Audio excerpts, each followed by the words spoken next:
Tantor Audio, a division of Recorded Books, presents Single Dad Seeks Juliet by Max Monroe. Narrated by Stephanie Rose and Alexander Sendiz. Intro. Chloe.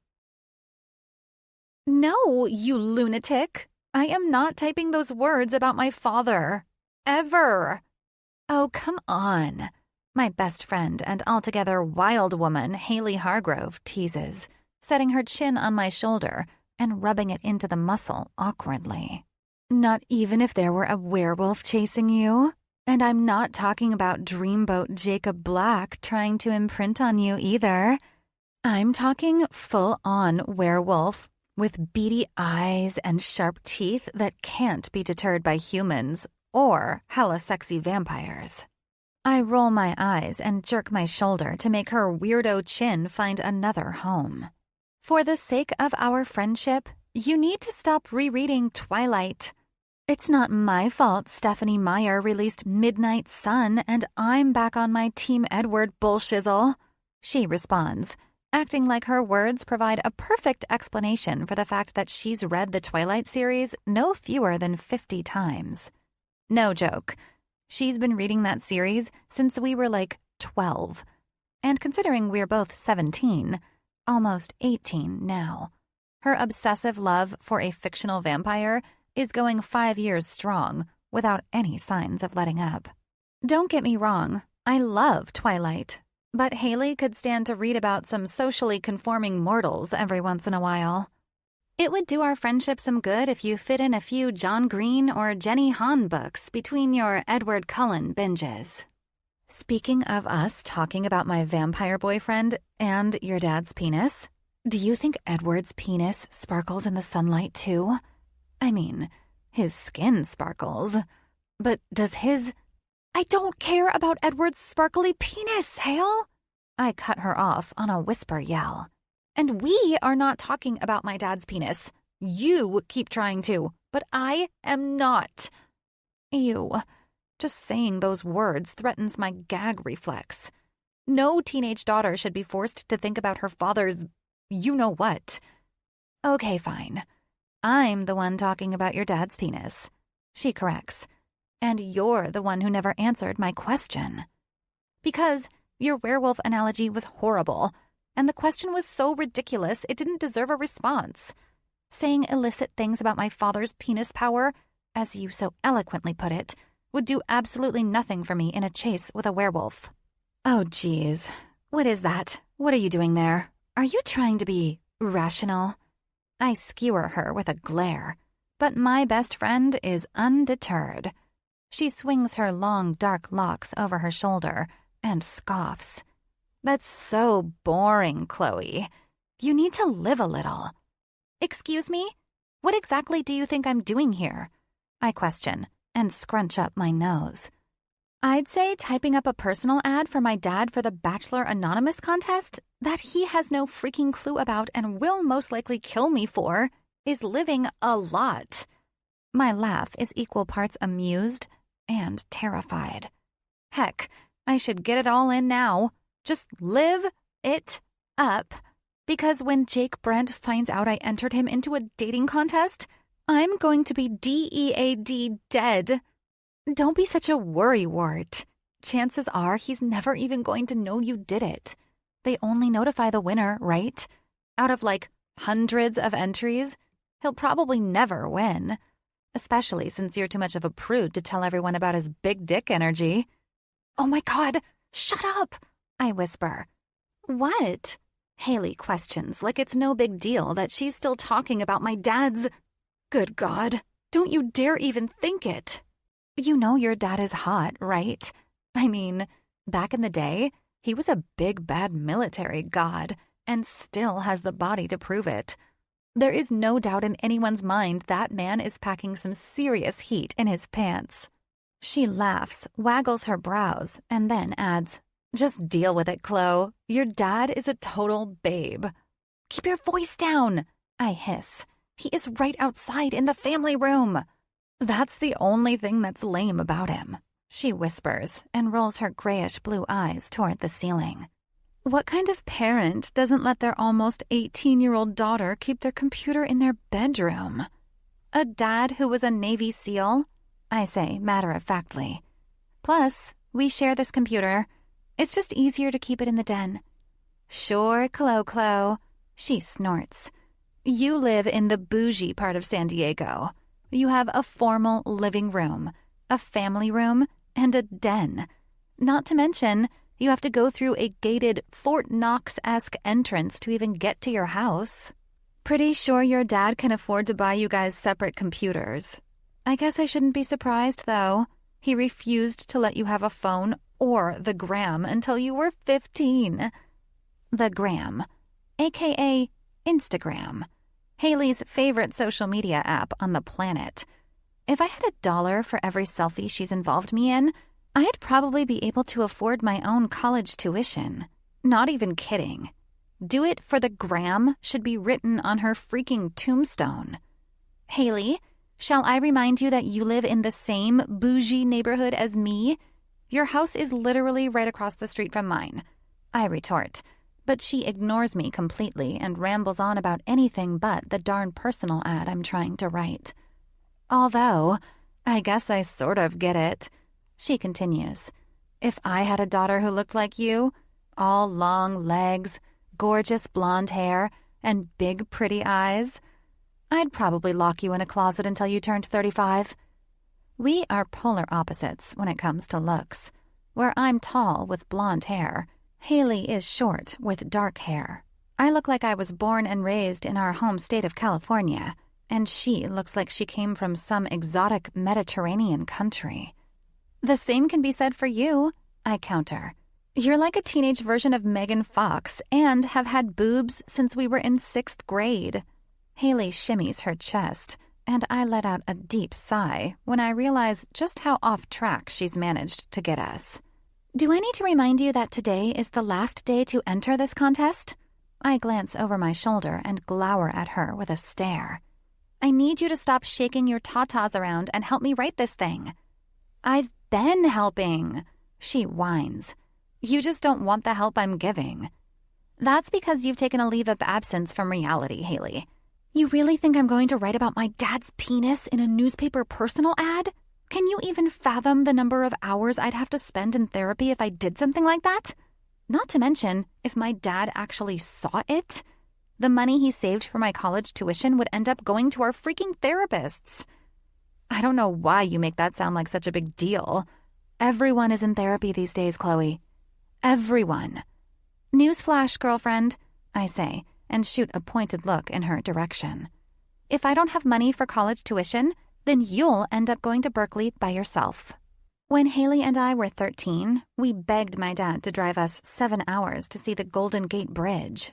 And my dad, being the awesome dad that he is, gave in and took us on a 3-day trip to San Francisco. We did all kinds of touristy things that weekend, but the one thing that stuck with us girls the most was walking around Berkeley's campus. Ever since then, that school became our dream college, and we've been bound and determined to go there together. Fine. She blows an annoyed breath from her pursed lips. How about this? Man seeks woman. Not to turn his world upside down, but instead to help him keep it right side up. Must have sense of humor, heart of gold, and big fat tits. I choke on my spit as a laugh catches in my throat, and Haley has to slam the flat of her palm on my back to save me. It makes a hell of a ruckus, and the door cracks open gently. Everyone okay in here? My dad asks. Of course, Haley cackles like a hyena, a nervous habit she's had since we were in elementary school. Yeah, Dad, we're good. I sputter over my best friend's insanity. He smiles, obviously surmising by my track record of staying out of trouble that I'm continuing my streak, and chalks up Haley's laughter to her being her usual crazy self. Instantly, though, with him standing mere feet away from the computer screen that showcases the evidence of my in-process crime, cramps make my toes curl into the carpet, and an anxious twist wrenches my belly. Why am I doing this? He's going to kill me. I hold my breath and hope he doesn't decide to come any closer. Okay, then I guess I'll leave you girls to it. He agrees with a laugh, and I offer up a silent thank you to the big guy upstairs that I will live to see another day. And while I hate when Haley rambles on about my dad being a total babe, with him standing right there in the doorway, his thick, dark hair kind of mussed, and his handsome smile and bright blue eyes directed at me, I can't deny he is an aesthetically good-looking man. I study his face and the lines around his eyes, lines I know are there from laughing with me. And before I know it, I'm trying to picture him after I've left for college next year. I'll be over 7 hours away from him, and he'll be here, alone, in this big house, having completely wasted all his best years raising me by himself. He's such a good guy, and I hate the idea of him feeling lonely at all. That's why I'm doing this, I remind myself. For him. He'll freaking hate it at first, but he'll thank me later, right? Goodness, I hope so. I turn back to the computer as he shuts the door and try really hard to focus. Haley is right about one thing. There will probably be hundreds of entries, which means this thing is going to have to be good if he's going to win. Even the title needs work. Man Seeks Woman. It's so mundane, so regular, so blah. I need a wow factor, something that'll hook everyone right from the start. We need a better title, I tell Haley, something that really grabs people. She opens her mouth to speak, but I cut her off preemptively. And it cannot have the words dick, cock, or penis in it. She frowns but laughs at the same time. Don't worry, Chloe. My vocabulary is bigger than that. And I've moved on from your dad's dick. At least, metaphorically speaking. In some sense, I feel I'll never move on from your dad's big, beautiful... I slug her in the shoulder, and she laughs. Fine. How about Single Dad Seeks Juliet? Single dad? Should I really say that? She nods with wide, convinced eyes. Oh yeah, that's like at least 15% of Jake's hot factor. I groan. You know I hate it when you call him Jake. I could call him Daddy, but somehow I thought you'd prefer this. Forget it. I cringe. Let's just get back to the ad. I turn back to the computer and start to type inside the personal ad template on my dad's Bachelor Anonymous application. Single Dad Seeks Juliet. Yeah, that's it. It's got flair without being too ridiculous. I mean, it is for a contest being run by our local paper in which readers vote on the personal ad of their choosing to select an anonymous, unnamed bachelor who will be farmed out on several dates to find his Mrs. Right. So a certain amount of absurd is welcome. Necessary, even. But I don't want it to be too over the top. It should, at the very least, capture some sense of who my dad is as an actual person. Fingers poised at the keyboard, I continue. At 40 years old, after almost 18 years of raising my daughter on my own, I'm ready to find someone for myself. I'm loyal, passionate, grounded in reality, and looking for someone who can say the same. I'm looking for my Juliet, without the tragic ending. Sense of humor is an absolute must. Haley looks over my shoulder, reading along with me as I type. When I get to the end, she whispers the addition of a finale so close to my ear, I squirm. P.S. You're beautiful. Yes, you. What? Talking to the reader always ups a feeling of engagement. That ad with that ending? She shakes her head. He can't lose. Great, I say aloud as I type the addition into the template on the SoCal Tribune's website. On the inside, I am a mess. But Haley? Apparently she's just peachy keen jellybean with the whole sordid situation and reaches around me, scrolls down to the end of the page, and clicks the big red Submit button at the bottom. Haley, what the heck?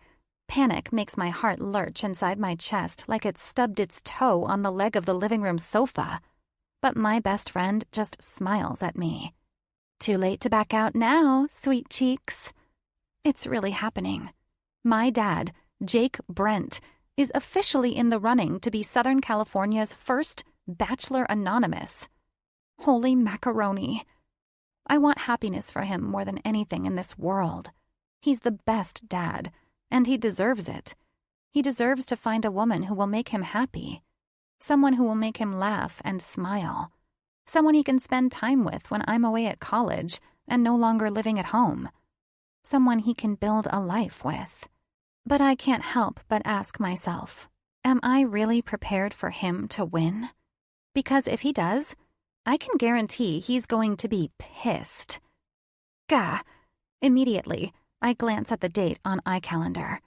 June 15th.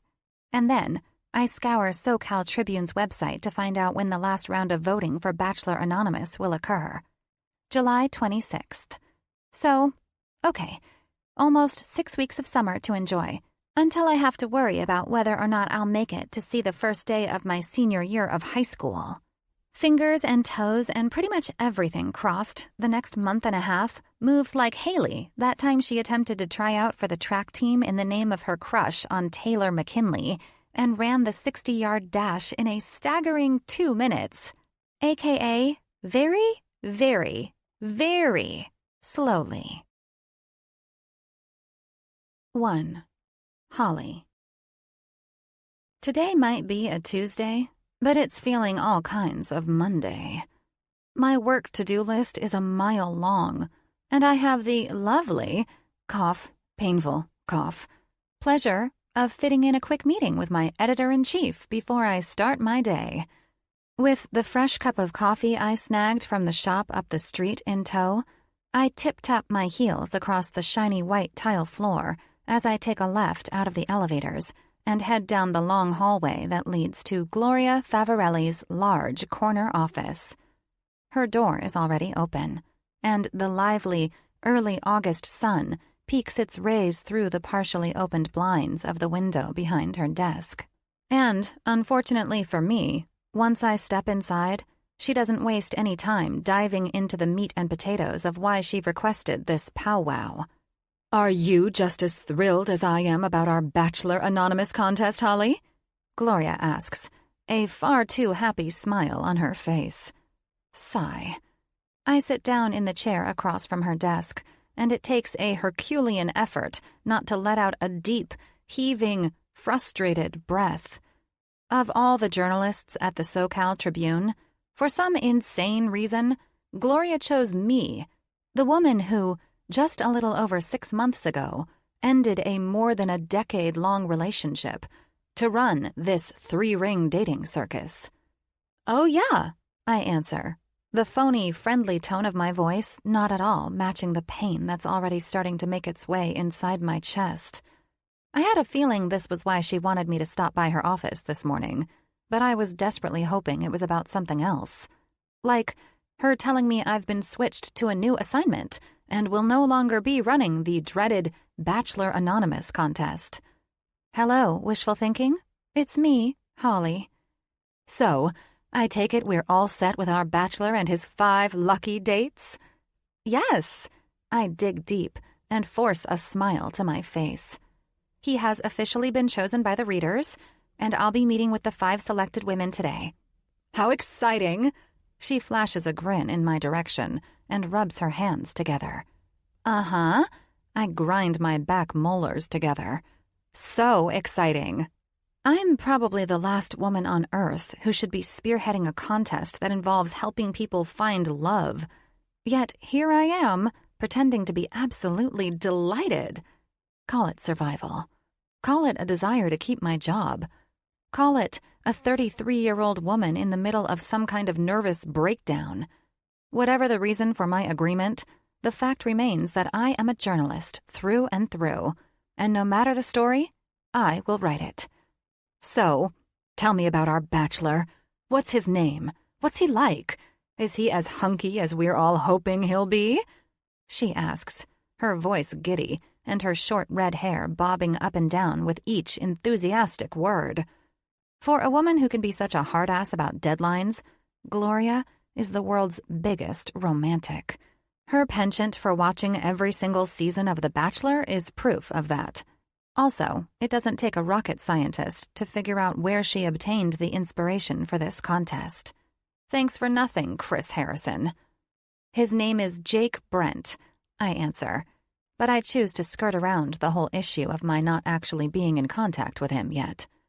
And he's certainly something. I have to tell you, Holley, I'm a little jealous that you get to be the one who goes on all the dates with our bachelor and witnesses the swoony romance in real time, she says through a little squeal. I swear to God, if her smile grows any bigger, it might break her damn face. Yep, I'm so lucky. Not only do I get to run the whole freaking contest, I also get to discreetly attend the dates as a third wheel. FML. Well, you know, I'd be more than happy to let you take my place, I respond without hesitation. But what I really want to say is, seriously, Gloria, for the love of everything, put me out of my misery and sacrifice yourself to this stupid contest you created. Pretty sure that's the benefit of being the boss, I add, in a sad, pathetic attempt to persuade her. You get to call dibs on any assignment you want. Don't be silly. She waves off my words with a casual hand. You're going to have so much fun with this. Oh yeah, Gloria. So much fun. A deathly, so painful it feels more like hell amount of fun. And what about his dates? She asks. Were you able to find 5 women that you think meet the criteria? Was I able to find 5 women? Yes. Was it a horrible, mind-numbing process that took me days upon days of scouring through a weirdly peppy cesspool of hundreds and hundreds of female applicants? Also, yes. Uh-huh.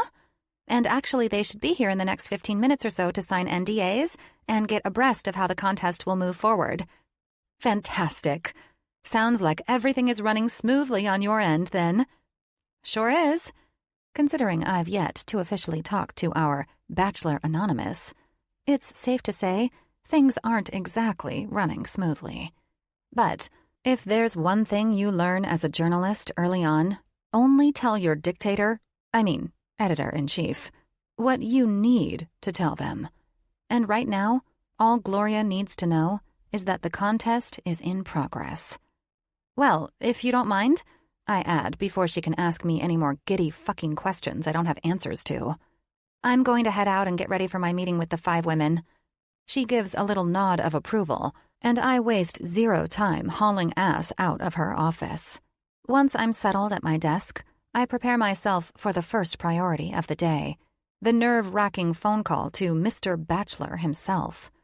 It takes several deep breaths and numerous more read-throughs of the bullet-pointed and numbered notes I took in preparation. 1. Name, Jake Brent. Don't forget to identify yourself as Holley Fields from the Tribune. 2. Tell him the readers loved his personal ad submission and he has been selected as the Bachelor in the SoCal Tribune's Bachelor Anonymous contest. 3. Give some time for him to react positively. Act supportive and excited. 4. Tell him it's best if we get together in person to go over all the details and sign some paperwork. Ask what time works best for him. Possible locations if he doesn't suggest any. Gray Street Coffee, Ballard's Restaurant. 5. Don't forget to ask if he has any questions about the way the contest works. Detailed rules and procedures listed on paper under this one. Hello, neurotic, right? Well, trust me, there's a reason for my neuroses. And it revolves around my lifelong track record of turning into a flustered, bumbling mess on a dime. When I'm confident I have all the important reminders laid out in front of me, I pick up my phone from its cradle and carefully dial the numbers from Jake's application one by one. Here goes nothing. When the first ring sounds over the line, I take a deep breath and toss my reading glasses onto the top of the desk. Of course, I panic then, because I'm not going to be able to read any of my notes without my damn glasses, and I scramble to get them back on my face as the line clicks over to answered. Hello? Hi. I stumble over my words, briefly surprised by the young, female voice. Cold calls are not my forte. To be honest, they're not even my five-tay. While I may be a confident, successful, intelligent woman by some measure of the world, I am also an eternally awkward mess. Babbling, stuttering, fumbling. I'm guilty of all the cardinal tells. May I speak with Jake Brent, please? Oh, he's not in right now, the girl says cheerfully. Can I take a message? Shoot. I wasn't entirely prepared for this. I was expecting Jake himself to answer the phone, to be able to follow my little pre-written script, and I foolishly didn't prepare a backup script for the instance of leaving a message. Still, there is an actual human waiting on the phone for me to get my shit together, which becomes even more apparent when she prompts, Hello? Yes. I force through my saliva-filled throat. I'm Holley Fields with the Tribune. I glance down at my notes, and in all of 2 seconds, I try to soak up as many bullet points as I can. I'm, calling regarding his entry into the Bachelor Anonymous contest. He's been selected, and I need to go over the details. Can you tell me when might be a better time to reach him? There's a muffled shuffle and a muted yell on the other end of the line, and I draw my eyebrows together slightly. When a thud sounds in my ear, I pull my desk phone away from my face to look at it, as if the clunky plastic handset will tell me anything, and then put it back. I still hear a small scream in the background. What is happening over there? I swear to Jesus, this guy better not have a secret wife. I cannot redo this contest. The voting already took 6 weeks to process. Not to mention the additional 70 hours of work I had to suffer through last week just to choose the damn women. Did you say Holley Fields? The woman asks, an edge to her voice that I can't exactly place. All I know is she no longer sounds easy like Sunday morning. I did. I said it quite well, actually, thank you very much. I congratulate myself. Eloquently, even. And to whom do I have the pleasure of speaking? I smack my forehead. Now I sound like the Queen of England. Chloe, she says simply before adding, Chloe Brent, Jake's daughter. His daughter? Of course it's his daughter, you moron. His personal ad is titled Single Dad Seeks Juliet. Oh, hell. Suddenly, the reason I gave for calling seems a little too detailed. I sure hope she knew her dad was signing up to be part of an all-out dating meat market since I just outed him. Yikes. You'd think nearly 10 years of journalism experience would have prevented that horrible mistake. But here I am, fumbling and bumbling my way through this call. Oh well, at least it's not a secret wife, right? Now that would be bad. Okay. Well, okay. I pause, tripping over my own words. On a quiet breath, I sink my head into my hands and find the strength to try again. Do you know when a better time would be to reach your dad? He's, She pauses almost long enough to confuse me before continuing. Pretty hard to get a hold of on the phone? So, how am I supposed to get a hold of this guy? Literally all other forms of communication are escaping me right now. How can someone be hard to get a hold of by phone? Isn't it surgically attached to his hand like the rest of us? All right. Hard to get on the phone. Holy hell. This conversation has turned remarkably uncomfortable. Should I email? He doesn't really do that either, she says, and I internally snort. What's left? A carrier pigeon? Are they even still working, or did some union put a stop to that? Is he of this world? Or a goblin of some sort? I find myself asking sarcastically before I realize I'm shit-talking to a stranger. A stranger who just so happens to be the daughter of this year's Bachelor Anonymous, mind you. I slap a hand over my mouth and bang my head against the desk.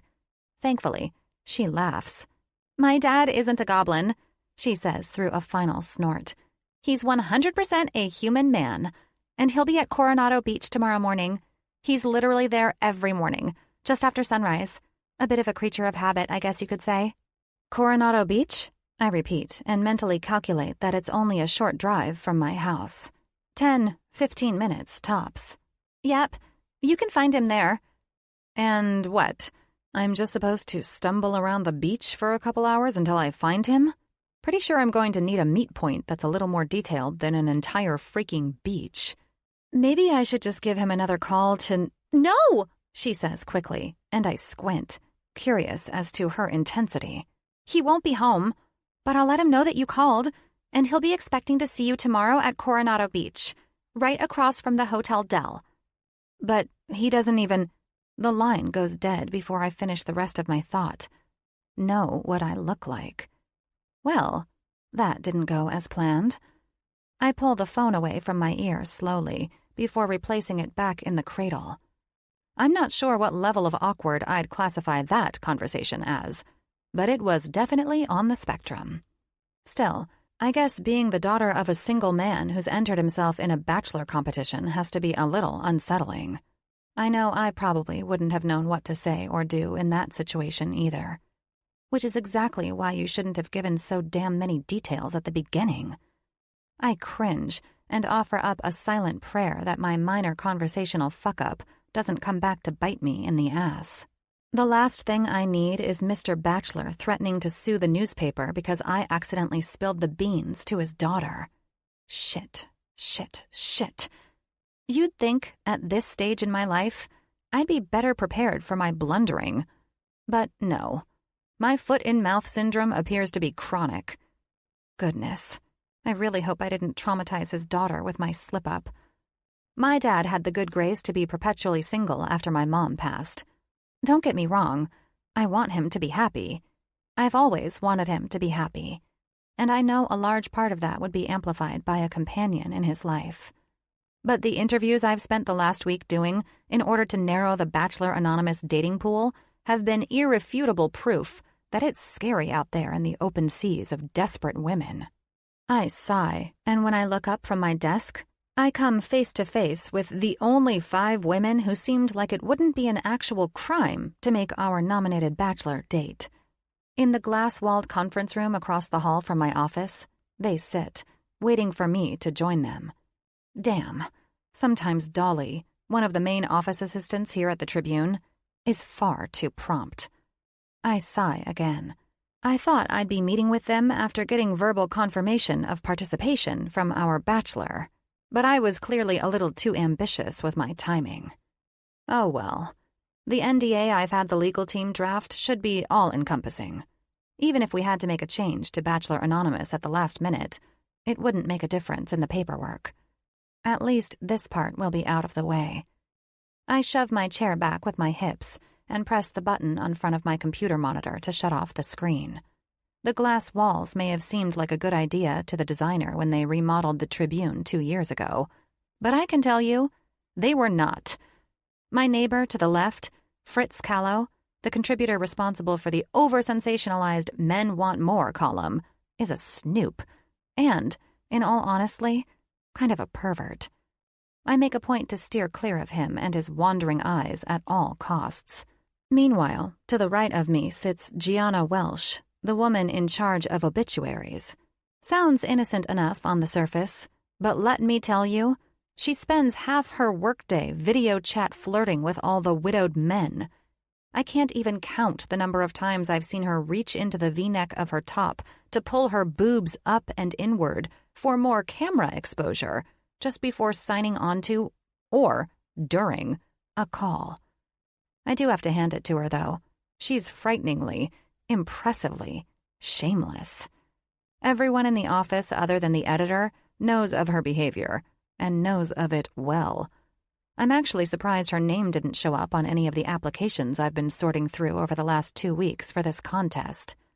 But I guess all the competition for his affection makes Bachelor Anonymous too hard of a mark.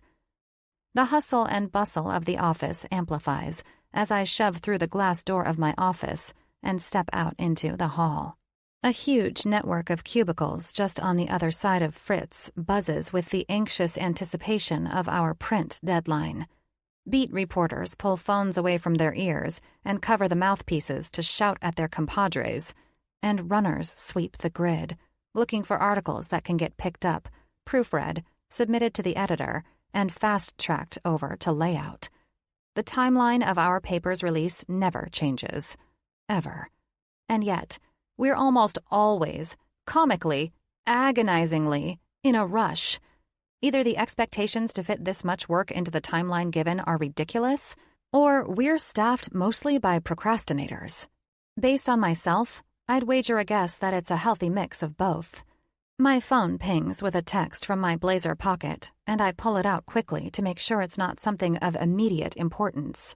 A single text from my dad previews on my home screen, cutting the message off somewhere in the middle. Dad. Went fishing this morning. Caught some bass and a couple of sunnies. But when I went to take the boat out of the water, my stomach got to gurgling something fierce. Nearly crapped myself right... A small smile curls one corner of my mouth upward as I click the screen off and put the phone back in my pocket. Dad and his fishcapades. He'll be going on about this for a while. I'm sure of it. I expect no fewer than 20 texts in the next hour. But with the time constraints of getting this contest, dating column up and off the ground, I'll have to humor him later. I shove open the glass door to the conference room, where the Bachelor's future dates sit, and step inside, letting the weight of the door bring it closed behind me. 5 sets of eyes come up from their phones and land squarely on me. The technology in their hands ticks in my mind like bombs. Normally, I wouldn't look at something so harmless so skeptically, but I know the power of social media these days. All it takes is a tweet to bring a whole empire crashing down. By my calculations, that means it would only take about 20 characters to ruin me and my contest. Quickly, I set my folder down on the table and open it up. 5 NDAs are stacked on top, and if I were an investigator, I'd be slamming them down on the surface in front of each subject. But, obviously, this isn't an interrogation, and I'm not the FBI. Calmly as I can, I take the stack and pass it around to each of the ladies. Honestly, these NDAs cannot get signed soon enough if they're going to be the official contestants. Thankfully, though, at this stage in the competition, there isn't that much meaningful information they could have leaked. I haven't revealed the Bachelor to them, or myself, frankly. All I have is a weird phone conversation with Jake Brent's daughter. Until he signs all the documentation, it could all go down the drain. Ha. Ha, ha, ha. Man, nothing makes you laugh in absolute terror like the threat of sheer and utter devastation to your livelihood, right? Hi, ladies, I greet, trying my damnedest to make a smile reach my eyes. I'm a skeptic at my best and a cynic at my worst. Honestly, since my breakup with Raleigh, I'm barely functioning on a human level. I'm more like Skeletor, the almost human woman. Though, considering everything I've been through with my bastard ex, I think that's pretty damn understandable. Ugh. Do not go there, Holley. On a discreet breath, I shove all thoughts of Raleigh Reynolds and his cheating dick aside and focus on the job at hand. This dumb, awesome contest. Thanks for your patience as I finished up a call. I smile conspiratorially. With your Bachelor. They all clap and giggle, and I have to fight the urge to cover my ears. It's good that they're excited. It wouldn't make for an interesting read if they were feeling super lackluster about the whole thing. But that doesn't make me enjoy it anymore. Frankly, the shrill sound of their joy kind of makes me want to Ralph. Let me tell you, he is great. I lie. I know absolutely nothing about him. Don't even know for sure who he is. You're all going to be so thrilled with the man who's been chosen. They all squeal. I wince and look around to make sure I haven't somehow stumbled into the middle of a pig farm. But all I find are relentlessly attractive, svelte women. Great, I mutter to break up the noise. I'm so glad you're all excited. But in order to get started, we need to get some paperwork out of the way. First, you'll find a document in front of you. It's a non-disclosure agreement. Essentially, it means that you agree to keep the details of the contest to yourself. That means your dates, the Bachelor, your involvement in the contest, anything pertaining to Bachelor Anonymous, you're strictly, legally, forbidden to talk about. But what about, Twitter? One of them asks, her blonde bob swinging side to side. No Twitter. Her eyebrows knit. Instagram? No. No social media platforms, no texts, no phone calls, no letters. I laugh to myself. Suddenly, I have a handle on every method of communication, and yet 10 minutes ago, all I could come up with was carrier pigeon. It's all legally forbidden. You are not to discuss the details of this with anyone. Another woman with wavy auburn hair opens her mouth, and I cut her off. Not your mom, not your sister, no one. They all kind of frown, but I charge ahead. It's like being on a jury.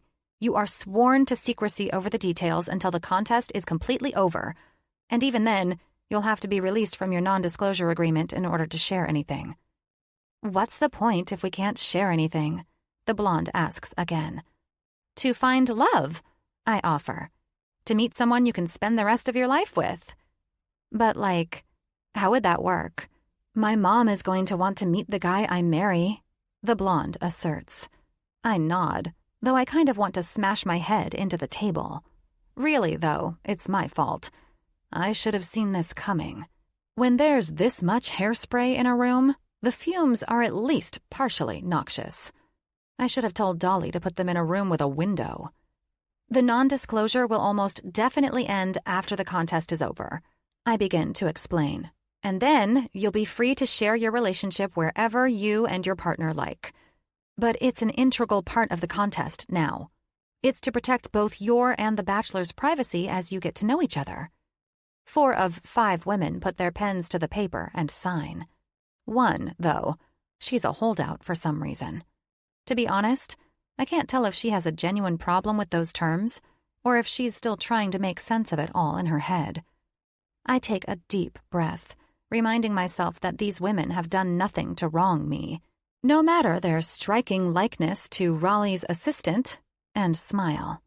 Is there something I need to explain more? She shakes her head, but doesn't offer up any explanation for her hesitance. Are you uncomfortable with the terms? You're free to back out at any time if this makes you uncomfortable, and we'll fill your slot with another contestant. That apparently strikes a chord.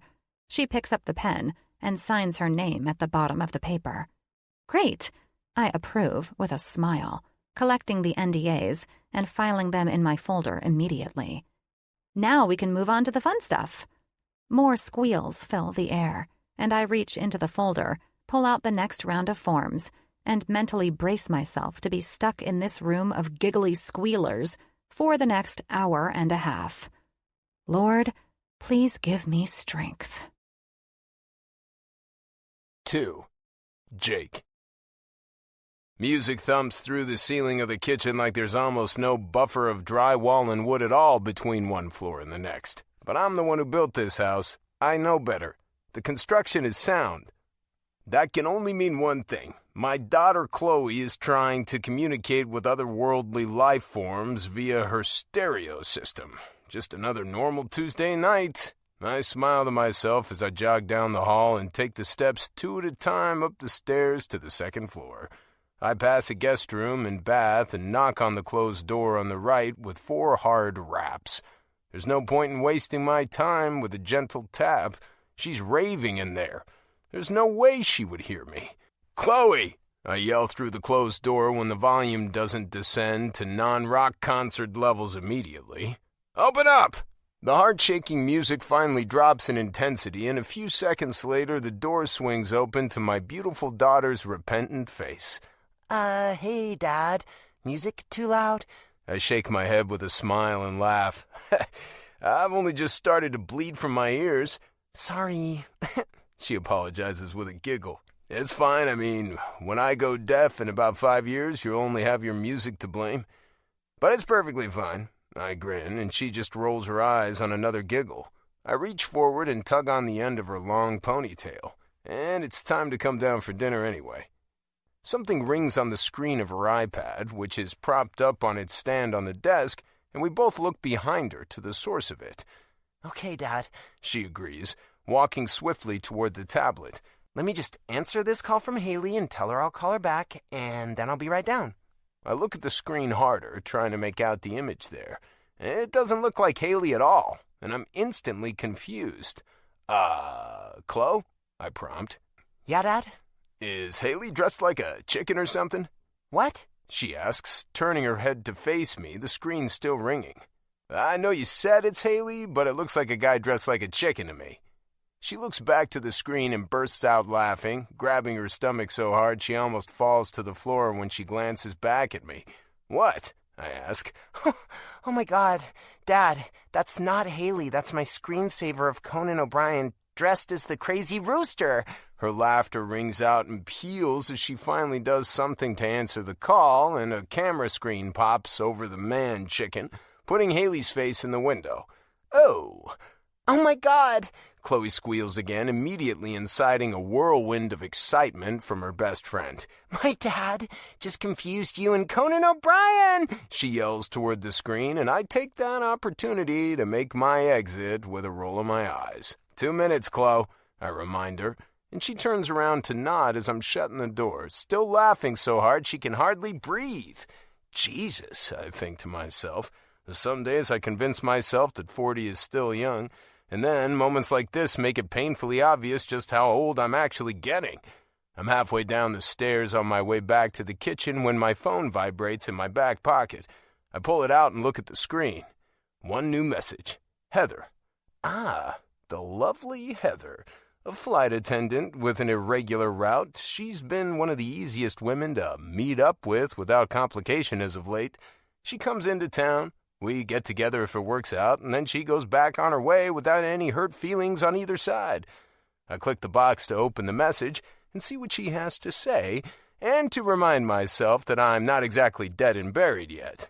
Heather. Hey, handsome. In town tonight only. Want to get together? Tonight only. I hum to myself before typing out a message in response. Shame. Me. Can't tonight, busy. Maybe next time? I have a strict rule when it comes to easy sex, and it's that I never put it ahead of my daughter on my list of priorities. I fit it in where I can, when I can, but I never cancel even the smallest of moments with my daughter to do it. If she's busy with friends or otherwise occupied, okay, but spending time with her is more important than any random fuck will ever be. I make my way back to the kitchen and take off the lid to the pot of rice to combine it with the chicken when Heather responds. I scan the message quickly, but I don't feel any guilt or disappointment. Heather. Frowny face emoji. Okay, next time. I close the message and toss my phone onto the counter to free up my hand for an oven mitt. A few clicks turn the oven off, and I'm just pulling open the door when Chloe bounces into the room, still feeling the high of my dad moment of confusion. Her amber eyes are so alight they almost look gold, but after one look at my face, she decides to keep any more commentary to herself. Instead, we both turn our attention to the food. Oh, yeah, she celebrates as I pull the chicken out of the oven. It's my special recipe, developed over many, many years with the help of no cookbooks at all, and one of her favorites. Heck yes! Excited? More than K-poppers when BTS drops a new album. Your chicken and rice is fire. Period. Chloe, you know I don't know what you just said at all. Please help your dad out by using English. She laughs. Come on, Dad. It's the English of my generation. You're better off just learning it. Everyone my age is going to be in charge one day. Wouldn't you rather be in the know? No, I refute. I'm just fine like I am. She rolls her eyes but smiles as I hand her a dish of food before turning back to make my own. She rolls up on her toes and plants a kiss on my cheek as I'm scooping. All right, you can stay uninformed, she teases. I'll be like your professional translator. I chuckle. Works for me, babe. I grab a fork from the drawer, scoop my phone up off the counter, and head for the table behind Chloe. We both take our seats across from each other and dig in. It tastes delicious, I'm not afraid to admit. But it's really not about the food when it comes to dinner with Chloe. I just like to spend time with her. Did you get your class schedule yet? I ask, knowing she's been watching the school website almost religiously, waiting to find out if she and Haley have anything together for their senior year. School doesn't start for almost another month, but it's a small private school with an abundance of resources, and they're normally pretty on the ball about getting things ironed out well in advance. She shakes her head, chewing. Not yet. I think maybe next week. I nod, and my phone buzzes on the table. I hate interrupting our family time, but I have to at least read it. I own a construction company in the area, and sometimes important decisions and issues come up even after regular work hours. Garrett. Drinks tonight? Thankfully, it's not anything pressing. My buddy Garrett is a San Diego firefighter and, without a doubt, the best guy friend I've got. But he's also a grown man with a life of his own. He gets my priorities, and I don't have to explain anything to him. Me. Sorry, man. Dinner with Chloe. Garrett. That's all right. Some other time. I feel kind of bad that I'm not making the effort to meet him after dinner, seeing as his marriage is a fucking dumpster fire. But I rarely get uninterrupted dinners with Chloe anymore.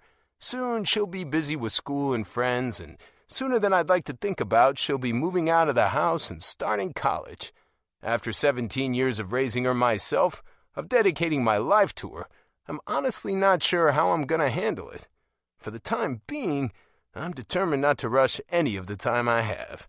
I set my phone back down on the table and turn my attention to her. So, I say, how's your... The back door in the kitchen bursts open and Garrett walks inside. My head drops forward as I sigh. I really should have seen this coming, because he's a grown man who gets it, but he's also a pain in the ass. Chloe jumps up from her seat and runs over to him, her feelings about 100 times more welcoming than my own. Uncle Garrett, she squeals, wrapping him up in a tight hug. Did you bring Hayden and Sarah? Nope, sorry. Unlike you, they think it's totally uncool to hang out with their dad. He mocks good-naturedly, bobbing his head back and forth like a teenage girl might. They're at the movies with friends. Bummer, Chloe whispers, and I smile. Not many teenage girls would be genuinely upset by the absence of 11-year-old twins. Chloe, though, has a natural sense of nurture. In fact, I'd say she has that quality in spite of me. When they put her in my arms all those years ago, I looked down into her amber eyes. I was just a walking, talking grunt factory. I'd spent the last 5 years in the Navy SEALs, the last month and a half in the thick of a jungle without access to anyone other than my team, and I didn't know how to do anything with emotion. I'd been taught to be devoid of it, frankly. The only things that got me through those first few days with a newborn were patience and finesse, skills I'd trained for. And a whole hell of a lot of luck. Somehow, she made it out okay, though, and as a bonus, she taught me to smile and laugh and cry along the way. My biggest hurdle now is convincing her that it's not her job to take care of me. All she needs to worry about is herself. No tacos? Garrett accuses as he pulls out the chair across from me and sits down with his plate of chicken and rice. It's Tuesday. Everyone knows what you're supposed to eat on Tuesday. I roll my eyes and lean back into the wooden back of my chair. You can have tacos, you just have to make them yourself, since you weren't invited to this dinner anyway.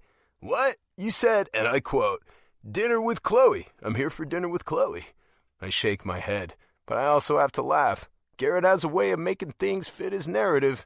That's not what I meant, and you know it. Not to mention, I texted you about a nanosecond before you burst in. You were obviously already here. He pretends to act shocked as he shovels a fork full of chicken and rice into his mouth and smiles. You know what? You and I need to work on our communication skills. That's all this is. I think you're spending too much time with the marriage counselor, I say as Chloe takes her seat at the table again, this time with an ice cream sandwich from the freezer. She giggles. Garrett laughs too, but I can tell his heart's not really in it as he comments, or not enough. Shit. I probably shouldn't have said anything. Thankfully, Chloe is there to bring some sunshine to the mood. Did Hayden and Sarah get their back-to-school clothes yet? Middle school is such a big deal. They're going this Friday, and he points his finger in the air as he tries to calculate the time. Not this Sunday, but the next. Apparently, there are different sales on different days, or something. Hayden is excited, Garrett answers, but Sarah drafted a 2-page essay of protest. Chloe snorts. Oh my God, she's the best. She's like the coolest little person. She's into fashion, though, isn't she? I thought she'd want to go shopping. Garrett shrugs. She does. She just, Bethany won't let them go without her, and she has really strong opinions about what Sarah should get. It usually doesn't line up with what Sarah actually wants. Man, I make it a point not to judge people or relationships that don't involve me, but Garrett's wife, Bethany, has proven to be a heartless shrew on more than one occasion. He's worked so hard to make it work, but at a certain point, I'm just not sure it should work anymore. I could go with, Chloe offers. Play buffer and stuff. Maybe Sarah will end up with more of what she wants that way. Garrett leans over and kisses Chloe on the top of her head, and I smile at my girl. Oh, that would be amazing, Chloe. Sarah would love that so much. No problem. I don't need an excuse to shop. I laugh. Isn't that the truth? Chloe waggles her eyebrows at me, and I don't have to think twice about the motive. I suppose I could give you an allowance to spend on yourself while you're there, just to make the reasoning credible. Chloe squeals, jumps up from the seat, and runs around the table to give me a kiss on the cheek. Woohoo! Thanks, Dad. Without waiting, she heads for the den to do what I have no doubt is a massive amount of online pre-shopping, as she calls it. As I understand, it's intended to make the actual shopping easier and more efficient when she gets to the store. I usually just take the shortcut of doing the pre-shopping and leaving it at that. They deliver the clothes these days, and it's amazing. I haven't had to set foot in the mall to shop for myself in years. And just like that, dinner with Chloe is over. I sigh, but I focus my energy on tonight's uninvited, but always welcome, guest. So, what's up, man? I ask, knowing that even being the pain in the ass he is, he wouldn't be here if there weren't something bothering him at home. Garrett shrugs at first, ignoring the question, so I take the opportunity to get up from the table and go to the fridge to get each of us a beer. When I return to the table, I set it in front of him with a resounding thunk. Come on, man. Talk. He scrubs a hand down his face and then sits back, putting the bottle to his lips for a swig before complying. She's just giving me shit about work. I'm supposed to go up north for a couple weeks, battling those two big fires that are approaching the national forest. She says I'm abandoning her and the kids. Fucking hell. Dude, you know that's bullshit. Of course I do, he agrees. And it's not like I really get a choice. The captain says we're going, you know? I nod. I've known Garrett for nearly 15 years, and being a dedicated firefighter is truly one of the things that makes him tick. Even his beloved facial hair. I've never seen a man love sporting a beard more. Takes a back seat to his commitment to the job. In fact, that's usually how I know his schedule. If he's sporting a beard, he's on downtime, and his family has always been the most important thing to him, but he doesn't have a normal 9-to-5 job. Bethany just never seems to understand that, and she's been with him longer than I've known him. Anyway, she's at the spa. Said if I wasn't going to make her a priority, she'd just do it herself. I dropped the kids at the movies and headed over here. It's hard to hold my tongue anymore. Shit like this has happened one too many times, and I'm getting tired of watching my buddy get treated like he's a piece of garbage. Look, man, you know I back you 100%. I know you're fighting for this, trying your best. But at what point is enough enough? He shrugs. I am gone a lot. I don't want to be insensitive to that. You're gone for work when you have to be, I reassert. Every other moment you're home being a husband and a father. I want her to do what she wants to do to feel whole. If she needs to go to the spa, I understand. Yeah, Garrett, I say gently. I get that. I'm all for it. Self-care, whatever. It's not about her going to the spa or buying shit or any of that. It's about how she treats you, dude. There are ways for her to communicate her needs that don't shit all over who you are as a human being, you know? He looks at me for a long moment before one corner of his mouth cracks into the curve of a smile. Maybe I should be paying you to be my marriage counselor. I smirk. You'd never be able to afford me. He snorts. I raise my beer bottle in front of me in a sort of shrug. I'm not married, dude, so I guess you have to take what I say with a grain of salt. But it seems to me the principle of a relationship should be pretty cut and dried.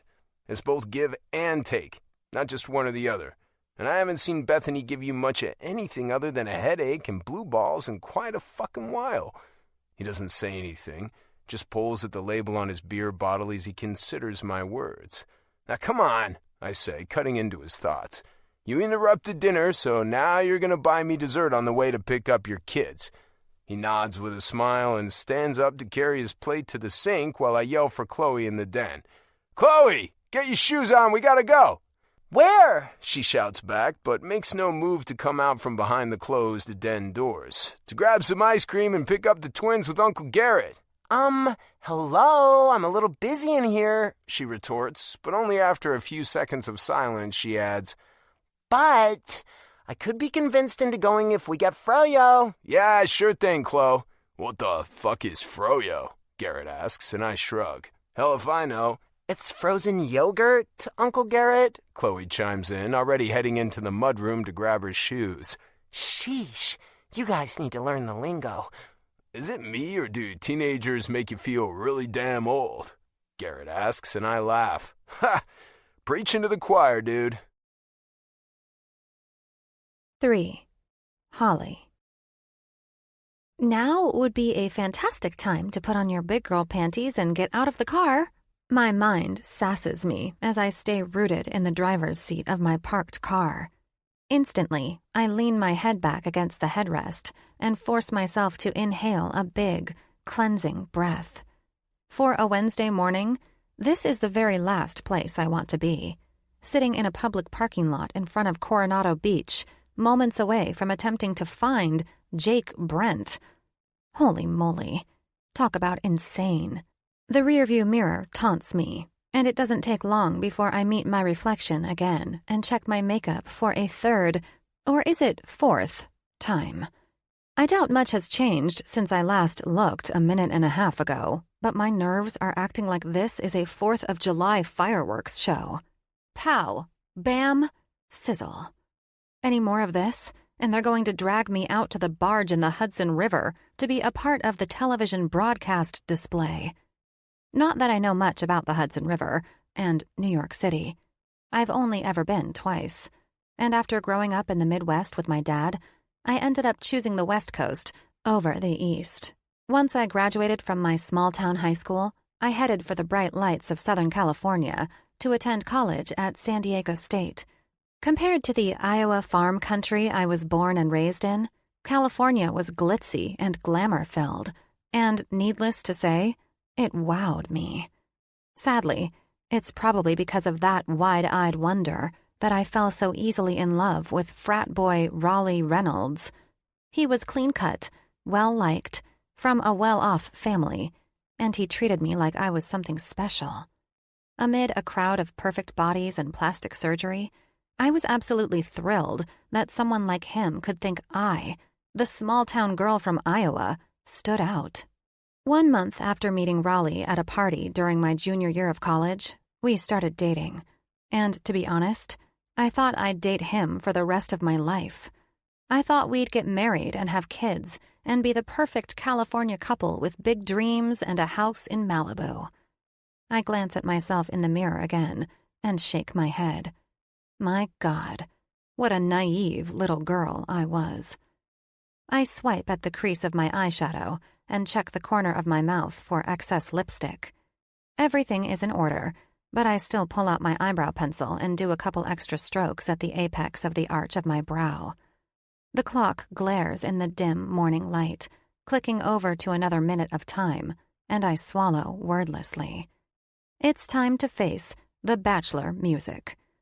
With a pop of my door handle, I step out of my car quickly, and along with the door, I shut any chance of checking my makeup another needless time behind me. I tug at the hem of my black blazer, trying to get it to settle onto my shoulders in a way that feels remotely comfortable. The morning air is heavy, almost misty, and I can't remember the last time I was awake this early. Actually, that's not true. I do remember the last time. I remember it vividly, in fact. It's just that I choose not to relive the horrid memory that served as a big fat catalyst for my world imploding.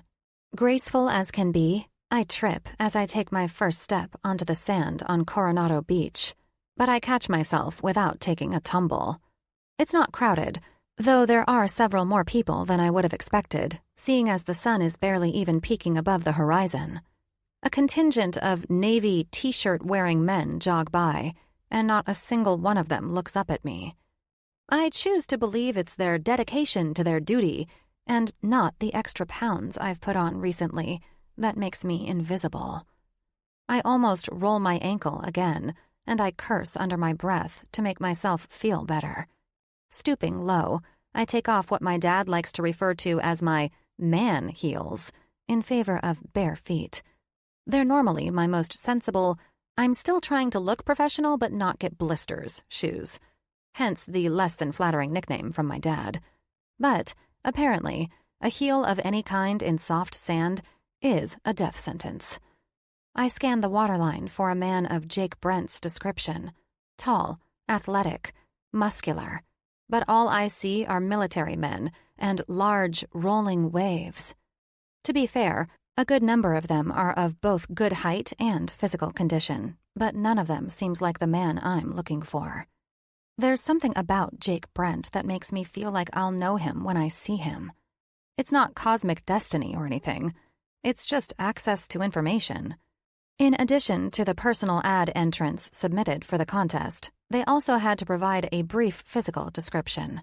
For whatever reason, the paper's legal team insisted on it. But for the most part, they all read the same way to me. Average male. This one, though, it had something else. Rigorous details that people often don't notice about themselves. Tall, lean muscle, athletic body type. Black hair, bright blue-green eyes rimmed with laugh lines, and a tattoo-sleeved arm that tells the story of my life. I still remember the way it brought my mind to a halt when I read it. Trudging farther into the sand, I make my way down the beach until I'm even with the Hotel Del, the landmark Jake Brent's daughter referenced when explaining where I'd be able to find her dad.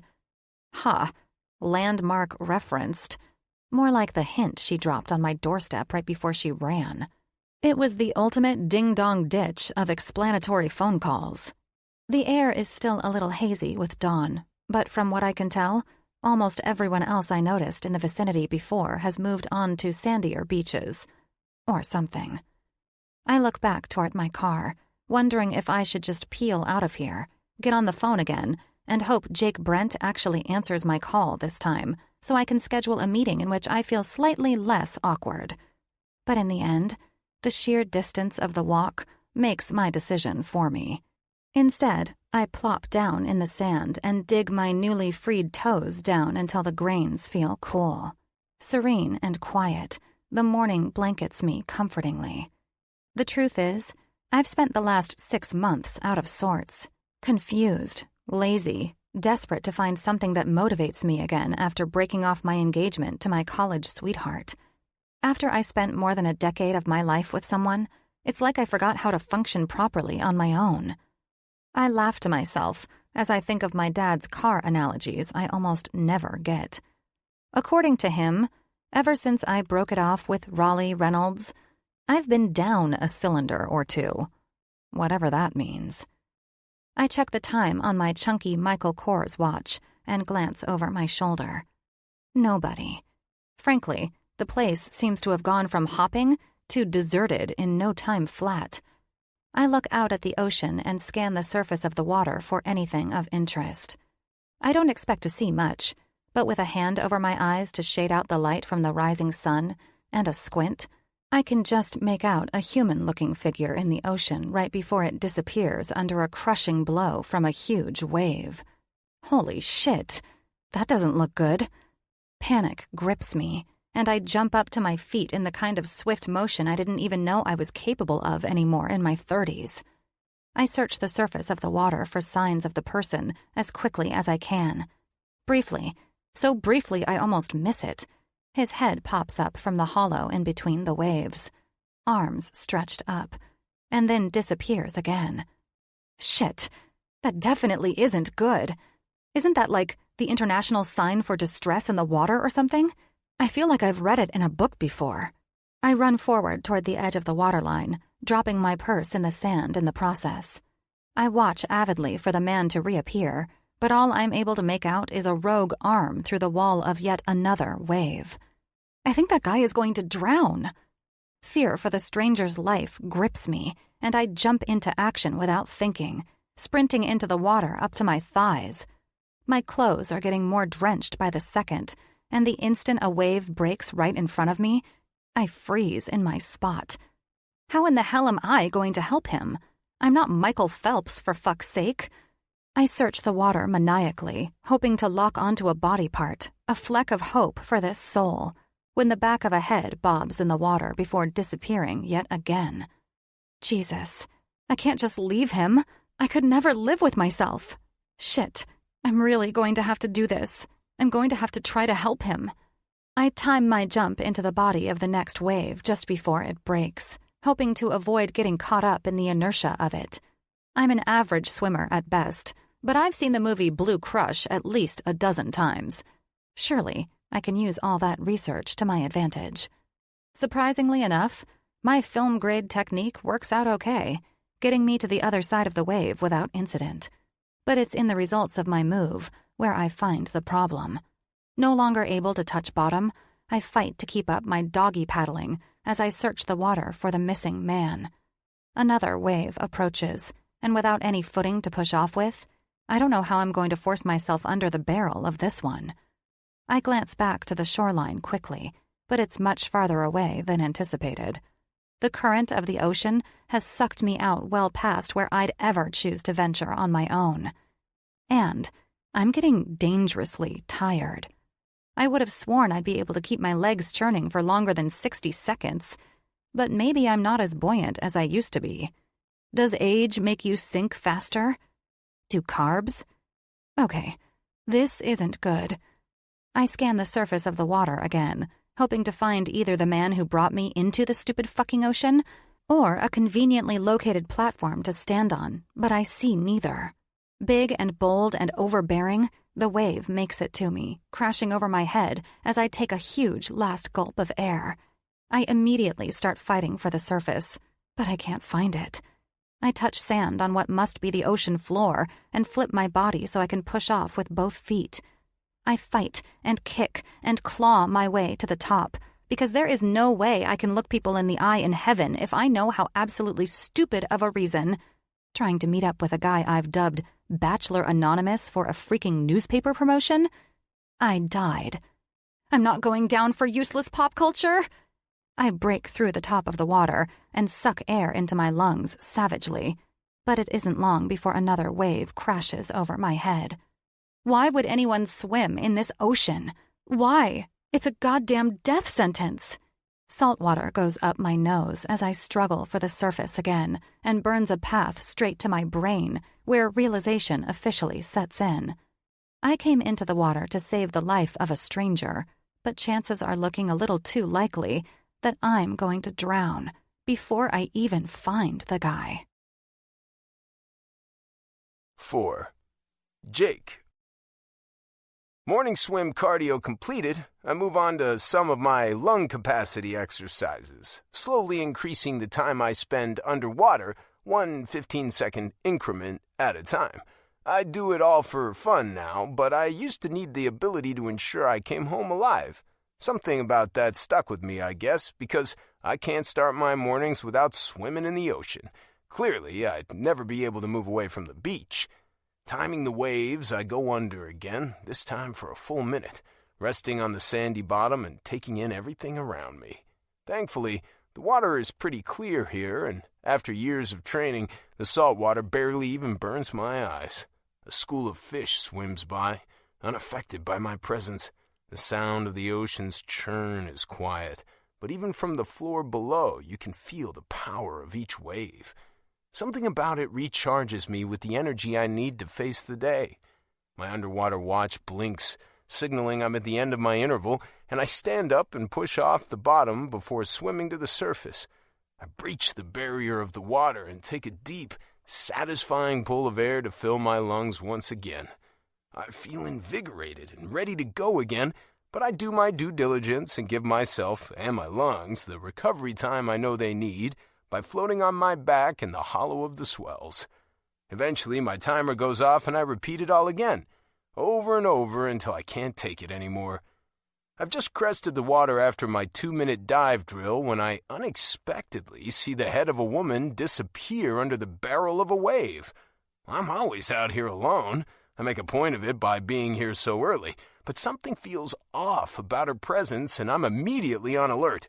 I scan the surface, waiting for her to reappear. It takes much longer than I'm comfortable with, and when I finally catch sight of her, it's painfully obvious that my comfort level is the least of our worries.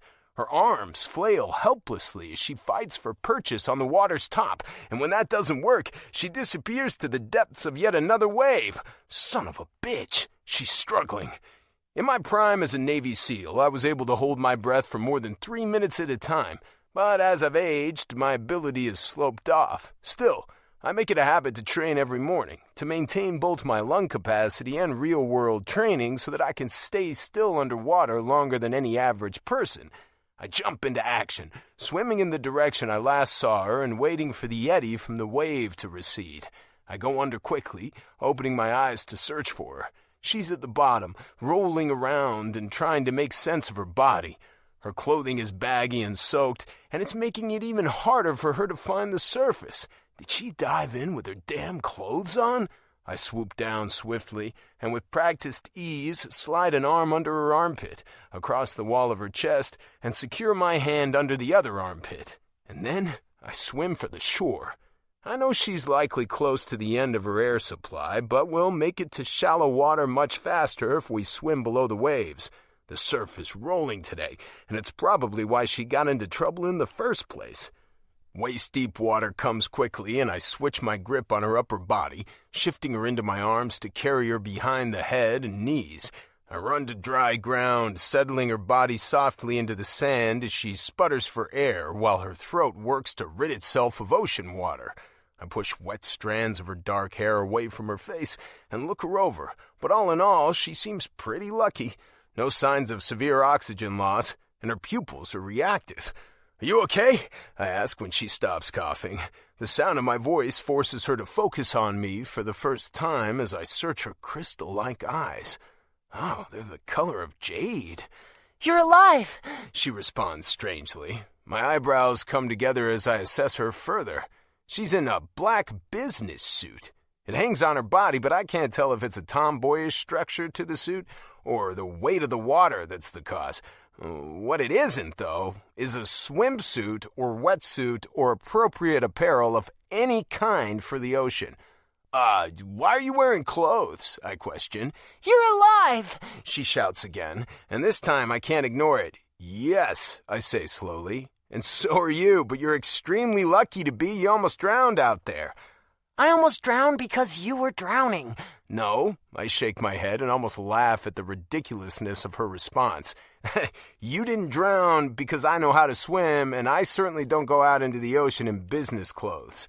"I went into the ocean in business clothes because you were drowning." "No," I say again, "I wasn't." "Yes, you were," she retorts, her voice stubborn. "I watched you go under and never come up, and I went into the ocean to save you." I open my mouth to refute her again, but she points an accusing index finger in my face and rushes to speak again. "I saw it with my own eyes, so don't you go saying no again." "I was holding my breath, not drowning," I explain. "What kind of person goes underwater and holds their breath for that long? There's no way—" "A former Navy SEAL," I cut her off. I don't mean to be impolite, but so far this conversation isn't going anywhere. The only thing that's going to help it along is clarity. That closes her mouth. In fact, it goes so far as to make her suck her lips in over her teeth. For the first time, it's silent, and both of us look down to realize I'm lying half on top of her, my hand at the bare, exposed skin of her waist. Goosebumps form under my fingertips just before I pull them away and push back to my knees in the sand. I put my ass to my heels and roll up to my feet. She watches the movement avidly, but doesn't venture to make any of her own. "Are you gonna be okay?" I ask again from my position above her. The sun is bright in my eyes, but I can't seem to turn away from her. She nods, biting into the flesh of her bottom lip and laughing a little. Mascara runs down her cheeks and settles into her dimples, and her sandy, wet hair clings to the sides of her face. She looks like a wet rat. Somehow, though, I can still tell she's extraordinarily pretty. I reach down and offer a hand. She accepts it readily, and I pull her up to standing. "Thanks for trying to save me," I say, a teasing smile playing at the corner of my lips. She laughs outright at herself and sinks her head into her hands. Oh yeah, this'll be a story for the grandkids, I'm sure. Assuming I ever have any, that is. Her comments are self-deprecating but laced heavily with humor. I can't help but laugh and stick out a hand. I'm Jake, by the way. Hold on. She stares down at my hand like it might catch on fire. What did you say your name was? Jake, I repeat. Her face freezes briefly, and then she breaks out into full-blown cackles. Okay, this is one of the weirdest mornings of my life. 5. Holley. The guy who was drowning, more like the guy you thought was drowning, even tried to save from drowning, but who, in all actuality, saved you from drowning, is him, Jake flipping Brent, the exact man I came here to find. Of course you are, I blurt out through another round of laughter. Of all the people on the planet, of all the people on this beach this morning, and I had to make a fool of myself with the actual guy I'm supposed to meet. There's no running. There's no hiding. There's no, "Don't worry about it, Holley, you'll never see this guy again." This is grade A, prime choice embarrassment. And it's going to give me horrible indigestion for the next several weeks. Oh my God, I cannot believe myself. What? Is Jake a bad name? He asks through a raspy chuckle, completely behind the curve of our fate. I can go by something else if that'll make you feel better. Oh, so he's incredibly handsome and charming? Sounds about right at this point. My eyes don't miss, can't miss, the way his fingers move the zipper of his wetsuit down, down, down, from his neck to just slightly below his belly button. With the kind of ease I do not possess, he slips his arms out of the sleeves and lets the material hang loose at his waist. His nearly full sleeve of tattoos on one arm is unbelievably vibrant against his tanned skin. And the rest of him? Biceps and pecs and a six-pack, oh my! This guy is 40? Good grief, his body looks 25, tops. Get it together, you little floozy. Stop staring at your assignment like he's lunch. I shake myself out of my beefy muscles-induced trance and clear my throat. No, I backtrack, trying to figure out how to save face when I'm pretty sure it melted off in the ocean. Or, at the very least, when his fingers played tug-of-war with his freaking wetsuit. Jake is a fine name. It's just, well, I'm Holley, I reveal. Holley Fields? I giggle to try to soften the awkward news, but he doesn't react at all how I expect. Instead, his eyebrows draw together. A smile still highlights his perfect cheekbones and insanely blue eyes, and, my God, why does he have to be so attractive? Holley, he says then, acknowledging that he did, in fact, hear me say my name correctly, but taking it no further. Right, I confirm. Holley Fields. He shrugs and settles his hands on his hips, calling my attention to the line of muscle that scoops down on both sides and points to the glorious world under his bathing suit. I work for the SoCal Tribune? I say, elucidating even further. He nods as if it's all the same to him. And I have a construction company. I start to open my mouth when it finally fucking dawns on me. He has no freaking clue about me. He doesn't know that he's meeting me here, or that he's been selected for Bachelor Anonymous or anything. He probably never paid attention to my name on the submissions, and his daughter obviously didn't relay the message. She wrote it down on some notepad and moved on with her life. I know how teenage girls work. I was one once. Oh, hell's bells. He must think I'm insane. I'm just now realizing that maybe we're miscommunicating a little bit. I spoke with your daughter last night, Chloe, about your Bachelor Anonymous submission. You were selected, and she assured me she'd let you know and that I should meet you here this morning, but I'm guessing you didn't get the message?" "What?" he says, his tone unmistakable. It's the tone every dad in the natural world invokes when they've just found out their kids have done something like taken their autographed sports memorabilia and flushed it down the toilet. I suddenly feel very protective of the unknown Chloe. I don't want to be the reason she gets in trouble. Honestly, we probably got our wires crossed. Or maybe she didn't get a chance to get the message to you. It's no big deal. "Sorry, Holley, but it is a big deal," he insists. "for you and me.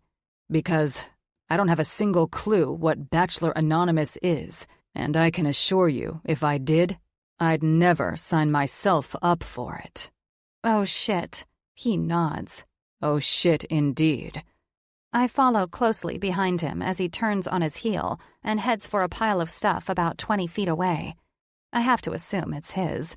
Either that, or the news of his involvement in the contest has inspired a robbery of some kind. Still, I prefer to bank on the latter. Sand sticks to my feet and nags on the back half of my body as I trudge behind him. He's focused, though, and doesn't seem to notice me, the sand yeti, at all. He digs in the front pocket of his bag and comes out with a phone. His fingers move over the screen. "What are you doing?"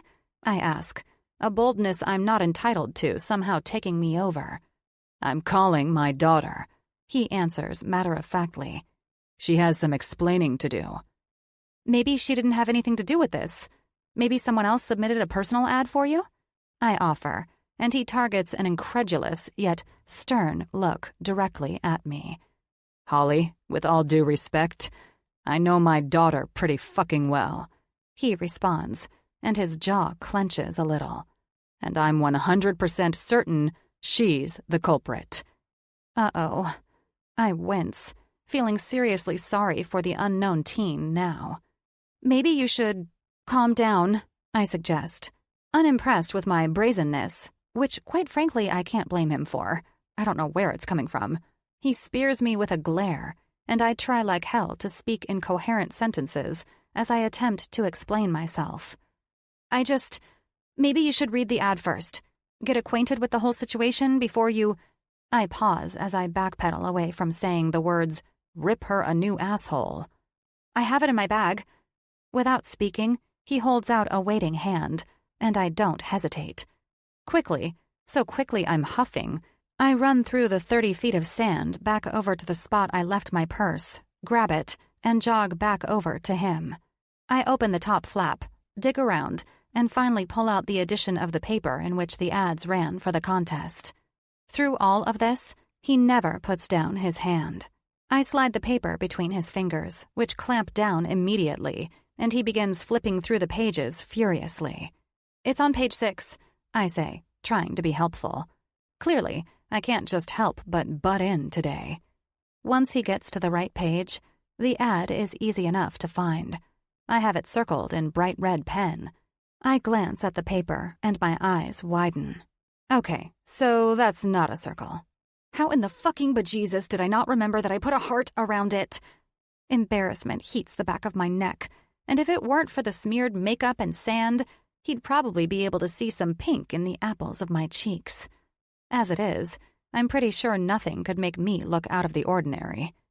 "Single Dad Seeks Juliet," he reads aloud, with a slight edge of derision. I suck my lips into my mouth and stay silent. I'm just thankful he hasn't mentioned my 6th grade style doodle that looks like it came straight off Lisa Frank's production line. "I can't believe this," he mutters to himself as he continues to read, and it's all I can do not to sneak around and take a peek over his shoulder. I mean, I've read the ad several times, but it's kind of like watching a movie you've seen and love for the first time with someone else. It's all about knowing what parts they're specifically reacting to. "I thought it was a really tasteful ad," I say softly, hoping to shed some kind of positive light on Chloe's situation. "Oh, really? Well, I'd like to remind you that Romeo and Juliet fucking killed themselves," he replies. Yowzer. I clamp my mouth shut again. This just isn't like her, he says, more to himself than to me. to do something like this behind my back. What in the hell was she thinking? Now I know. I know the question was meant to be rhetorical. But for some reason, I just can't help myself. I'm sure she didn't mean to upset you. Maybe she's trying to help, you know? By entering me into a fucking ridiculous dating contest? He questions, and instantly, for the briefest of moments, he actually finds a way to come out of his anger long enough to think about me. No offense, of course. It's surprising, startling even. I've never seen anything like it before. All the men I've ever known didn't know how to pause long enough to consider anyone but themselves. Oh, I say with a wave of my hand and a squish of my lips. Don't worry about it. It's just not something I would do, he explains further. She knows that. We're very close. I'm sure this is great for some people. He's being so nice now, I'm actually starting to get uncomfortable. Hey, it's okay. I shrug one shoulder. You don't have to explain yourself to me. I'm getting paid to be a part of it. I shut my mouth immediately after that one. I swore up and down to myself that I wouldn't go there, that I wouldn't allow myself to even consider that I'd rather be doing something other than these articles. All that negativity will only make the work 10 times as painful. He takes a deep breath, but eventually types out a message on his phone that I can't actually read without seeming far too creepy. I'm curious, but it looks like I'm just going to have to stay that way. He looks up when he's done typing, narrowing his eyes as he considers me for a moment. You really want to know what I said, don't you? I shake my head vigorously. What, me? No way. I would never dream of invading your privacy like that.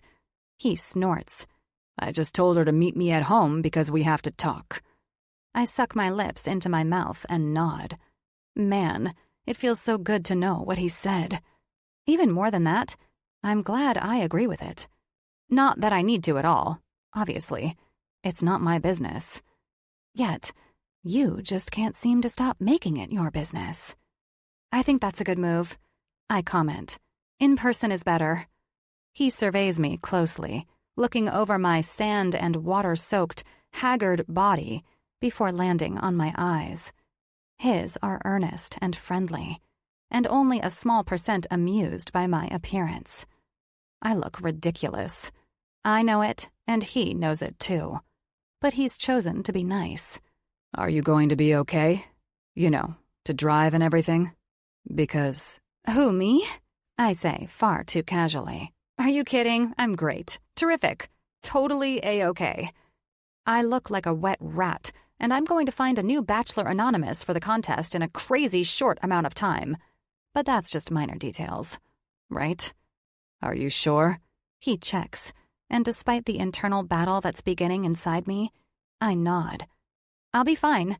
He jerks his chin upward, just once. It's smooth and casual and, wow. I've never seen a man pull off that move without looking utterly ridiculous before. But he's done it. I'll walk you to your car. I shake my head. I'm good, promise. You have important things to get home to. He nods and then chuckles a little. She is my kid. She's probably going to join an animal shelter and pick up 45 hours of volunteer work in the next 2 days, just to have a good excuse to avoid coming home. I'd be practicing my crying if I were her. I giggle. Heck, that's what I was doing when I was her. Jake smiles, and it feels like a reward. I keep going. I was a teenage girl once. I know the feeling of impending punishment. I have many years of training for an Oscar. Can't believe I didn't use it to make buckets and buckets of money. Mouth still curved toward his eyes, he holds up the paper between us and asks, Mind if I keep this? I shake my head. Not at all. I have another copy. But do they all have a heart drawn on them? He teases, and I almost faint. My dog did that, I blurt, despite the fact that it's both preposterous for an animal to be drawing, and I don't have a dog. He chuckles, and I'm almost tempted to think of some more dumb things to say. God, he's cute. The women in the Bachelor Anonymous contest would have eaten him up. And I'm still considering all the ways I can make a fool of myself for the benefit of his laughter when he bids me goodbye. It was nice to meet you, Holley. You too, Jake. With one more chin jerk and a smile, he scoops up his bag and his towel and heads for the sidewalk at the top of the beach. I watch as he goes for a moment, but I finally snap myself out of it. I look down at my toes and sigh. I'm a fucking mess. I don't know if I have any extra clothes in my car, but if not, I'm going to have to drive home practically naked, because there's no way my Infinity's seats will survive this. Hiking the strap of my purse farther up onto my shoulder, I start my walk through the sand, headed back to where I came from on the other side of the Hotel Del. We're down a little ways, and I've lost sight of Jake, so I'm sure he's gone. I dig in my purse, grab my keys, and bleep the locks on my car as I approach. The parking lot is mostly empty, thankfully, so I head straight for my trunk and pop it with the button on my key fob. Please, God, let there be something in here that can help me. And, for the love of everything, please make finding a new Bachelor Anonymous easy. 6. Jake. Stuff tossed into the bed and dry towel resting on my driver's seat, I climb up into my truck, shut the door, and turn the key to fire up the engine. The radio comes on, and immediately I turn down the knob to soften it.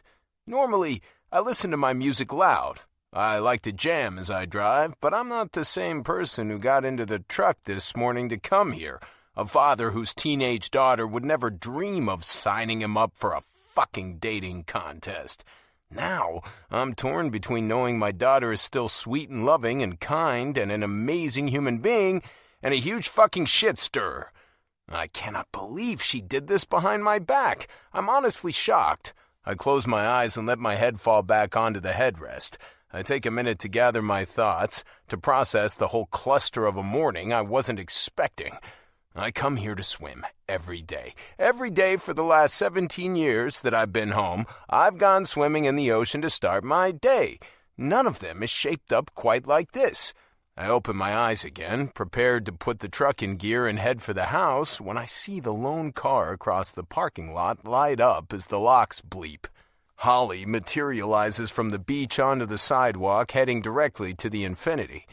What I should be doing right now? Putting my car in drive and heading home to figure out what in the hell Chloe was thinking with this Bachelor Mysterious, or whatever the fuck it's called, stunt. But what I'm actually doing? Still sitting in park, watching the enigma that is Holley Fields.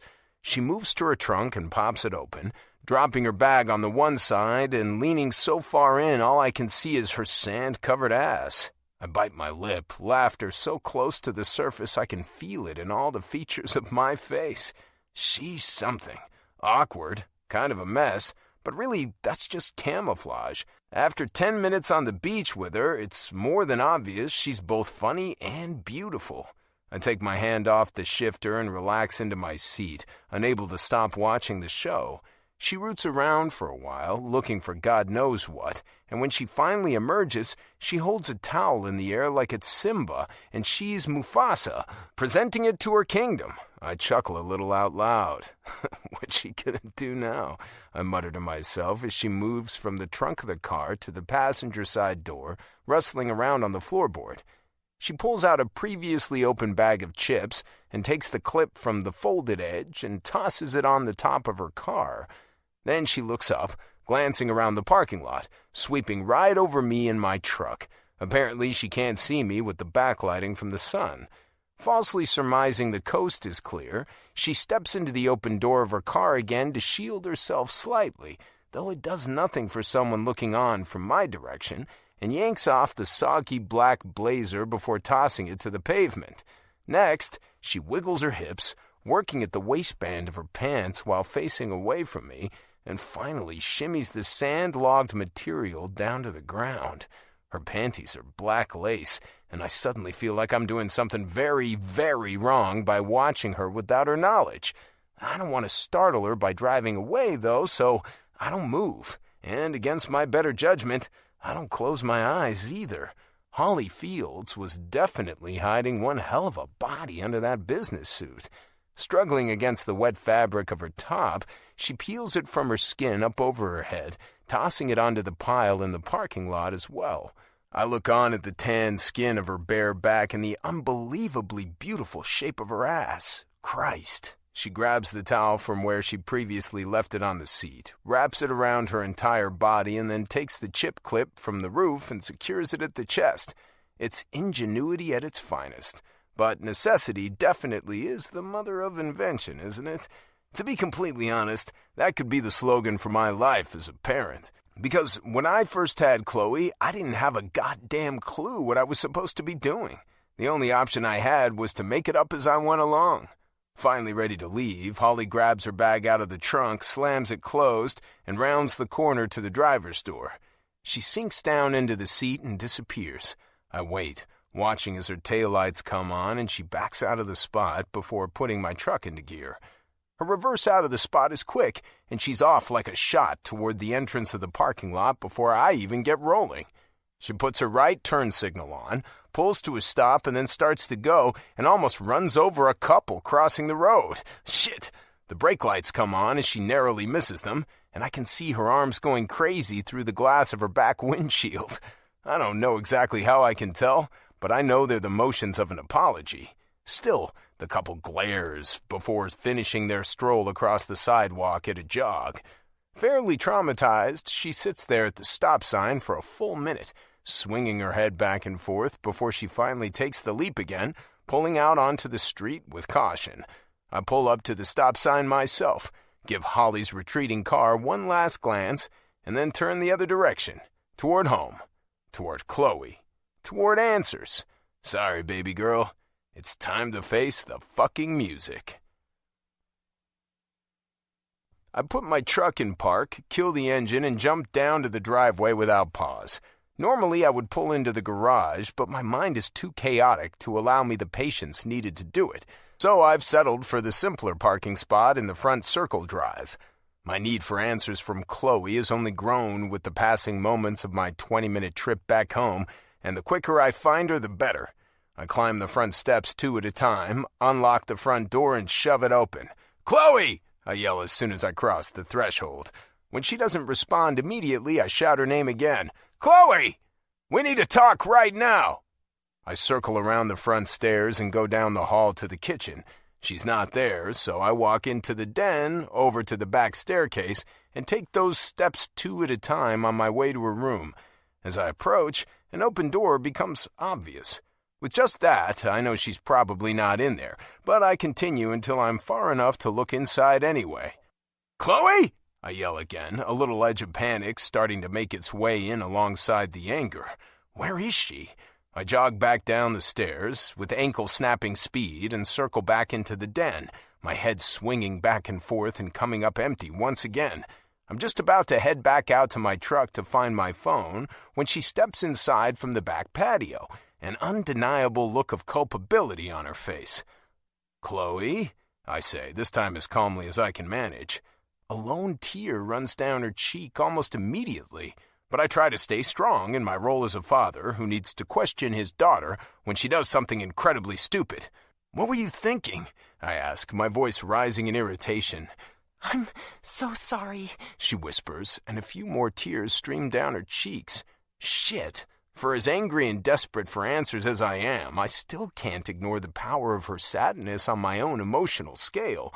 It's incredibly ironic that I, the former Navy SEAL, can crumble like a ton of bricks at the mere sight of my daughter's discomfort. With 2 long steps, I pull her into a tight hug. She shoves her face into my chest, and the waterworks amplify in intensity. "Hey, Chloe," I say softly. "Calm down, okay?" "Shh. God, I hate when she cries. Why does it suck so much when a woman cries?" "So it's safe to say you're familiar with why I've come home?" I start, and she nods into my chest, squeezing her arms tighter. I sigh and let my lips fall forward to her hair. "Calm down, and let's just talk, okay?" She shakes her head, and I almost laugh. Apparently, the music Chloe thinks she's about to face sounds like the song they play at funerals in New Orleans. I'm not going to yell. We're just going to talk. I promise. She takes her face out of my chest and looks up at me. her mascara a smeared mess not entirely unlike that of an almost drowned Holley Fields. "You're not gonna yell?" she asked to confirm.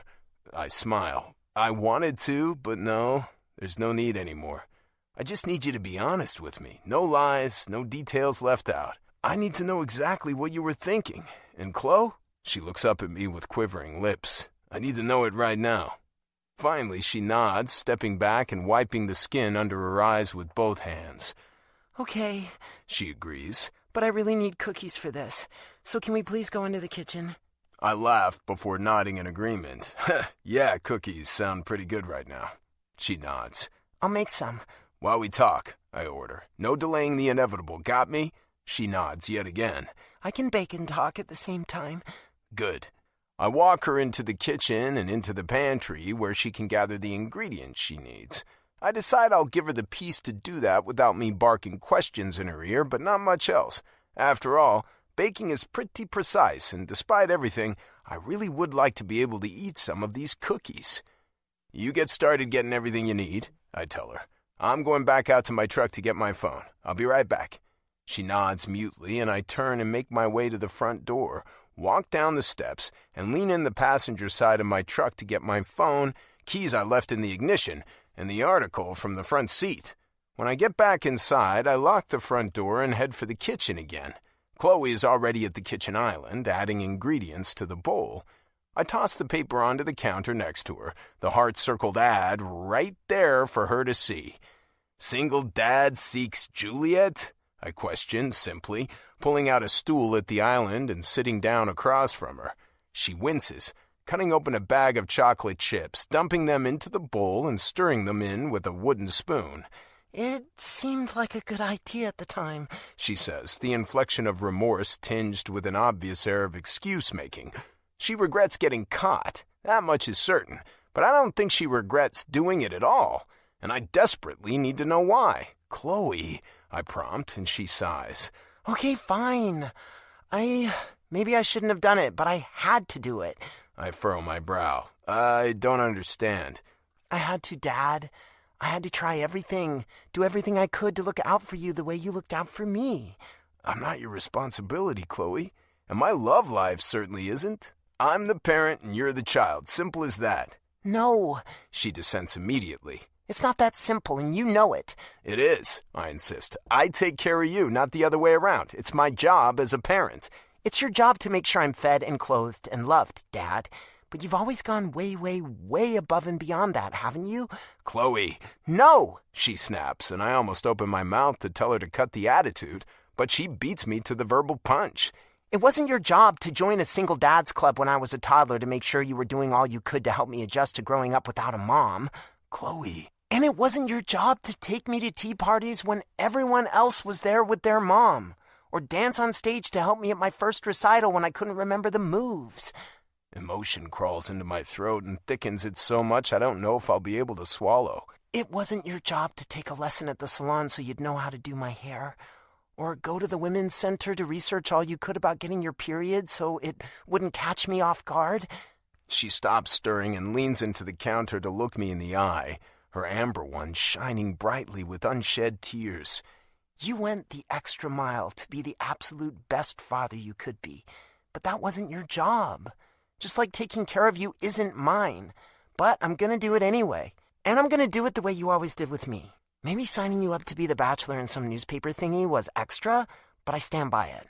"Chloe." "I'm grown, Dad. Grown," she emphasizes. "My needs are different than they used to be.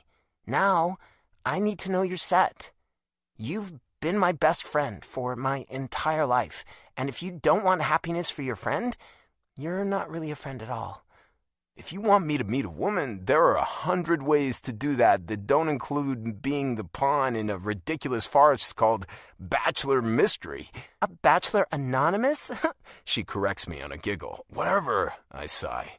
"It doesn't matter what it's called. What matters is that there are plenty of other, not ridiculous ways for me to find someone." "Fine.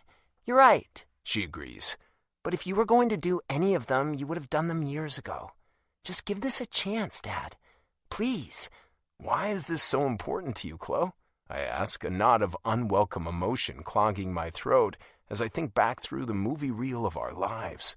So many memories, so many tragic moments, so much beauty and love and happiness. Why do you think I need a woman so badly? Have I cheated you by keeping you to myself all these years? Did you miss out by only having a dad to look up to? I didn't miss out. You did. I shake my head. My life has been exactly what I've made of it, Chloe, and I made it that way for a reason. I wouldn't change it. I laugh a little. Hell, I don't even know if I'm equipped to compromise with someone on everything anymore. I've been on my own, in charge of my own decisions for a long time. Sometimes it's hard to unlearn living that way, and I don't know if I want to. With the right person, you won't have to compromise all that much. I shrug, sighing internally at myself for having all those conversations about empowerment in a relationship over the years. I wasn't prepared to have her feeding all my own crap back to me so soon. And you think this, whatever this contest is with the paper, is going to produce the right person? I think you miss 100% of the shots you don't take, she fires back, quoting me from yet another parental speech. It's like I loaded the gun for her, for God's sake. I sigh heavily and consider her closely, and she does the same to me. We stare at each other with the weight of our lives, years and years of counting on each other and trusting that even if it seems crazy in the beginning, it'll all make sense in the end. This is nuts, Chloe. You realize that, right? You entered your 40-year-old dad in a dating contest run by a newspaper. A dating contest in which readers voted and chose my 40-year-old dad to be the most eligible bachelor in San Diego. I stare at her in confusion, and she shrugs. I might have written the ad, but the SoCal Tribune readers voted you in. This just gets better and better, doesn't it? I mutter, and a soft giggle pops from her lips as she turns to preheat the oven. Just do it, Dad. What's the worst that could happen? She questions with a glance over her shoulder. You meet an amazing woman who catches your eye, and you actually enjoy spending time with her? She feigns disgust. Ew, gross. Am I really going to do this fucking thing? Silver lining, you'll get to see the intriguing woman that is Holley Fields again. Oh, I can't believe I'm agreeing to do this. I shake my head and bring it down to the counter, and she shrieks a cheer into the air. Hell, just what am I getting myself into? 7. Holley. Papers flutter into the garbage as I toss another heap from my desk into the trash can near my desk. Hundreds and hundreds of personal ads and application information to go through. And still, finding another viable option for Bachelor Anonymous seems impossible. The instant I left Coronado Beach, I stopped at my house for a quick shower and a change of clothes and headed straight back to my office to try to figure out a game plan that won't end in me losing my job. I've been working on said game plan for the last several hours, and I'm only certain of 2 things. Jake Brent is a no fucking go. And, besides the cleaning staff, everyone in the office has headed home for the night. Basically, I've yet to move past square one. Find a new Bachelor Anonymous. I can't do another vote. There's no time. Not to mention, having Tribune readers know the process has been fucked from the jump isn't the kind of image I'd like to portray. As a general rule of thumb, I try to make decisions that won't get me fired. I pick up the next sheet from my pile and read the ad aloud. Single male with a good couch looking for a woman with a house in Palos Verdes. If interested, please send picture of the house. Oh, for goodness sake. This dude doesn't want to find love. He wants a sugar mama with a sweet house. Without even looking at any of the other information, I quickly ball that one up between my hands and chuck it over my left shoulder in the direction of the trash can. Holy flaming fuck-ups. I'm going to end up writing obituaries. I can feel it. I grab the next paper, holding my eyes closed tight until I feel ready, and then pop them open to read. This one's a little longer and starts off way more promising. 6 feet 1 inches tall and a muscular 210 pounds. Looking for love with a single female of any ethnicity. I read quietly to myself. Looking for someone I can make laugh. Recovering addicts a plus. I scan back over the last sentence again. Wait, what? My mouth moves numbly as I read over each word carefully. Recovering addicts, a plus. A plus? Why is this guy looking for recovering addicts? Does he, want to prey on them or something? Lawsuits against the paper and me, and basically everyone in Greater Southern California swirl in my mind, and I cringe. I don't even bother balling up the paper before tossing it behind me this time. It drifts to the ground, like snow on Christmas morning. Geez Louise, why is this so hard? I pick up the next one and scroll my eyes over the title. Widowed male seeks curvaceous sexual attention. Ugh. Next. Single male seeks hot girl summer. Eye roll. Single male seeks love. Okay, this one doesn't sound so bad. I cover my eyes and look between my fingers as I continue to read silently. Single and ready to mingle, ladies. At 86 years young, I know the meaning of love. Holy prune juice and Melba toast. 86? This isn't going to work at all, though I can't help but keep reading. Must like watching flea market flip and riding in golf carts. Send pictures first. I let my head loll back and try not to cry. Am I living in some sort of alternate dimension? I mean, wasn't almost drowning this morning in the real ocean enough? I have to drown in the metaphorical deep end of work, too? Gah. I pick up the next paper from the stack hesitantly. Who knows what snakes in this pile of ridiculousness have yet to strike? Single male seeks virgin. I'm looking for a woman between the ages of 18 and 30 who will glorify me and God forever. I am willing to teach her all the things she doesn't know. Virgin preferred, but will consider someone re-virginized after one-time lover. Oh, for the love of everything holy! My desk phone rings and startles me out of my seconds-away breakdown. With a hand to my chest, I inhale a calming breath. Normally, I'd be annoyed by the surprise, but at this point, I'll take any distraction I can get.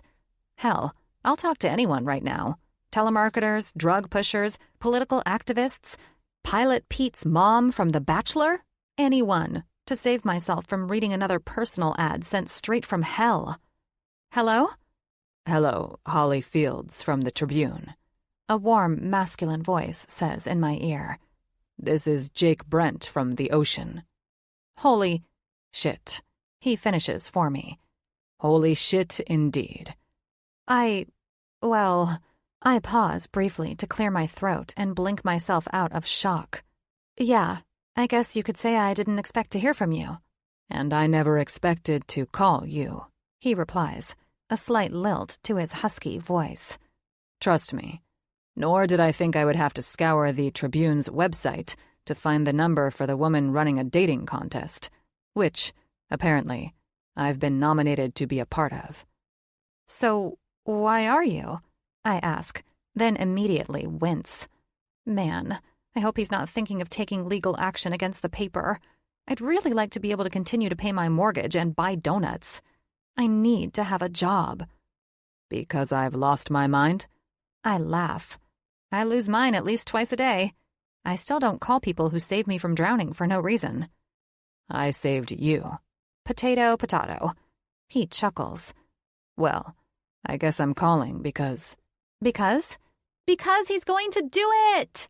I hear Chloe yell in the background. His response is swift and firm without being mean.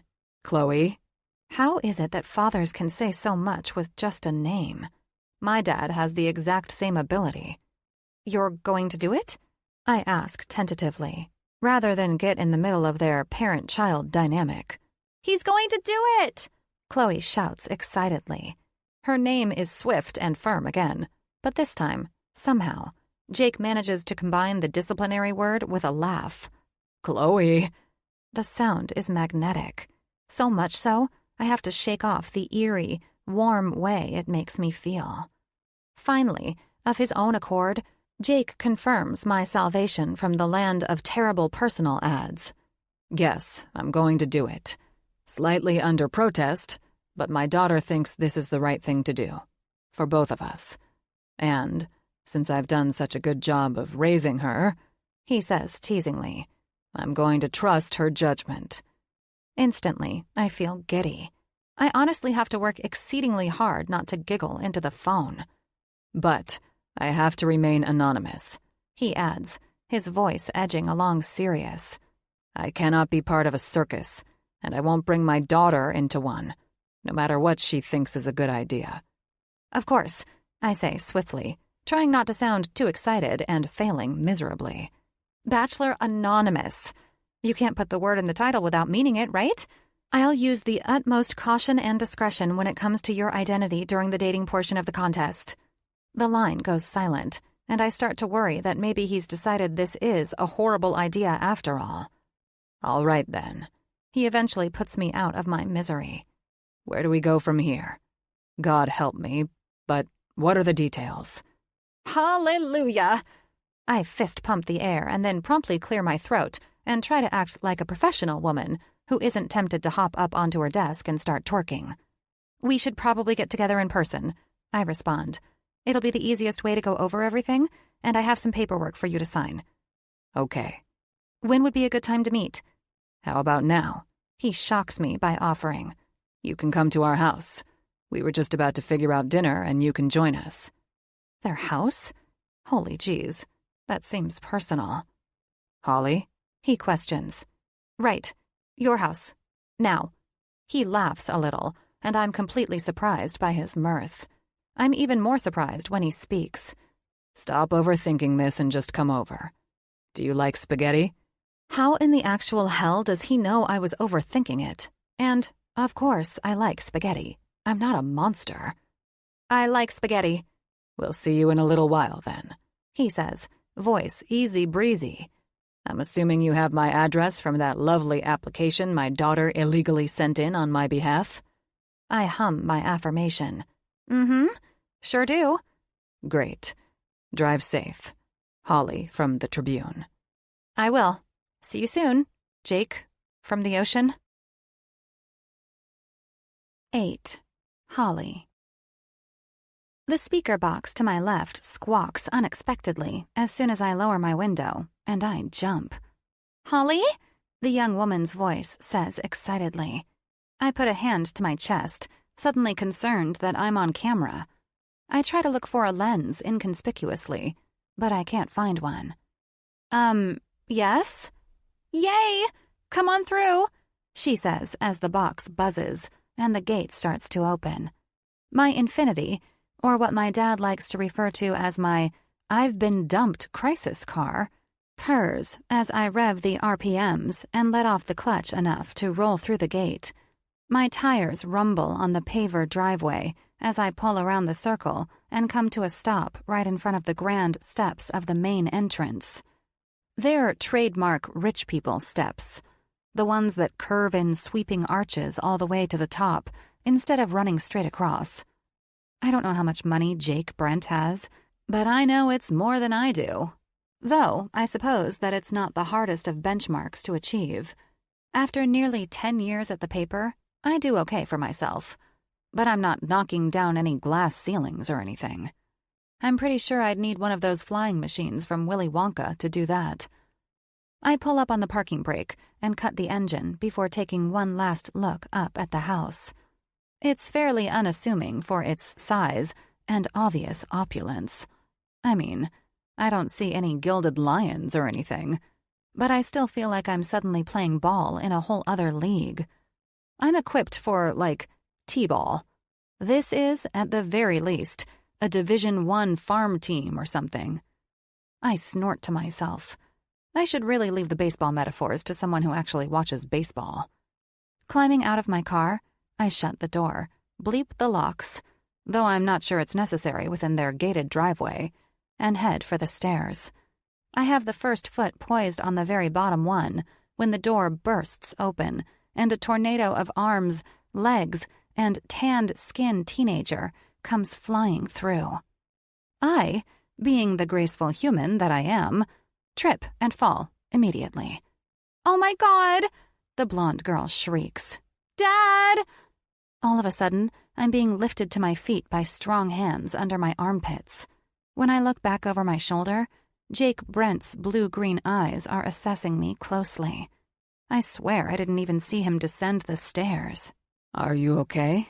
He asks, and the mortification of being rescued by him for a second time today makes my neck feel hot.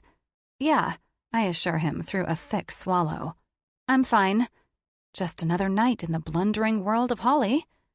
You're not hurt? He prods further, pushing me back and away from his body a little so he can run his eyes over the length of me.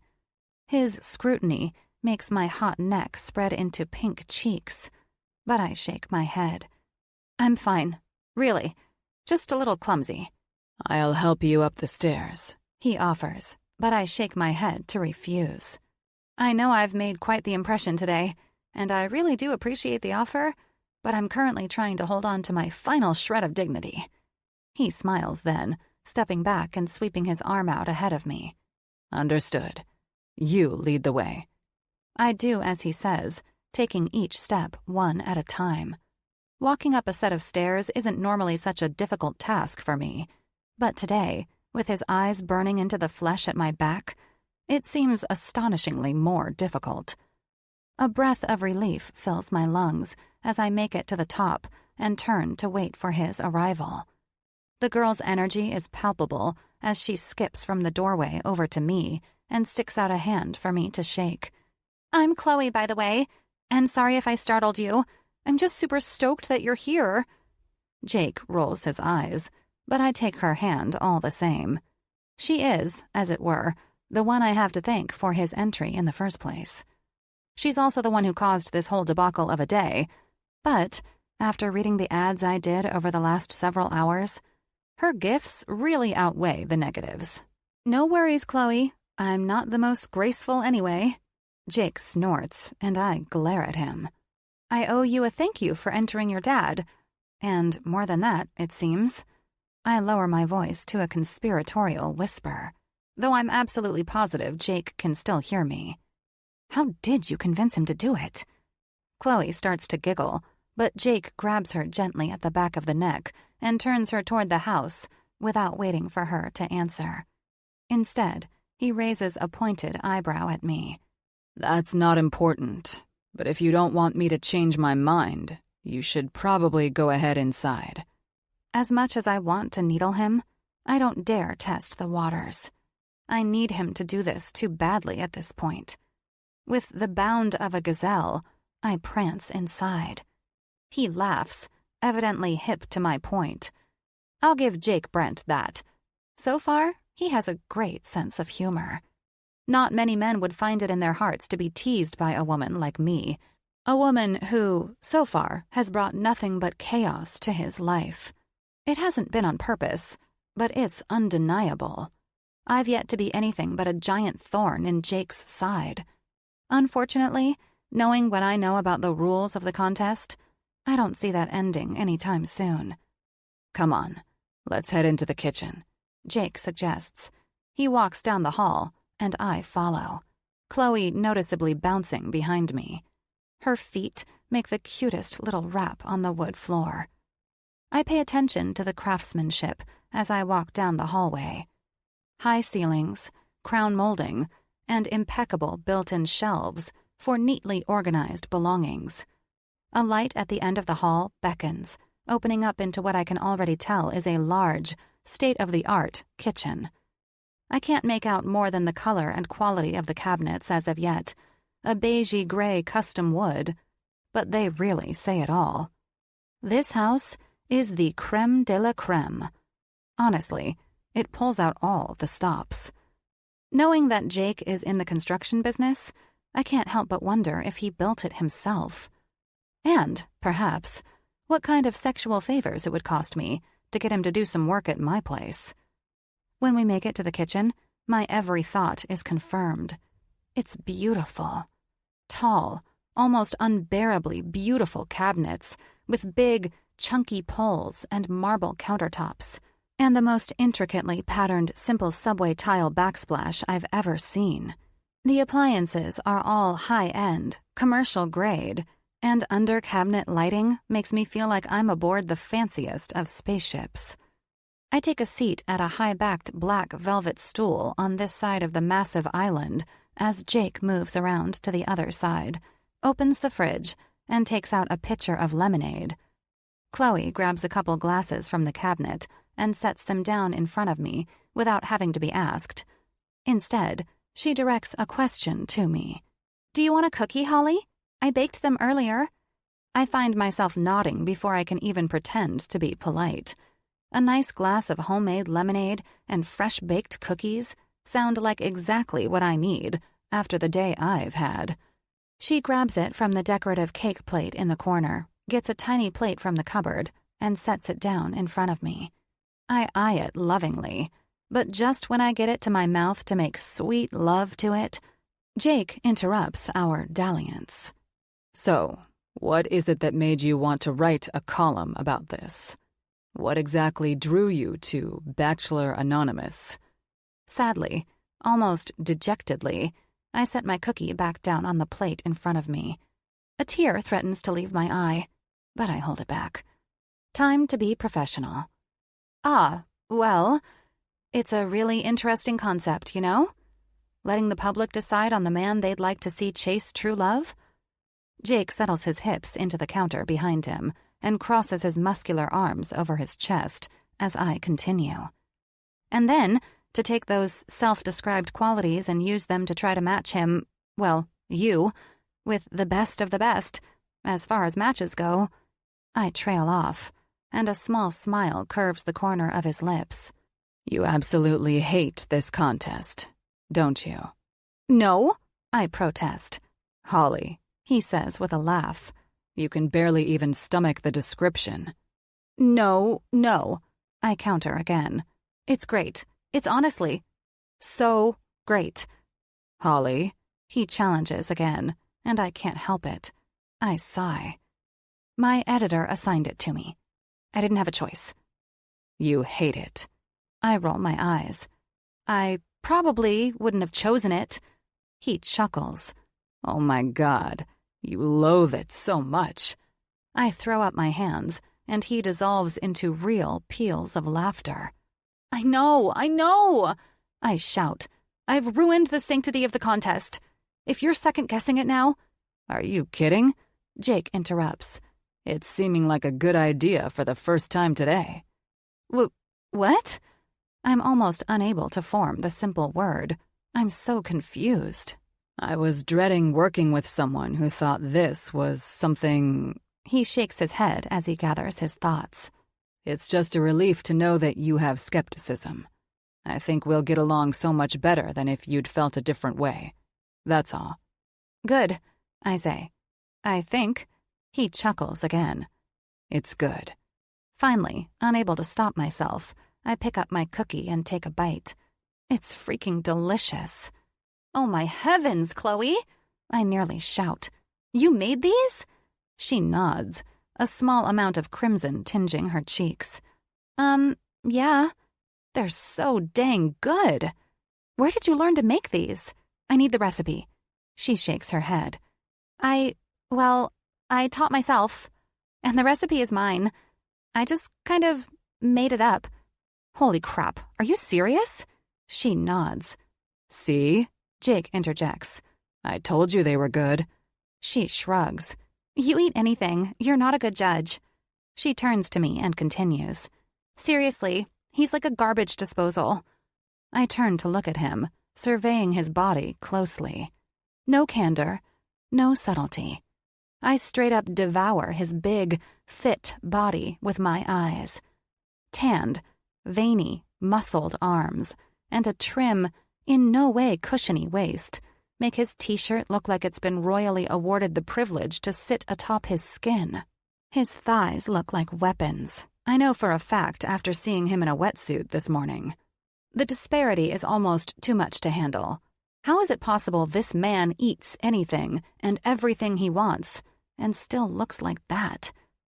For shame, Holley. Stop ogling him like he's the human version of that cookie. Jake clears his throat, and I do a slow blink.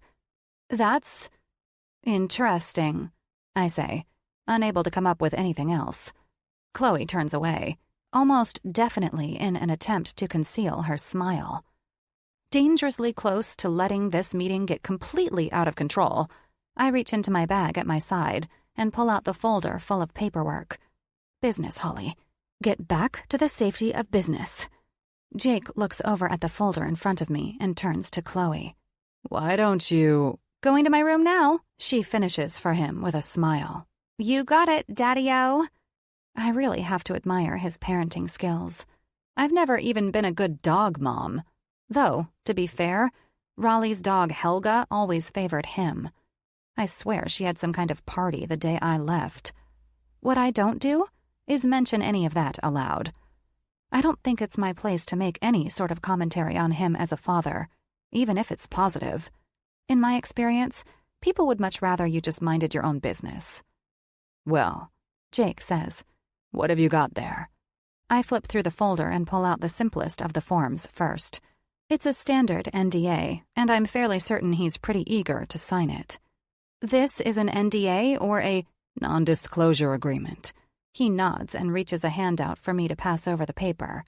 I don't waste any more breath before sailing it across the island in his direction. He catches it and then reaches out a hand for a pen.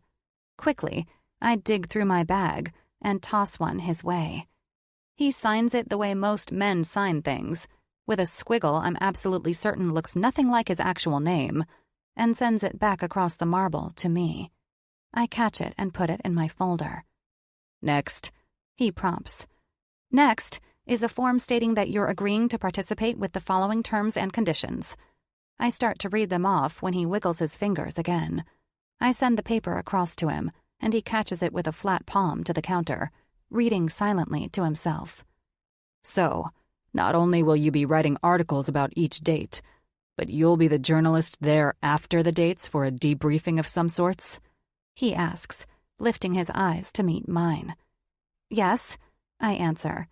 I'll actually be at each of the dates the whole time. But not, like, right there with you guys. Just discreetly in the background. Won't be in your way at all, promise. And what's this thing about a reveal party?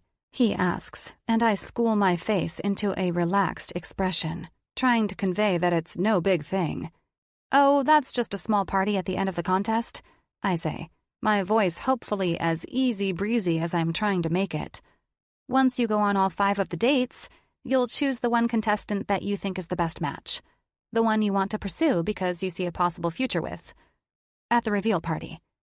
Truthfully, the party is going to be kind of big. I mean, there will be caterers and photographers and a guest list, but something tells me those details will officially scare him off. He narrows his now scrutinizing eyes. Tell me there isn't an engagement ring and me getting down on one knee involved in this reveal party. Oh my God, no!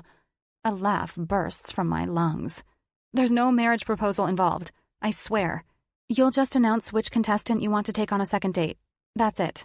Okay, good. I don't need some 17th century bequeathal of the dowry or some shit raising my tax liability next year, he says, before going back to reading. I blink 3 times, trying to make sense of everything he's just said. The bequeathal, I repeat softly, making the corner of his pink mouth curl into a smirk. Oh, I laugh as it becomes clear that he's joking. He lets his smirk grow into a smile, but largely keeps his concentration aimed at the paper as he reads more.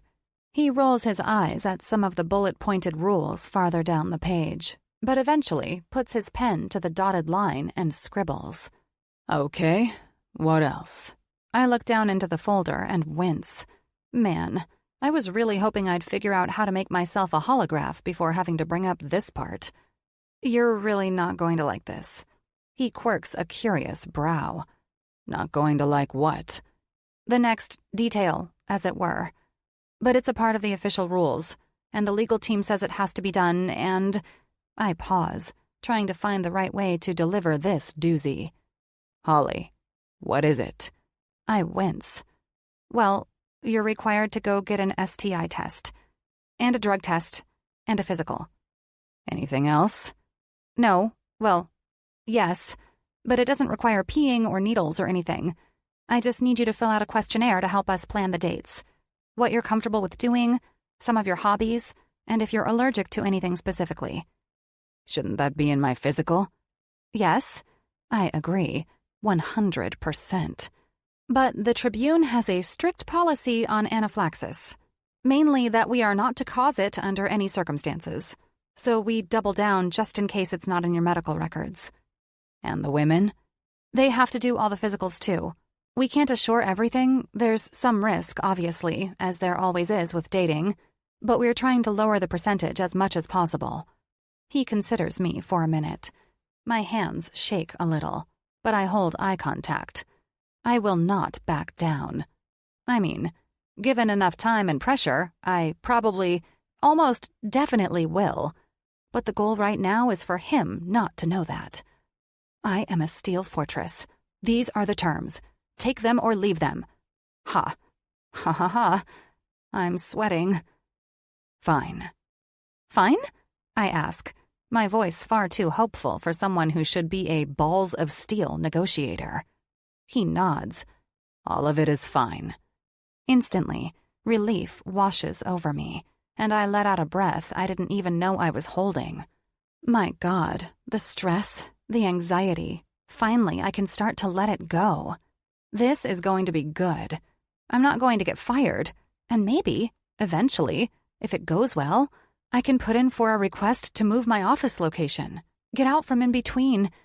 Except, there's one thing. His words are a pin to my balloon of joy. One thing? One thing I want done differently. I'm shaking my head before he even gets started. There's no way they will budge on the doctor's appointments and the testing and the... I don't want to fill out some questionnaire about dates with women I know nothing about. The questionnaire? That's what he has a problem with? It's just to make... He holds up a hand, and I stop talking immediately. I want to plan each date before it happens. With you. He further explains. We'll go over some information about the woman so I can take each of them into consideration. It's the only way I'll do it. And, as far as I'm concerned, there's no way in hell you're going to learn all you need to know from a stupid piece of paper. You'll spend a whole day with me, and then you can draw your own conclusions for your articles from that. This is a deal breaker? He nods. I'm not doing this to waste my time, Holley.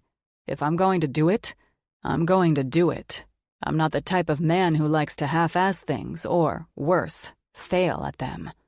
I'd like to have some chance at success.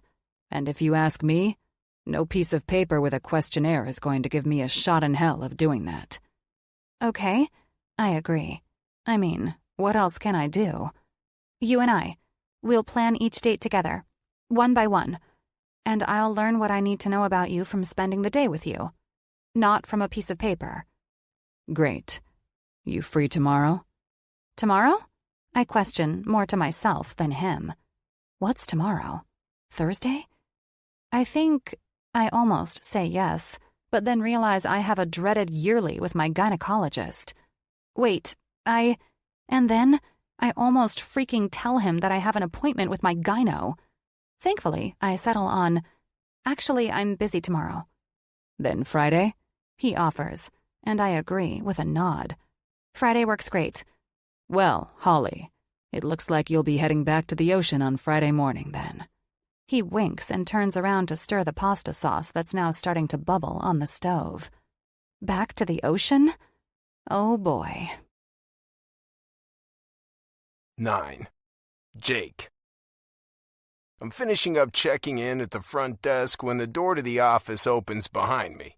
Curiosity is a human reflex, so I turn instinctively to see who's coming in.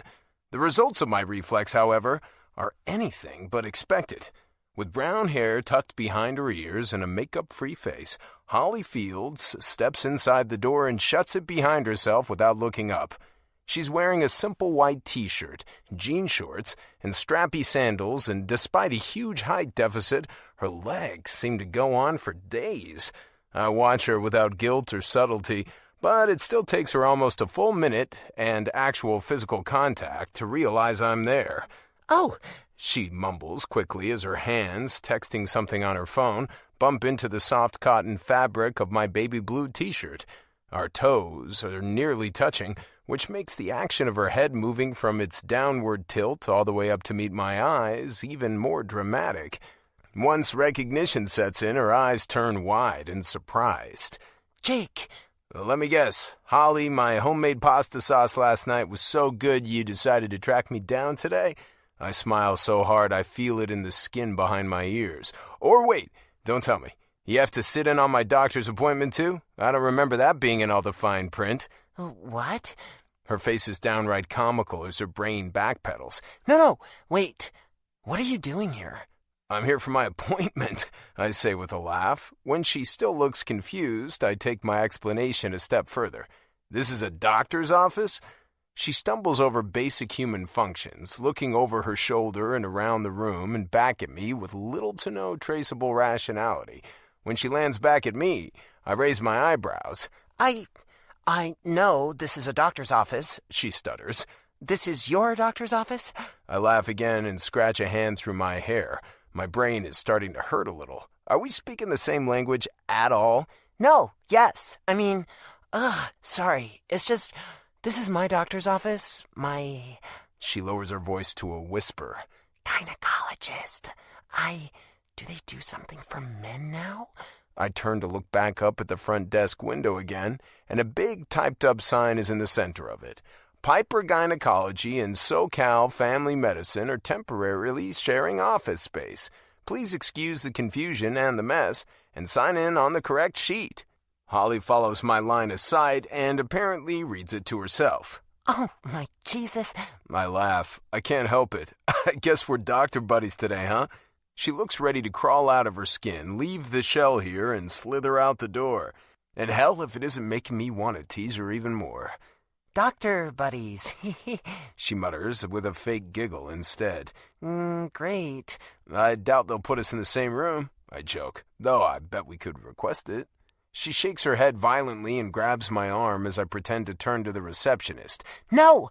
Relax, I comfort with a laugh. I'm just kidding. I'll go get the broomstick of the witch in my room, and you'll go do whatever it is you do in yours. The broomstick of the witch? I nod. Extremely powerful, but nearly impossible to procure.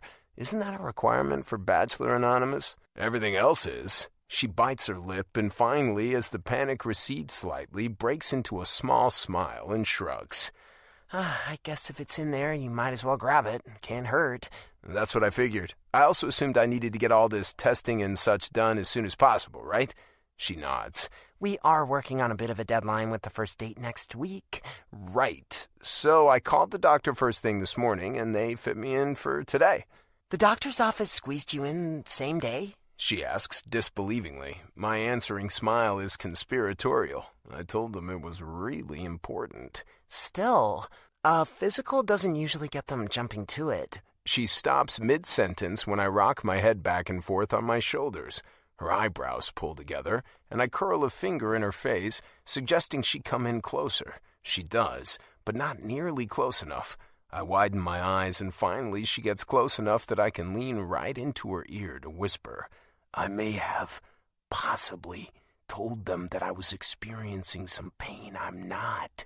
She gasps. Maybe kind of sort of chest pain. She snaps back to standing, her back ramrod straight. You told them you were dying? She whisper yells. I laugh. No, I just suggested that maybe they should fit me in is all. You gave them the sense that you might be in cardiac distress, Jake.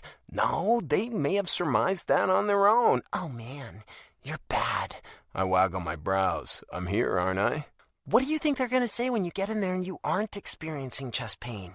Nothing. I shrug and slide my hands into the pockets of my jeans. I'll play dumb. They'll think it was just a mix-up and I'll get my physical. She shakes her head, her eyes wide with panic, and I have to laugh. What? That's not something you would do? Never, she says vehemently. You're a good girl, huh? I'm not psychotic, if that's what you mean. I chuckle. Miss Fields, the receptionist calls, making Holley jump almost 10 feet in the air. She glances back at me with unrepressed angst and then heads for the reception desk like I've somehow included her in high-level Russian espionage. I watch avidly as she bends into the window, discussing something with the receptionist I can't make out, before standing up and making her way back across the room to me.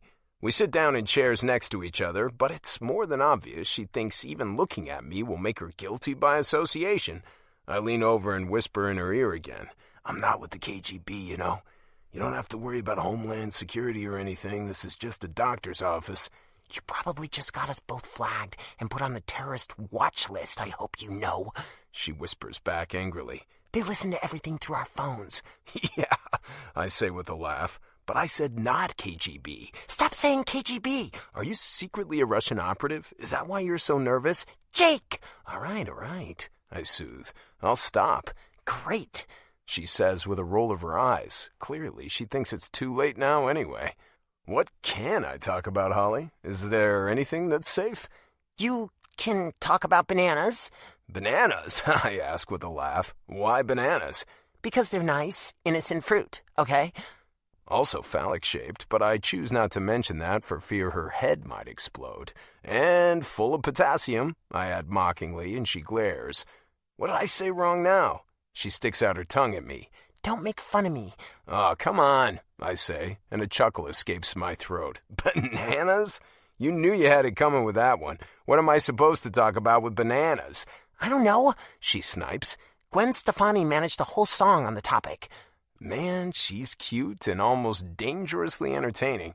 I've never met a woman like her in my life. I've never seen the appeal of bickering with someone before, but this is unbelievably fun. Ah, yes, I know the song well. Chloe went through a god-awful phase with that one. It's not her fault, she said defensively. It's catchy. Oh, no, you too? It's a Gwen Stefani classic. It's not like Chloe and I are alone. Maybe you're the weird one. Maybe I am, I agree. Jake Brent. The nurse calls from the door beside the reception desk. It feels like no time at all has passed, sitting here teasing Holley Fields, and it almost feels like a shame to leave her. Still, I get up from my chair and bid her adieu. She looks at me nervously, obviously thinking I really told them I was suffering symptoms of cardiac arrest to get this appointment. A little fib I thought she'd catch on to immediately, since they would have sent me to the ER instead of coming in here like it was no big deal. And I have to work hard not to laugh as I smile. Another nurse shoves in next to mine and calls out into the room loudly, Holley Fields! I bite my lip as Holley jumps to her feet next to me. Do you think they're onto us? I ask. She slugs me right in the kidney as she steps around me. I wince and laugh at the same time, jumping into a walk that matches her pace. We walk elbow to elbow all the way to the door, her eyes flitting nervously back and forth between us the whole time.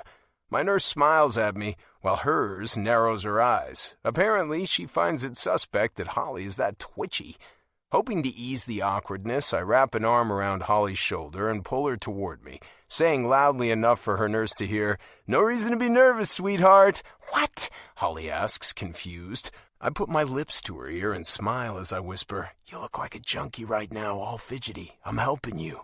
I'm only jumpy because you made me that way, she hisses, and I laugh. Making a big show of it, I put my lips to her cheek and give her a kiss. Her eyes widen, but I take my arm away from her and say my goodbyes. See you after, honey. She glares, but my nurse is apparently taken with the show. Oh, nonsense. We've got rooms for you two right next to each other, don't we, Cheryl? Cheryl, Holley's nurse, finally starts to warm, agreeing. Yeah, I think we do. Great, I say cheerfully. Holley looks absolutely miserable, but I can't help it. It's the good kind of miserable. The kind she'll get over.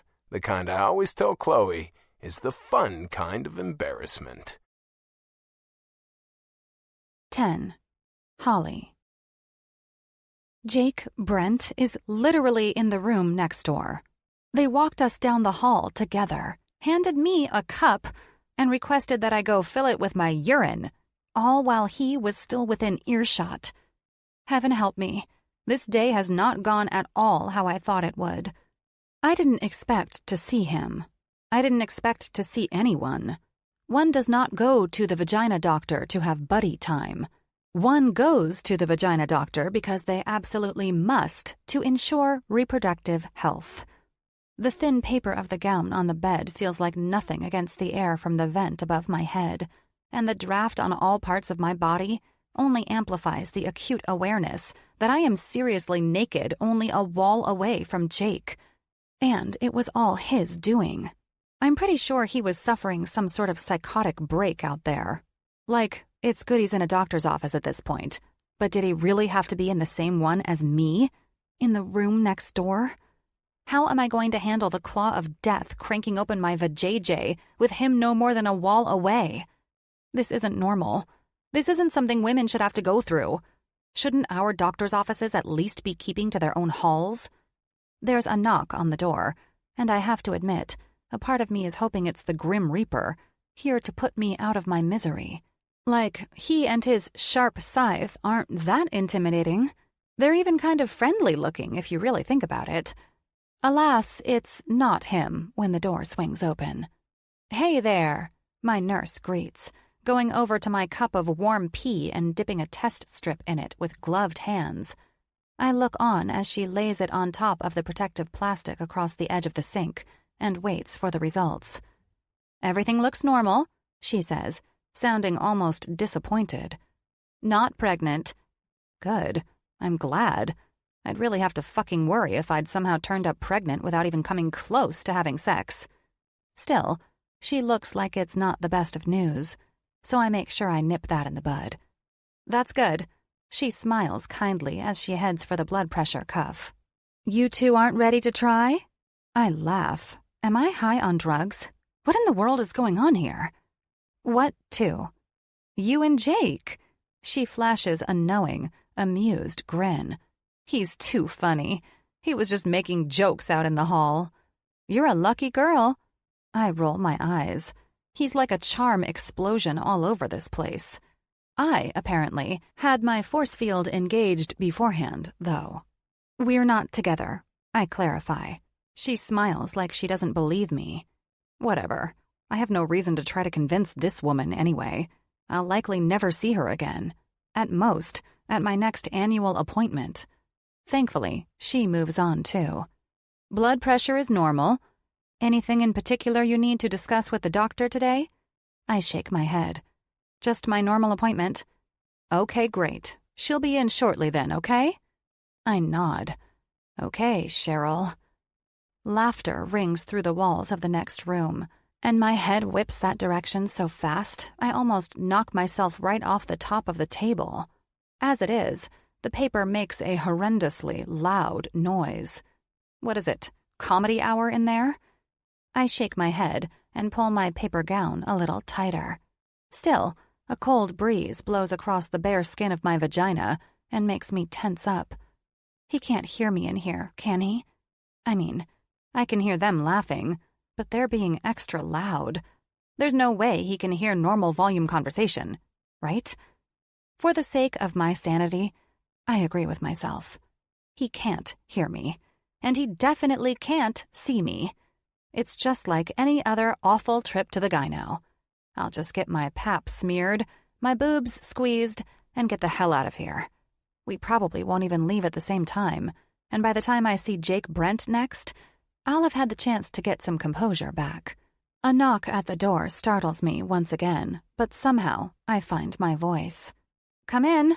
The door pushes open, and the doctor steps in with a smile on her face. She's shaking her head, and somehow, I just know Jake is the one responsible. "Sorry," she says with a laugh, her blonde ponytail swinging. "We're just cracking up out there.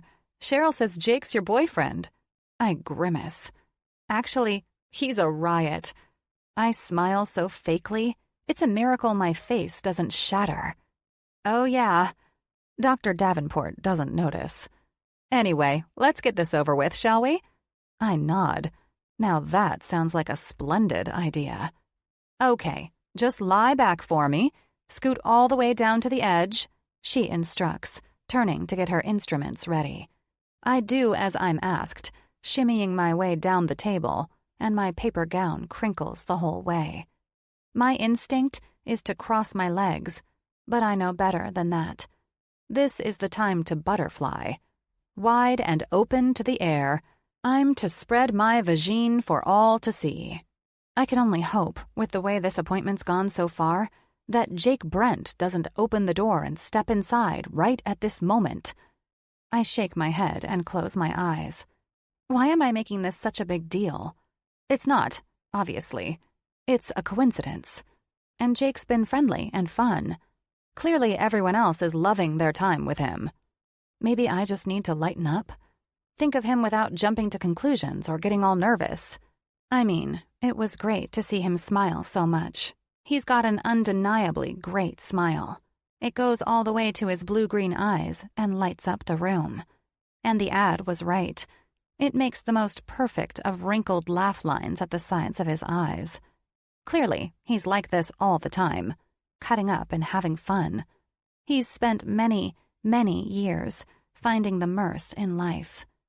Just relax, Dr. Davenport instructs, putting gentle pressure on the insides of my knees as they've closed right up again. You're going to feel the pressure of my fingers, first outside and then in. I pull my lips into my mouth and stare at the ceiling. Nothing like the feeling of a stranger's fingers as they root around inside you. Seriously, nothing like it. Good. Now I'm going to use the speculum. Just take a couple deep breaths for me, okay? I nod. Oh, goody. The most fun part of all. Relax, she instructs again, as I feel my muscles go full-on boa constrictor.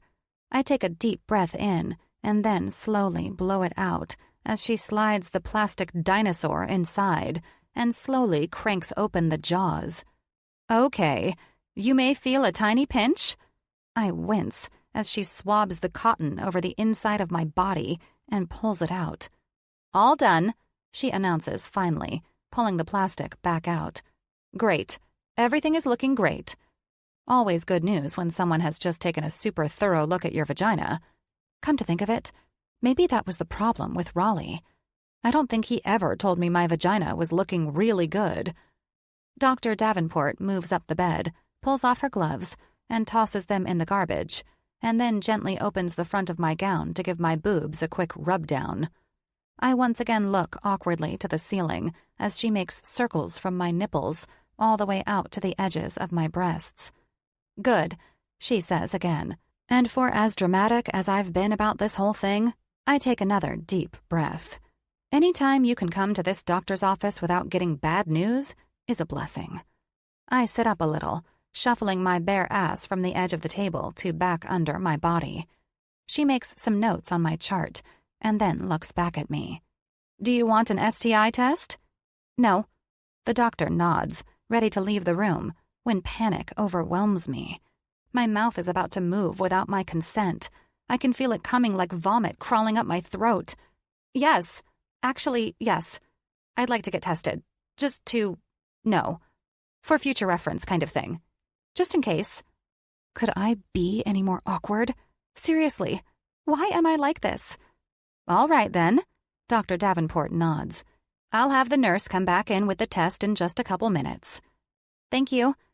After Raleigh left me for his assistant, I should have gotten tested, but I could never bring myself to do it. I didn't have any symptoms, thank God, but he'd been sleeping around on me for at least a year. And seeing as he'd gotten the woman pregnant, he was obviously not using protection. But now, it just seems like I should. It couldn't possibly have anything to do with the man in the room next door. No way. I don't even really know him. Plus, he's done nothing but tease me all day.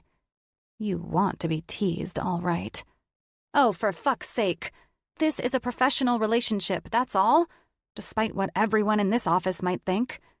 Jake Brent is Bachelor Anonymous. I'm spending the day with him tomorrow to know what to write about in my article. That's it. 11. Jake. My bare feet sink into the cool sand of the early morning with ease as I sling my bag over my shoulder and look back in the direction of the parking lot. A huge array of pink and red and orangey purple paint the sky with an artistic warning of the sun's upcoming arrival above my truck, and birds chirp in the silent stillness of it all. I turn back to the roll of the ocean and make my way about halfway down to my normal spot in the sand before spreading out my towel and dropping my bag on top of it. Normally, I wouldn't waste any time before pulling my t-shirt up and over my head, pulling on my wetsuit and heading into the ocean. But this morning, against all of my better judgment, I'm waiting on Holley Fields to join me. I shake my head to myself. I still can't believe I agreed to be a part of this shit. Fatherhood is a powerful form of emotional weaponry, I'll tell you that. I take a seat on my towel, but I face the street rather than the waves. The sun will be above the horizon at any moment, and for once, I'm going to allow myself the chance to watch it. A lone plane leaves a trail in the pink mist at the top of the sherbet display, and seagulls cry out for one another. A flash of movement catches my eye from down below, and I tip my chin down away from the sky to see what it is. I recognize the little blue car immediately as it pulls into the parking lot, and I smile to myself with thanks that this time it's not nearly as close to running anyone over. Once Holley Fields comes to a stop, she moves around on the inside, but I can just barely make her out through the windshield. Only a minute or two passes before she shoves her door open and climbs to her feet. I watch as she tugs at the waistband of her shorts, shoves one hand down the back to relieve herself of a wedgie, and then leans in again to pull a bag across from the passenger side. She drags it out, grabs it by the top, and then shuts the door to walk away, but her whole body jerks back, the handle having gotten trapped in the door. I cover my mouth to keep the sound of my laugh from carrying the distance between us. She's a fucking mess. Bag finally free, she makes her way to the sidewalk, cut-off jean shorts highlighting the length of her long, tanned legs in the process. Her white t-shirt is simple and tied over her full breasts, and her shoulder-length brown hair falls in natural waves around her face. She's a walking disaster, but man, she's beautiful. She stops on the sidewalk and leans down, still without having noticed me in my position on the beach. Her sandals are attractive but undeniably complicated, and the bag on her shoulder, thanks to gravity, flops to the ground and almost knocks her over. She stumbles a little, still working at the strappy buckle on one foot, and my smile grows again. Frustrated, she kicks at her bag, making it spill out its contents, and a loud groan sounds all the way across the empty chair and echoes off the ocean. I bite my lip. She turns then, hand still on her ankle, her ass still in the air, and reaches forward to get something before it can roll away. The vision of her ass sparks a memory from the last time I saw it, covered in nothing but lacy black underwear she stripped down in the same parking lot. Fuck. Concerned with my line of thinking, I spin around and face the ocean for the remainder of her antics. We're probably both better off if she doesn't know I've been sitting here watching her struggle anyway. I reach between my shoulders, pull off my t-shirt, and then shove it into the big opening of my bag. The screen of my phone lights up in the little pocket, so I pull it out to look at it. But it's just an email. I stand up and start to stretch, but the sound of Holley's voice calling out to me makes me turn around. Hi, she calls, definitely oblivious to the fact that I watched the first and second act of her comedy sketch routine. Ah, I hum as Holley comes walking through the sand, carrying her overly complicated shoes. At least you're wearing shorts this time. Last time was not my fault, she sasses. Plus, I was saving you from drowning. You're never gonna let that go, are you? Why would I? It's the truth. A laugh jumps from my throat. Okay, sure. In your mind, you were saving me. Not in my mind, cowboy. I was saving you. Holley? She narrows her eyes. Jake? Holley? Jake? I sigh. She smiles. Man, does it light her up. There's something about her face. Something so engaging. It's beautiful and cute and earnest at the same time. I've never seen anything like it. Ready for a swim, then? I ask, and she laughs so hard she actually snorts. It echoes on the empty beach. No way are you getting me back in that water. Why? According to you, you saved me. Shouldn't be any trauma associated with that, right? It's complex. She skirts around the question. But just trust me, we're both better off. I'll watch out for you. No. She shakes her head, and strands of her dark locks slide across her shoulder. You won't even notice you're in the water. I'll take such good care of you. No.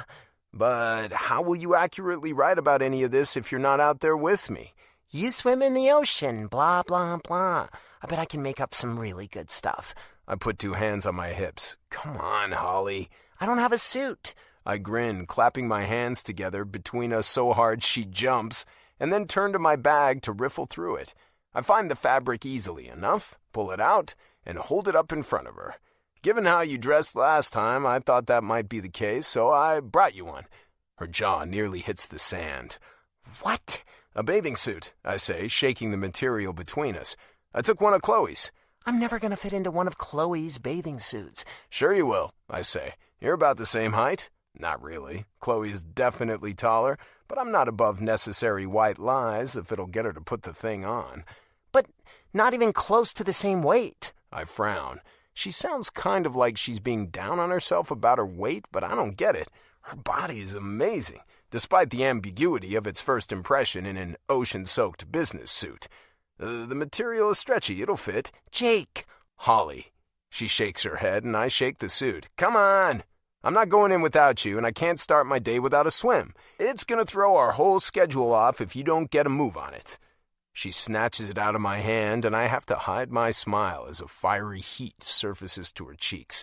You know, I'm getting the sense that you're becoming more annoying by the day. Could you quit that? Me? I ask innocently. Annoying? Are you sure? Yes, both yesterday and today. Very annoying. Her irritation makes me chuckle. Okay, I'll try to stop. She smiles and breathes a sigh of relief. Thank you. Again, I shake the bathing suit. I thought you said you were going to stop. She yells with a stomp of her foot. Sure, I am, but not without you going for a swim. I'm gonna look like a pregnant woman's cankle in this thing. I snort, and what a beautiful cankle you'll be. Several curse words leave her lips in a string I can't make out as she snatches the suit from my extended hand and stomps away toward the public restroom. Little does she know, they keep those locked on every day of the week but Saturday and Sunday, but I don't think it's smart for the news to come from me. This is the kind of thing she should figure out for herself. Of course, given the need to change in her car, there is a possibility she'll just get in it and drive off, but that's a chance I'm going to have to take. I'll wait until after our swim to show her the other bathrooms all of us Navy men know are across the street. By then, she'll be able to laugh about it, I'm sure. She'll just be glad to have a shower to rinse off all the salt water once we're done. But for now, a little annoyance is good. It'll keep her safe and alert in the water.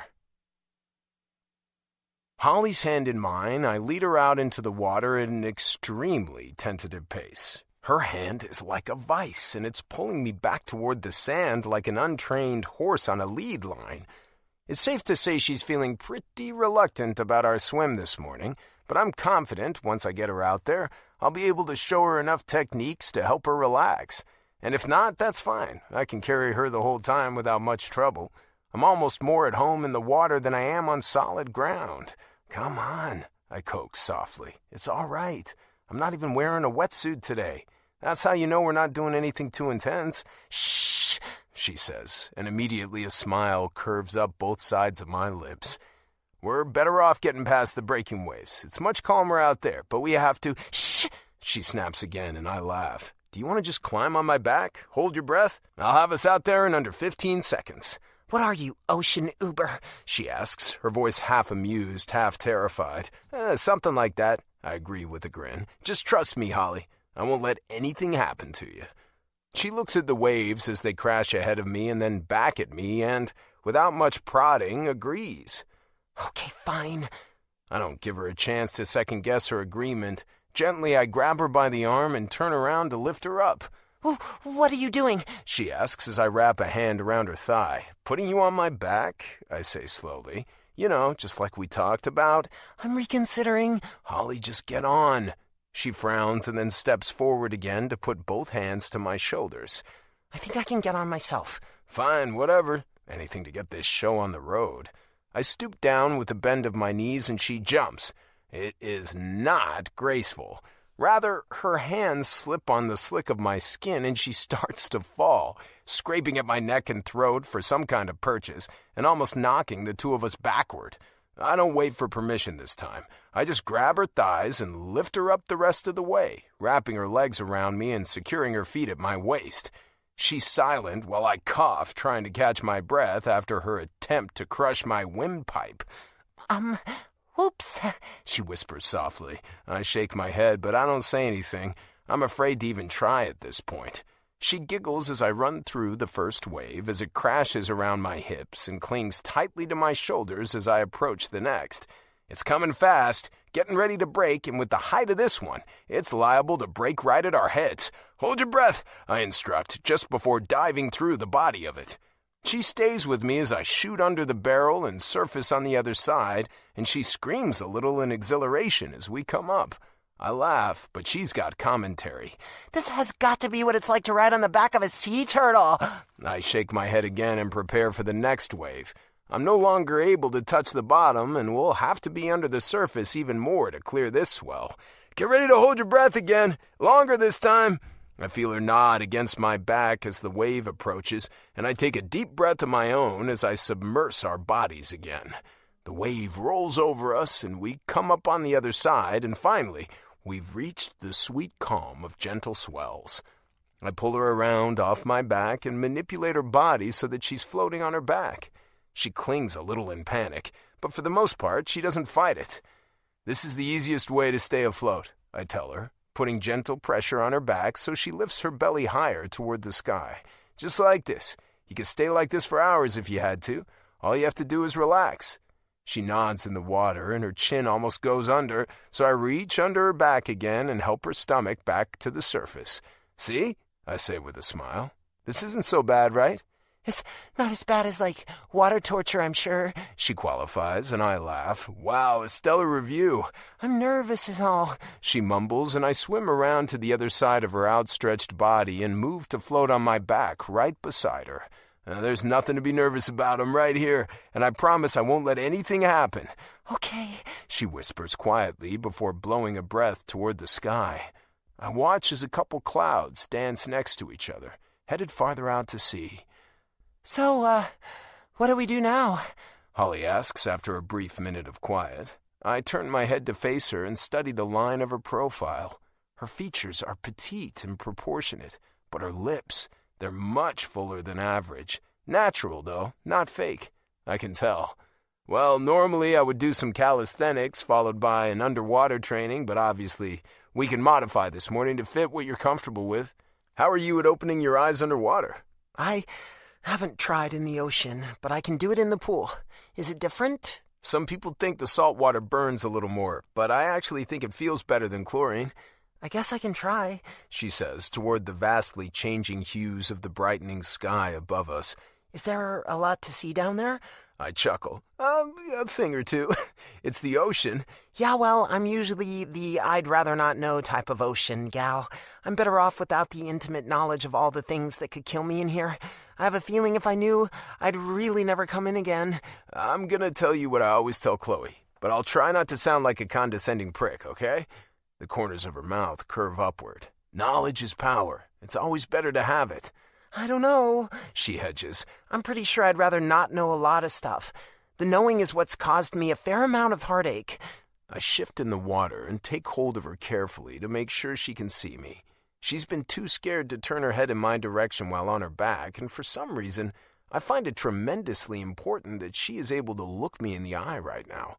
She searches my steady gaze as I grab onto her hips, lift up on her thighs, and force her legs around my waist. It's an incredibly intimate position. I'm not unaware, but it's the easiest way to keep us both afloat out here while we talk. It does mean that I have to wait at least 30 seconds, enough time to let her eye sockets shrink back down to the realm of their normal size before I continue with my point. Knowledge is power, I repeat, squeezing the fabric of the swimsuit above her hips to emphasize my words. The reason it doesn't feel like it sometimes is because of fear. Fear of conflict, fear of consequences, fear of dealing with something you have yet to establish a comfort level in. You sound like you really believe that, she comments softly, and I nod my head. When Chloe was born, I was an active Navy SEAL, on a mission in an undisclosed rainforest in a remote part of the world. For 72 hours, another man from my unit and I had been following a target, doing reconnaissance. I hadn't come home in more than a month, and I knew she was due soon. But when you're out there doing that kind of work, time passes differently. Holley agrees with an up and down tilt of her chin, though I know she doesn't really understand. And not because she's a woman or a civilian or any of that crap. I just know because I never understood either. Not until I lived it. Anyway, we were at the tail end of that assignment, working our way back to civilization, when we got word about Chloe's mom going into labor. Now, it's not out of the ordinary for wives, or girlfriends in my case, to give birth alone when they're involved with a military member, but something about this meant I was being given leave, effective immediately. There was a C-130J with my name on it, and I was on my way home stateside. Oh, that's good, right? I smile. Not the kind that conveys happiness, and not the kind that's faked. It's a sad smile, filled with sad memories from a long time ago. Knowledge is power, Holley, but no one saw fit to give me any. I walked into the hospital, dirty, sweaty, overtired but happy. So I went to the gift shop to get a couple things to celebrate. Wendy and I hadn't planned on getting pregnant, but we were both excited anyway. But when I got to the front desk and asked for the room information, the guard immediately called upstairs to someone, and they came down to meet me. Our close proximity forgotten, Holley takes a hand off of my shoulder and puts it to her lips. From there, I was taken to a room and informed that all the joy I'd spent the last 24 hours preparing to feel wasn't to be my reality at all. Wendy had passed away during childbirth, a detail they'd known since the beginning, and the reason for my leave, and I was the only person my brand-new daughter had left.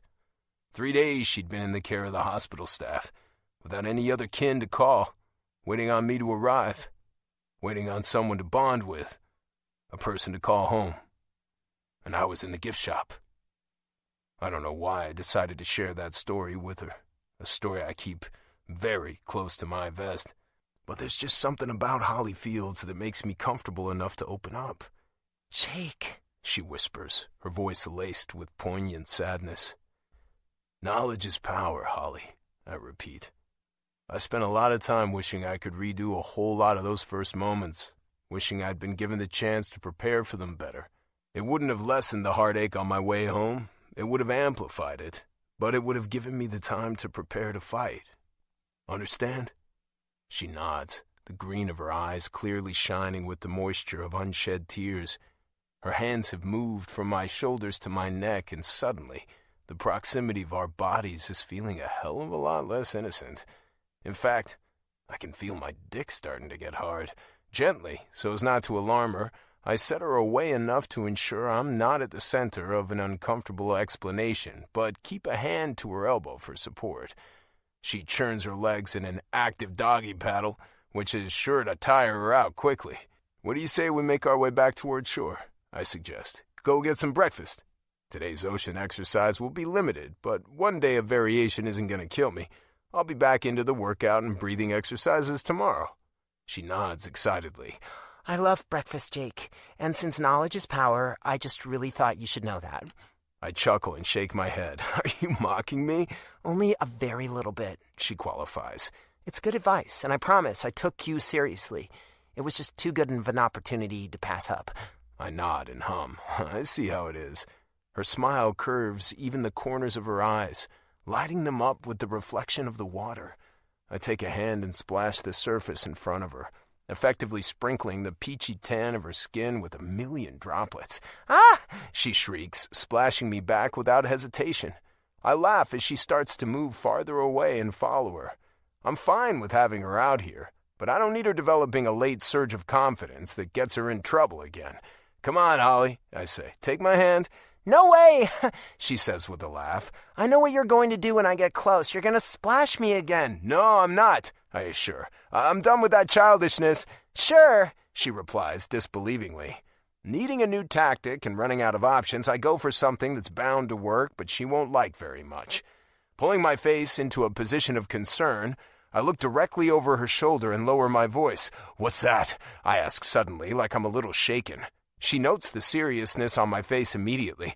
What's what? That, I say ominously. Oh my God, Holley, it's right behind you. Oh my God! She squeals, panic, making all her muscles tense up. The problem with that, of course, is that it's going to make her sink that much faster.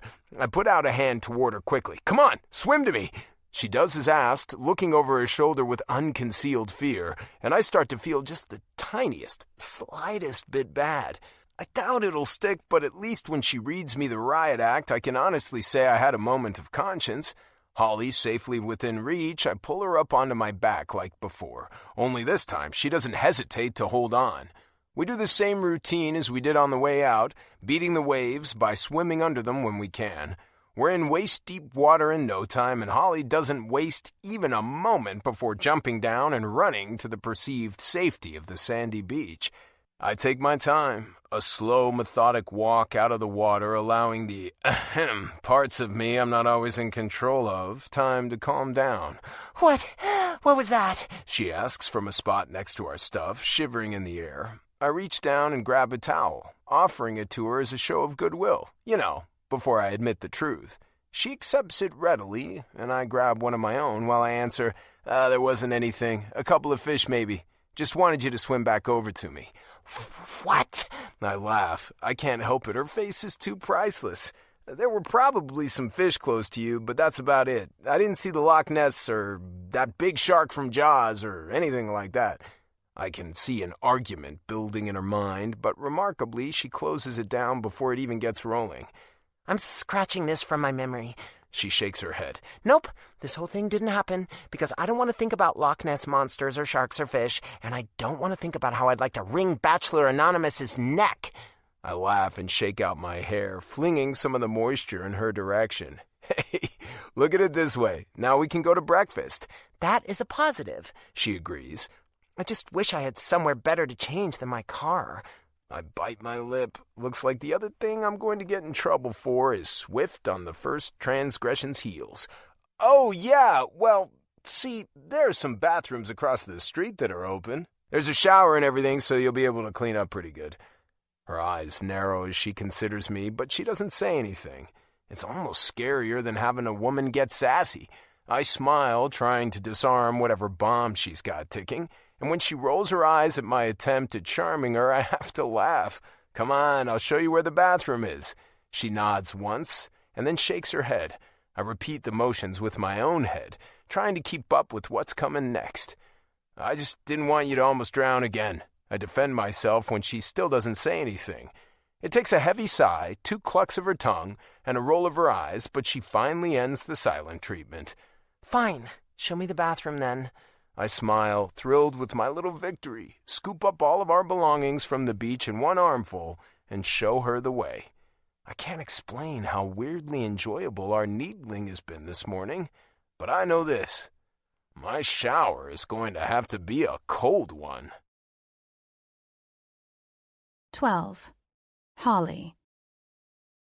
Looking at my reflection in the bathroom mirror, I scrape my wet hair into a messy bun and twist it with a hair tie. Thanks to the shower, my skin and hair are devoid of the sticky residue of salt, but there's nothing I can do about drying my wet locks. Luckily, if I leave it like this for a couple hours, it'll dry on its own into a pretty decent showing of waves.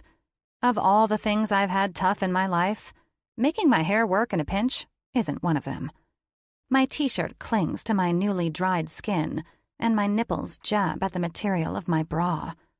I try to tell myself it's the cool air of the bathroom on previously heated skin, but I'm too much of a cynic to fully believe it doesn't have anything to do with the man waiting for me outside and the time we spent in the water with his hands all over my body.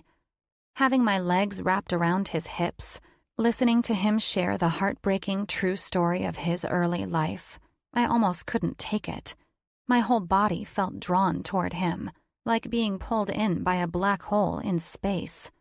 I had to swim away, to put some distance between us, for the sake of my survival. I mean, Jesus. From what I know about space stuff, black holes, suck stuff in forever, never to be seen again. With the way my hormones were raging, I could have been in the same predicament for sure. No turning back. I shake my head to clear it and grab my belongings from the sink top. The longer I stare at myself in the mirror, the more uncomfortable thoughts start to surface, and I'm not ready to face them.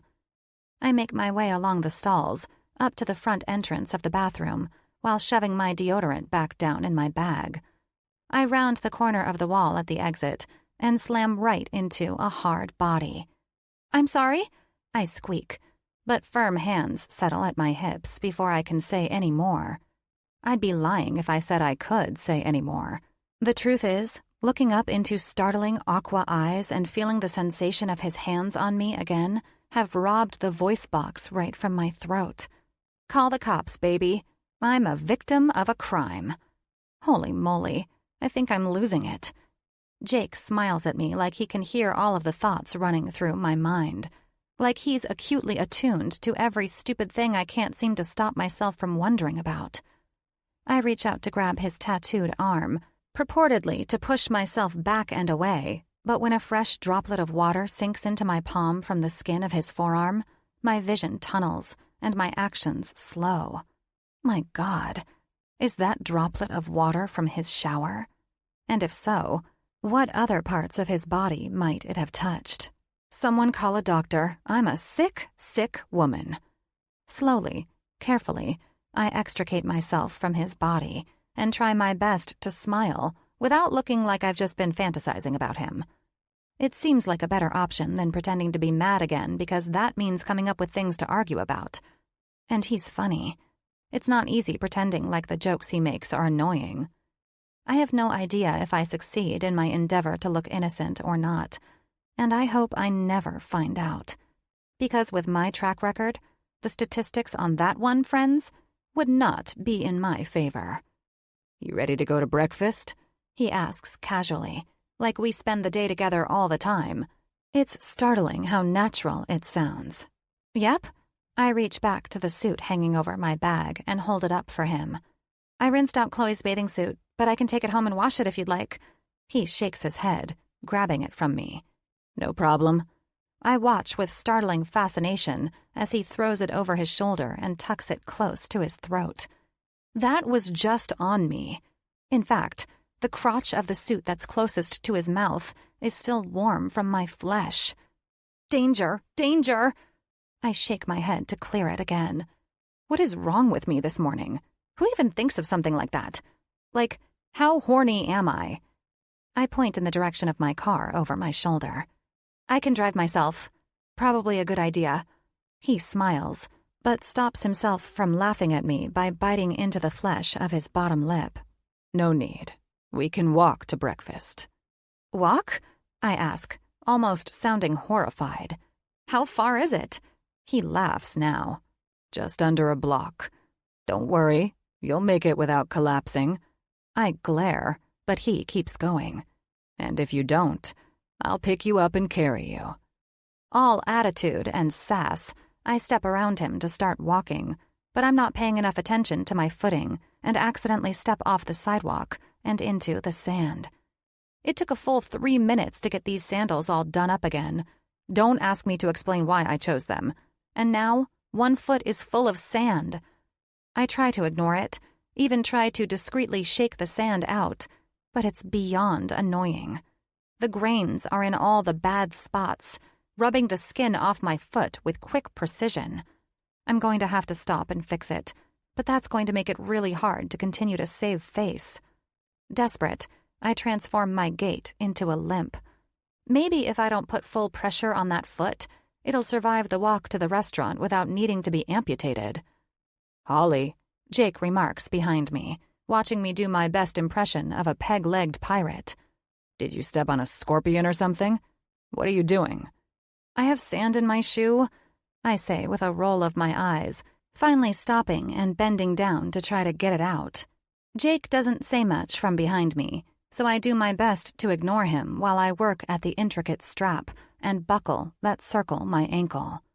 It's always difficult to get the strap out of the buckle because the leather is too stiff to really bend. They're adorable shoes, but they're really a pain in the ass. I do my best not to think about the fact that I actually put these on in some lame attempt to impress Jake with my good fashion sense. The reality is, he probably didn't even notice. I shove and pull and torture the strap, trying to force it to bend to my will and release the prong from its hole. My cheeks flush immediately at my own mental commentary. All I can think about are the barbed penises I read about in J.R. Ward's Black Dagger Brotherhood books. Now that was a prong that was hard to get out of a hole. Still messing with the buckle and thinking about sex with a penis that actually, latches on? I'm caught off guard when Jake scoops me up into his arms and tosses me over his shoulder in a full-on fireman's carry. The bathing suit is gone, but I've been messing with my shoe for way longer than would have been necessary for him to actually put it away in his bag somewhere. I shriek. Of that, I'm sure. But finding actual words to shout at him is proving much, much harder. I've never... Hey! I ramble, trying to sound convincingly aggressive. He snickers, of course, obviously shaken by my articulate and well-versed threats. Put me down! I finally manage, but the shake of his head against my hip makes me seal my lips altogether. Nope, he declines, hoisting me even farther up onto his shoulder to find a comfortable position while he walks. You're taking too long and I'm hungry. I saw you try to work those sandals this morning before you came down onto the beach, and it took you 1.5 years. You saw that? I whisper, unable to hide my horror that I wasn't in my own world, as I'd so naively thought then. Yes, I watched until it was too painful to watch anymore, so I'm not watching again. I'm all topped up on my quota for watching you mess with sandals for the day. Well then, I huff. He chuckles. Don't get all offended. Once we're at the diner, you can take your sweet time fixing it. Hell, I'll even help you fix it if you want me to. But I'm not waiting anymore here. I can't. I shut my mouth and narrow my eyes at his back. He doesn't seem fazed, but that could have something to do with the fact that he can't see my glare. Regardless, we walk the rest of the way to the restaurant like that, me tossed over his shoulder like a sack of potatoes, and silent. When we get to the entrance, he sets me on my feet again, and, miraculously, my sandal seems to be free from sand. It's almost like his carrying me shook it all loose. I don't say anything, instead following him into the hostess stand, and then walking right past it like we own the place. I look back at the "Please wait to be seated" sign with uncontrollable do-gooder anxiety, but Jake doesn't even pause. I do my best to keep up. We take a booth in the front of the restaurant, grab menus from their spot behind the condiments, and scan the food options in silence. If it's possible, it seems like we're actually in the middle of a little tiff. We're practically strangers, and yet it feels very much like we're an old married couple in the midst of a spat. Have you ever been here before? I ask, in an effort to break the tension. His smirk is sharp and sarcastic. A time or two. What? I ask, annoyed by his attitude. I come here every morning. Oh, I say with a smarmy raise of my eyebrows. Well, how was I supposed to know that? I question, but shield my annoyed expression with my menu. Jake just snorts in response. What's good here, then, oh great patron? His eyes dance as he pulls my menu down from in front of my face, one corner of his mouth hitched up. Are you mad at me?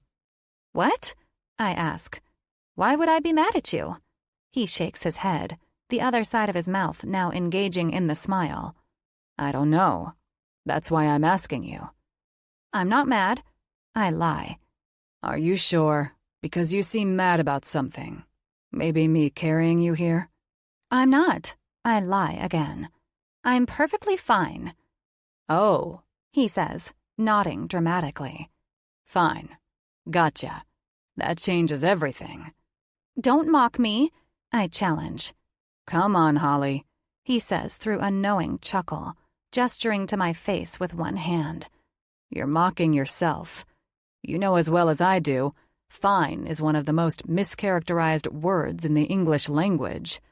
Fine is worse than bad. Fine means I should pack up my shit and go. All right, I snap.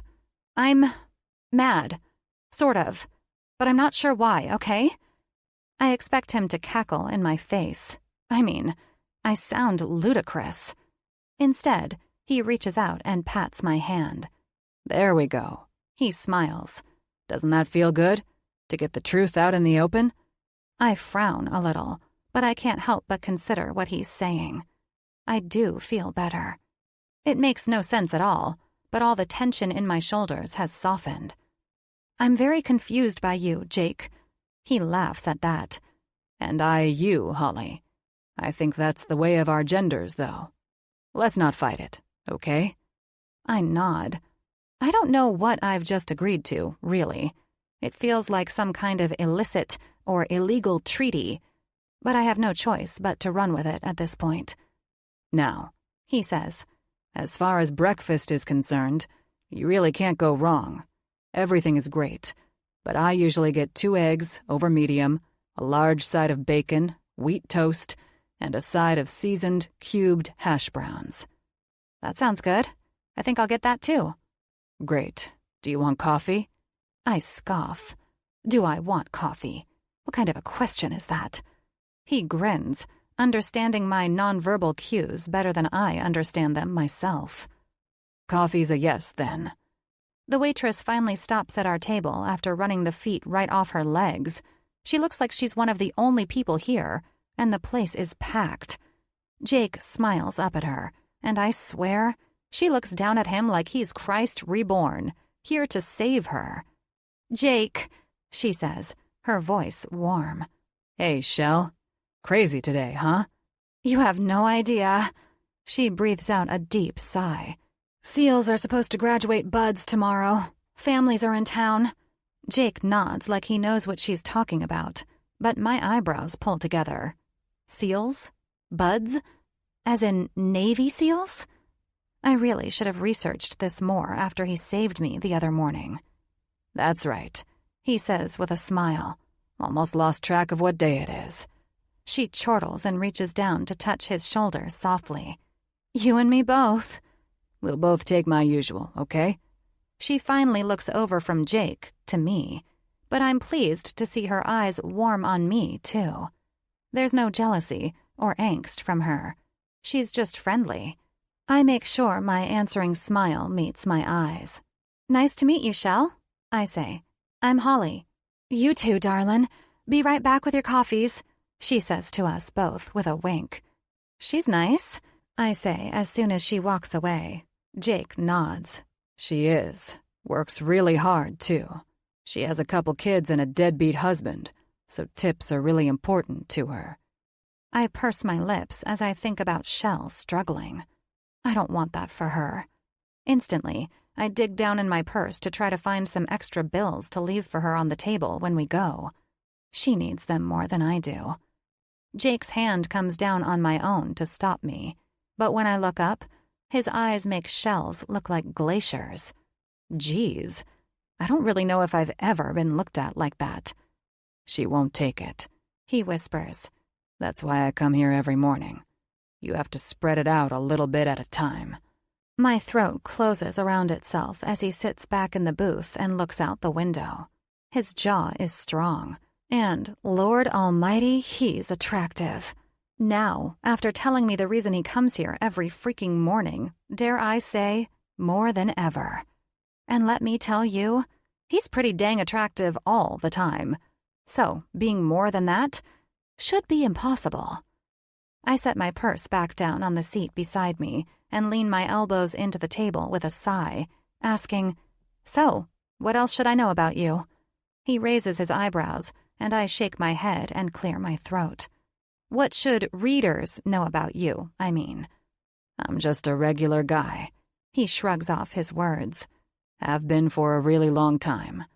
My eyes narrow on his way too vague answer, but I don't have time to argue it. Shell arrives with our plates, and I have to shove back out of the way so she can place it in front of me. Wow, I say. That was quick. Shell winks at me before setting down Jake's plate. Let me know if you all need anything else. She's barely out of earshot when Jake leans into the table to whisper, She probably snuck our order to the front of the line. I smile. Shell is quickly working her way onto my Christmas list.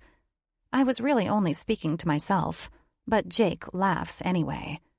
I look up at the sound, and as luck would have it, that means I'm just in time to see him pick up the leafy garnish under the wedge of orange on his plate and toss it into his mouth. What are you doing? I ask, flabbergasted. That's a garnish. He shrugs. Tastes like lettuce to me. You're not supposed to eat it, I point out further. So? You just ate it. I know, he confirms. Still chewing on it right now. Why would you do that? Why wouldn't I do it? It's edible. It's on my plate. I ate it. That's so not the point. He quirks a brow. And what is the point, exactly? Head absolutely spinning that we're in the middle of another semi-spat over him being a freak, I decide to drop it. Never mind. A soft chortle slips past his full lips. Man, that's going to bother you all day, isn't it? It's just weird, I snap. His hand shoots out and grabs the garnish from my plate and shoves that in his mouth, too. Why? I whine into my hands. Why are you taunting me? He cracks up then, but he eventually reaches across the table to pull my hands off my eyes. Okay, he says with a raise of his hands in surrender. I'm done. I snort. That's because you've eaten it all. Maybe, he concedes with a wink. Just eat your real food now, weirdo.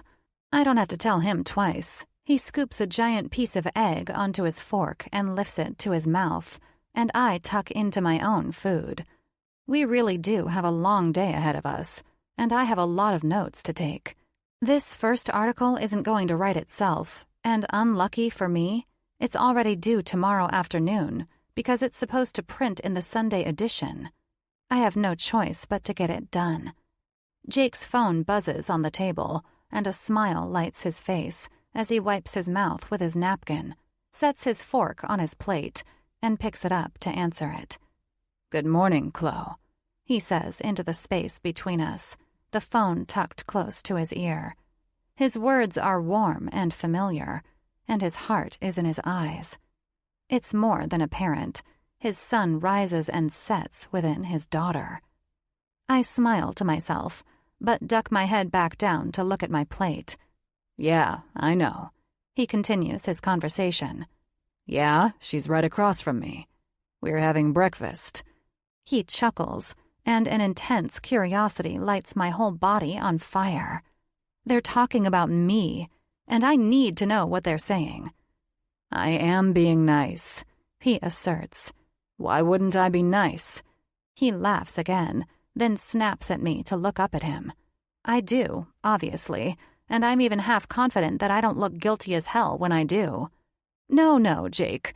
I haven't already been listening to your conversation with bated breath at all. What? I mouth, but he waves a hand to say never mind. What then? Do you want me to send proof of life or something? Curiosity makes me scrunch my face as he offers. I could take a picture of her right now. Send it to you. Panic shoots into my veins. Whoa. No pictures of me are supposed to occur.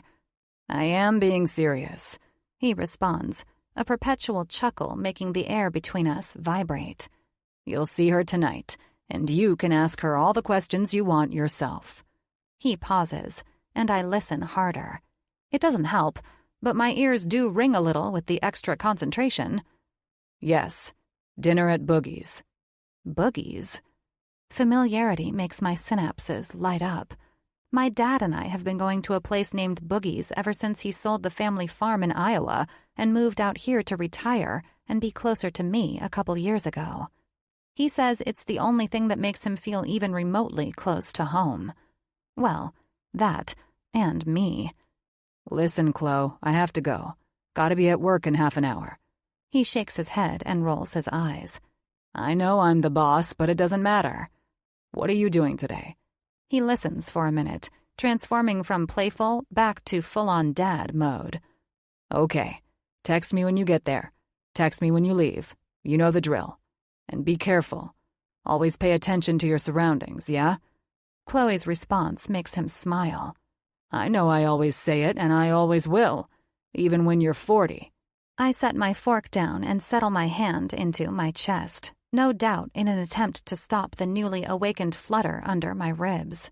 Goodness gracious, single dads, good ones, really do have a hotness about them that's unmatched. I think it's because they show their ability to love. With every conversation, every kiss, every consideration they give their kids, women see the opportunity to be given the same. It's concrete, black and white evidence of a man's ability to think outside of himself, which isn't exactly on the top of the list of the male's biological strengths. I know. I love you too, kid. Bye. He tosses the phone back to the top of the table with little finesse and picks up his fork again to dig back into his hash browns. He doesn't even notice that I'm trying to reconstitute myself from the puddle of goo his conversation formed. Thank everything. Why is it always like that? Why is a father being loving to his kids always so special? Moms are that way all the time and no one seems to notice. I don't know. There's like some kind of biological trigger or something. My ovaries have fired up the power bank and are ready to start pumping out some product, I'll tell you that. Little fucking baby factories. Meanwhile, Shell's here sweating her tits off to make ends meet, and nobody's banging down her door, trying to give her a glass-plated trophy. The only one who's seemed to notice is Jake, and for as kind-hearted as he is about her situation, I also don't get the sense that he has in any way, shape, or form tried to date her. I shake off my weird thoughts and tuck my napkin under the edge of my plate. The food really was delicious, and if it weren't for the fact that it might seem like I was stalking him, I might just follow Jake here every morning. I pick up my mug of coffee and hold it in both hands. It's toasty and smells just as good as it tastes, and I sip on it while Jake finishes his meal in silence, and I surreptitiously watch him the whole time. He doesn't notice. At least, he doesn't let on that he does. But it doesn't feel weird. Strangely, it feels comfortable. Like we've been doing this forever. And if that isn't the scariest fucking thing I've admitted to myself in the last 10 years of my life, I don't know what is. I redirect myself swiftly, though, shoving my feelings of deep spiritual connection as far back in the filing cabinet of my brain as I can get them. I don't even bother to hook the little end of the folder on the edges. No, I'd rather that fucker fall down through the others and get lost in the bottom of the drawer forever. Or, as Randy Travis once wisely sang, forever and ever, amen. 13. Jake. Okay, what's the secret password? How the hell do I get into this thing? I look across the cab to Holley, still on the ground, surveying the height of the jump up into my truck with bewilderment. I've never liked running boards, so I specifically ordered my F350 Platinum without them, and up until now it's never really been an issue. At 6'3", I just climb in, and so does Chloe, since she's 5'7". But Holley can't be much over 5 feet, and apparently it's a lot longer way up for her. Hold on, I'll come help you in, I offer and reach to unbuckle my seatbelt. But she's quick to deny me. No, just give me some tips, some strategy. I laugh outright. I can't help it. I don't know, I normally just climb in. She rotates her eyes toward the sky before focusing back on the challenge, the normally simple task of getting into my damn truck. Once we finished our breakfast and said goodbye to Shell, I had to help Holley get sand out of a Rubik's Cube of a sandal in the parking lot. And now, since we're running late by at least 15 minutes, having her figure this out quickly would be ideal, but still, I somehow find myself relaxing back into my seat and waiting without impatience. I have a strong feeling this is going to be too good to miss. Okay, she pep talks herself and tosses her purse up into the seat. If I grab the handle here, Maybe I can put a foot here. She strategizes, stretching out her leg to place the bottom of her sandal to the tire. And then maybe I can just sort of launch myself up. I bite my tongue to stop myself from commenting on what sounds like a disastrous idea. What can I say? Stopping her before she gets started would really spoil the fun. She seems to figure it out herself, though, taking her foot off the tire and starting from scratch. No, that seems like it'll end in a concussion. She pauses, staring at the door, and considers her options. I could maybe put my elbows in the seat and lift myself up like I'm getting out of a pool, but that's normally assisted by the buoyancy of water. I'm not sure a deadlift of all my weight is going to happen. Holley! I start to interject, feeling a little bad that this is becoming such a big deal, but she silences me. Shh! I'm thinking over here, she says, rubbing at her chin and then tapping it with her fingertips. Can I reach this?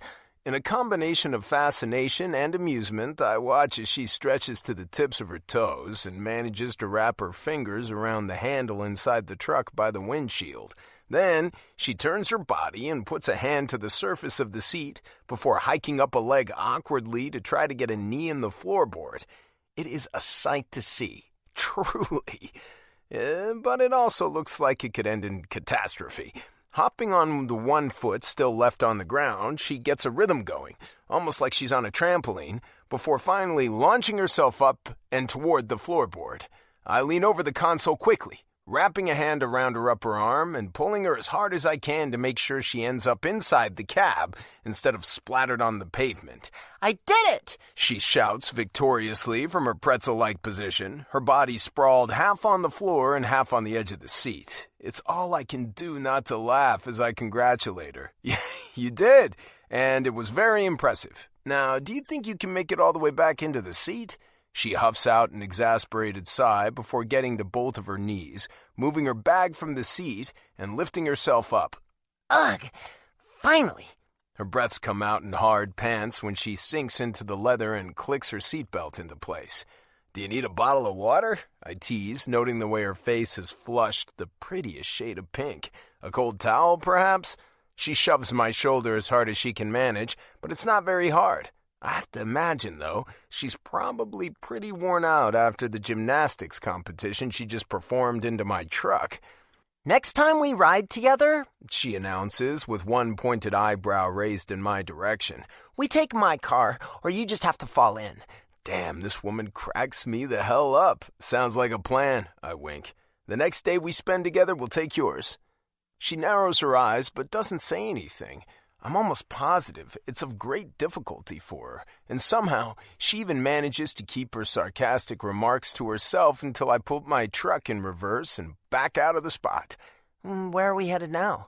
To one of my job sites. They're preparing to put the roof on today, so I need to make sure they have all the trusses and bracing done right.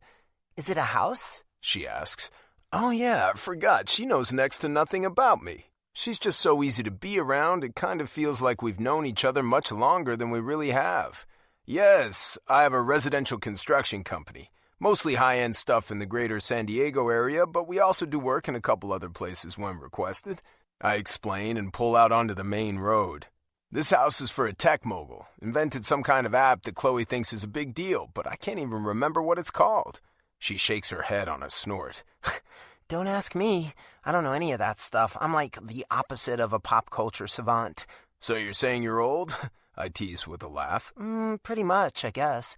She shrugs, nonplussed. Most women would blow their fucking gasket if I suggested they were anything other than fresh from the womb, whether I was joking or not. Don't worry, I comfort. I'm old too. In mind and spirit, anyway. I shake my head at myself. Getting up there in the body, too, to be honest. Don't worry, you... She abruptly pauses, shuts her mouth, and turns her head to look out the passenger window like she's embarrassed. What? I ask. You're 40 is still pretty young, and you don't even look it. I smile. Thanks, you look young too, I assure her. She blushes. Not so young that I'm wondering why you're not in school, though. So you're saying I'm like the Goldilocks of age right now? Yep, I nod. That's exactly what I'm saying. Thanks. She flashes a little grin in my direction. I accept the compliment. Frighteningly, when I look away from her, I realize I'm already approaching the driveway to the construction site. I don't even really remember getting there, but autopilot apparently took care of me this time. I try to shake myself out of it, though. Getting yourself distracted while driving that something stupid could happen is the exact kind of thing I'm always preaching to Chloe not to do. It's just as bad as texting while driving and one of the easiest ways to end up in an accident. Is that it? Holly asks, staring forward at the job site with wide eyes. I almost laugh. It is huge. It makes most houses look like little miniature boxes. Yep, that's it. Maybe I should get a little hipper to pop culture, find out who this tech guy is and see if I can get his number. A weird current runs through my chest, but I ignore it. She's really funny, and I'm almost positive she's joking. Why does it matter if she's joking? A little voice in my head asks annoyingly. I ignore it completely, concentrating on pulling the truck over to the side of the boom truck we have on site from setting trusses this morning. Holly looks around with unconcealed curiosity. It's evident she's never seen any of this stuff up close before. Once I come to a stop, I put the truck in park and shut off the engine, but I don't make a move to get out just yet. Instead, I reach into the back seat for some of the props I thought it would be fun to bring along. A safety vest, a hard hat, and big, heavy-duty gloves to complete the ensemble. One by one, I move the items from the back floorboard to Holly's lap. She becomes increasingly alarmed with each addition. What is all this stuff? It's for you, I reply. I thought that was obvious. Okay then, but why do I need it? For the job site, I say with a jerk on my chin. There might be stuff falling or debris in unexpected places, and with your limited experience around it, this gear will help ensure your safety. She shakes her head, her eyebrows drawing together. I don't know if you were planning on getting some free labor out of me for the day or what, but Holley Fields isn't the type of woman who wields a hammer. I grin. I can't help it. The innuendo is just too much to ignore. No? I ask, disappointment in my inflection. Nope. You've never wielded a hammer before? I push further. Sure. She scrunches up her nose, visibly annoyed with my question. When I was younger, my dad used to make me help with stuff. I have the sudden urge to cover my ears because, wow, my play on her words has taken a turn for the unfortunate. Unable to stop myself, I cringe. What? She asks. What did I say? I shake my head. I don't need to relive it. Nothing. Jake, come on, I obviously said something. It's nothing. Really. I just thought you'd pick up on my pun play with the phrase wielding a hammer. And you definitely did not. You really did not. And yeah, your father, helping him. I pretend to throw up. Oh, jeez, she snaps, finally understanding. Why are men such children? I shrug. I think it's biology. It must be, she grumbles. Because you're all like this. Oh, yeah? How many man-children have you known? Her face shudders for a moment before she turns to look out the window. Enough. Trust me. It seems to kill the mood. I'm not sure why, but I am at least mature enough to pick up on the fact that teasing time has ended. It's time to be kind and supportive and act, well, grown. Come on, I say cheerfully, hoping I can distract her from whatever's crept inside her head now. You really don't have to wear that stuff, except the hard hat. Something really could fall from one of the rafters, and I don't want you to get hurt. I could just watch you from here, she suggests, thankfully back to her playful self. No way, Holly from the Tribune. I shake my head slowly to punctuate my words. You asked for the whole shebang, the Jake Brent experience, and it's nowhere near complete without a little on-site blabbering between me and my guys, so let's go. Without waiting for her to come up with another excuse, I hop out of my driver's seat and onto the gravel drive. It crunches beneath my booted feet as I turn to shut the door and round the hood to meet her on the passenger side. She's still trying to determine how to get down when I get there, but this time, I don't wait for her to figure it out. I reach up into the cab, grab her by the hips, a move that makes her gasp, and lower her gently to the ground. I've known she's much shorter than me, about a foot actually, but from this proximity it's even more obvious. Thanks, she says, and I smile. I reach over her shoulder and up into the cab, grab the hard hat and set it down gently on her head, knocking the top when it's in position. There, all set. I pull her away from the door with an easy hand at her elbow and shut it behind her. Her jade green eyes sparkle in the sun as she stares at my head. Where's yours? My head could stand to have a couple things dropped on it.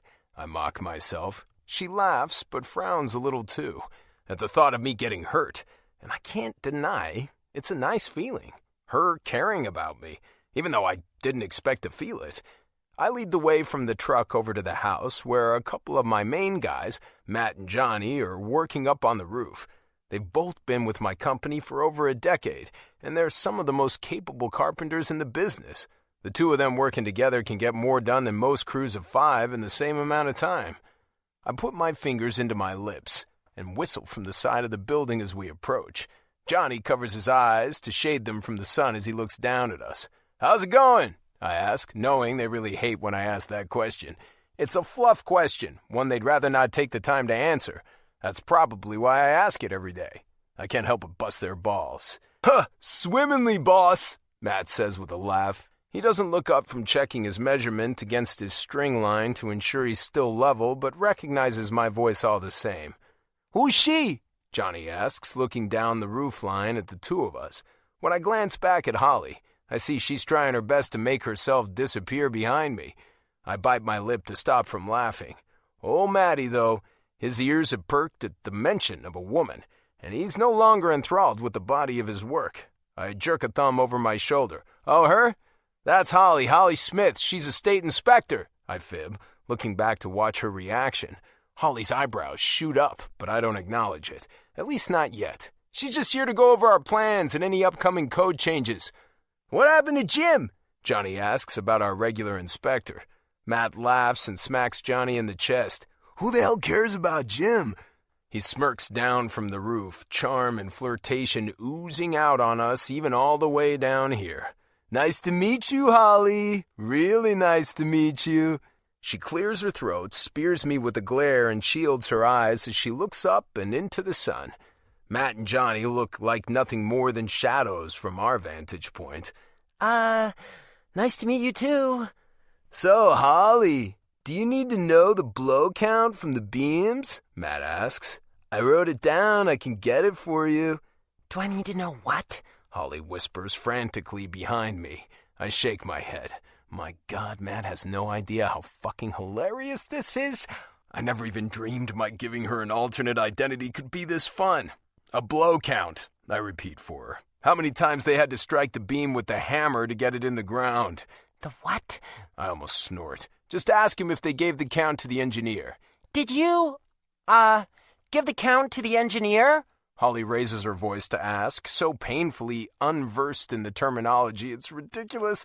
I can't believe Detective Sherlock Holmes hasn't appeared to break this case wide open yet, but I'm gonna enjoy it for however long it lasts. "Yes, ma'am," Matt responds, and Holly once again turns to me in question. "Tell him that's good enough. You can get it from him." "That's good enough," she repeats after me. "I can, get it from him." "Good deal," Matt yells back down, taking his nail gun off his hip while Johnny holds the wood in position and fires off several to secure it in place.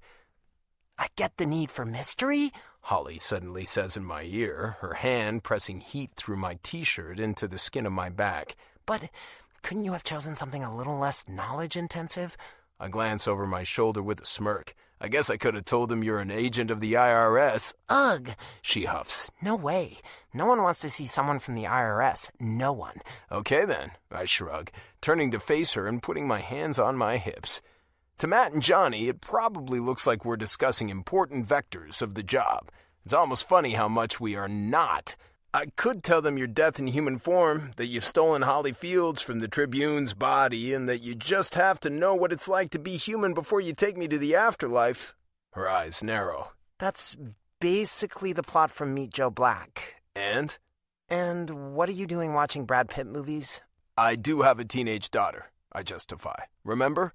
The truth is, I did a Lifetime Movie Network marathon last time I had a Saturday to myself, and Meet Joe Black was the main event. It's a solid 3 hours long and surprisingly hypnotizing. When Chloe came home at the very end, she asked me who Anthony Hopkins was, and I died a little inside. I planned an Anthony Hopkins movie marathon for the next day in an effort to undo the damage I'd clearly been inflicting on the next generation. "Oh, yeah, right." Holly giggles. "Okay, fine, she didn't make me watch it, I admit. But I wasn't lying about the teenage daughter. It's a fact that I have one of those." Hey! Holley snaps with a laugh, both amused and jilted by my trickery at the same time. Sorry, I shrug. All right, you little closet Brad Pitt lover you. I grin and shake my head as she continues. What do we do now? Paperwork, I say simply, and she cringes. Oh, yuck. Is there an option number 2? For me? I shake my head. No. She sighs. Sorry, Charlie, if I don't do paperwork, Matt and Johnny don't get paid. I've tried it before, and they really didn't like it. So, what should I do? I assume you don't want me rummaging through your payroll.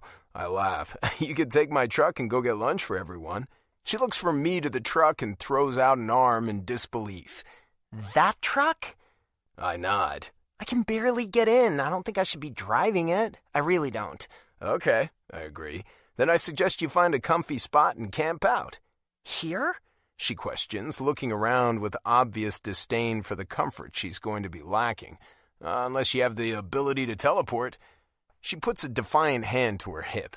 And what do I do if Matt or Johnny asks me more construction-y type questions? You're a smart woman, I say with a wink. I know you'll figure it out. She shrugs and wanders to the other side of the house where a framed-out window makes a nice seat. She settles in, pulls a book from her bag, opens it up to the middle, and starts to read. Her legs look 1.5 miles long, and with a glance up to the roof, it's painfully obvious that I'm not the only one who's noticed. I look back down to Holley as she tucks a thick piece of wavy hair she took down from her ponytail behind her ear and chews at the plump flesh of her lip, unconcerned with the weight. I've never known a woman who would so easily settle into an uncomfortable situation and occupy her mind without resentment. But I guess I've never had a woman around who was getting paid to hang out with me either.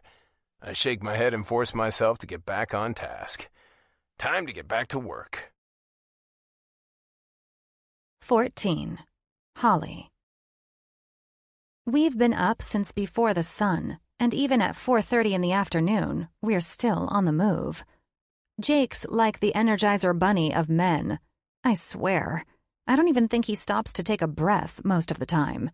However, I cannot, as of this moment, give personal testimony as to the state of his bushy tail. After finally leaving the job site, which took forever, we headed for the storage facility where he keeps his motocross trailer.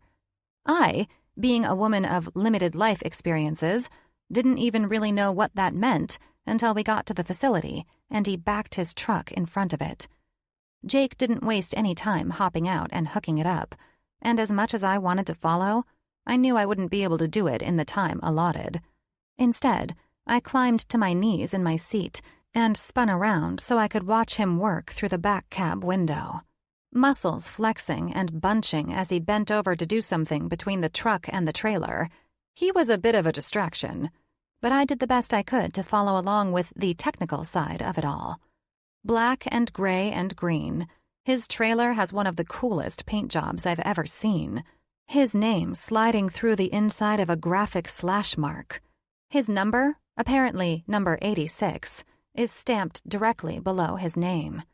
In no time at all, he had us hooked up and was climbing back into the truck. I didn't get to see what was inside, but I didn't have to wait long.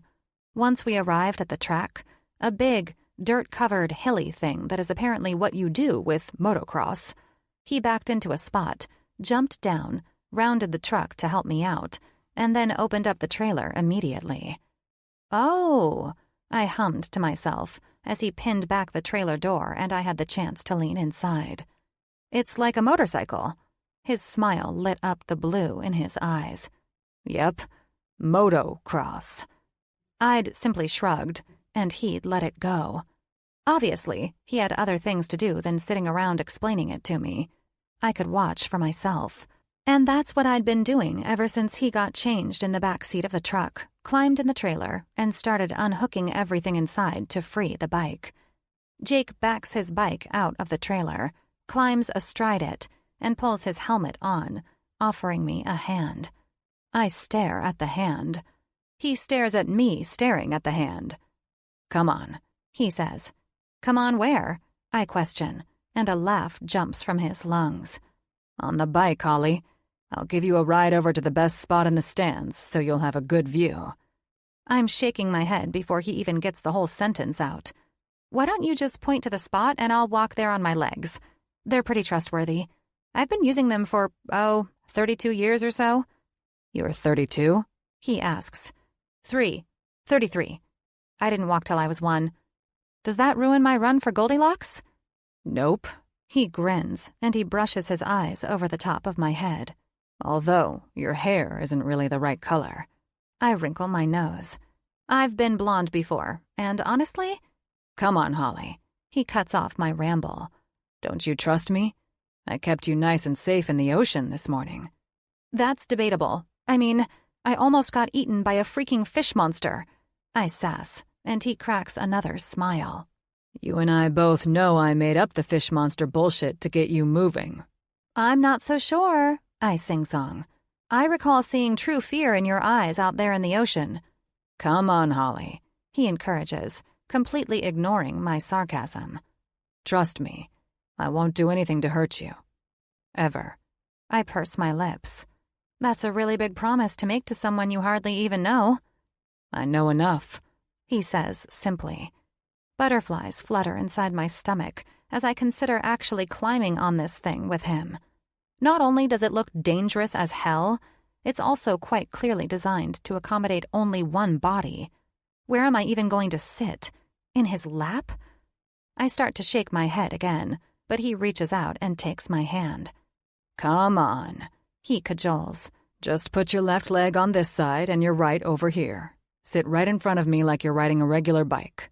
As soon as we're moving, I'll stand behind you on the pegs. My nerves are fired up, but I ignore them. This is a once-in-a-lifetime opportunity, and the truth is, if Jake says he'll keep me safe, I believe him. He likes to tease and joke, but he's never given any indication that he's not a man of his word. In fact, from watching him interact with other people, I'd surmise that he's the kind of guy who never goes back on what he promises. Okay, I finally agree, stepping up to the bike and trying to figure out how to best contort myself to get my leg over the seat. Man, I'm really going to have to start stretching more if I keep spending time with this guy. Jake reaches down and assists without having to be asked. Apparently, I take a long time to do everything, and he's decided he's not going to wait for any of it. Secretly, the thought that he might manhandle me around for the rest of our time together gives me a little thrill. It's kind of like when a man loads the dishwasher really badly on purpose so he never gets asked to do it again, but reversed to give the female gender all the power. I like it. I really like it. What else can I take my sweet-ass time doing? Suddenly, astride the bike, I take a deep breath as he leans the warmth of his chest into my back and revs the throttle twice. I try not to be too girly about it, but I'd be lying if I tried to pretend there isn't a distinct squealing sound coming from me that I am in no way in control of. Relax, Holley. Jake chuckles huskily into my ear, and a shiver runs down my spine. I'm going to take care of you, I promise. Nice and easy all the way there. Slowly, he starts to roll forward, and the panic of what's to come makes me cover my eyes. His body shakes behind me again, but he reaches forward with a hand to move mine. Frankly, that's enough incentive to get my shit together, because I really think this is the kind of thing where it'd be optimal if he had the use of both hands. Apparently confident that I've come back from the land of breakdowns, I feel him shift behind me, while we're still rolling, and climb into a standing position on whatever he referred to as pegs. With nothing to hold on to, I find purchase on his upper arms and hope that doesn't affect his ability to steer. And it must not, because as we approach a crowd of people that makes me crow like a bird in fear, he weaves our way through like it's no problem at all. Wow, I say, when he revs the throttle just enough to beat a group of pedestrians to the path to the stands. Eyes are on me, on us, as we approach the wooden bleachers and slow to a stop.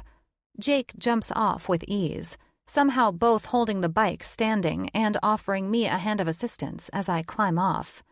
I try not to blush as the group, largely made up of men and boys, stares at me, but I don't think I'm entirely successful.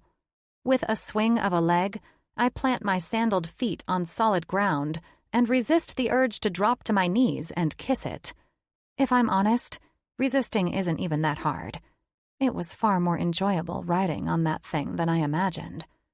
I turn to Jake, who's working on climbing back astride the bike, and swiftly grab the firm muscle of his upper arm.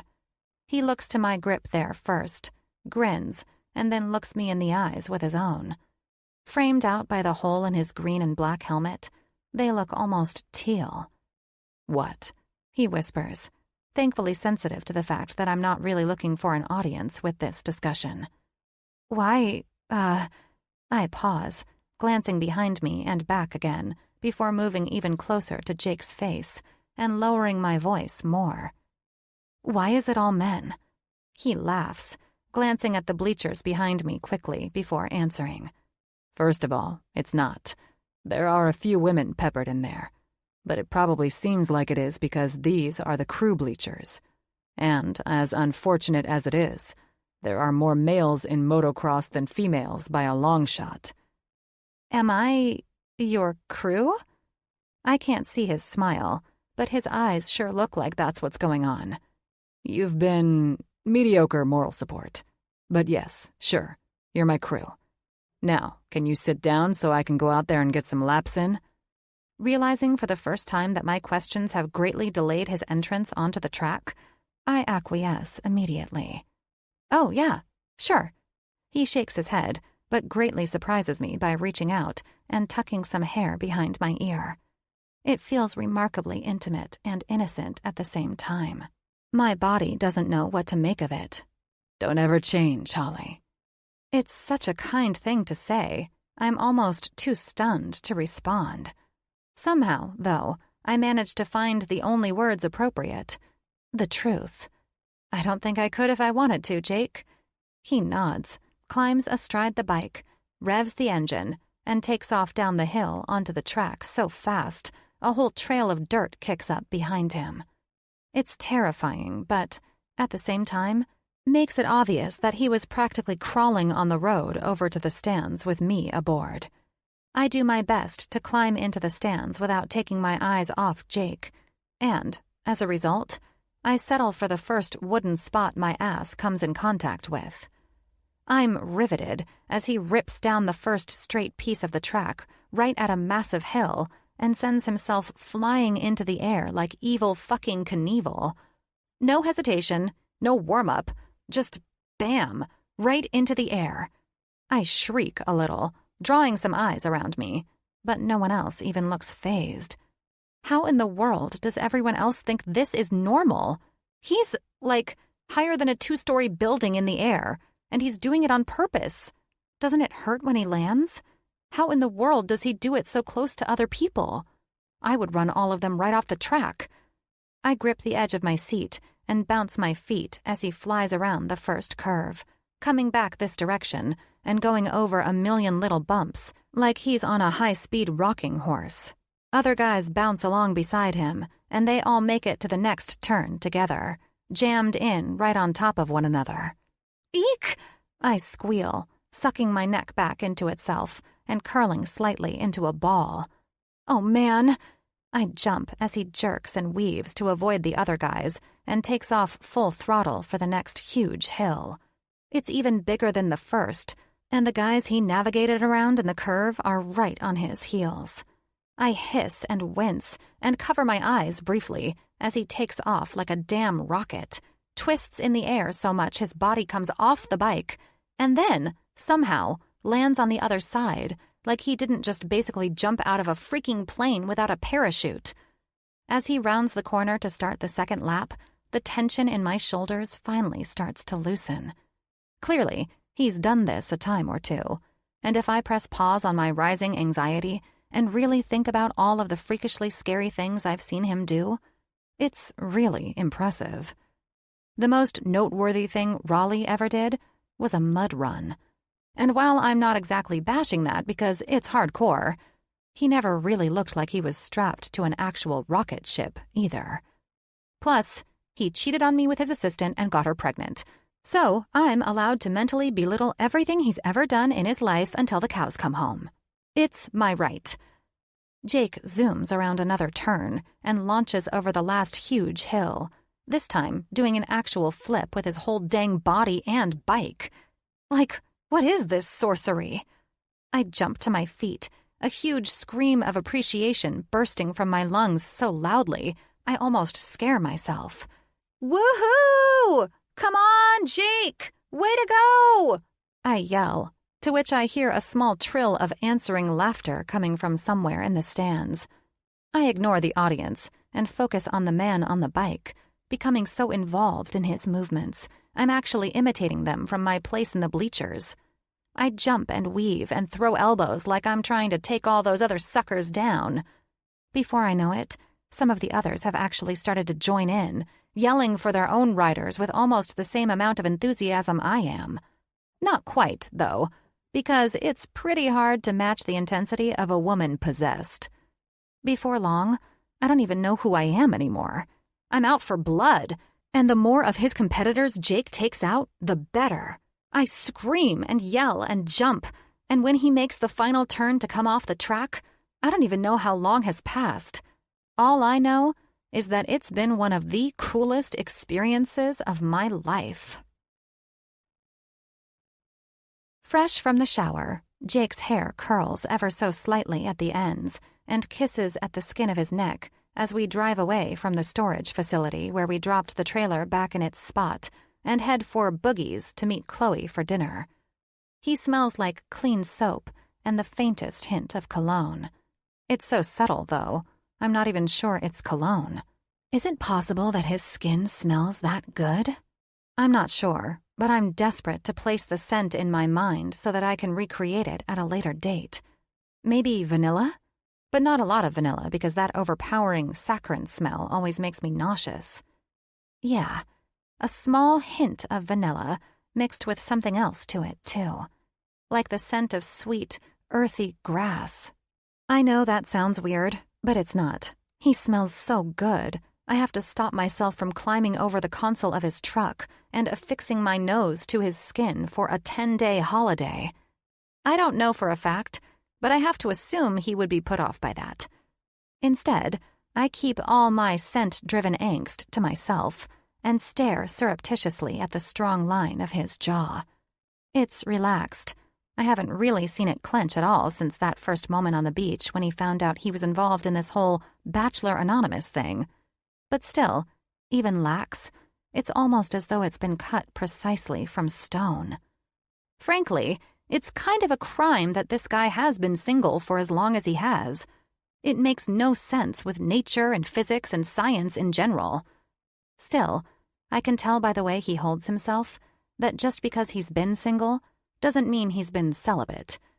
Jake Brent looks like the type of guy who knows what he's doing, and knows it so well that it's as if he were born with the talent. He doesn't have to try too hard or overcompensate with overzealous remarks about his dick size or tongue talent. He just has it. Both of them, if I had to guess. The neon lights of the Boogie's sign shine in the darkening sky as we approach, and I take the last few moments in the truck to gather myself. It's been a hell of a day, one that's made me like Jake Brent a whole lot more than I expected. He's patient and kind, and really knows how to loosen up enough to have fun during all the monotony. Still, something about going to dinner with him and his daughter makes my stomach flip over on itself.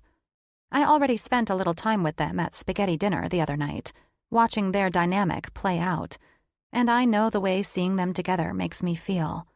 Nostalgic, squishy, far too invested. I don't even want to know how much another night spent with the two of them is bound to compound those feelings. I shiver at the thought, and Jake apparently notices. Cold? I shake my head with the truth, but my mouth is at least smart enough to cover for me a little bit. Kind of. He pulls into a spot, throws the truck into park, and twists his torso to reach into the back seat of the truck. I bet I have a sweatshirt or something back here you can put on. A quick trip to Imagination Town paints a pretty scary picture of how it would feel to be that enveloped by his delicious aroma. To swim luxuriously in an item of his clothing. Yikes. I cut off that possibility directly at the pass. No, that's okay. I'll be fine without it. I'm probably just a little tired. Once I have something to eat, I'll warm up. You get cold when you get tired? Don't you? He shrugs. I've never noticed. I have to laugh. Yeah, well, that's because I'm pretty sure you don't get tired. Ever. It's not part of your chemical makeup. You're like a vampire. You never sleep. He raises one amused brow. What? What are you talking about? Hello? This whole day? Dude, if you followed me around for a day and I had as much to do as you can bet your booty I'd also have a built-in nap time. His mouth curves up into a smile. I didn't even do the motocrossing. I just watched, and I could so go for a cat nap right now. How do you do it? Years of practice, I guess. I haven't really slept a traditional amount since before buds. He shrugs, but when he searches my eyes, he offers an additional explanation. Buds is the equivalent of basic training, but for Navy SEALs. Gotcha. I nod. And see? You're basically a vampire. His responding smirk is sly. Maybe I'm a vampire, but you shouldn't discount what you did at the track. Word gets around, you know, and I hear you were a wild woman in the stands. I blush as he pulls the door handle to get down out of the truck. I do the same, but I have to admit a thrill runs through me as I wait for him to come around and help me down. I'm really not sure I'm going to be able to go back to just getting in and out of regular cars myself. It's not going to feel right. My body slides down his like a whisper, and I look up into the moonlit pools of his eyes. He watches me closely. Almost immediately, awkwardness at his scrutiny seeps into my pores. We should get inside, I babble, just to fill the silence with something. Chloe's probably here already. I continue when he doesn't move away. What car does she drive? Maybe we can spot it in the parking lot. I keep going. Finally, shaken from whatever momentary spell he was under, he gathers himself and glances to the car behind him, the one parked right beside us. It's a dark green Mini Cooper. This is hers. Oh, I whisper. See? I was right. She's already inside. Jake nods silently. I watch, unwilling to move my eyes from his. It's like my brain refuses to understand that I can be the one to break contact. Finally, he looks away from me and back at Chloe's car before giving me the space to get out of the door jam. I comply, and he shuts the door to the truck behind me. I guess we should get inside, huh? I nod, without mentioning that I've been saying that for the last 5 minutes. It feels like our weird little exchange is Fight Club, and neither of us is allowed to talk about it. Which, personally, I'm okay with. I don't have the slightest idea what I would even say, what I would be willing to admit. That maybe you're kind of, sort of, forgetting the whole reason you're with him is because he's Mr. Bachelor Anonymous? My mind questions. And maybe you're getting a little too lost in a guy who should be 100% off limits? Yeah, now is not the time to think about all that insanity. Not the time. At all. 15. Jake. Hand to Holley's back, I guide her into boogies with a million things running through my mind. It feels like a jumbled mess, to be honest, and I'm pretty sure a part of me is still back there in the damn parking lot, standing in the door of my truck, staring down at her. The way she was looking at me felt electrifying, entrancing, and I couldn't seem to look away, no matter how hard I tried or how many times she reminded me that my daughter was inside waiting for us. I can't be sure, but I think it had something to do with the feel of her skin as I lifted her down from the truck, warm and supple, and I hadn't expected it when I'd reached up to pull her down. Because for as cold as she claimed to be, I've never felt anything warmer. The door swings closed behind us, and the hostess greets us with a smile. Hey there, table for two? I shake my head, but before I can open my mouth, Holley is already answering. Thanks, but we're meeting someone. She spots Chloe over the woman's shoulder and points. And actually, I see her right there. The woman glances back to the booth and then to Holley and me. Enjoy your dinner with your daughter. Holly's mouth gulps like a fish out of water, stumbling over herself to try to explain, but I talk over her, putting my hand to her back and giving her a gentle push again. Thanks, we will. Holly's eyes bug out as she looks back at me, but I ignore it and head for Chloe. She has her head down, looking at her phone, but as soon as she spots us, she sets it on the table and forgets it. I lean down to give her a kiss on the cheek while Holley slides into the seat across from her. Hi, Daddy. Chloe greets sweetly, scooting over to make room for me. I smile in response and take my seat next to my daughter, stretching an arm across the booth behind her. So, Chloe, how was your wild day of shopping? Instantly, her shoulders sag and a heavy sigh doubles the air around us. That bad? I ask, and she offers a lazy shrug of her shoulders. I mean, for the most part, it was good. I even managed to get Sarah a few things she really wanted. She rests her elbows on the table and blows out a breath. But you know how Miss Bethany can be. I definitely know how Garrett's she-witch of a wife can be.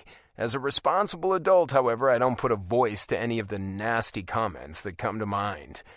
Anyway, she was really hard on her, Chloe explains. Hayden is easy, you know? He doesn't care what he wears, so he's kind of like her little puppet. But that just makes it worse on Sarah when she wants to have an opinion of her own. Holley looks on as we talk, her eyebrows squished together as she tries to crack the code on our conversation. I smile and clarify a little for her benefit. My good friend Garrett is a San Diego firefighter, so his schedule is pretty wacky. Lots of 24-hour shifts and sometimes longer stints when we're having wildfires like we are now. Oh, okay, she responds, but I know for a fact that I've just confused her even more. My smile deepens as I continue. He's married to Bethany, and they have 11-year-old twins, Sarah and Hayden. Light starts to dawn, and Haley nods in actual understanding. Anyway, Bethany is... I pause, trying to come up with an appropriate word, and Chloe fills the gap. Satan's mistress. Chloe. I try not to laugh as I shake my daughter's shoulder in warning. What? She questions. She is. She's really rotten to Sarah mostly, but she's not exactly great to Hayden and Uncle Garrett either. Still, she's an adult, so I won't say anything else. Chloe flashes a knowing look in my direction, and I relent a little, elucidating. Bethany is, well, very self-centered. Garrett and the kids are not, I shrug. But he's tried really hard to make it work for a whole number of reasons. He's tried to make it work because no doubt her tantrums will be worse if he divorces her, Chloe expands. I shake my head, but not in denial. She's right. I imagine that's exactly why Garrett has put up with Bethany for so long. Hell, it's bad now, nearly intolerable to be honest. And if he would divorce her, he'd still have to deal with all of her ungrateful bullshit, but undoubtedly worse. For me, though, I wouldn't even be able to stand putting my dick inside her at this point. I don't know how he does it. Anyway, enough about her, Chloe says, punctuating the last word with certified teenage attitude, and I shake her shoulder again. She ignores me. I went shopping with them today for back-to-school stuff. Sarah has the best style. Seriously, she is chic in girl form. I can't even explain how snatched she is. How what? I ask, just as Holley bursts into a half-laugh, half-cough, spewing some of her water onto the table. Snatched? Chloe repeats, and full-blown hilarity fills my lungs and blocks any ability to form words. Thankfully, Holley gathers herself enough and asks for the both of us, Snatched? What does that mean exactly? Like fashionable, Chloe responds, glancing between Holley and me like we've grown 3 heads. Stylish? On trend? Oh, Holley hums, widening her eyes at me comically, and I return the gesture. In my day, that is not what the word snatch meant, I mutter. Chloe shakes her head, correcting. It's snatched. With the ED? It's not snatched, Dad. Jeez. Dance Hall Days by Wang Chung starts to play, and I don't hesitate. I reach over and grab Chloe's hand to slide her out of the booth. She comes willingly, laughing and already bobbing her head back and forth to the music. We've danced to this song since she was a little girl, and I imagine one day we'll dance to it at her wedding. She swings wide to the side, shaking her head at Holley, and then crooking a finger at her. Holley refuses, a routine occurrence I'm starting to notice. But just like me, Chloe isn't good at taking no for an answer. She grabs Holley by the hand and pulls her out of the booth and shoves her toward me. I catch her on a spin, swinging her around the floor and then tucking her in as we shuffle from one side to the other. The song fades out pretty quickly and Faithfully by Journey fades in. I expect Holley to pull away, but when she doesn't, I tuck her into my arms and sway us around the floor. Her head rests on my shoulder, and for a brief second, I almost can't even form a thought. Damn, she feels good in my arms. I glance over to Chloe, who looks on from our booth with a smile on her face. It's such a foreign feeling. In fact, I haven't felt like this in so long I'm not sure I even recognize what this is. Holley's hair smells like lavender as we spin and step to the beat, and a weird memory of Chloe as a toddler flashes in my mind. It was always part of her bedtime routine to put on lavender-scented lotion to soothe her into sleep. As a result, it was always a calming smell to me, too. Probably because it signified that I'd survived another day as a dad, that I'd managed to keep my kid happy and healthy and alive. As a result, smelling it now in Holley's hair, it feels overwhelming, calming, like having her here in my arms at the end of the long day is the peaceful transition I didn't even know I needed. The thoughts are insane, a seriously big jump to make without any kind of evidence, so I shut them down before they can run away too far. I don't know what it is about opening myself up that feels so scary, but I can't imagine it will go well if I take anything quicker than one step at a time.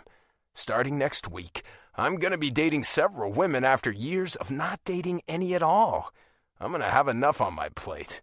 The song comes to an end and I spin Holley out and away from my body to bring our time in each other's arms to a close. Her laughter is soft and smooth, but her smile is loud and bold. She doesn't look lost in the complicated thoughts that I am. She looks like that dance was the escape she needed for a few minutes before her meal. I gesture for her to lead the way to the table, and she does. Chloe is smiling so big it almost makes my cheeks hurt when we take our seats with her again. "What?" I ask, bumping my shoulder gently into my daughter's. Nothing, she says with a giggle. Just having a good time. It seems suspicious that she's having the time of her life tonight while she just sits there, not staring at her phone. But I don't question it. "Did the waitress come for our order?" I ask instead. Chloe shakes her head. Not yet. I look over at Holley, who started bopping her head to the new song, wistfulness making the dimples in her cheeks appear. Chloe follows my line of sight to the beautiful woman sitting across from us, adding, Don't worry, though. I know what you want. I can order for you and Holley if you want to go dance again. I can hear the smile in her voice, and I know her well enough to know I should investigate it, but I can't seem to take my eyes off Holley as she mouths the words to a song I can't quite place. I know it's an 80s classic, but I'm not sure of the title. Do you know what you want to eat, Holley? Chloe asks, trying even harder to facilitate our exit from the table. Oh, Holley says, snapping out of the music briefly to smile at my daughter. I'll have the grilled chicken sandwich with fries. Chloe nods, nudging me with her shoulder. Go on, Dad, I'll order. Normally, I wouldn't take orders from my daughter, especially when she seems to be up to something I've yet to nail down. But Holley's face as she listens to a song I can tell she loves pushes me forward. Come on, Holley, I say, holding out a hand. One more dance? I don't wait for her to answer before grabbing her hand and pulling her back out onto the floor with me. We find our positions easier this time, having done it before, and I loop an arm around her back and pull her in close.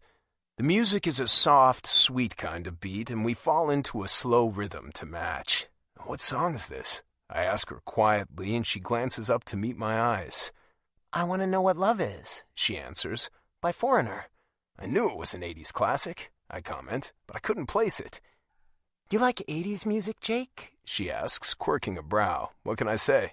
I guess I'm a little bit old school. Me too, she whispers conspiratorially, as if it's a sin to be a fan. I simply smile down at her, and once again, the scent of her hair is overwhelming as she tucks her head back into my shoulder and sways. Her body is engaged with the lyrics, so in tune that it feels like a current is running from her skin to mine. There's something there, a story that she's yet to share, real heartache and pain and hurt, so much so that no matter the time that's passed, I can feel it rolling off her in waves. I pull her tighter into me to try to absorb some of it, to leech off some of the pain, and she doesn't fight me. The song builds into the chorus, and so does the beat of my heart. Her head comes up off my shoulder slowly to look me in the eyes, and I don't squander the gift. There's life and light and happiness there in the soft green, but there's also so much more. Everything dark and missing and hurtful. It stands out in a forest green ring around her pupils. As the song starts to fade, the longing in her eyes, the fight to get rid of all of the pain, only grows. I don't think about it. I don't pause. I don't plan. But between one moment and the next, my head moves, closer to her, so close I can feel the heat of her breath. It feels ragged against my skin, perfectly pure in emotion, and I need to feel what it's like to touch her. She turns her head slightly, expecting me to whisper words in her ear, but I have plans of my own. Different plans. My lips landing softly on the tiny, perfectly formed corner of her mouth. She freezes, startled by the touch, but I don't linger. I don't push it further. Instead, I bring myself out of the fog that's been induced by her striking emerald eyes and this poignant song and back into the reality of the room. Thanks for the dance, I whisper to the space between us and step out of our quiet embrace. Holley just looks up at me with those big green eyes of hers, and it takes all the mental strength I have not to fall back into the entrancing mist, not to reach out and pull her back toward me for an actual kiss, a real kiss. Fuck, what is happening to me? With a tight blink of my eyes, I push the wild thoughts out of my head and stay strong, choosing to lead us back to the table instead of continuing this confusing as hell sexual tension tug-of-war on the dance floor. When we arrive, Chloe is waiting, and so is our food, which I can't explain. There's no way we danced for long enough to one song to merit an order being put in and served, but I don't question it. I don't question how long we were really out there, or if we lost track of time. I don't question when one song turned into 2 or 3 or 4. I don't wonder about what any of it means or if Holley noticed. No, I don't wonder at all. Not at all. 16. Holley. Jake. Where do you want to meet tomorrow? I stare down at the text message and exhale. I swear, I can't escape this man. He's either with me or texting or calling or rolling around obnoxiously in my thoughts. But what's truly frightening is the very real possibility that I don't mind at all. Clearly, because any other woman with half a working brain would have excused herself halfway through tonight's dinner and put some distance between herself and Mr. Eligible Bachelor. Instead, I went back to the table and ate my dinner in an awkward, brain-dead, dancing-induced stupor. Dear God, the dancing. Don't even go there, Holley. I managed to pull it together enough to complete the basic human function of umming and ahhing my way through the ride back to my car. But let me tell you, it was not my most eloquent hour. Honestly, it's probably the reason Jake is texting me now, rather than just asking me about all of this when we said goodbye this evening. Eventually, I type out what I hope is an easy, breezy response. Me. How about Gray Street Coffee? 9 a.m.? Jake. That works. And Holley? Me. Yeah? Jake. Don't forget to add our conversation about wielding a hammer to the article. I smile and bite my lip, and then shoot him another text. Me. I'm seriously regretting giving you my cell number. He doesn't miss a beat, but the truth is, I wouldn't have expected him to. Jake Brent can volley banter with the freaking best of them. Jake. Pretty sure you had to. You're my Bachelor Anonymous emergency contact. If I incur any injuries while I'm on these dates or consume food I'm allergic to, I'm legally bound to notify you. Me. First of all, you don't have any food allergies. Jake. And secondly? Me. Go away. I'm working. Jake. LOL. See you tomorrow, Holley. I'm going to see Jake Brent again. Tomorrow. Gah. While thoughts of the day and evening threaten to consume my brain again, I head into the kitchen and uncork a bottle of wine. Once a very tall glass of Riesling is poured, I head into my small home office, sit down at my computer, and fire it up. She's a little old and slow, but she does the job, so I wait patiently as she gets ready to work. I lean over and light a candle and turn on the stereo behind me. I scroll through my music selection and pull out one of my best romance mixes with music from the 80s and 90s. Something about dinner in that restaurant stirs up my fascination with the music from my childhood. Lionel Richie's Hello comes on, and I take a big gulp of my wine. Man, what a day. Following Jake through his daily life to prep for this article has equated to being one of the longest days of my life. But, I have to admit, it's also been beyond enjoyable. I've done and seen things today I've never done or seen before. To be honest, most of the day felt that way. But Jake was always good about explaining or making me feel included, and I'm extremely grateful. I could fall into bed right now if I let myself and hibernate for a full 24 hours. But I have to stay up and write this article. This is the article, the start of the whole Bachelor Anonymous feature. The hook that needs to ensure SoCal Tribune readers will keep coming back for more. Another sip of wine down the hatch, I try to focus my thoughts on what I'm going to put on the page. Our readers have to be interested in the Bachelor himself, or this will be for nothing at all. Though, after spending what feels like a full 24 hours with Jake, I can say with certainty getting people interested in him shouldn't be a problem. Unfortunately for me, though, that means a lot of responsibility sits on my shoulders. I have to do him justice somehow in the confines of a short feature. I have to capture his magnetism with nothing more than the written word. No pressure or anything. Yeah, I definitely have to write this article tonight, before I go to bed. I have to get the words down while the day is still fresh in my mind, while I'm still trapped in the emotional web Jake spun for me today. I shake my head to clear it as it tries to focus back on the end of the night, the one part of the whole day that I cannot think about while I write this, and force it back to the beginning of the day, to the beach and the ocean and the unbelievably confident way he commands them, to his history as a Navy SEAL and the story he told of Chloe's birth, to the honesty and openness he showed me, someone he was in no way obligated to welcome into his life, and his secrets. I grab my wine glass again and take another big gulp. My skin is tingling, and I'm not sure if it's from the buzz of the air conditioning kicking on, or the hit of the wine, or the power of the music playing from my stereo. But I rub at my arms and try to extinguish it. With a lick of my lips, I reset my fingers on the keyboard and prepare to type.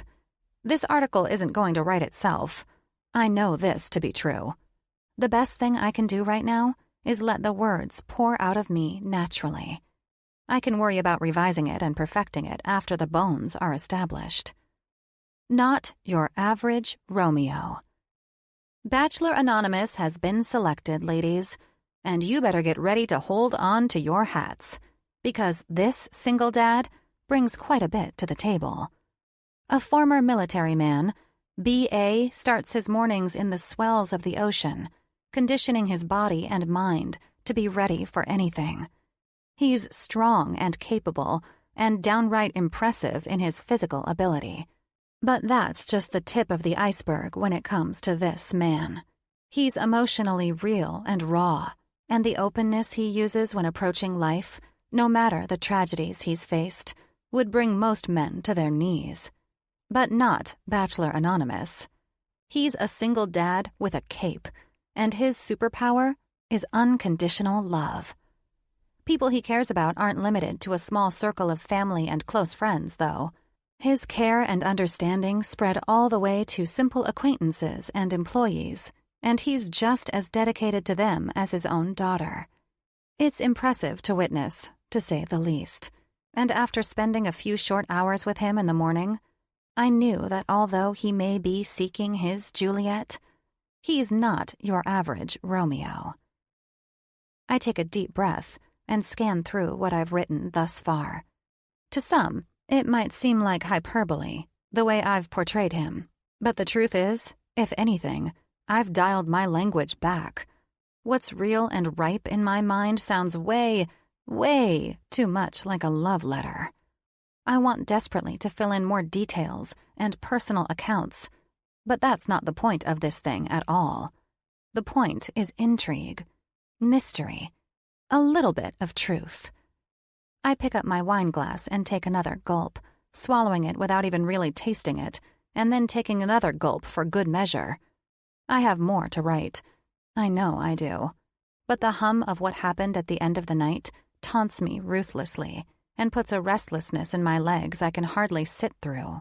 I have more to get done. I know it. But I don't know if I can take any more tonight. I need to go to bed. Decision made.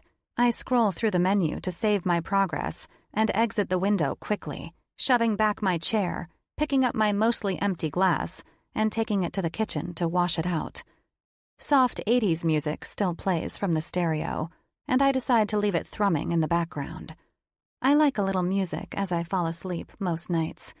And truthfully, I don't know that I have the patience to stop and change it to anything else anyway. I move to the bedroom, into the bathroom to brush my hair and teeth, and then shut the lights and climb into bed. My sheets are cold, a shocking but welcome feeling against my heated skin as I slink down and take a deep breath. My head spins as I replay the moment Jake ended our final dance 1,000,000 times in my mind. The way his body leaned into mine. The feel of his fingertips as they sank into my hip. The smell of his cologne as it enveloped me. All potent, powerful sense memories I don't know that I'll ever be able to forget without doing a full-on reprogramming of my brain. He is the single most openly affectionate man I've ever been around. And yet, it doesn't seem disingenuous. In fact, it always but always feels truly heartfelt. But all the rest of it aside, the piece of tonight my whole being cannot seem to let go of is the minute, acute, almost indistinguishable touch of our lips. It was so small, so minor a moment, and yet it sits atop a podium in my mind, awaiting its golden medal. How can such a fleeting touch feel like it was backed by the weight of the world? How can the whisper of his lips, a glancing blow to the very corner of my own, feel so colossal? It doesn't make sense. It's almost anti-scientific. And yet, here I am, obsessing over it with the vigilance of a woman never touched. I mean, I've had actual penises inside me before. Tongues in my mouth, fingers on my clit. I've had some serious person-to-person contact. And yet, the most lasting memory of all of it, of all of the touches in the world, has come down to Jake Brent's lips as they grazed the sensitive corner of my own. That's some Twilight Zone bullshit for real. Obviously, something has short-circuited in my brain. The wires for momentous and mere blip have crossed, and the consequences are real. No doubt, I'll have to keep an eye on this. Next thing you know, I'll be thinking that committing a traffic violation is the end of the world, and murdering someone is a tiny slip-up. I mean, am I even going to be able to trust myself anymore? I sink down in my bed and pull the covers over my head to block out the light of the moon. Even its gentle glow is too stark on a night like this. I need inky blackness. I need isolation. I need the kind of solace only a hard sleep can provide. Knowing the nature of my mind, I groan and peek back out of my covers long enough to reach over to my nightstand. I yank open the drawer and grab the bottle of Advil PM. 2 pills tumble into my hand as I shake the bottle, and it may not be the smartest thing in the world, but with the way I'm feeling, I keep shaking until I reveal a 3rd. Quickly, I toss them to the back of my tongue and grab the bottle of water I keep on the nightstand to swallow them down. It's for the best. Really. I need to sleep without vivid dreams of Jake Brent running me ragged. I need my mind to reset without frying, and a nice bout of unconsciousness seems like the only real way to do that. Bottle of water repositioned atop my bedside table, I scoot back down under the covers and, once again, block out the light. A small hum sounds from the streetlight outside my house, but I know it'll be nothing but a sound machine for my sleep soon. I sigh heavily, slinking my body down into the mattress more and forcing my shoulders down and away from my chin. The tension I'm carrying within my muscles makes them feel spring-loaded. In fact, I'm fairly confident I could launch the space shuttle if someone sat it atop one of them and told me to let her rip. Even with the Advil PM, I'm feeling dangerously restless. I need something to reset my system, something to send me into a sleep, the likes of which I haven't had in far too long. I need an orgasm. I slide a hand in between my legs cautiously, curiously. I haven't touched myself. No one has touched me in 6 months. The truth is, it hasn't even been a consideration. I haven't felt sexy. I haven't felt wanton. I haven't felt any drive or libido whatsoever. And yet, one day with Jake Brent, and you're searching for an orgasm. I close my eyes and try to shut out the annoying voice in my head. She doesn't know what she's talking about. It's not Jake. It's just time. Still, the annoying, pesky little voice has him in my head now. And without trying, his face comes to mind as I slide a finger inside myself. Oh boy, this is all kinds of wrong. Yet it feels so right. I slide my finger out and back in again, and the sensory memory of the feel of his hands on my hips as we danced tonight triggers like a movie in my mind. I slip my finger out again, soaked and wet now from quite a bit of excitement, and circle it around my clit. I see Jake's smile as he looks down at me, and I let myself have that one. It's not a big deal. He's just fresh in my mind. Nothing more. Imaginary Jake leans down over me, touching his lips to mine, and my back leaves the bed as a wave of pleasure crashes over me. I circle my finger again, stroking at the bundle of nerves, and a low hum starts in the back of my throat. It feels good. Too good. But I can't think about anything other than coming now. I need it so badly. I need the release of tension, the return to myself. I lick my lips as I reach for sweet relief, but there's a block of some sort in my mind. Something that's keeping me from cresting the hill into heaven. I grab my phone from the nightstand beside me and scroll through my photos to find the one I took of Jake ripping around the motocross track. I can't use it for the article, obviously, but I couldn't help but take it. Just for myself. Release rebuilds quickly, taking over my muscles and allowing my eyes to shut again. I can feel it coming, feel how overwhelming it's going to be, and I moan aloud. So loud that I actually think I've set off an alarm of some sort when my phone starts to ring. Shit. I pick it up from its place on the pillow beside me, clicking the button to turn off the ringer, and finally dive off the cliff I'm so precariously at the edge of, when my dad's voice comes over the speaker. Holley? What did I do? I scramble for the phone, trying like hell to hang it up, but fail miserably, only raising the volume. Holley? Dad? I say, my voice breathy and frustratingly weak. I wrestle the phone up and in front of my face, concentrating hard to try to end the call, when the camera engages, and my dad's face pops up on the screen.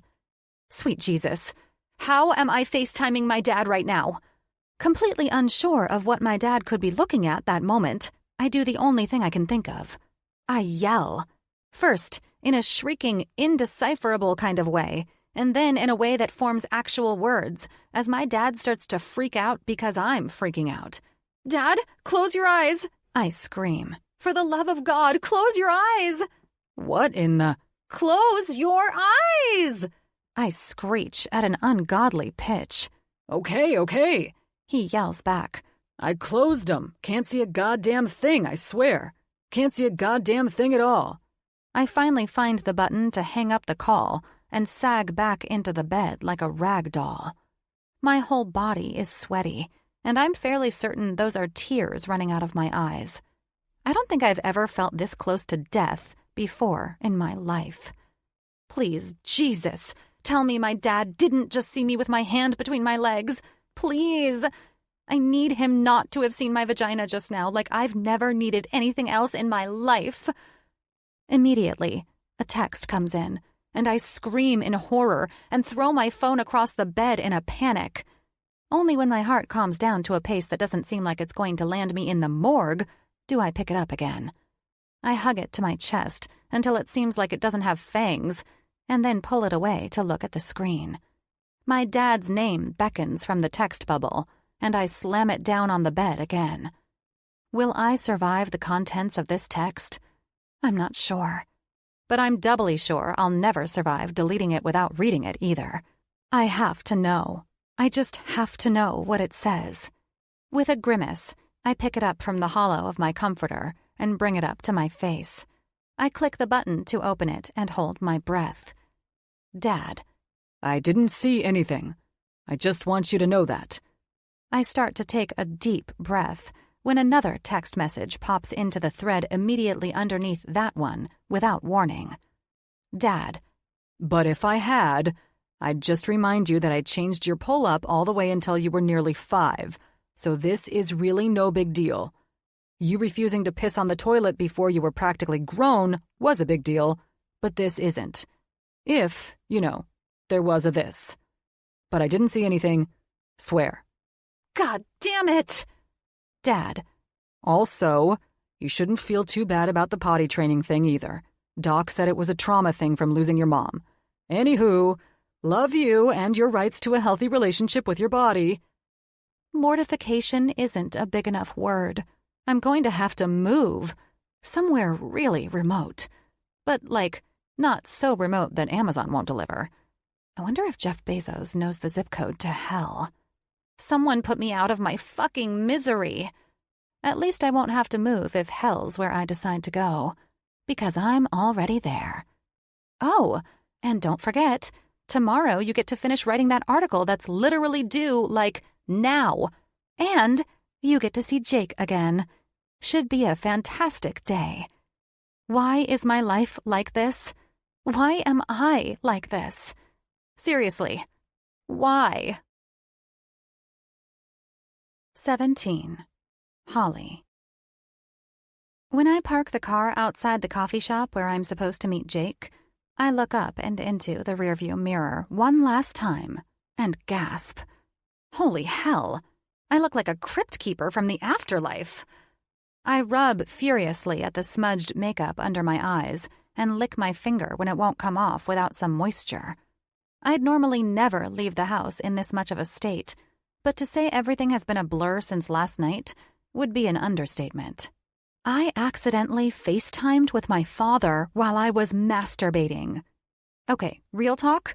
I really don't think he saw my vagina or anything, but he definitely had an idea of what was going on, and falling asleep after that proved next to impossible.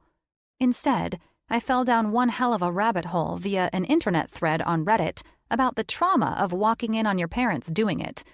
The conclusion of my research is pretty clear. I need to find a way to convince my dad to go into counseling as soon as possible. Logistically, though, that meant I didn't fall asleep until the sun had already risen. Needless to say, when my alarm went off, it was not a pleasant experience. I didn't jump out of bed and sing with the birds like Mary Poppins, or type up a 50-page dissertation like I've heard is possible at that time of the morning. Or, finish my article that I definitely should have finished before coming here. Nope. Instead, I whined. I cried. I even thrashed a little like I was having a tantrum. Frankly, that was pretty liberating, seeing as I didn't have anyone around to tell me to grow up or act my age. My neighbor Gary most likely heard all of my toddler-like crazy through the open window of my bedroom, but I've heard that guy have sex with a woman who begged him to lick her asshole, so I'm not too embarrassed by it.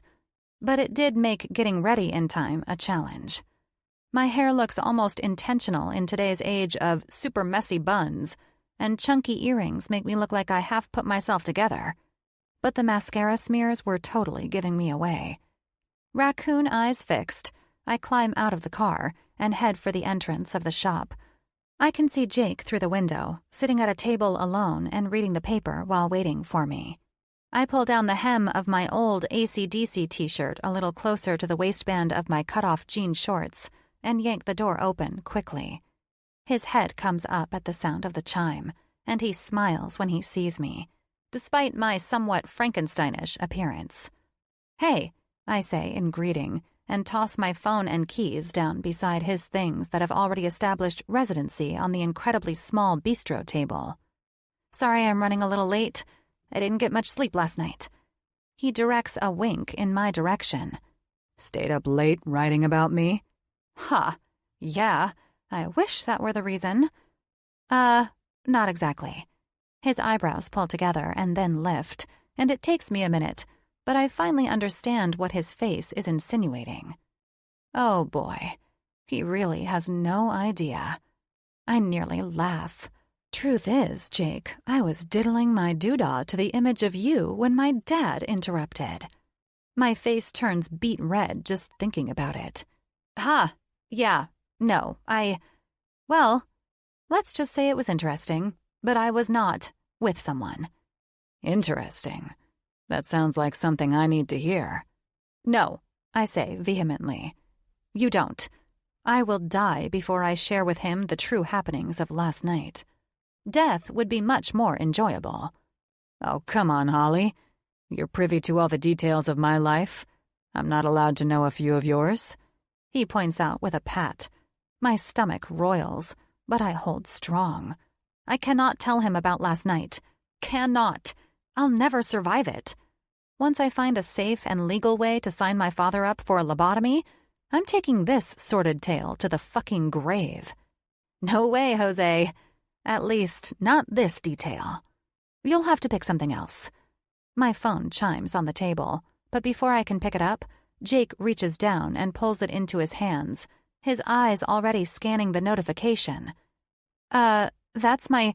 Oh shit, this isn't mine," he mutters, and swiftly hands the phone back to me with apologetic eyes. You, have the same text chime as me." Considering we both have the same generation iPhone with eerily similar black cases, I can't exactly be angry at him. But when I check the screen and see the text preview, instant humiliation blazes to a wildfire inside my veins. "Dad." "I've seen turkeys doing it before. Kind of funny looking if you ask me. All those feathers." Holy hell. I nearly faint. If it weren't already apparent, my father is the worst kind of text message wildcard. "I'm really sorry for reading your text, Holley. I honestly thought it was my phone." Jake's voice begs my eyes to meet his. "I'm not the type of shithead who intentionally disrespects people's privacy and personal boundaries." Unbidden and unwelcome, a memory of Raleigh reading my emails pops into my mind. If there was ever a man who would purposefully steamroll over my privacy and personal space, it was him. Which, considering he hid an affair from me for over a year, it was the true culmination of hypocritical and irony combined. "It's okay," I mutter, straddling the line of being completely triggered by my past and unsure of what to say. "And, your dad, well, he sounds like a real riot." Jake pauses, his teeth digging into his bottom lip in a half-assed attempt to fight his threatening smile. "You know, if you want to share any more text messages from your dear old dad, I'd be more than willing to lend a listening ear."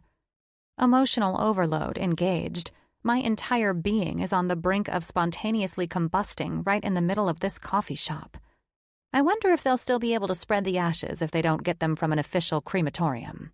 I'd like to be on a mountaintop, with a view, maybe by a lake. My phone chimes again, and I look down to see 2 more ridiculous messages. Dad, Deer are horny little bastards, too. They chase their women around and slam as many of them as they can. Dad, It's nature, you know? Natural. Nothing to think about. oh my God, I whisper, horrified. Why? Why is this happening to me? Jake, ever helpful, takes a sip of his coffee and folds his newspaper on the table. One of my past articles about a local homeless shelter is right on top.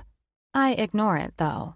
I have to. My whole entire system is already about to experience a catastrophic failure due to stimulus overload. I think I'd like to meet your dad sometime. Stop, I chastise, trying to silence my phone as yet another message comes in. Dad, Maybe try it with someone else, though? Can't make grandkids like that, you know? I'd love a couple little buggers running around here someday. What? Jake questions. He seems like an interesting guy is all. I cringe at just how fucking interesting, more like insane, ol' Phil Fields is at the present moment. You have no idea what's going on. You're right. I don't. But since you won't tell me, and I already accidentally got a teensy taste of what's going down over there, I've made up a story in my head. And man, it's good. He flashes a stupid, sexy smirk. A real page-turner. You're officially the worst person I've ever met. I don't believe that. If that were the case, you'd already be gone. I have to be here for work. He scoffs. If I were the worst person in the world, I would hope you wouldn't stick around because of some articles you don't even want to write anyway. He pauses to consider me. Why is that, by the way? I'm sensing something in your past we should talk about. Oh, look, I announce in the name of distraction. Another message from my dad. Maybe we should see what it says. I mean, you already took it upon yourself to read one of them. I honestly thought it was mine. Jake winces. By the way, it might be helpful in the future if one of us gets a new case. They're too damn similar. I stare at him, my eyes saying, "Ya think?" But when I notice that he's looking back at me with an expression I can't discern, I can't stop myself from asking, "What? What on earth are you thinking now?" It's just... He pauses and laughs almost uncontrollably, running a hand through his dark hair. Now I know there really must be something in your past. No way you'd bring the conversation back around to your dad's hilarious text messages if there weren't. I choose to ignore that comment by boldly reading my dad's latest message aloud. I mean, what's the use in hiding Phil's nonsense now that it's been shoved out into the open? He says, "No pressure, though. They say it's harder to get pregnant." I cut myself off immediately, but I continue to read it silently, once I realize just how terrible this text really is. Dad. No pressure, though. They say it's harder to get pregnant when you're trying, so you should just have a lot of sex without trying. What the hell, Dad? On a groan, I set my phone face down onto the table, and Jake's expression turns amused. Come on, Holley. You can't leave me hanging like that. I sigh, pick my phone back up, and turn it to face him so he can read it for himself. Oh man, now I really want to meet your dad. He gives terrific advice. Phil Fields, ladies and gentlemen, a real wise guy. I shake my head as my phone vibrates in my hand again, and I hate that I even check the screen. Dad. That's what your mother and I did. Lots of practice. Practiced a lot after you, too, but didn't manage to make any more beauties like you. Think I might have had something broken. I groan again, finally succumbing to the pressure, and let my head hit the table. I'm not prepared for this today. I did not get enough sleep. There isn't enough sleep in the world to remedy this. I need to go back to bed and wake up in an alternate universe. Jake's chuckles feel good against my skin as he reaches out with a kind hand and squeezes mine. Relax. Everyone has embarrassing parents. I lift my head from the table, hope unconcealed in my voice. Are your parents like this? My parents live in Boise, Idaho. He counters. And I've never met them. What? He shrugs. They were young. I went into the system. Oh, Jake. He waves me off. Don't owe Jake me, Holley. There's no need for sympathy or sadness on my behalf. I obviously turned out okay, right? I look at his big muscles and his even bigger smile. He sure looks good to me. I don't say that, though. Instead, I offer a small hum of agreement. Exactly. No need to waste any time on that. Why don't I get you a cup of coffee? Maybe it'll turn your morning around. Yes, please. He jumps up from his chair and then turns back to get my order. Or so I think. By the way, if you would like to set up all messages from your dad to forward to me, so I can screen them for you in advance, I'd be more than happy to sacrifice my time. I flip him off, and he just smirks like he's been named funniest man alive. I almost forget to breathe when he leans down, so close to my face, I can smell the caramel scent his coffee has given his breath. Mochaccino? Sure. I normally don't go for such a fancy brew, but man, I'm impressed he realized how important chocolate is at a time like this. And extra whipped cream, please? You got it, he says, running the backs of his knuckles against the line of my cheek. It's so gentle, so tender, so unexpected. I never knew a hand against my face could feel that good. I watch with interest as he saunters up to the counter and orders my drink with ease.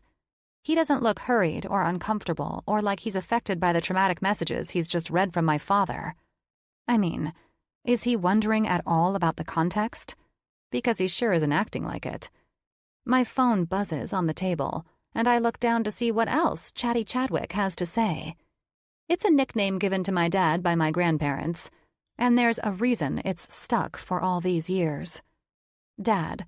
You turned out pretty good, though. So, I guess my sperm have something going for them. Good gravy. How is it possible that receiving a message from your own father with the word sperm in it doesn't instantly make your phone explode? There should be a failsafe built in. I look back over to the counter to Jake again. He's leaning against the glass of the dessert case, and his phone is to his ear. He's smiling and laughing. And for one tiny, irrational moment, I freak out that he might be telling someone about me and my messages. But I realize pretty quickly how incredibly self-centered that thinking is. He has other things going on in his life. Lots of them. He doesn't need or want to spend all his time spreading info around about me. I shake my head at myself and look back down to my phone. I only let myself feel slightly strange that the messages from my dad are the only messages I'm getting. Clearly, I don't want to miss having a girlfriend to confide in. But if I open up that Pandora's box, I'll have to admit that I've never really had one. My dad is the closest thing I've got. On that note, my phone buzzes again. I sigh as I pick it up and read it. My dad is persistent. I'll give him that. I haven't even responded to any of these texts, but that hasn't stopped him from charging onward toward Crazy Town. Dad. You need a vibrator? I'm into hip Christmas gifts. I could find one for you somewhere, I'm sure. I bet the flea market has a selection at good prices. Oh, for fuck's sake. Seriously? I think it's officially time to pack it up for the day, because I doubt it's possible to recover from this. Eventually, I find the strength to respond from my hole in the earth after being swallowed right up. It's at least cool enough for sweatshirt wearing. I might be okay to stay here for a while. Me. Please, I beg of you to stop right now. Never utter those words to me again, Dad. Please. Jake takes the seat across from me once again and sets down my coffee. I reach for it like the desperate woman I am and down about a quarter of it in one gulp. I gasp, though, because, goodbye, taste buds. Coffee is hot. Jesus, Jake remarks. Are you okay? I nod, though I'm not entirely sure I don't have third-degree burns on the inside of my mouth and down my throat. Oh, yeah, I croak. Great. He raises his eyebrows, skeptical, but I choose not to respond. Instead, I wave him off and dig in my bag to pull out the folder on Bianca, Bachelorette number 1. The sooner we get down to the real reason for being here and move away from me, mortifying myself in every way humanly possible, the better. What's that? Jake asks as I move my coffee cup over to open it in front of me. It's a dossier on your first woman? A dossier, huh? He quirks a sarcastic brow. I didn't know the Tribune was a front for the CIA. I squint my eyes. It's not like her blood type or anything. Just basic details she filled out on a questionnaire. You know, like the one you refused to fill out? He grins. Anyway, I figured it would help us since you're so keen on creating a date specific to the woman. You say that like it's a bad thing, he says defensively. Realizing my tone, I correct it swiftly. No, you're right. It is a good idea. If you're trying to get to know these women in one night, it's best to do it in an environment in which they'll thrive. I flip the first page over since it's nothing more than personal details and move on to the second. Let's see here, I say, scrolling over her answers with a finger on the paper and my tongue between my lips. It says here that she's a big traveler, loves to try new foods. I hum, reading the next line. She's not officially a food critic, but according to this, she kind of fancies herself as one. Amusement pops from his lips. Wow, you don't like her. I look up, shocked. What? What do you mean? You didn't hear the way you said that? He asks, and I scrunch up my nose in confusion. No, what did I say? It's not really what you said, but how you said it. Isn't that something women normally say to men? He points at me with a knowing stare. Don't deflect, Holley. I shake my head and look back down at the paper, reminding myself not to be so fucking transparent. Just because I know Bianca is the blonde bob-sporting, slightly ditzy woman from my initial meeting with his dates doesn't mean I should go coloring his view of her before he meets her. I'm extra conscious of my tone as I read aloud the next question on the list. Does she have any food aversions? I slide my finger down to her answer. None to speak of. I clap my hands in front of myself, and Jake smirks. Well, that's good. Sounds like I should take her to a nice restaurant, huh? I shrug both shoulders. If that's what you want to do, I think it's a good idea. He nods before looking out the window, pondering something. I don't dare ask what. When he finally looks back at me, I close the folder and take out my notepad to jot down whatever he comes up with. Which restaurant do you have in mind? What's that new place downtown? My eyebrows draw together as I try to figure out which one he means. The one that's supposed to have the best dessert. Ah, now he's speaking my language. Momo Milan, I say happily, and he grins. That's the one. From what I've heard, they have a homemade donut and ice cream that's absolutely to die for. The only problem is that they have a reservation list a mile out. I could probably pull some weight if I mentioned the paper, but then we'd be risking a leak from someone. I think it's pretty hard to get into. He waves a hand between us. I'll take care of it. I know a guy who has connections at restaurants all over. Built a house for him a couple years ago. We're still in touch, and he's always telling me to let him know wherever I want to go. Wow. Well, that's handy. He winks. I'm a handy kind of guy. I really think you need to introduce me to all the people you're building houses for from now on. I'll take that under advisement, he says with a little smirk, just as my phone vibrates on the table. I'm almost afraid to look at it at this point, but I do. Gloria. Where's your copy, Holley? This thing goes to print in 3 hours. Shit. For as much as I didn't want another awkward message from my dad, getting that message from my editor when I know well and good I'm not done writing my article might be worse. I start furiously putting away all my shit. Time to pack it up and get back to the grind. You're leaving? Jake asks, and it almost sounds like he's disappointed. When I look up at him, though, he's smiling. I shake off my misgiven feelings. Yeah, I have to have my article turned in less than 3 hours. I'm right down to the wire. But I thought you were working on that last night. I was, but it's not completely done yet. And what are you, the deadline police? I glare at him, and his grin turns sly. So, what's it say about me so far? He waggles his brows. Let me guess. That I'm charming, handsome, intelligent, and the greatest man you've ever met? Greatest man I've ever met? I repeat with a roll of my eyes. A little full of ourselves, aren't we? The handsome bastard just grins back at me. My phone buzzes on the table again, and I pick it up to look at the screen. Unfortunately, it's another message from my father, and it's the one that breaks the camel's back. Dad. You know what looks really funny, mating? Turtles. Went in a gas station bathroom one time, and they had a picture on the wall of a couple of turtles going at it. Funny looking.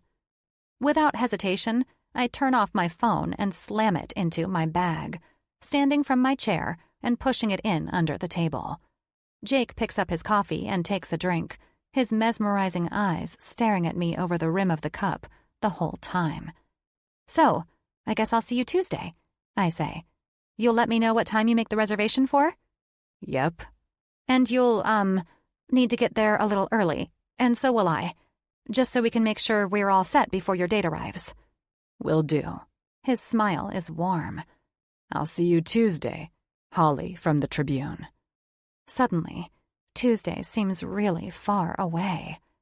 Something in my chest burns, but I ignore it. Surely it's indigestion from knowing I'm this tight on my deadline. See you then, Jake from the ocean. 18. Jake. Unwelcome nerves churn in my gut as I step up to the bar and order a beer. I'd like to order something stronger, but I also don't want to come off as even remotely tipsy on my first official date as Bachelor Anonymous. Christ, this is nuts. How I ever let Chloe get me into this mess defies logic. And there's no denying that diving back into this, dating instead of fucking, feels like a colossal change. I glance back to the table by the bathrooms where I know Holley sits, waiting to take notes on my awkward first-time interaction with a woman I know nothing about. I'm still looking that direction when a small hand wraps around my bicep and gets my attention. Excuse me? She says. Are you Jake? I am. I swallow past the discomfort lodged in my throat. Bianca? Her mouth morphs into a megawatt smile. That's me. She's beautiful. That's clear right off the bat. Long, tanned legs are heavily visible under the short hem of her tiny black dress, and her breasts are perfectly round and perky. She has a blonde bob cut with fashionable bangs, and her makeup is done with the hand of a professional. Her eyes are a pale, icy blue, and they sparkle under the lights of the bar. If we were going strictly off physical appearance, this woman would be the kind of woman I'd have taken to my bed over the years. Of course, the distinction I should be making is that it wouldn't have been my bed. Instead, it would have been a bed at a hotel or her bed. But never mind. It was always important to me, of the utmost importance, to separate Chloe from the fuck buddies of my life entirely. They didn't belong in the same compartment as her, because Chloe, well, it's safe to say she's my world. I think most dads would say the same about their daughters, but I challenge that I mean it more. When you're in the close heat of the jungle, stalking the lowest of the world's scum only to get pulled out, put on a plane, flown to the U.S., and driven straight to the hospital to have your newborn daughter placed in your arms, her mother having passed away during childbirth, something changes in you. I was all she had, and suddenly she was all I had too. A little tiny human, counting on me to see her through life without a mother. The responsibility was nearly crushing, even for a trained Navy SEAL like myself, but she gave me the strength to find something in myself I can't describe. She gave me purpose. She gave me light in the darkness. And as much as I was a man with physical needs, I was a dad who lived by a concrete code of morals and honor. The two were never to cross. I chuckled to myself. I never thought in a million years Chloe would be the one to rewire the whole thing. So now it's about more than that. And Bianca may be beautiful, but I need to know if there's anything under the top layer. Is she funny? Does she have depth? Is she the kind of human I want to be around for more than an hour and a half? These are questions I never even bothered to ask before. Now, though, they're important. It's nice to meet you, I say, sticking out a hand for her to shake. She takes it readily, but her hand goes limp within mine. I hate to be so judgmental, but a limp fish handshake is not a great sign. I like strong and bold. You too, she answers. You're even better looking than I imagined. I laugh. Well then, what was I just saying about bold? I guess we could work on the handshake. Thanks, I think, though I have to admit I didn't have much to do with it. She smiles a little, but I can tell she doesn't understand, so I elucidate. You'd have to thank my parents' genes for the looks. They're responsible. Their genes? She asks. My eyebrows pull together, but I push on. Yep, they're jeans. Is it a special kind of denim? Oh, for the love of intelligence. I cough behind my hand to conceal the absolute riot act happening in my head and remind myself to be a gentleman. But the truth is, with one simple comment, I'm as done as they get. There's no way in hell or heaven I could stand to end up with someone like Bianca. There's someone out there for her, I'm sure. But I'm not that guy, and yet I have to take the polite, gentlemanly road and sit through an entire dinner with her. The only self-preservation will be my ability not to take any of it too seriously. Yeah, I say, instead of wasting my time trying to explain how chromosomes work. It's like a poly-stretch blend, I think. She nods like she understands exactly what I mean. My brain knocks on the inside of my skull begging to be set free. I do my best to ignore it. Anyway, I say, widening my eyes and taking a deep breath, I guess we should head for our table. She smiles and nods, and I gesture for her to lead the way. Once her back is to me, I scan the restaurant, looking for Holley. We're going to have a talk about her picking this one for me. For anybody, really. She can't convince me she couldn't have searched for another option.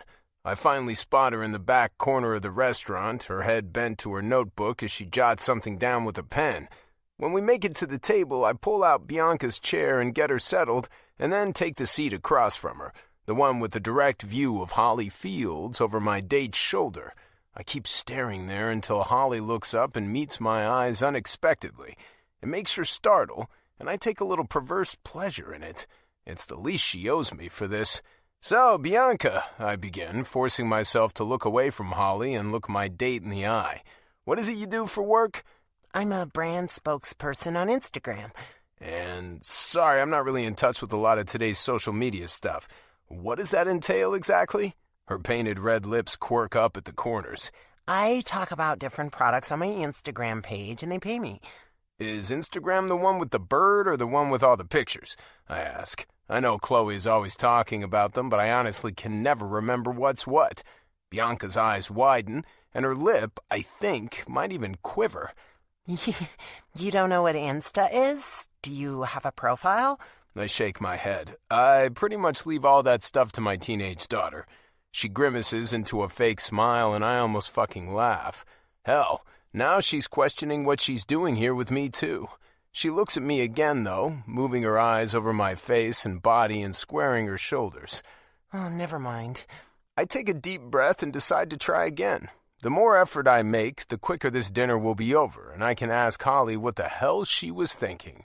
Are you from San Diego originally? No, I moved out here instead of going to college. Right, okay. I make it a point not to comment on how that may not have been her best idea. Have you ever been to Balboa Park? She squints as she thinks about it. Is that like the place where they filmed Rocky?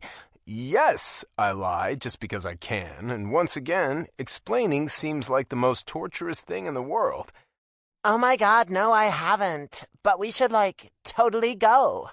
My brother always loved that movie, and Sylvester Stallone is a total artifact. Posting to Instagram with him would be a huge flex. She laughs hard, and the loud screeching sound of it nearly startles me out of my chair. I didn't think this thing could get worse, but my God, it just did. It really did. 19. Holley. Date number 1 for Bachelor Anonymous is officially underway.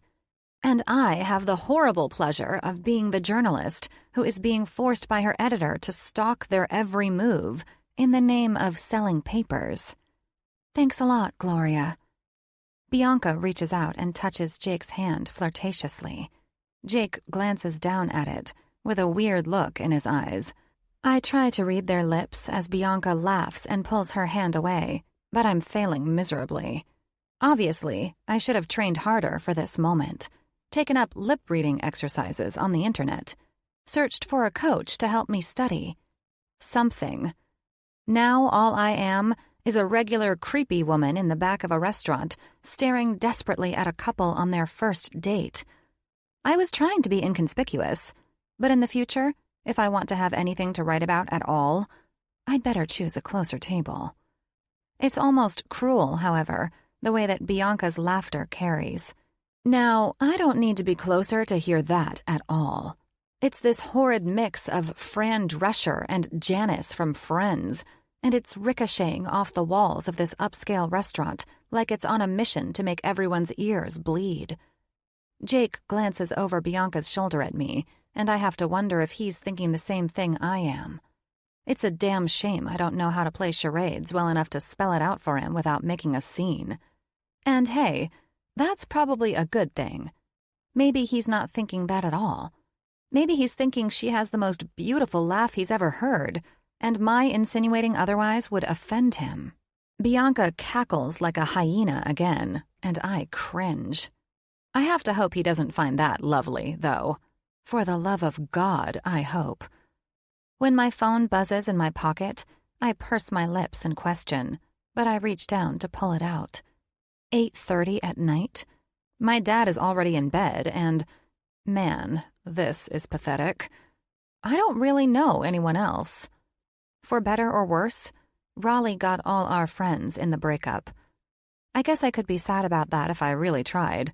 But the truth is, we were only really friends with his friends from high school and their wives. And, to be frank about it, the wives and I never really jived. In the end, even the women chose Raleigh's side. Although, I don't know if they had much of a choice.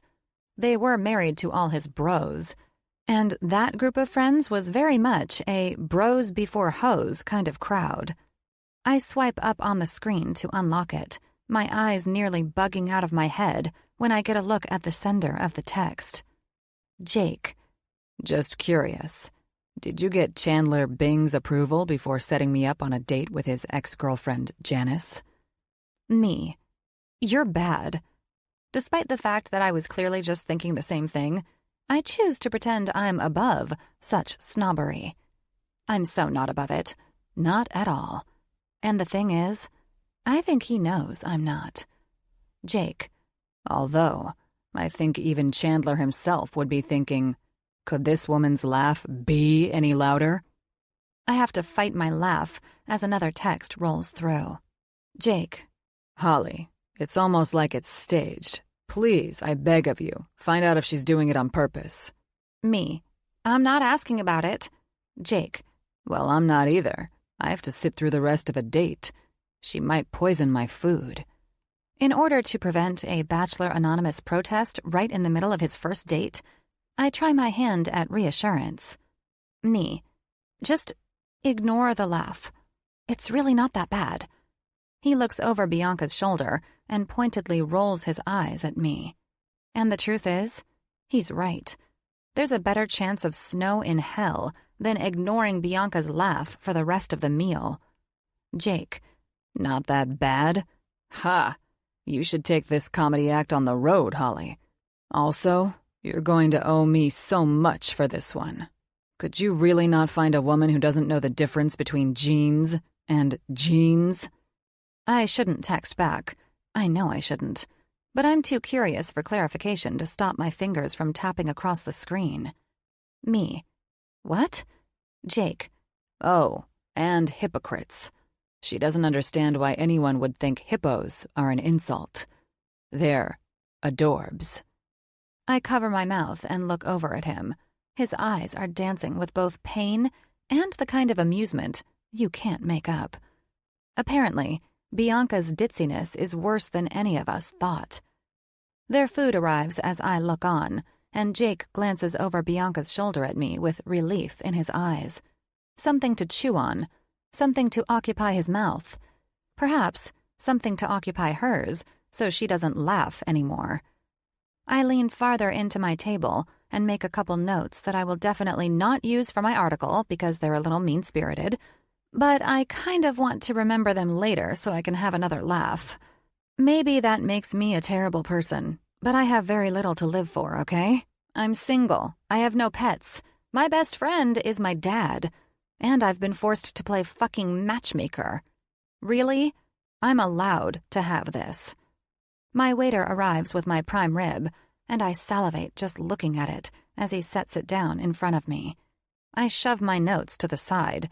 Jake and Bianca and Chandler Bing, long forgotten. It's all about me and the meat right now. I cut into the tender beauty and pop a piece in my mouth, a moan setting off a small alarm in my brain that I'm embarrassing myself. It makes me look up and across the room. Jake is staring at me, but his eyes flit away and back to Bianca before making real and true contact with mine. I go back to my meat, slicing off another bite and shoving it in my mouth. Man, that's good. Juicy and tender and moist. Yikes. Why does it sound like I'm describing something else all of a sudden? I shake off the thought and tuck back into my meal with single-minded dedication. To be honest, I kind of forget that I'm supposed to be watching Jake and Bianca and taking notes about their interaction. I'm swiping a piece of my broccoli through the juice on my plate and bringing it to my mouth when a shadow appears over me, making my vegetable look darker green. I look up, the bite poised at my lips, expecting to find my waiter, but instead, Jake stands there, a grin slathered across the entire bottom half of his face. Enjoying the meal? Shocked, I look behind him at the table I know he and Bianca occupied not long ago, and back at him. It's empty, their discarded napkins piled atop the surface, while the busboy scrapes the crumbs from the tablecloth. "Where's Bianca?" I say dumbly, broccoli still hovering at my mouth. She just left. Date is over. Oh, how long have I been eating this prime rib? Already? It was pretty clear by the time we finished the main course that we weren't a match. Oh, okay. I finally abandon the broccoli, putting it back on my plate and taking my napkin from my lap. I'll just get my stuff and we can... Jake waves a nonchalant hand, pulls out the chair across from me from under the table, and takes a seat. Sit. Eat. I'm sure you want to debrief, and I'm sure as shit not going to do it on the sidewalk. Well, I do need to get some clarification on a few things. I couldn't exactly hear what you guys were saying from my position. His responding smirk calls bullshit. Get real, Holley. You just want to stay for dessert. I shrug and bite my lip, whispering, "Donuts and ice cream, Jake. Both homemade." Yeah, okay. His responding laugh is infectious. Count me fucking in. 20. Jake. I stare as Holley sucks the last bit of ice cream off her spoon and moans at the taste. It's downright sensual, and I have to clear my throat to stop from saying something entirely inappropriate. She's the strangest combination of sexy and awkward I've ever spent time around, and I have to admit, it's a million times more interesting than my date with Bianca this evening. I don't feel bad, though. Bianca was almost as miserable as I was the night I wore on, devastated to be on a date with such a grandpa. No Instagram profile, no Twitter, she couldn't believe it. I can only hope the candidates get better from here, or I don't see much of a chance of this contest heading anywhere but down Failure Drive. Tell me, was the selection of women done randomly, or did a chimpanzee do the profile matching? Because tonight's matchup was a disaster. Holley narrows her eyes and points her empty spoon at me menacingly. Hey now, you better watch it. I picked the women. I laugh hard and sharp, and she rolls her eyes. You're actually taking credit? Listen, you don't know what the applicant pool looked like. Bianca was beautiful, and she sounded way better on paper than she turned out in person, okay? I tilt my head to my shoulder and wait. Just the weight of my stare will be enough to make her rationalize some more, and it's just so damn fun to listen to what she comes up with. The next women are better, I'm sure. Bianca seemed a little thrown by the whole process from the beginning, but I'm positive you have some really good options left.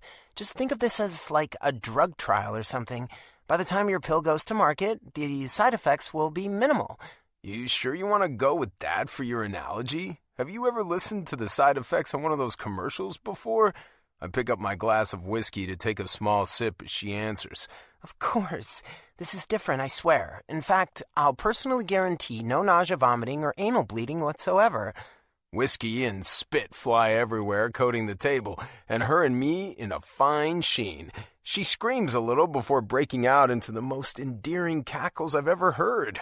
They're loud, almost offensively so, but the difference between Holly's laugh and Bianca's is that it's rooted in the belly and grows through the heart.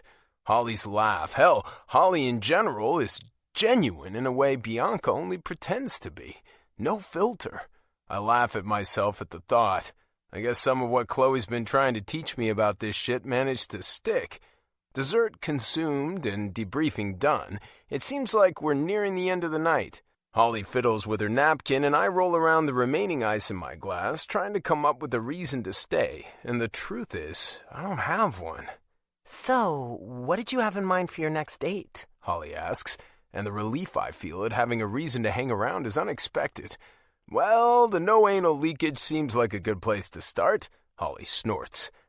Foundation, she says. It's all about the foundation. A small laugh mixed with a sigh escapes my throat. I don't know. I don't know anything about the woman. Do you feel like hanging around to tell me? Sure, okay. She agrees, and an odd relief-filled sensation fills my chest. I actually have the folder right here.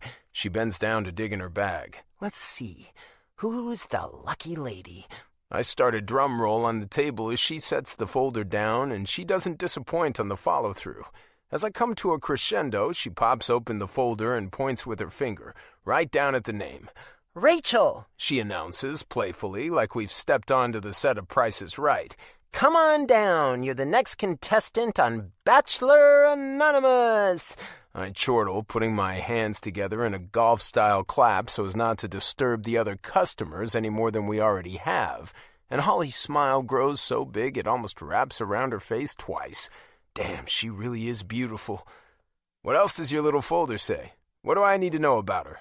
Well, she hums as she pauses long enough to read. Rachel is an outdoor enthusiast. She's an adventurer. That's great, I remark with a skeptical smirk. But that's not her career, is it? An adventurer? I don't want another social media-obsessed cackling Barbie situation. She bites her lip, her green eyes dancing as she holds up a finger and scans the file some more.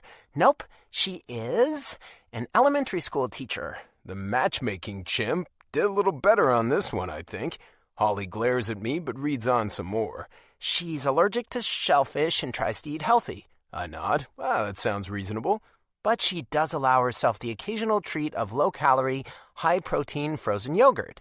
Holley scrunches her nose and I have to laugh. That seems like a red flag to you.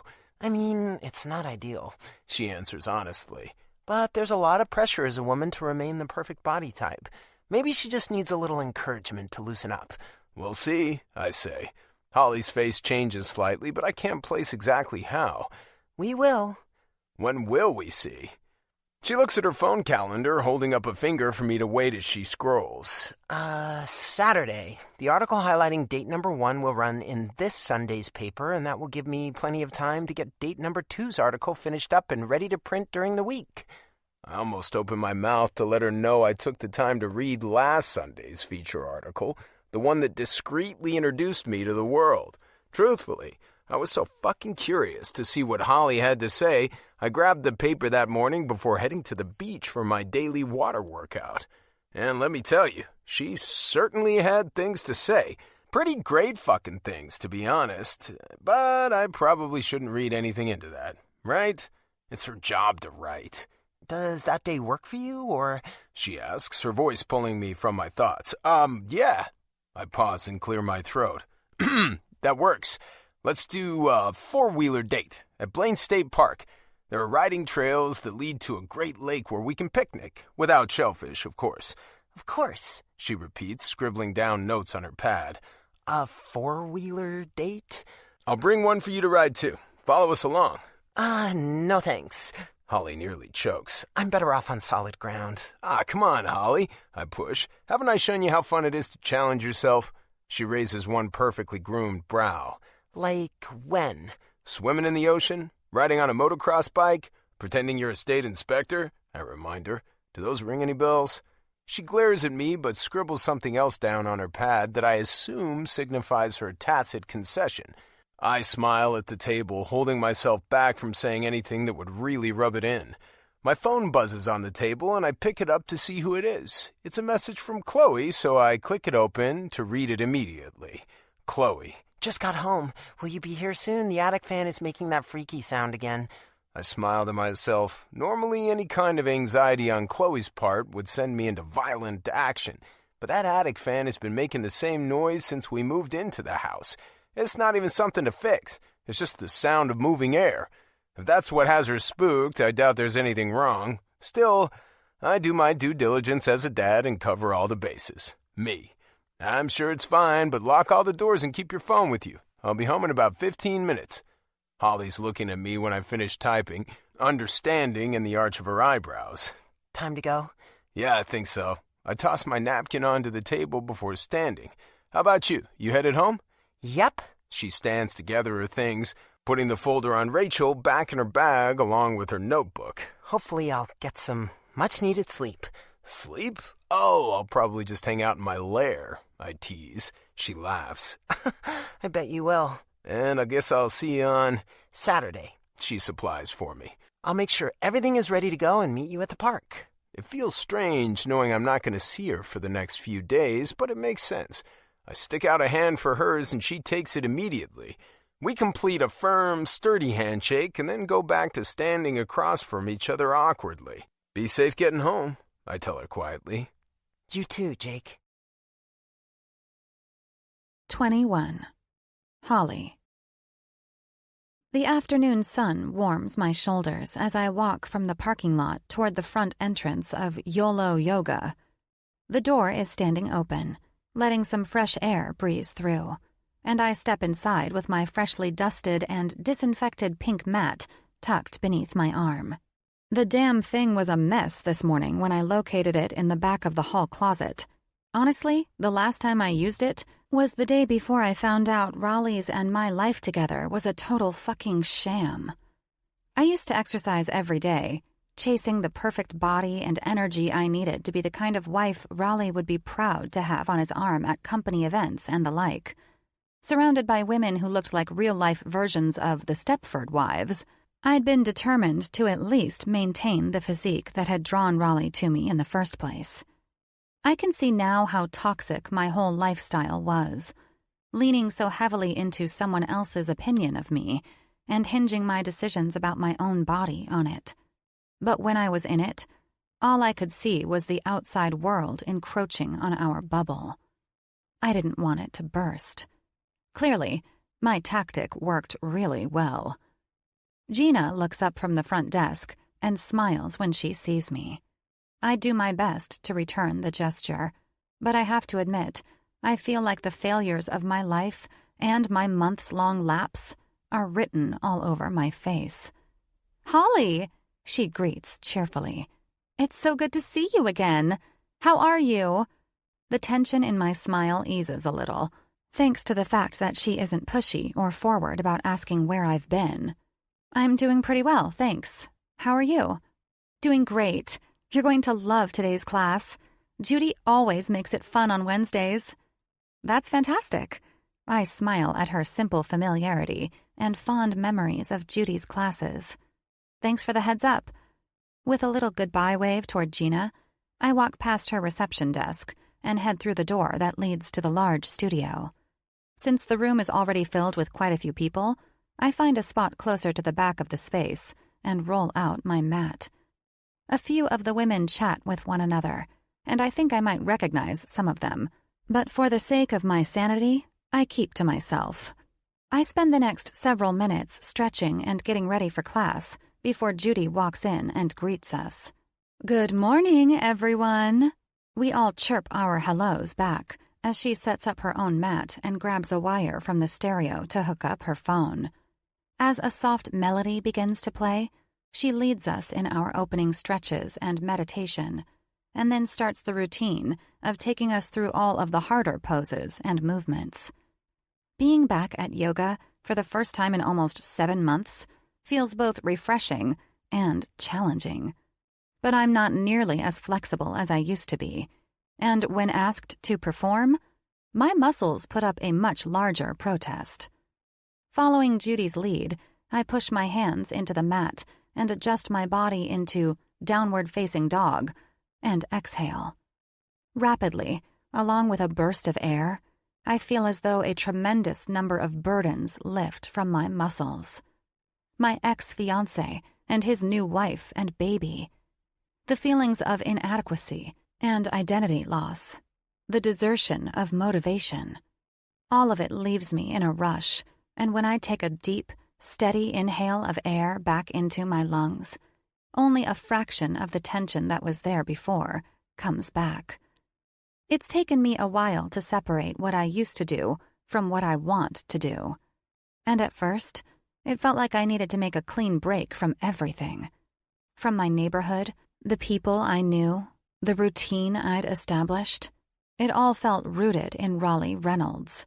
Not nearly enough of it felt rooted in me. But the time off has done me good, and I really have to say, I feel like I'm finally grasping at a whole new perspective. A fresh, invigorating outlook on my life. I can still be the woman I was before, with a few modifications, but I can also be better.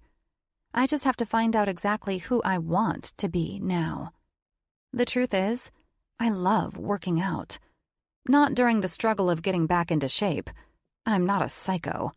But when I'm feeling good and challenging my body regularly, I feel energized and ready to take on the world. I think I'd like to feel that consistency again, but with much fewer restrictions on the rest of my life.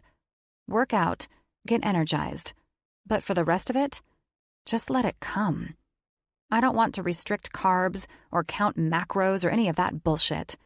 And I don't want to focus on losing 5 pounds for the rest of my life. I want to feel healthy, strong, confident. But I want to be those things while also eating a fucking donut when I want to.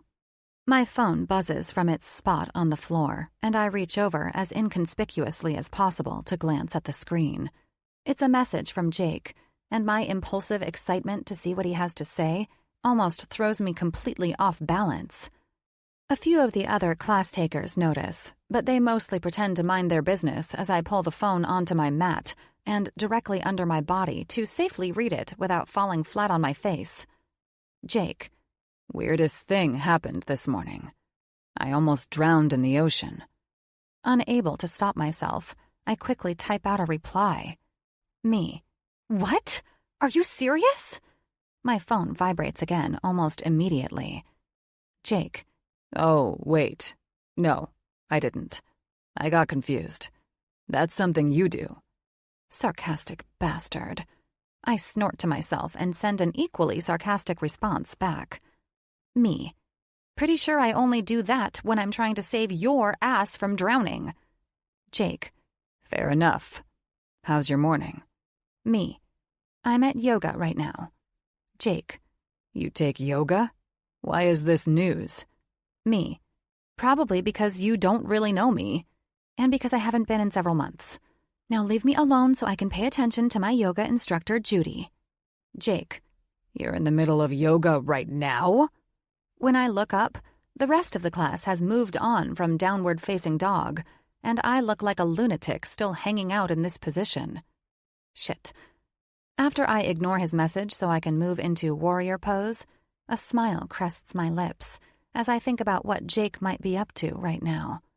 By this time of morning, he's probably on a job site somewhere, giving Matt and Johnny or some other crew member a hard time.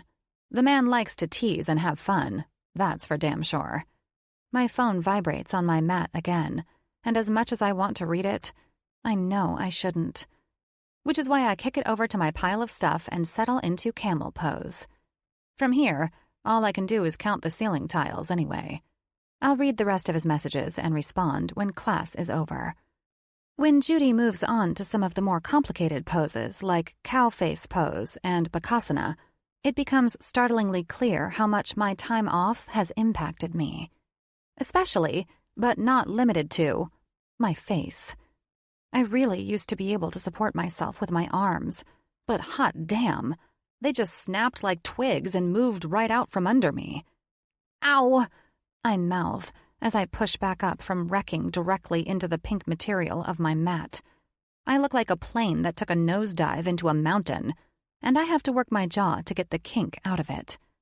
Damn, I'm going to have to put some serious work in to get back in shape enough to handle the advanced classes I used to take. Judy wraps things up by bringing us back to child's pose and walking us through the meditation steps that focus solely on controlling our breathing. I take the opportunity to officially let go of the weight of the past. At least, most of it. It's high time I start thinking about myself now, looking for the things I want and going after them. Once the class is dismissed, Jake's unread messages pop directly into my mind, and I grab my phone and read through them before cleaning and packing up. Jake. I guess you are then, huh? Ha ha. Jake. I'm trying to picture you doing yoga, and I'm not sure I can. Jake. Wait, you know what? Now I can. I get it. It definitely fits. What else do you do that I don't know about? Holley from the Tribune. Shaking my head on a laugh, I toss my phone into my bag and slip my socks and tennis shoes back onto my feet. After I wipe down my mat with cleaner and paper towels and pack up the rest of my belongings, I wave goodbye to Judy and Gina and head for my car. Once inside, I take out my phone and get ready to answer him.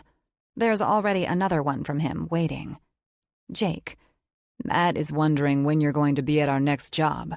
I told him you had very important inspector duties to tend to. I'm not sure if he believed me. I finally type out a message. Me. It almost seems like you miss me or something today. Or maybe you're bored. Is that it? His reply is immediate. Jake. I just got everything done so quickly without having to wait for you to climb into the truck that I've run out of stuff to do. And so now, yeah, I'm bored. Me. Sure, blame it all on me. Jake. What else am I supposed to do? I can't lie to you, Holley. I shake my head. For some reason, when he picks on me, it always makes me feel good. I guess it's something about the way he does it. Me. I have to go. I'm supposed to meet my dad for lunch in 15 minutes. Jake. Your dad? And you didn't invite me? How is this possible? I smile as I type. Me. Because you're B.A., not me. I don't have to open the trap door to my life. LOL. Jake. Yeah, but it's your dad. He seems so fun. Me. Maybe you can meet him one day, when this is all over. Jake. You promise? Me. Sure. Jake. I'm holding you to that. I'm not sure why, but it kind of feels like I just signed an oath in blood. I drop my phone into the cup holder and start the engine. It's like an oven in here, and I'm sweating profusely. But when I was texting with Jake, I was too preoccupied to notice. I back out of the spot and take off. Lord knows, I have to get to the restaurant quick, or I'll have to risk eating penalty pickles. Trust me, it's a long story. The clock on my dash reads 3 minutes past 12, so I'm barely even in the spot before I slam on the brakes, engage the emergency brake, shut off the engine, and jump out like my ass is on fire. My dad is already inside, of that much I'm sure, but I can only hope he has his watch set a few minutes behind the clock in my car. I bob and weave through the crowd of people at the front entrance, trying to make my way into the restaurant and scan the tables quickly for his big, freckled, bald head. It sticks out in a crowd, and I find it fairly quickly. And I'm not all that ashamed to admit, I actually elbow a couple people out of my way to clear a path to the table. On quick feet, I book it double time and slide into the booth like I'm diving onto the top end of a slip-and-slide. My dad watches it all, waiting for me to sit up and look him in his faded gray eyes. You're late. He turns his wrist and clicks his watch to stop the timer, and my shoulders sag in defeat. Dang it. Looks like you owe me 4 pickles, Hall. Maybe your watch is fast, Dad. I mean, it could be... This is a Casio G-Shock tactical watch, Holly Marie. He cuts off my excuses. It's a military watch, and the military doesn't make mistakes. I narrow my eyes at him, but I don't argue. There's no arguing with Phil Fields about time. I know better. 4 minutes late equals 4 picks. Will I ever outgrow the pickle penalty? I whine. I'm 33, Dad. I don't care how old you are, doll. You don't outgrow the penalty. There is a way to beat it, though. You stop being late. Yeah, I know. I grumble, and a hearty chuckle escapes his throat and vibrates his rounded belly. And, right on cue, as if he freaking timed it, a waitress drops off a plate of pickles, and it only encourages more damn chuckles from Phil Fields. Oh yeah, just yuck it up at my expense, old man. I don't understand why you hate the penalty so much, he says once he gets control of his hilarity. You like pickles. It's why I picked them in the first place. I like pickles when I want to eat pickles, I counter. They taste different when they're punishment. He shakes his head in amusement. Girl, there are some parts of you I'll never understand. Like a 4,000-piece jigsaw puzzle, I swear. You like my complication, I challenge, and his responding grin is affectionate. I do. You and your mother, both complex women. Never loved two of yous more, though, that's for sure. I smile as he mentions my mom and force myself to start munching on the stupid pickles. They're good here. I'll at least give them that.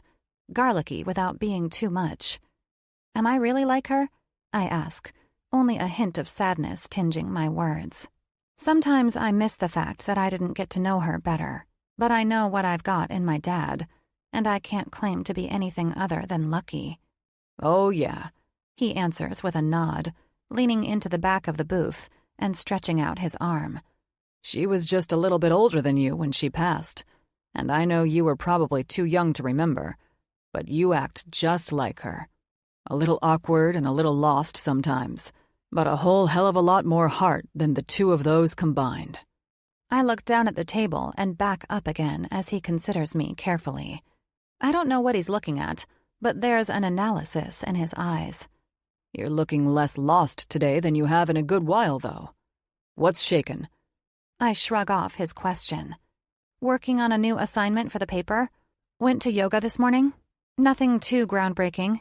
That Bachelor Anonymous who's-he-what's-it? A blush creeps up into my cheeks, but I have to laugh. Have you been reading my articles? Well, yeah, he says with obvious attitude. I read everything you write, Hall. You know that. I do know that. My dad is the most supportive guy in the universe, and he's been that way since the moment I was born. When my mom died of breast cancer the December before I turned 6, he damn near doubled his efforts. I don't remember all of it, but I can see it like a storybook, all told through photo albums. His dressing up like the Beast when I wanted to be Belle that first Halloween after my mom died. Him sipping tea from my brand new tea set the following year and talking to my stuffed animals. Him wearing his beaded bracelet I made with my jewelry kit for 6 years until it broke. It was sparkly pink, but he didn't care. He wore that thing with pride, no matter where he went. When I was 10, he even let me practice painting my nails by painting his. He left the polish on until it all chipped off on its own. Honestly, I couldn't have asked for a better dad, even when he had to be the mom, too. That bachelor fella seems like the real deal. Was he really a Navy SEAL? He asks. Yep, he was. The truth is, Jake is all the things I wrote about, and so much more. There's no way an article could even begin to capture his entire essence. It doesn't matter how well I write it. I'll never do him justice. What's that? My dad inquires, pointing at my face. Immediately, my brows draw together, and I start to wipe at the skin. Do I have pickle juice on my chin or something? What's what? That look. I scrunch up one side of my face. There's no look. There was a look. You think I don't know when you have a look? I've been studying your expressions for 33 years. And I know 'em. That look there means something. Are you seriously trying to claim you know my looks better than I do? I ask, and he doesn't hesitate to respond with his usual colorful banter. You bet your asshole, sweetie. Is my name Phil Fields? I snort. Unfortunately. Why unfortunately? Phil Fields. I shrug. I hate to tell you, Pops, but your parents did you dirty. I don't know what that means, but I hope it doesn't mean what I think, Holly Marie. I pretty much guarantee it doesn't. Stop trying to distract me, he responds in a huff. You're avoiding this, which makes me really know there was a look. Dad, there wasn't a look. Can we just drop it? He narrows his eyes. I've been watching you for the last months, dragging your carcass through life, just barely hanging on. Dead eyes, dead heart. You've been coughing up oil like a fucking 69 Nova with a rotted-out pan. Oh, here we go. Dad, you know I don't know what any of these car things mean. But your engine is running a lot smoother today, girl, he continues, completely ignoring the fact that his car metaphors still make 0 sense to me. And I just want to know why. He stares at me, waiting for a response, and all I can do is lift up both shoulders. I don't know. I pause, trying to find an answer that will prevent more questions and car lingo. Time, I guess? I'm starting to get over everything that happened. Moving on, you know? That ain't it. A defeated breath leaves my lungs, and I slam my hands onto the table. Then I don't know what it is, or what you're even seeing for that matter. Maybe you need to get your eyes checked. My phone buzzes in my pocket, and without thinking, I pull it out and glance down at the screen. Another text from Jake beckons, and I can't stop myself from opening it up and reading it. Jake. Tell your dad I said hello, and that I agree with him that sex is a very healthy, natural thing that should include a lot of practice. Except for my daughter. At least, not yet. I mean, I don't want to be one of those dads who says never, but by God, I hope it's never. Not really, though, you know? I just hope the guy's not like any of the ones I know. I smile at his fatherly ramble and shake my head. That, my dad says, startling me. I look up from my phone, and he's pointing a beefy finger in my face. That's the look. That's the look right there. I look back down at my phone and panic a little. Is he right? Is Jake Brent the reason I'm not applying for the job of crypt keeper anymore? Now that is a question I'm in no way ready to answer. 22. Jake. So, what does this change? I ask after Matt provides a concise update and explanation of the red line changes we've had to make on this house. Some of it was inevitable, the kind of stuff you can't know until you're deep in the trenches on a project, but there are a couple mistakes the architect made that are really going to cost us. Fuck, this certainly isn't how I wanted to wrap up my Friday. The roof line is going to be pitched a little differently in this gable, Matt answers, pointing down at the blueprints on the makeshift table in front of us.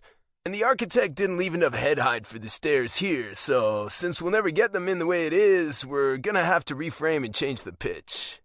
That's going to change the elevation of the house, I comment, and he nods, already well aware of this factor. Damn it, I groan and run a frustrated hand through my hair. Tell me it's not going to look like shit. It's not going to look like shit, Matt assures, qualifying. It could, but Johnny and I will make sure it doesn't. On a sigh, I give him my approval. All right, man, I trust you. Do what you have to do to make it right. Matt disappears with the blueprints, already jumping back to work, and the sounds of crunching gravel urge my eyes to cover the spot where everyone parks their vehicles. Instantly, I spot a familiar truck pulling to a stop beside mine. I make my way over just as my buddy Garrett hops out of the driver's seat and waits for my arrival with a smile. His beard has clearly been shaved off since I saw him last week, but stubble is making a solid comeback. Where were you the other night? Garrett asks, popping a peanut into his mouth and leaning against the hood of my F-350, a formal greeting of any kind apparently too difficult. I called the house, but Chloe said you were out. I pushed, but no details. Very cryptic bullshit, if you ask me. An exasperated chuckle leaves my lungs. What? No hello?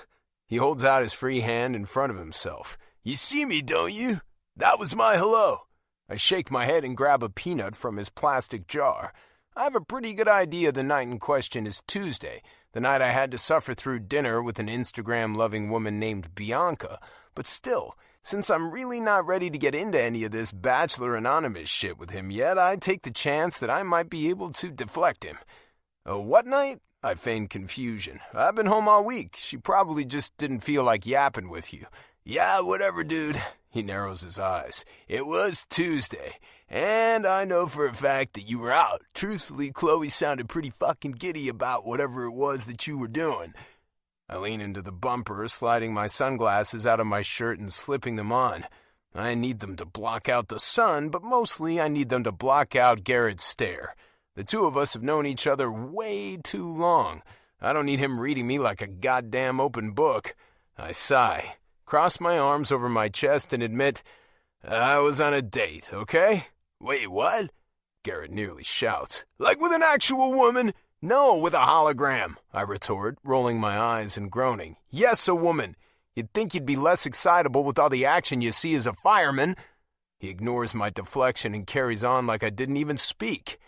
Was this like a fucking run kind of thing, or are you trying to get serious with someone? I snorted his terminology. He really has a way with words, somewhere in between. I don't plan on there being a second date. Bummer. I'm happy, I argue. I don't really need someone, man. Oh, trust me, I know you have that whole independent vibe down pat, he interjects. But even you can't deny the fact that you're even going on dates in the first place is saying something must have changed. He pauses, waiting for my response to his assumption. A correct assumption, but whatever. Chloe feels like I need to find someone. Okay, let's be real. As much as you love that girl, you're not gonna go on dates just for her benefit. Something has you flipped, too. He stares at me like he's trying to reach inside my brain and find out all my secrets. I just don't know what it is yet. Instantly, Holly's face flashes in my mind, but we haven't talked since we texted on Wednesday. Yeah, and it's bugging you a little that you don't know what she's been up to. Now, I'm sure she's busy. We both are. But I won't dispute that it'll be good to see her tomorrow. Nothing has changed, I respond. I'm just going on a few dates, starting with date number 2 tomorrow to show Chloe that I'm trying. But that's it, man. I doubt I'll end up anything but single when it's over. Garrett nods, and I get why. I sound believable and confident, and 90% of me says I am. Almost 2 weeks ago, though, that 90 would have been 100, which leaves me with one question. Where in the hell did that 10% go? 23. Holley. When Jake steps down out of his truck in the bright, beating sunlight of Saturday afternoon, he's never looked better. He has a trailer hooked to the back hitch with 2 four-wheelers strapped on it, but he doesn't stop to do anything with them. Instead, he slams the door behind himself and starts walking in my direction. Dressed in jeans that hug his ass but don't look too tight, an aqua-colored t-shirt, and square-toed brown boots, he's like the outdoorsy cover model on any lifestyle magazine. Except better. Maybe it's because I went a full 3 days without seeing him, and my memory somehow blocked out just how handsome he is. But as he walks toward me through the parking lot, it's like he's backed by a heavenly glow. Stop ogling and get it together, woman. I turn to get something else out of my trunk. Anything will do, really, as long as it gives me something to do other than drool all over my chin, and wait impatiently for his arrival. I'm still poking around looking for something slightly credible when his voice startles me so much I jump enough to bump my head on the trunk. Hey, Hall. I wince, and he reaches out immediately to put a concerned and protective hand to my head, pulling me away from the trunk. Somehow, when I stand to my full height and look him in the eyes, my fingers are gripping a freaking tire iron. Nice one, Holley. He glances down and notices it, and a tiny smirk makes one perfect cheekbone arch higher. Have some tire changing to do? I try to think of an excuse fast, but I really could use some more time. I was, looking for my umbrella and must have mistaken this for the handle. I stop just short of slapping myself in the forehead. Is that really the best thing I could come up with? Did I hit my head harder than I realized? Part of me kind of hopes so, just so I'll have a legitimate reason for that lame-ass excuse. Some might say you can't put a price on a concussion, but I beg to differ. Desperate to move on from my laundry list of embarrassing moments, the day has just started. I throw the tire iron back in my trunk, slam it closed, and turn back to Jake, shading the sun out of my eyes with a visor fashioned from my hand. So, are you ready to do some four-wheeling type things and stuff? Four-wheeling type things and stuff? His lips crest into a tickled smirk, and I groan. Whatever, you know what I mean. Aren't you a writer, though? He pushes, and as much as I'd like to hit him back with some witty retort, that's kind of exactly the problem. I'll have you know that for some writers, words are so much easier to convey on the page than verbally, and I just happen to be one of them. He smiles then, a genuinely friendly smile, and then it finishes with a wink. I'm teasing, Holley. You do just fine with words either way. Can I take that to mean you've been reading the articles? He nods and then waggles his eyebrows. And some of your old stuff? What? Where are you finding my old stuff? He shrugs his hands into his jean pockets. I might be a dinosaur, but I do know how to search the internet. Oh, right. The internet. Somehow I'd forgotten that little beauty existed for a moment. Instead of verbalizing yet another blunder, I hum and nod, hiking the little backpack I put together with my notebook and my lunch and a couple other things like sunscreen and bug spray up on my shoulder. Think we should get those things unloaded? I ask, and Jake nods. I'll go do it now. As he heads for the trailer, I go to my back seat and grab the heavy quilted blanket I've brought for them and the picnic basket packed full of snacky-type foods. It's heavy, but I manage to hook it over my elbow, prop it against my hip, and hump its weight across the parking lot to where Jake is working diligently on taking some straps off the machines. I watch as he works, and a bead of sweat runs down between my breasts. It's hot out. It's August. But I bet if you asked the weatherman to check, he'd say Jake Brent doing manual labor makes the heat index shoot up an additional 10 degrees. He glances up and spots me with the basket, and then jumps down to take it and its weight from me swiftly. Damn, he says when he feels how heavy it is. How much stuff do you have in here? A lot? I shrug. No shellfish, though. He laughs at that. That's good, and probably for more than one reason. I don't know that shellfish is what I think of when I picture picnic food anyway. I've actually never been on a real picnic, I admit. Hopefully I didn't completely miss the mark. His eyebrows draw together as he considers me. You've never been on a picnic? I shake my head. Well, the guy I dated for a while. It wasn't really his vibe, you know? He was into nice restaurants, fancy bars, that sort of thing. He nods, but there's something in his eyes that doesn't quite read as affirmation. I'm not sure what he's thinking, but to be honest, I'm a little too scared to ask. My heart is already beating 1,000,000 miles a minute over a teeny, tiny peek into my vulnerability. I can't even imagine what I'd say or do, maybe pass out, if he tried to ask me more. Luckily, he doesn't, taking the basket and climbing up onto the trailer to strap it to the back four-wheeler instead. Once it's secure, I toss him the blanket, and he puts that in the front compartment. When he notices me fanning my face with my hand, he smirks and asks, Want to just meet back at my house after this one for the debriefing? I'm not too proud to agree. That works for me. Good. I can just bring the four-wheelers home with me for the night then. Now that I'm empty-handed, I'm markedly more awkward. I do not know where to put those pesky little paddles attached to my arms. Do I vogue? Do I put them in my non-existent pockets? Do I let them hang limply at my sides? I just don't know. My flight instinct is buzzing, but I stand there anyway as Jake backs the first four-wheeler off the trailer and drives it over to the entrance of the trail, and then he walks back and reverses the second one off, pulling it to a stop next to me. He's put his sunglasses on at some point during all this. so I can't see his eyes anymore, but he's definitely smiling as he holds out a hand. Want a ride? Oh, no. No.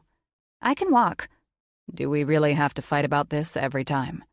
Foiled by a threat I know he'll follow through with, staying bitterly determined until I give in, I jump up on the back, facing away from him so my legs can swing freely. He sighs, clearly unimpressed with my positioning, but he doesn't say anything as he rolls it slowly over to the head of the trail and pulls it up next to the other four-wheeler. I jump down as he cuts the engine, and then he swings a leg over and climbs off too. Neither of us says a word as we watch his date drive a Toyota Pathfinder into the parking lot and cut the engine. It doesn't take her long to climb out, and when she does, it takes even less time for me to assess how truly, painfully beautiful she is. She's wearing low-slung, skin-tight jeans with a heavy buckle sporting belt and a tank top that shows off her perfectly toned arms and ample cleavage. Her hair is long, almost down to the band of her bra, assuming she's wearing one, but she pulls it up as she walks. I swear, if I were a guy, this would be the kind of fantasy I'd expect from porn. Jake is silent beside me, and I have to swallow hard to get rid of all the saliva filling my mouth. She looked pretty when I met her at the group meeting to fill out paperwork, but I have to hand it to her. Date Rachel looks like a Victoria's Secret model come to life. One glance to Jake shows his eyes haven't left her, and I instantly feel like a big, broken third wheel. I step to the side and back, tripping over a root in the ground as I go. Jake reaches out to catch me, concern in his eyes, but thankfully, I stop myself before I make it to the ground. His date, Rachel, having just made it to us, looks on with pity in her eyes. Like, holy hell, this poor woman is such a mess.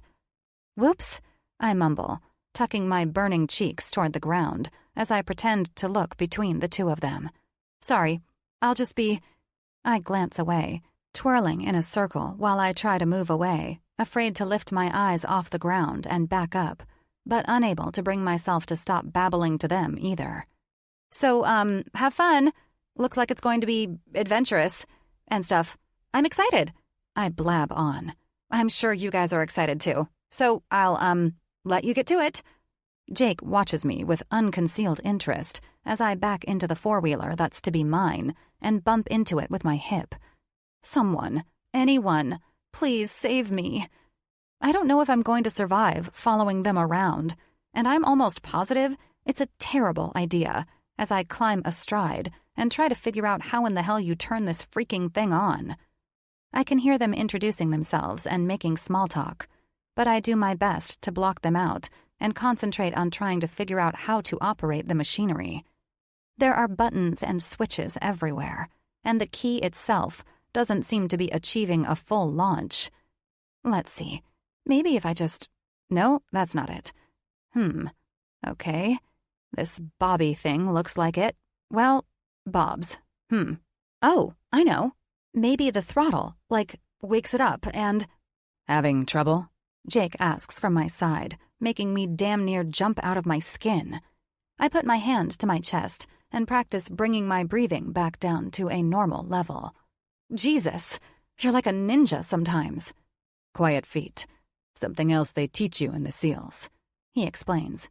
Do you want me to help you get it started? I was just about to get it.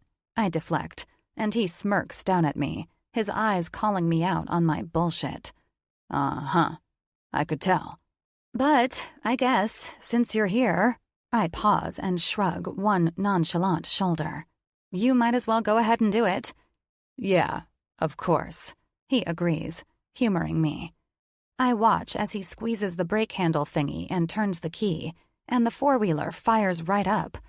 I was really close, I say, even though I know there's no way I ever would have figured out I had to hold the brake thing. I know you were. He patronizes me. I stick out my tongue, and he just laughs. Ready then? Not even close, I say honestly, and his smile makes the lines at the sides of his eyes crinkle. I'll go slow. Promise. No, I say with a wave. Don't hold back on my account. You guys have fun and I'll just, report from wherever I can. Holley, I'll go slow. I have a map, I challenge. It's fine. I'll still go slow. I sigh as he turns and walks back to his own four-wheeler. Rachel is looking back at me with curious eyes, so I smile for her benefit. Her attention finally leaves me as Jake returns and climbs in front of her. She leans forward and wraps her arms around him tight, resting her cheek on his back. A wave of olfactory memory hits me at the sight. Man, oh man, I bet he smells amazing from that close. Shaking away the thought, I put my thumb to the throttle thingy on my four-wheeler and shoot forward to follow them. It's tricky at first, and to say my ride is rough would be an understatement. Eventually, though, I start to get the hang of it, and with Jake going slow like he said he would, I'm able to keep up with them, no problem.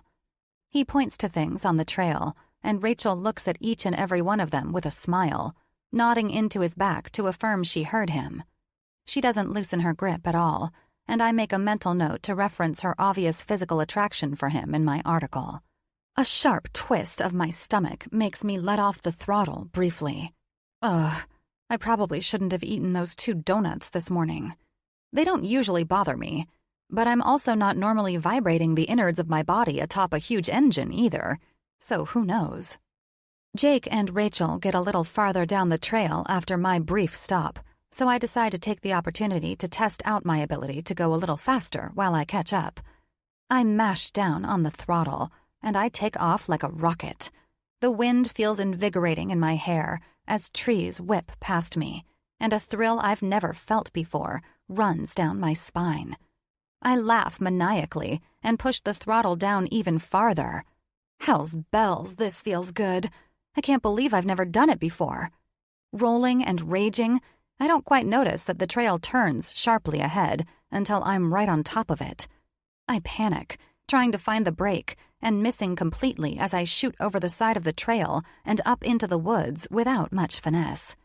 It's bumpy and thick, and I'm thrown up toward the handlebars violently.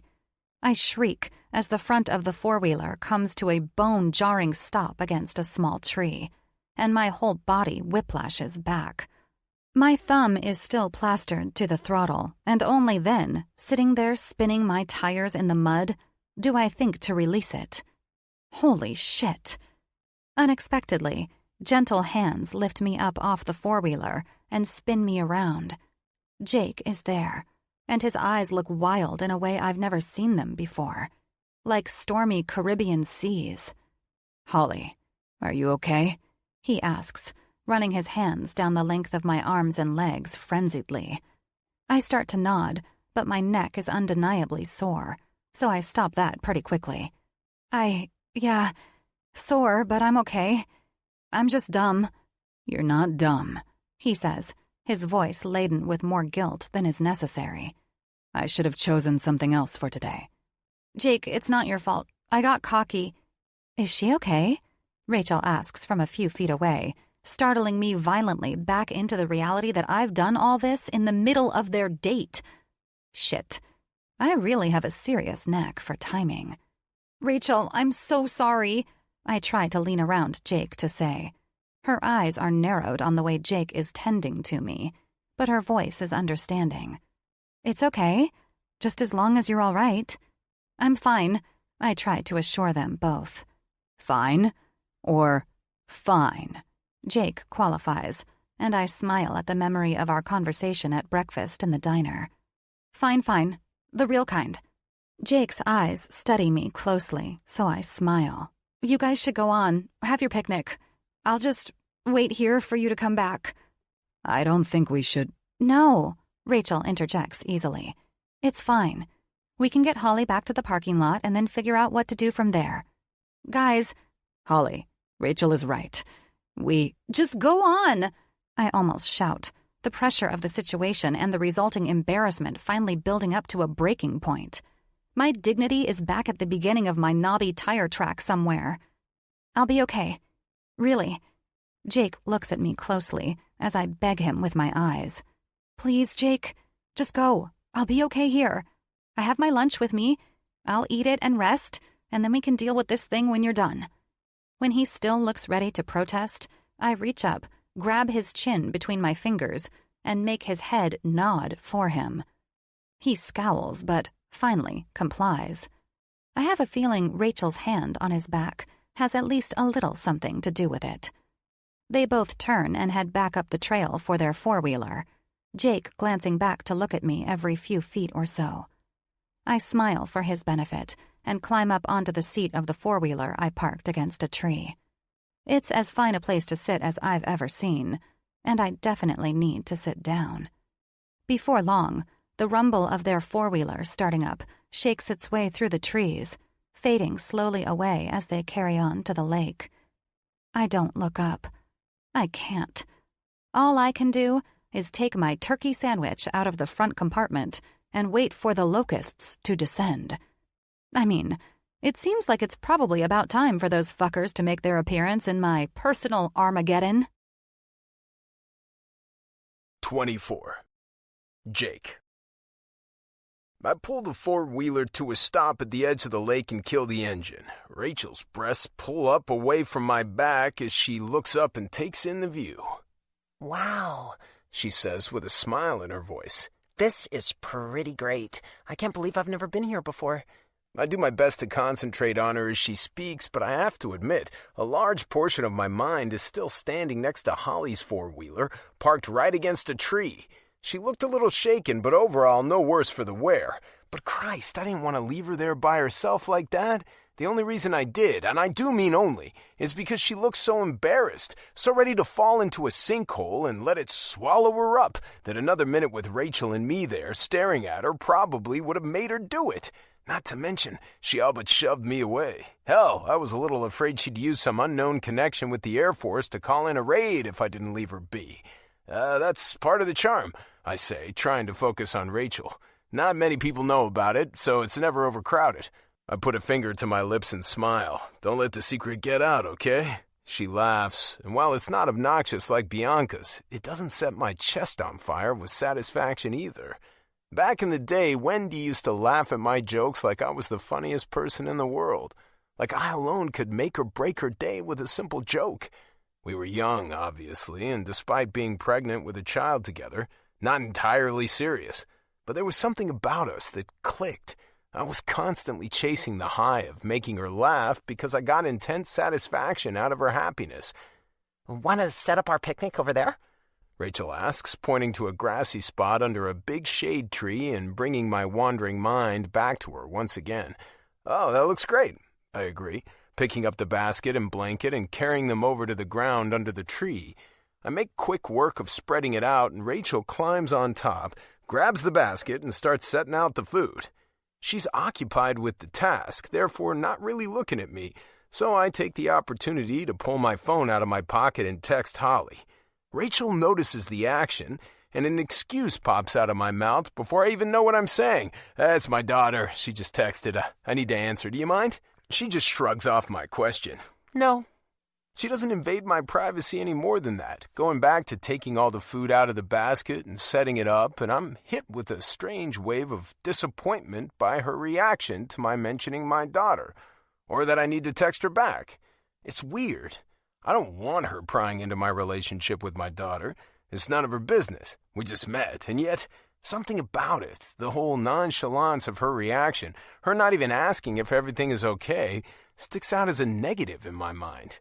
Shaking it off, I scroll down to my thread with Holly and type out a quick message. "Me, are you sure you're okay?" She answers fairly quickly, and I breathe a sigh of relief. Holly. "I told you I'm fine. No, not fine. Good. Fantastic. Not fine, okay? Just ignore that, and don't go reading anything into it because I know you will. P.S. You're annoying. Do your date thing with Rachel." I almost laugh at how well I can hear her ramble in my mind, but I take comfort in the fact that she's clearly not acting too out of the ordinary. Someone who wasn't Holly would have just deleted the sentiment of fine and started the text over again. I put my phone away and bring myself back to getting to know Rachel. The only way to make these dates bearable is to give them the chance they deserve. Rachel is a really nice, normal human. We don't butt heads like I did with Bianca, and she deserves my undivided attention for at least the next hour. I make a promise to myself not to let distractions like my friendship with Holley get in the way of giving this a chance. You're an elementary school teacher, right? I ask, leaning back into my hands on the blanket and picking a grape from the container sitting between us. Rachel watches my hand and makes a tiny face before quickly clearing it. I don't know what it's about, but I give her a pass. I haven't exactly been the most conscientious date up until this point.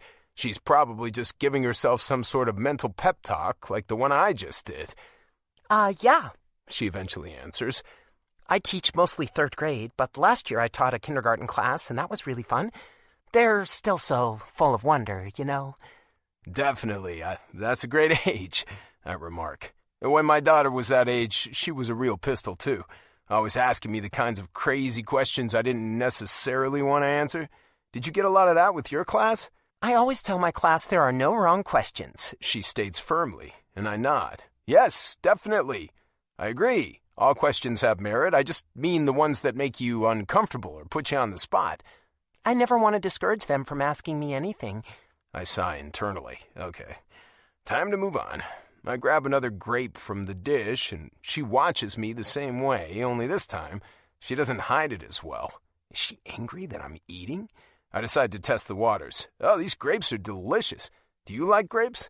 I only eat grapes on special occasions. They're mostly full of sugar. Grapes? I ask, thinking I must have heard her wrong. Yes, fruit has its place, but it's not as nutrient-centered as people think it is. Grapes, I repeat again.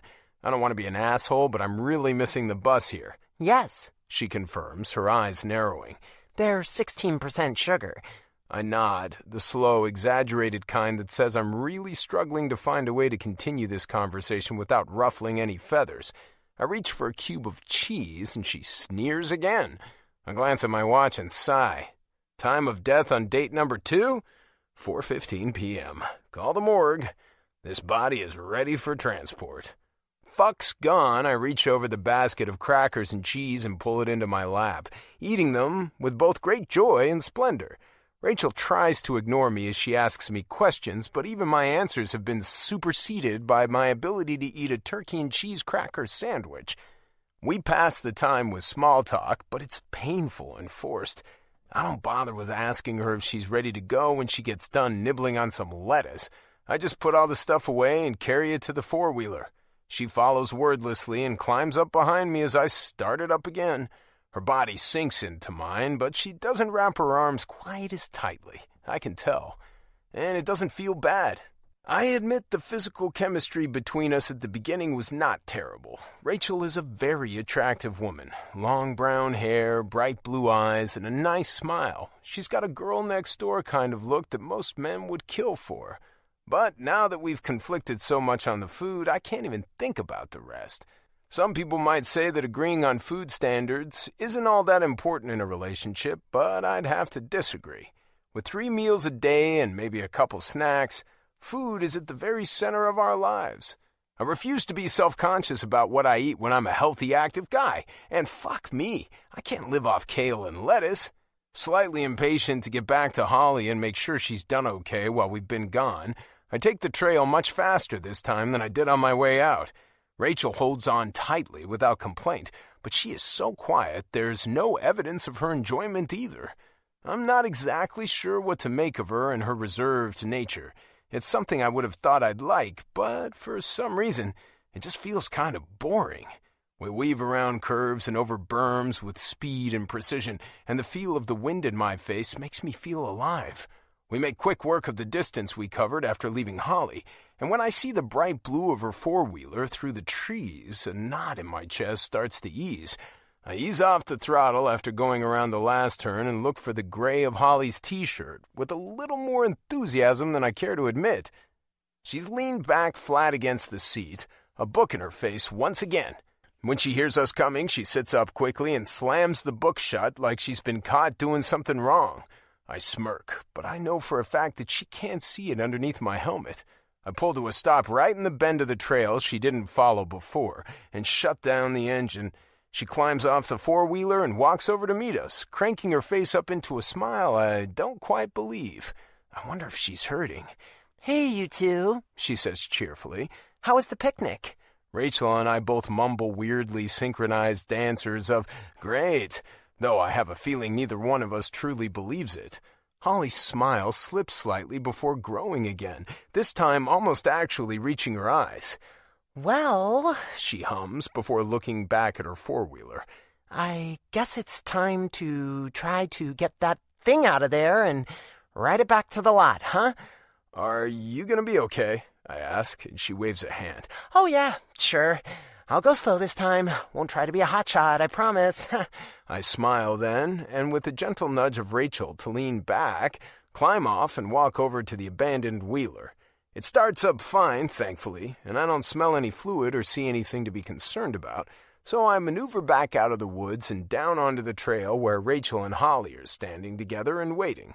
They're both smiling so fakely it's ridiculous, but it doesn't seem like either of them has really noticed.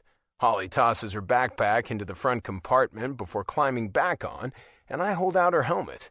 She slides it on down over her ears and gives me a thumbs up. I climb back on my four-wheeler and wait as Rachel does the same, then head slowly back to the parking lot. Holly follows me over to the trailer, parks the four-wheeler at the side, shuts off the engine, and pulls off her helmet. Rachel climbs off mine and stays close as I start to gather all the stuff I need to load them onto the trailer. Holly looks at the two of us a little awkwardly and then backs away, hooking a thumb over her shoulder. "I'm just going to take off. Let you guys finish up here." My eyebrows come together, but Rachel lifts a hand to wave. "See you later." I can't say anything else because she moves too quickly to leave. Within a couple seconds, she's halfway across the parking lot and bleeping the locks on her car. I watch as she climbs in and leaves. Well, fuck. I really hope she's still coming to my house. 25. Holly. The doorbell rings loud enough that I can hear it through the door as I push the button. In some ways, I'm grateful. I've stood at a front door one too many times without being able to tell if I'd actually rung the doorbell or not. It's seriously awkward. Standing at a door, waiting for someone to come who has no clue you're there, or pressuring someone needlessly with 3 demon strikes of the bell. Either way, it leads to nothing but embarrassment. I tap my toes against the welcome mat and wait for the door to open. Considering I took my sweet time driving to Jake's house, even stopped to fill my practically full gas tank, I'm not expecting Chloe, but she's the one I get all the same. "Hey, Holly," she greets, pulling the house phone away from her ear. "Come on in." I follow her inside, closing the door behind me, and make my way down the hall and into the kitchen, where Chloe is very much occupied with the phone. Unsure of what exactly I'm supposed to do, I just kind of post up by the massive kitchen island while she skips around the room and chats with her friend. "Yeah, of course," Chloe says into the receiver glued to her ear. Her voice is the kind of chipper only a teenager her age can pull off. "It'll be fun." She listens intently and then snorts. "I know, but I promise it won't be bad, Sarah. We'll get a few outfits your mom likes just to keep her happy, but we'll mix it up with pieces we know will work." She pauses briefly, then starts up again. "Exactly. It'll be the ultimate shake-up. We'll turn her stuff into the stuff you like anyway." The kitchen goes silent for 5, maybe 10 seconds, tops. Then, Chloe's adorable laughter bursts the dam of quiet. "Trust me, you don't want to know what my dad said about that." She turns her back to the kitchen island, leaning into it and listening intently. "Well, don't worry about it." "No, I know. Your dad told me." Shoving off the counter, she stands again and giggles. "I'm working on it. I have to get my dad to—" She stops abruptly, pulls the cordless phone away from her ear to glance at the tiny digital screen, and puts it back. "Hey, I gotta go. My dad is calling me now." She smiles. "Bet. See you tomorrow." I wait patiently, still not understanding what's going on at all, or why I'm even in the house, when she answers the other call. "Hey, Dad." She pauses. "Yeah, it's all done." She pauses again. "Yeah, I'm meeting them at Cherry Bluff at 10. Chloe looks up then, her amber eyes meeting mine and lighting up. "Yeah, she's right here." I swallow. "Me?" "Okay, yeah, I'll tell her." She pulls the phone away from her mouth and puts it to her chest. "He'll be here soon. He got held up a little with Rachel. Said you're expecting him, though. I nod, unable to do anything else. What does held up with Rachel mean? When I left, I thought she was about to leave too. I thought the date was over. My stomach lurches. Are they alone somewhere? Did they meet up to have a quickie or something? Is she there now, listening in? Is her hand on his leg, or... Holy hell, stop the madness. I expect Chloe to hang up, but she doesn't. Instead, she segues into one of the key pillars of a parent-child relationship. Asking for something. Hey, by the way, I was just talking to Sarah, and I'd really like to circle back to those makeup lessons I brought up the other day. It'd be beneficial for me and her, and really, that makes it worth like double the money.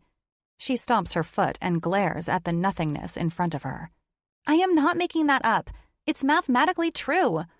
I bite my lip, immensely entertained by listening to her side of their argument. Come on, Dad, Chloe whines. Somehow, though, she manages to do it without being one of those really annoying girls. How am I supposed to have my big glow up if I don't know how to do my makeup? She rolls her eyes and paces across the wide plank wood floors. A glow up? She repeats. You know, like a glow up, but for a Chloe? His response makes her snort. Oh my God, Dad. How do I live with someone who doesn't know what a glow up is? Her nose wrinkles, making her bright eyes shine with life. Oh, gross. She stomps her foot again. Yeah, I do know. But just because I know you have a penis doesn't mean I want to talk about it. She pauses briefly, and I lean closer, shamelessly horny for the laughter I'm pretty sure I hear on the other end of the line. You want to talk about how Jake has a penis? My mind whispers. You want to talk about it badly. Christ, there might be something seriously wrong with me. I can't learn from watching YouTube. Chloe continues to plead her case. I'm not a visual learner. You know this. I need real-life, hands-on lessons. It might make me half crazy, but somehow I find myself wading into the brink. Of all the things I've struggled with in my adult life, doing my makeup isn't one of them. In fact, I'm kind of a dab hand. I could show you how to do some stuff with your makeup, I offer, gently chiming into their conversation. Really? Chloe squeals, turning around so fast I have to dip backward to avoid getting whacked by her long blonde hair. To be fair, though, ever the phone call voyeur, I was following a little too closely. Sure, I say. I taught myself, but I think I do an okay job. Are you kidding? She shrieks, completely ignoring the fact that she's still on the phone with her father. Your makeup always looks fire. Fire? I question. Oh, yeah, she confirms without actually explaining to me what she means in the first place. You're a low-key stunner. That's a good thing? Bet, she says confidently, confusing me even more. Without pausing to help me wipe what I know must be a look of sheer stupidity off my face, she puts the phone back to her ear to talk to Jake. You win. I don't need lessons anymore. I'll see you when I get back from the movies with Haley. She doesn't bat an eye, laughing into the receiver and then holding it out to me. I point at my chest, still confused, and she nods as she hands it to me. Hello? I say tentatively as I put it to my ear. Chloe leaves the kitchen and goes right out the front door, and I'm left standing in their house by myself. You don't have to teach her how to do makeup. Jake's voice is in my ear. She can learn on the internet. I wave a hand, even though he can't see it, as clarity finally comes back. Oh, it's no big deal. Sounds kind of fun, actually. I will have to take to the internet beforehand, though. I don't know what any of these words mean. Do you? Hardly. His husky laugh bounces from the receiver. Just tell her to use real English. Are those words not English? I ask with a grin. Sure as shit not the version I'm familiar with. I clear my throat and swirl my finger along the top of his marble countertops, trying to sound casual. So, I hear you got held up with Rachel. I, thought she was about to leave. I don't know if I achieve it or not, but it's in my best self-interest not to analyze it too deeply. There's a smile in his voice as he answers me. I thought so too, but when she went over to her car and got in to start it, her battery was dead. She wasn't sure what to do, but I had my cables, so I gave her a jump. Ah, I hum. Does the woman not have AAA? Are you still there with her now? I fish. Nope, He says cheerfully. I got her car running and took off. I should be home in about 20 minutes. Are you okay to wait for me? I try to sound important. I guess I can. I have stuff to get done, but 20 minutes isn't that big of a deal. Too much stuff to get done to wait for me to stop and pick up the ingredients for hot fudge sundaes? I scoff. Be serious. There's always time for hot fudge sundaes, Jake. He laughs. Okay, good. That's what I thought. I'm in the parking lot of the supermarket. I'll be there shortly. Okay, I agree, trying not to sound too excited. Why is it that I'm so excited exactly? This man has just spent the last 3 hours on a date with another woman. What is it that I think this is? No, I shake my head. It doesn't matter. I refuse to think about it now. It feels good. It's necessary in order for my articles to make any sense at all, and that's it. Period. The end. Right? Right. See you soon, Jake says, effectively ending the call. I click the button on the handset to hang up and lay it down on the counter before looking around the kitchen. I'm alone, in his house. What am I supposed to do now? Awkwardly, I round the island and take a seat at one of the stools, my hands clasped in my lap. It feels weirdly like I shouldn't even touch anything. But I know that's a little overboard. I mean, if he weren't comfortable with me being in his house alone, he would have asked me to wait in my car, right? Emboldened slightly, I get up from the stool and walk over to the living room shelves. They're filled with photographs of Chloe and Jake together, and Chloe by herself. There are a few with another man and a couple of young kids, and I have to assume it's Garrett, Sarah, and Hayden. And Garrett is hot as fuck. Pardon my French, but holy hell. He has a thick, dark beard, dark brown hair, piercing ice blue eyes, and the kind of muscles all the guys I used to see at the gym would literally sell their souls to the devil to obtain. Man, I don't know the she-witch Bethany, but she better get her shit together, because if Garrett goes on the market, women all over the fucking planet are going to lose their shit. Lord. I look at the huge veins in his forearms and his hands on his daughter's shoulders. He has to be the centerfold in Firefighters Illustrated or something. I move on to the next shelf and find a picture of him and Jake together. I swear to Jesus, I think I come a little in my panties. It's like almost inhumane to subject someone to that much hotness in one picture. No joke. I'm surprised just having it in here hasn't started a house fire yet. I wonder if they lock it away when they put up their Christmas tree, since it's such an incendiary object. At the very least, they should have a fire extinguisher sitting beside it, just in case. I stroll past those shelves to the door next to them. It's open, so I peek my head in just a little to see what's inside. It looks like an office den type of thing, with a desk and a computer and a sofa, along with some shelves filled with books and binders. I tiptoe inside to take a closer look, but it's just construction stuff about welding and cranes and signaling.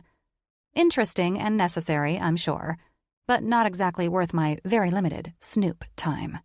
I'm not sure when I crossed over from feeling awkward and intrusive to thinking it's okay to wander his house unattended, but I'm just going to embrace it. I don't imagine I'll ever get a chance like this again. I wander back to the door and back out into the living room and down the side hall to another room, but the door is closed. I'm obviously taking some liberties here, but I think with a closed door, I'd better not. Instead, I turn back to the kitchen and find my way into the pantry and flip on the light.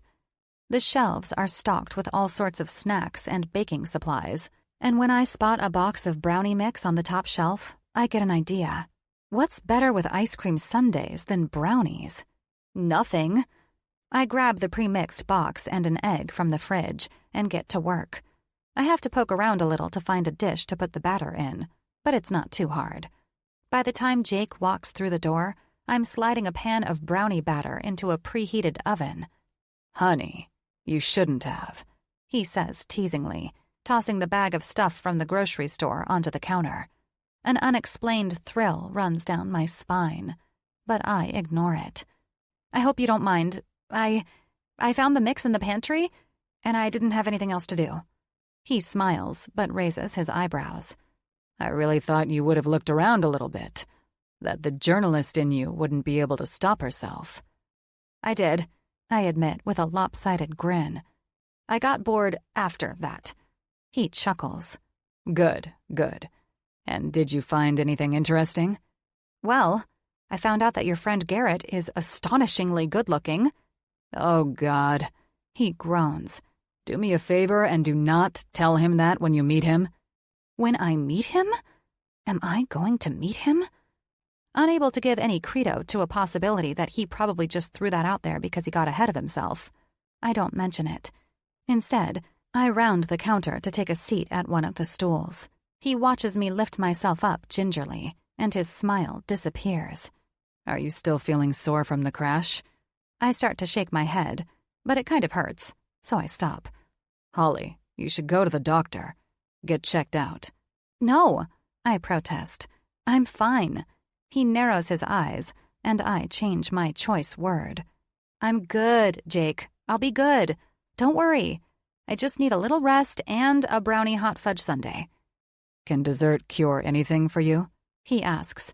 Most things, I admit. His eyes search mine. And what about the things it can't? What are those? The memories his questions spur cause discomfort inside my chest. I swallow thickly and get up from the stool to escape.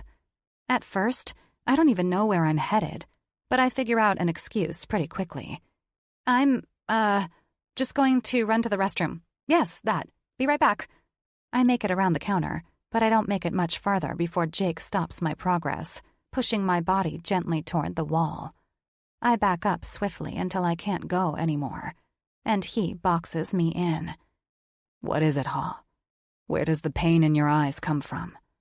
I lick my lips, thinking about the morning I walked into my kitchen to find my fiancé and his assistant standing much like this, his loving hand on her pregnant belly.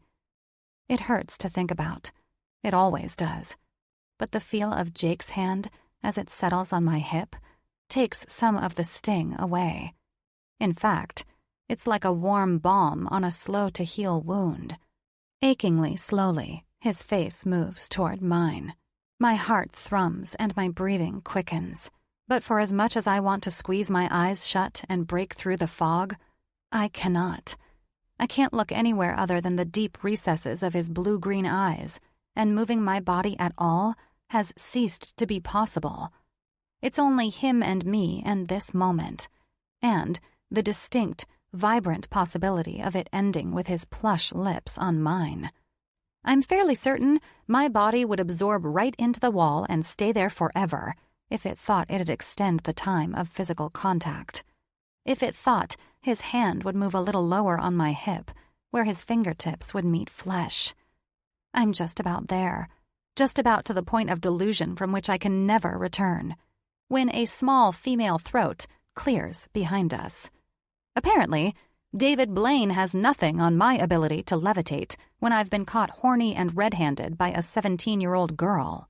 Strangely, though, Jake doesn't even flinch, turning to face Chloe like he wasn't seconds away from groping me expertly. Which makes me wonder, maybe he wasn't. I mean, did I make that whole thing up in my head? Home from the movies already? Jake asks, voice completely even and steady. I swear, I almost think he's not human. Part werewolf or vampire or something, perhaps. If I talked right now, I'm pretty sure it'd sound like I swallowed a dump truck load of gravel. Chloe rolls her eyes, sliding onto the stool on the other side of the counter. Haley's mom called right when the movie was starting, right in the middle of Ryan Reynolds' shirtless scene. Demanded she come home right then. It was traumatic, to say the least. Oh no, how awful. You know, anytime I'm in the middle of a Ryan Reynolds shirtless scene, I turn off anything that could interrupt it. Jake teases her like only a dad can. She laughs and rolls her eyes again. It'd be like you getting interrupted in the middle of a shirtless scene with Mila Kunis. Or some actress who looked like Holley. Jake laughs and nods, stating, "Gotcha," but my eyebrows pull together. What? Anyway, Chloe says, shrugging again. Her mom's got 2 different personalities, and tonight the strict one came out for no reason. Jake rounds the counter and kisses Chloe's head before tilting it back to look her in the eye. What do I always say? She nods. I know. We don't know her reasons, but her reasons are none of our business. She's the parent.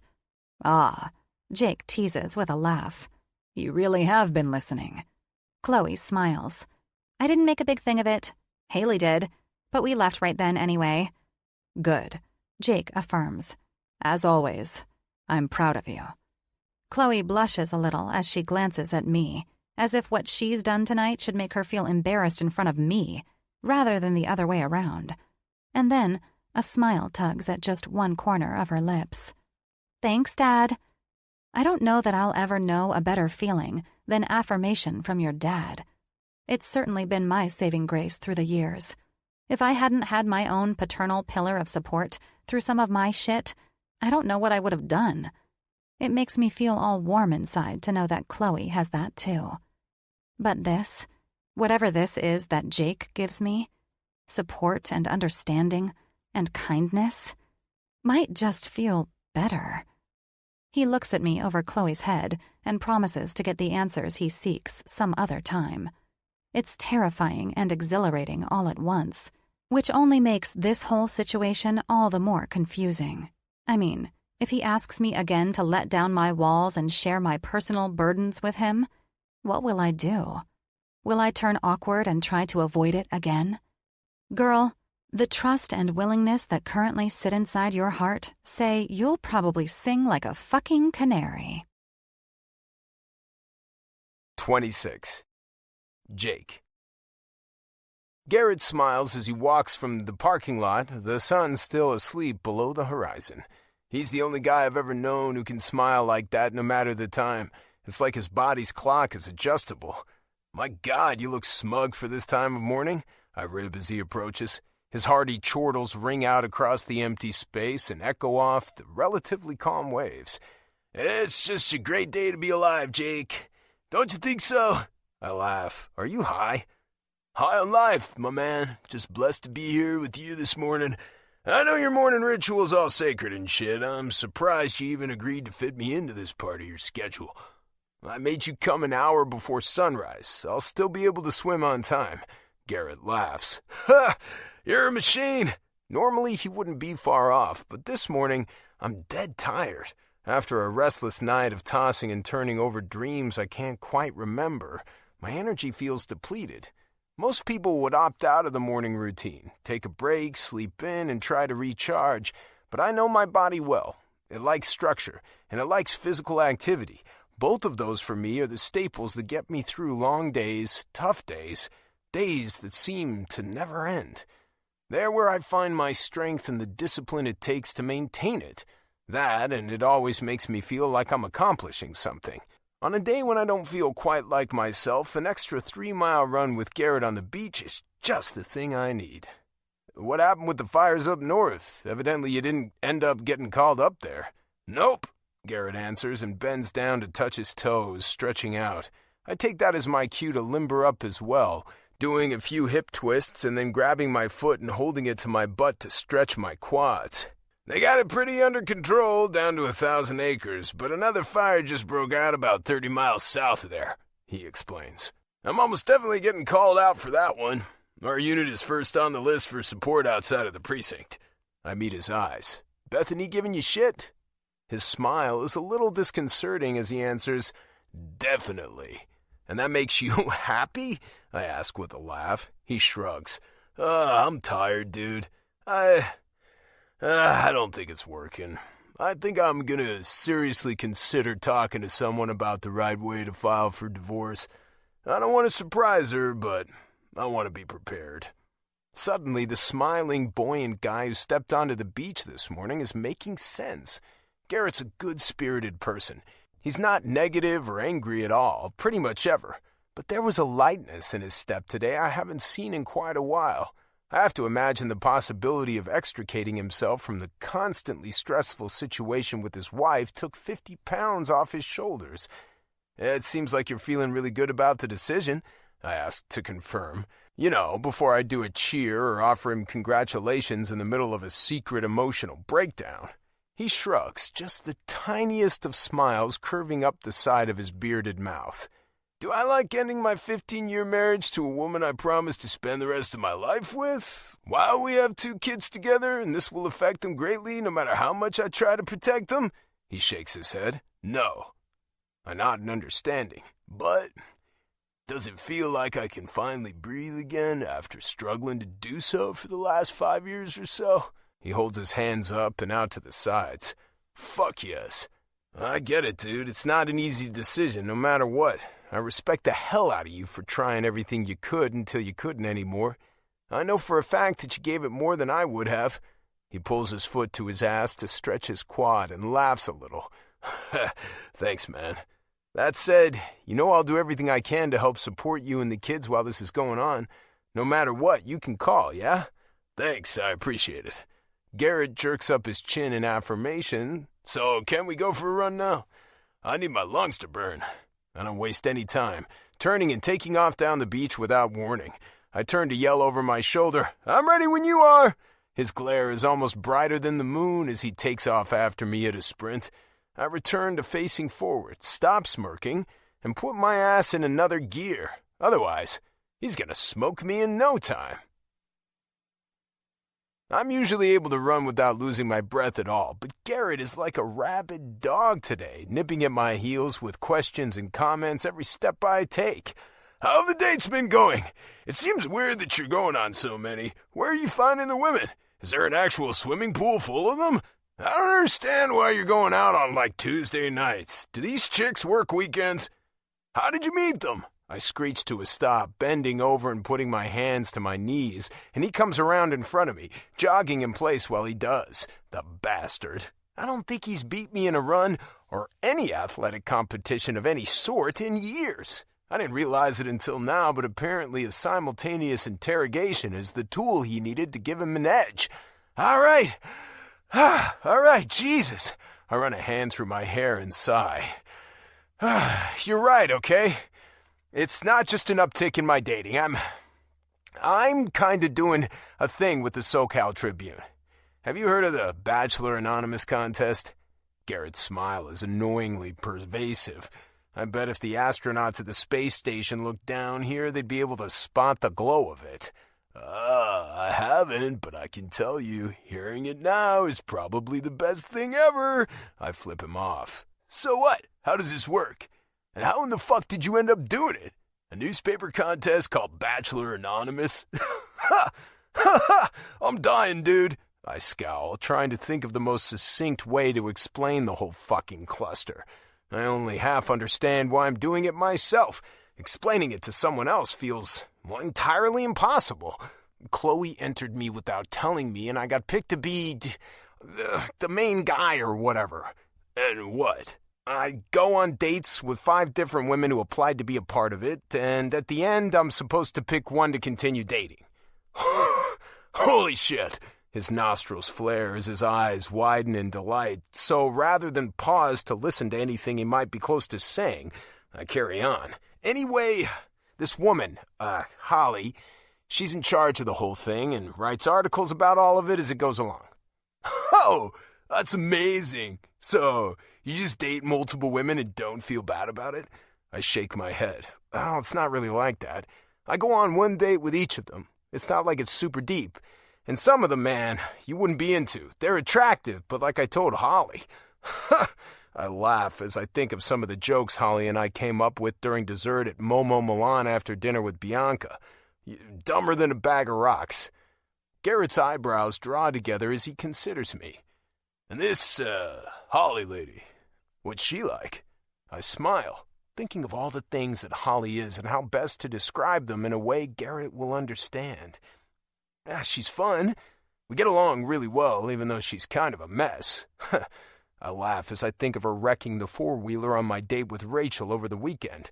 She seemed a little sore Saturday night, but otherwise okay, and I texted her yesterday to see how she was feeling, but she just sent me a gif of Kim Kardashian lying in bed with the covers up to her chin, followed by the thumbs up emoji. I took her ability to joke about it as a good sign. But she has a good sense of humor and has definitely made the whole thing a little more enjoyable. How often do you see her? Most days, I guess. I shrug one shoulder. We have to get together to plan the dates beforehand, and then we usually meet up afterward to kind of do a rundown on everything that happened. She's there on the dates too, but obviously we don't really get to talk much then. She comes on the dates with you? Yeah, in the background kind of thing. So she can take notes for her articles. He nods, and I unexpectedly find myself sharing more. She was over on Saturday night after the date, and Chloe talked her into giving her some makeup tutorials and shit. I smirk. You know how she's been pushing for lessons and stuff? So, Chloe likes her. Oh yeah, they get along really well, except Holley can't figure out what Chloe's talking about any better than you or I can. The slang is almost out of hand at this point. She tried to convince us one night that snatch means something other than pussy. A small smile plays at his lips, but he doesn't say much else. After a seriously compelling moment in which I said both the word snatch and pussy, I'm at a loss for why he's so quiet. What? Nothing, he deflects, but I push. What? That's just... You have a lot to say about Holley, dude, like, a lot. And I don't think I've even heard you mention any of the other women's names. I try to decide if that's true or not. I guess it is, but it's bound to happen. I see Holley 5 times more than I see any of the other women. Yeah, I see her a lot, and, well, so far the women haven't really been all that exciting. And Holley is? What are you trying to say? He sighs and lifts up both of his hands defensively before stretching out his shoulders by pulling them across his body and looking me directly in the eye. Oh, nothing, man. It's just an observation. Some food for thought, you know? My mind reels with flashbacks of all the tiny moments I've had with Holley over the last 2 weeks or so. The laughs, the smiles, the dancing, the undeniably intimate moments Saturday night. Garrett stares at me hard through it all before opening his mouth one more time. At the end of this thing, maybe just pay attention to whichever woman you think about the most, no matter who she is. I nod numbly, truly considering the way Holley's been making me feel for the first time. Jesus Christ, how could I not have noticed before? Seeing the look on my face, Garrett takes pity on me, shaking my shoulder softly and then patting me on the back. Ready to run again? He asks, knowing me well enough to know I need the outlet. I don't pause long enough to do anything more than nod before taking off back down the beach in the other direction. I need to run, hard and fast and as long as I can. The truth is there, waiting for me to find it. I just don't know if I'm running in the right direction. 27. Holley. When Jake walks into the skating rink wearing his signature jeans and t-shirt, he looks even better than ever. I feel like I'm always saying that, but it's always the truth. The fit of his jeans is perfection, and a lavender t-shirt stretches deliciously across the muscles of his chest. Thanks to the support from his light purple apparel, his eyes stand out vibrantly. Hell, even from 20 feet away, as he scans the arena looking for me, no one could miss that striking gaze of his. When he finally spots me at a high-top table in the corner, his mouth melts into a smile. My God, the things I'd do to have a man that attractive look at me like that for the rest of my life. I shake off my thoughts as he approaches, and I return the smile as naturally as I can manage. I haven't seen him since Saturday night, when I spent the evening eating brownies and sundaes with him and Chloe while watching the first 2 episodes of Making a Murderer on Netflix. It's been out for a while, but I'd never dared to watch it on my own. It was interesting as hell, and the 3 of us, we got invested. In fact, it was almost distracting enough to make me forget about that near kiss, grope, reveal of all my ugly feelings in the kitchen that happened just beforehand. Almost. I've spent the last few days tangled in a web of feelings even Rapunzel wouldn't be able to get me out of. When Jake texted Monday night to say he couldn't make it to our date planning session, I spiraled even further. What does all of it mean? Does any of it mean anything? Am I being ridiculous? I don't want to be the patient who gets inappropriately emotionally attached to her therapist.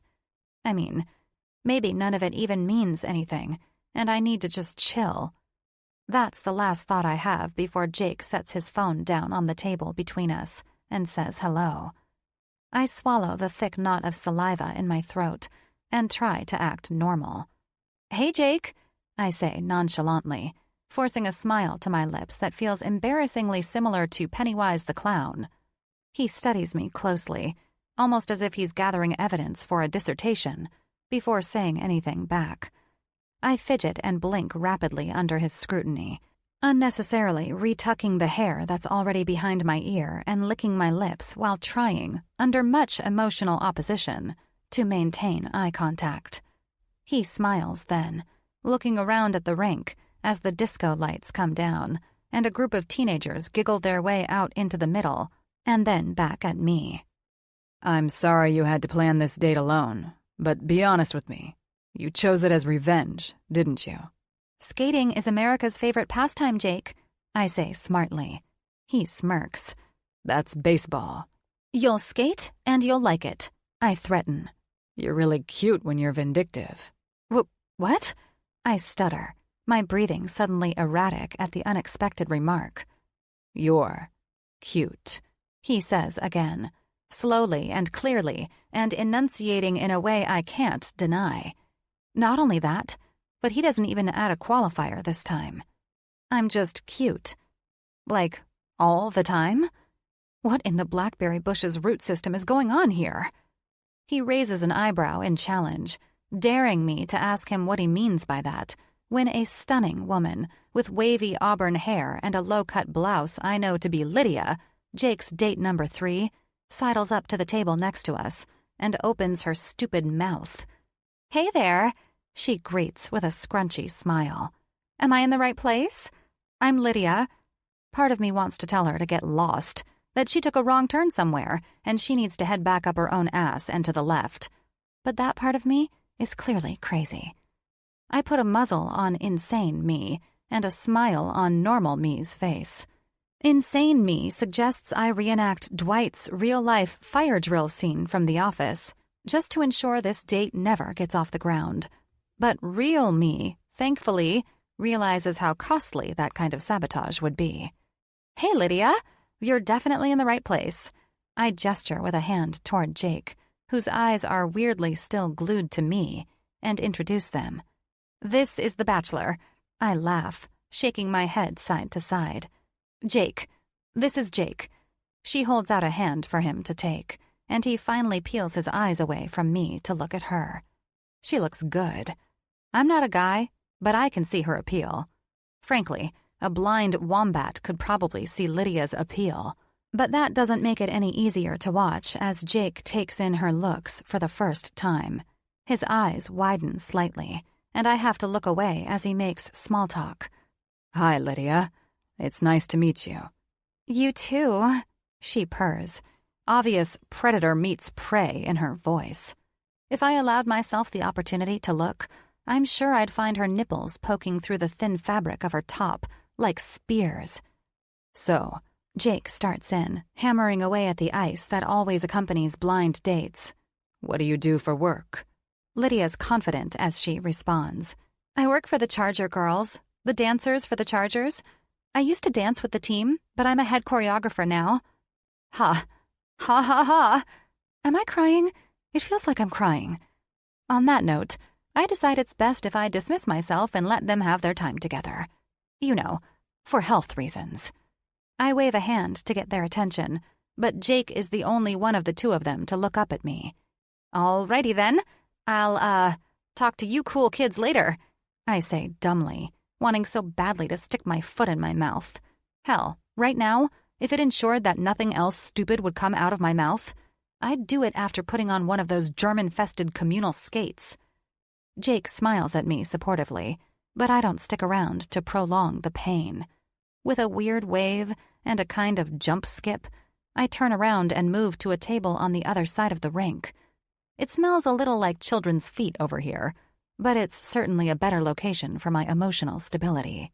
Though it's a damn shame that relief is so short-lived. Before I know it, Jake and Lydia have entered the rink, its loop-shaped design mocking my attempt at emotional feng shui. It's official. Time is a vacuum. And I have no idea how much of it has passed while I sit inside this god-awful skating rink watching Jake date another woman. 30 minutes? 18 hours? The time it takes for a dentist to perform a root canal? It's all the same. All I know is that if it doesn't end soon, I might just have to end it myself. By the way, I realize how ominous that sounds, but you shouldn't worry too much. I have absolutely no plan, and my track record with follow-through is marginal at best. It just makes me feel better to imagine lighting this place on fire like Adele is always singing. Set fire to the rink. I laugh to myself, but it's admittedly a half-laugh, half-cry. I'm losing it. That's not even that good of a joke. I don't completely eliminate the possibility of arson from my mind, however. I mean, maybe Garrett would come to put it out and I could meet him. 2 birds, 1 stone. I shake my head almost violently to clear it. Jesus, Holley, get it together. Jake and Lydia skate by, laughing with each other as Lydia fakes losing her balance and falls bodily into the strength of Jake's hard muscle. What a fucking cliché move. I try not to grind my teeth as I make note of it on my pad and turn back to watch them as they round the corner on the other side of the room. Thankfully, in the name of a perfect distraction from the roller rink flirt fest, my phone chimes with an email notification. I open it quicker than I've ever opened an email in my life. From phyllis.carmichael@socaltribune.com to holly.fields@socaltribune.com. Subject: Bachelor Anonymous Reveal Party. Hi, Holley. I hope all is well in the land of Bachelorville. I have some unfortunate news about the upcoming BA event, and Gloria wanted me to make you aware ASAP. I'm not sure what happened, but somewhere along the line our wires must have gotten crossed. The BA reveal party was scheduled for next Friday, August 28th, not the following Friday, September 4th, like you originally requested. I'm sorry, what? I blink 700 times, but when I reread it again, it still says the same thing. How in the hell did they get the date wrong? I keep reading in hopes that Phyllis has decided to become the next Ashton Kutcher and punk my ass. But deep down, I know better. My 50-year-old coworker is too straight-laced to dabble in pranks, and she doesn't have the bone structure to pull off Ashton's haircut. I am so sorry, Holley. I wish I had better news, but the venue, the caterers, the photographer, they refuse to change the date and have made it clear our deposits are non-refundable. I tried to talk Gloria into letting us take a loss on this one and just reschedule, but she was adamant that you'd be able to make Friday, August 28th, work for the BA reveal party, your article schedule, and the rest of the bachelor's dates. Which is also why, at Gloria's insistence, the invites have been sent out and the guest list is nearly set. Again, I wish I had better news. Please let me know if I can do anything to help you. Sincerely, Phyllis Carmichael, Event Coordinator, SoCal Tribune. Let her know if she can help me? How about you buy a fucking time machine and go back to the day you screwed up the date and fix it, Phyllis? Gah, this is a serious snag in my timeline. My article deadlines, Jake's dates. It takes everything inside me not to toss my phone out into the middle of the skating rink so someone can roll the hell over it and crush it to smithereens. Clearly, this wouldn't be helpful in any way. But damn, the instant gratification of releasing my pent-up anger and frustration would almost be worth it. On a sigh, I look up from what must be Satan's personal inbox that somehow found its way onto my phone and catch sight of Jake and Lydia again. Suddenly, my brain feels like it might explode. Phyllis's major fuck-up momentarily forgotten, I get lost in watching the two of them glide around the shiny roller rink floor. Lydia smiles like the sun as she skates beside him. She reaches out her stupid flirtatious hand and touches him on the arm, and then the shoulder, and then wraps an arm around his hips. Goodness, Does the woman have some sort of tactile disorder? How much does she need to touch him? I turn my back briefly and bend down to fix my shoe. A shoe that doesn't need fixing. It's a Vans slide-on, and I'm wearing no slip socks. My brain, though, it needs a reality check. High crime isn't an option, and more than that, it shouldn't even be a notion. I mean, what am I expecting here? The man is on dates with these women. In fact, physical contact is kind of the point. It should excite me because it means I actually have something to say in my articles. I have words to fill my word count. So why in the world am I feeling so dang grouchy about it? Am I just jealous of people who actually have prospects? Has my mind somehow latched on to the first decent man I've come into contact with since Raleigh and I split up? I mean, it's not like I've known this guy for longer than a hot minute. My hormones need to calm down and get it together. There are lots of fish in the sea, and I just need to get out and swim with some of them. I flinch. The idea of getting out and trying to meet men to date makes me want to cry so hard I'd fall face first into a bowl of Ben & Jerry's. My God, I'm going to be alone forever. While Jake skates around with the bubbly cheerleader, I make a mental note to research how much responsibility it requires to own a cat. All in the name of my future spinsterdom, of course. 28. Jake. Lydia's overt clinginess nearly forgotten, thank God, I grab Holley's hand and drag her out of the front seat of her Infiniti with impatience. The sooner I can get her out of the car and down on the beach, the sooner we can get the stupid debriefing out of the way and get on with the fun stuff. Although, I have to admit, with the way Holley is trying not to smile right now, I might just have to pepper in some fun right in the beginning. She eyes me with an amused mix of contempt and playfulness, and I waggle my eyebrows. Get a move on, slowpoke. Her eyelids flutter as she snorts, but she doesn't let go of my hand when I shut her door behind her either. I take that as a sign of tacit compliance, so I don't waste any time pulling her away from the car. Her eyes go from bright and beautiful to greatly opposed when I lead her from the parking lot and onto the sand and then take off toward the water, gently dragging her behind me. No! She yells vehemently, digging in her heels and pulling as hard as she can.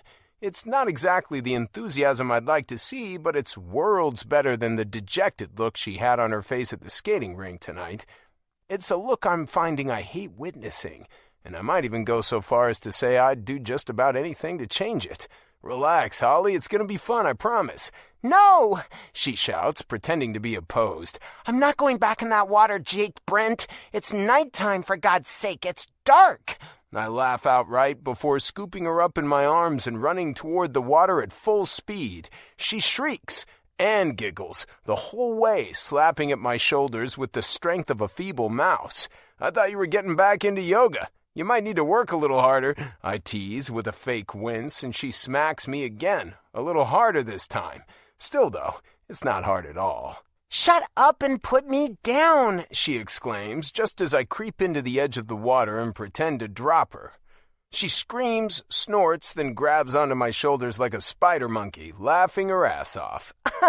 Jake, I swear, she breathes out between giggles, if you drop me in this water, I will set you up on another date with Barbie Bianca. But this time, it'll be a couple's trivia night. That's fucking dirty, Holley, I respond, an amused smirk already making its way onto my lips. Terroristic even. Normally I wouldn't dare negotiate with a hostile, but in the name of saving my eardrums, I'll concede. An air of victory engulfs her, and just like that, every negative factor of her energy has been removed. I don't bother telling her that going in the water was never really in my plans from the start. I carry her back up the beach and set her gently on her feet and then plop down in the sand beside her. She looks down at me and then back at the truck, and I know there's something else on her mind. Yes, I ask, cutting to the chase. What is it? She scrunches up her nose in the cutest way. It really doesn't bother you to just sit in the sand without a towel? I lean back my head and groan, but it's mixed with a laugh. Nobody amuses me like she does. It's just sand, Hall. I know it's a real bitch when it gets inside your complicated-as-hell sandals, but it's not gonna kill you. She huffs then and sinks to the ground, pulling her bag off her shoulder and setting it down beside her. I glance at it briefly, and then look her directly in the eyes. She's waiting for an apology. Apparently, she's learned me well enough to know it's coming. I guess it's a good thing I didn't put you in the water with your bag, huh? Yep, She agrees. good thing. I chuckle and watch the profile of her face as she turns to look at the ocean with a sigh. Why did you want to come here so badly anyway? My answer doesn't take any consideration. It's a simple fact. It's my happy place. She looks from the ocean back to me, but with the only light being that from a teeny sliver of moon, it's hard to really see her clearly. I wonder if she can tell I haven't taken my eyes off her. It's also one of the best places to see the stars around here, I add, and I felt like you and I needed to see them tonight. Why? She challenges immediately, surprising me with the intensity of the question. I search my mind for the right words, but I'm not sure they'll ever come. There are 1,000,001 tiny fragments that make up the complex reason I do anything I do when it comes to Holley, and yet I can't put concrete words of validation to any of them. They're locked up, trapped in the feelings I've yet to figure out how to emote. Instead, I settle for a cop-out. Because why not? Holley considers me closely, trying to read between the lines I've done such a poor job of drawing. I don't dare speak for fear it'll shift the way she's looking at me like an earthquake would tectonic plates, but she finally puts words to her thoughts with a whisper. What are your tattoos? She pauses as I pull up my arm between us and roll up my sleeve. I just realized I've never asked about them. Starting at the top, I work my way down slowly, telling her about each of them in the order I received them. This is the SEAL Trident. I got it when I graduated Buds. A whole group of us went together to commemorate making it through hell. She smiles softly, reaching out to run a finger along the edges of the design, leaving a trail of heat in its wake. This, I run my fingers around the bright sunflower below the trident, was Wendy's favorite flower.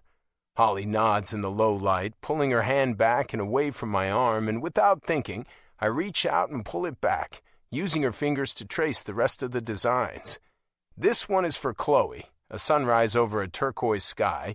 Because she was the light beyond the clouds and she was born in December, I can feel the buzz of Holley's heart in her fingers, the blood zinging wildly enough to make them pulse. The astronaut with the flag is really more of an inside joke with myself. A milestone tattoo for planting my flag in new territory by starting my own business. And the spilling ink at the bottom is a canvas, just waiting for the rest of the story to be written. Holley's quiet, but the volume of her emotions is dialed up loud enough for me to feel.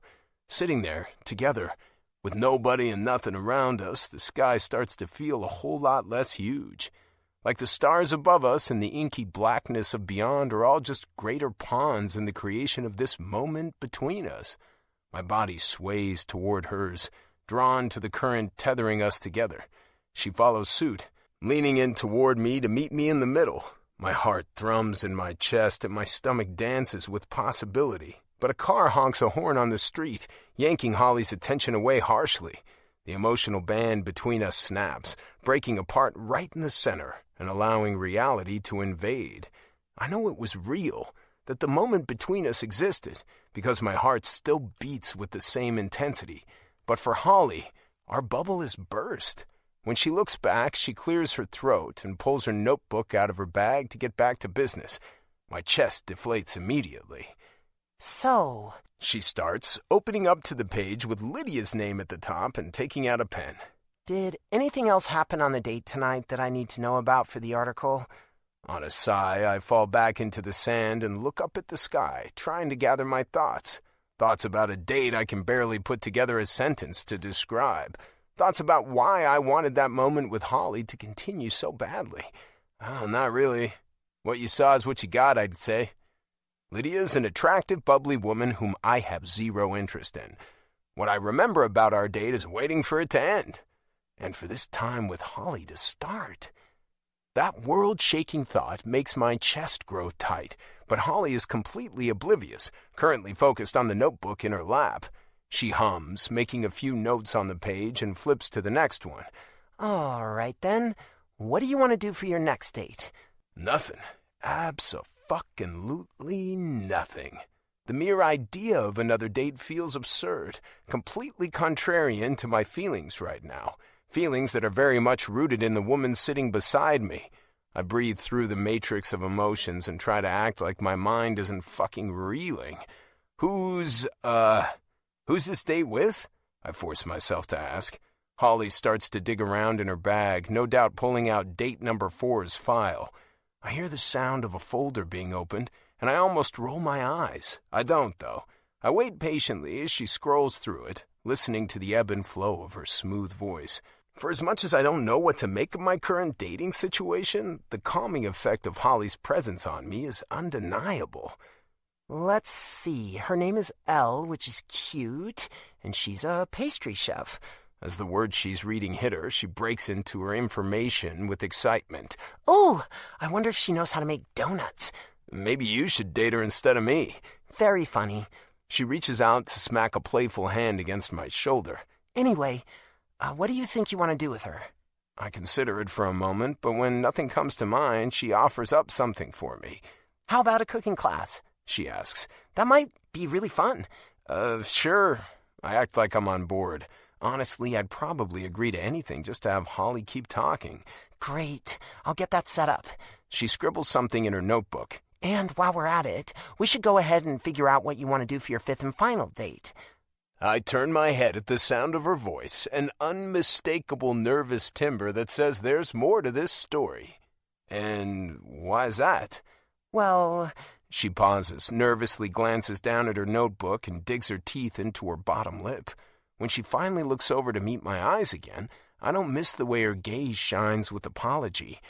The Bachelor Anonymous reveal party has been moved up. Jesus, the reveal party? I'd almost forgotten about that.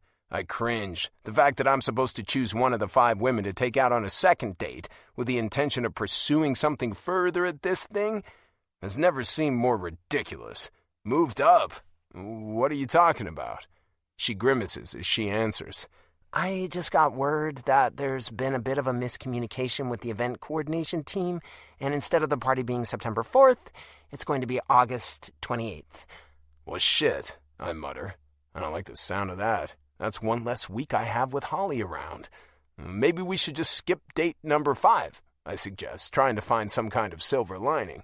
She shakes her head, a painful mix of a smile and terror and melancholy all warring on her face. Sorry, but my editor is expecting 5 dates, despite the change in timeline, which really only leaves one solution. I raise my eyebrows in question. Instead of 1 date this weekend, you're going to have to squeeze in 2. She grimaces again, but quickly switches gears. Saturday, you'll go to a cooking class with Elle, and Sunday, you'll go to one last place of your choosing with... She pauses and digs around in her bag again for another folder. Lucy. 2 dates, Holley, I question. Back to back? I think you're going to have to find a better way. It's the only way, Jake, she whines, and it reminds me so much of Chloe when she's trying to get me to agree to something that a soft spot pulses in my chest. If you don't fit in both dates this weekend, I don't know if I'll be able to hit my article deadlines. If I don't hit my deadlines, my editor is going to ream my ass, and trust me, no one wants their ass reamed by Gloria. She never ever uses lube. Shit, this is her job, I remind myself, and you're the one who agreed to do this whole Bachelor Anonymous fucking shebang, you bastard. I hope you realize you're going to owe me so big for this, I agree. Her joke about her editor making a smile invade my face uninvited. Like, big, Holley, huge. Anything you want, she says in a rush. As if her words just unlocked Pandora's box of dirty fantasies. All sorts of NSFW forms of repayment threaten to come to mind, and it takes the strength of 10 fucking men not to fall down that sexual rabbit hole. Still, I can't stop myself from saying, I'm going to hold you to that. My voice is gravelly with sexual hunger to my own ears. I don't think she notices. Good, she responds without hesitation, but she changes focus so fast to contestant number 5 that it gives my brain whiplash. Now, Lucy, she says, scanning through the new folder. Even though she doesn't have any pets, she loves animals, especially dogs. A dog park, maybe? But I don't have any pets either. So? She questions, but her eyes keep scanning Lucy's information. A dog park could still be fun. Just out of curiosity, Hall, would I put the collar and leash on her or me? Instantly, she meets my eyes and bursts into giggles. There's a shimmer in her jade green pupils, and I have to wonder if it's because she's imagining me in a collar. Okay, yeah, no dog parks. I smirk. Is there anything else she likes besides animals she doesn't own? She's an avid reader. She updates, sliding her finger down the page. Loves hiking, bowling, dance. Bowling! I chime in before she can continue rambling on about Lucy's hobbies. Wait, you didn't hear the rest. Because I don't need to. We'll go to strike lanes. Holley searches my eyes for a brief moment before shrugging one relaxed shoulder. Okay then, strike lanes on Sunday with Lucy it is. I'll work on getting it all set up. Sounds great. I flash a smile I don't really feel and turn my head back to the sky, looking up at the sheer number of stars. There's so much out there, so much beyond our little world it isn't even funny. And yet somehow, the tiniest of things, like the two of us sitting here on this beach together, can feel so huge. But when I hear the sounds of her packing up her bag, I turn my head back to look at her. Ready to go already? Yeah, sorry. The corners of her mouth form a little frown. I have to be up incredibly early tomorrow for an insanely busy day filled with finishing this article and heading into the office for several meetings. I really need to get some sleep. I nod then, curling my abs to sit up and then rocking back to throw myself to my feet like a fighter. Holley yells, eyes wide and smile bright. Holy shit! I laugh and stretch a hand down to her to help her up. I had no idea you could do that. Me neither, I reply. First time I've tried. God, you really not real, I swear. I shake my head and then follow it up by shaking my whole body like a wet dog. For as much shit as I gave her, I am definitely covered in sand. Jake! She giggles and shields her face with her hand, backing away from me. I crowd her unnecessarily just to mess with her, and before I know it, we've ended up shrieking our way into the parking lot in fits of laughter. She climbs into her car, and I shut the door for her, but she rolls the window down when I don't move away immediately. I'll see you Saturday, I say, for lack of anything better. She nods and smiles, and I take a deep breath to calm the unexplained burn in my lungs. See you then. 2 fucking dates this weekend sounds so painfully awful. I'm looking forward to it about how I'd look forward to a short bout of water torture. So why is it then that Saturday doesn't seem soon enough? 29. Jake. Holley smiles infectious the minute she steps into the large, industrial-style kitchen with her bag on her shoulder and her hair down and curled to her shoulders. It looks like she's done it on purpose today rather than letting it fall into its natural waves, and I'm excited to see the new look. We've texted a few times since we saw each other Wednesday night, mostly about Making a Murderer since we've both been watching it. But seeing her in person makes me realize just how much I've missed her.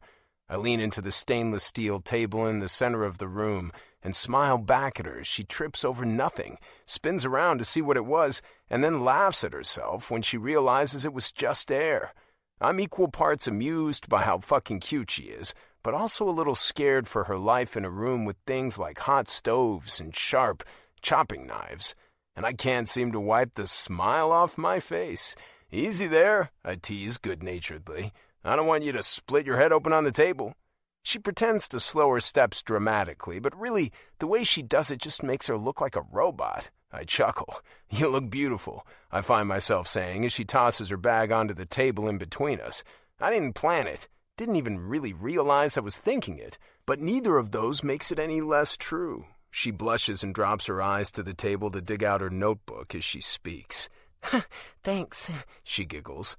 I had to go into the office today, and since I had a meeting with my editor about how everything is going with Bachelor Anonymous, I tried to look human. I grin as she finally meets my eyes, the pressure of my compliment fading enough to make her feel comfortable again. Human? I ask, pretending to wince. I mean, you look beautiful, but I'm getting more of an alien vibe. She punches me in the shoulder without hesitation, and I reach up to grab it while I laugh. Don't be such a punk, she threatens, and I have to bite my lip to keep myself from disappointing her by revealing just how intimidating she isn't. Sorry, I apologize instead. I couldn't help it.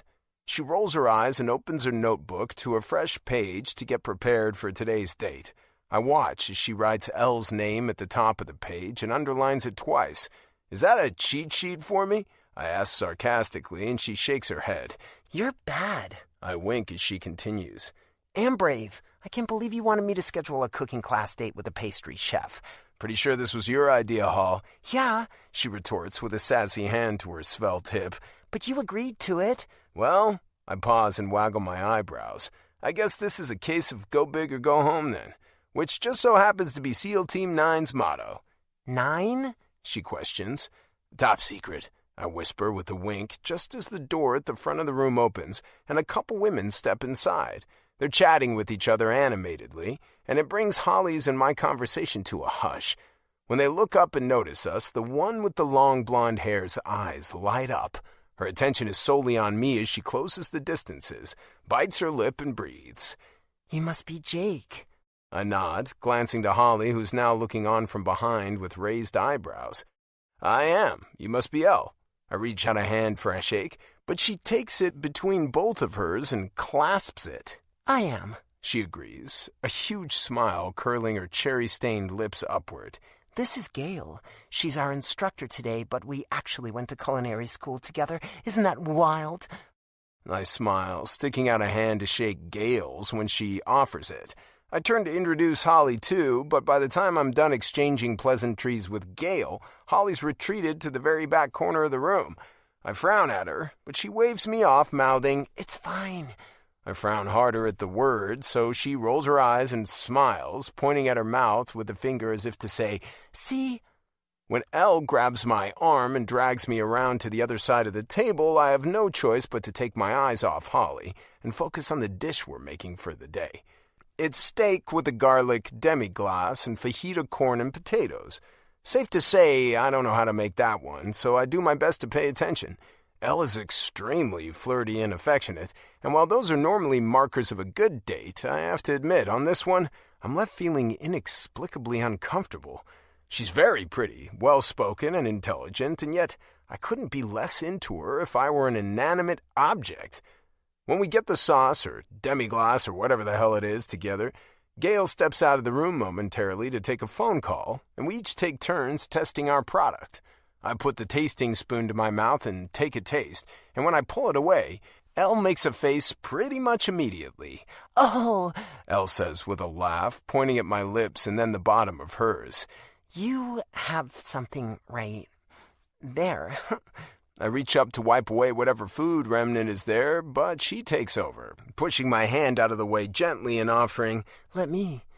Next thing I know, her lips are on mine. I'm shocked, so shocked that I don't pull back immediately, and she grabs onto my head to try to deepen the kiss. What the fuck?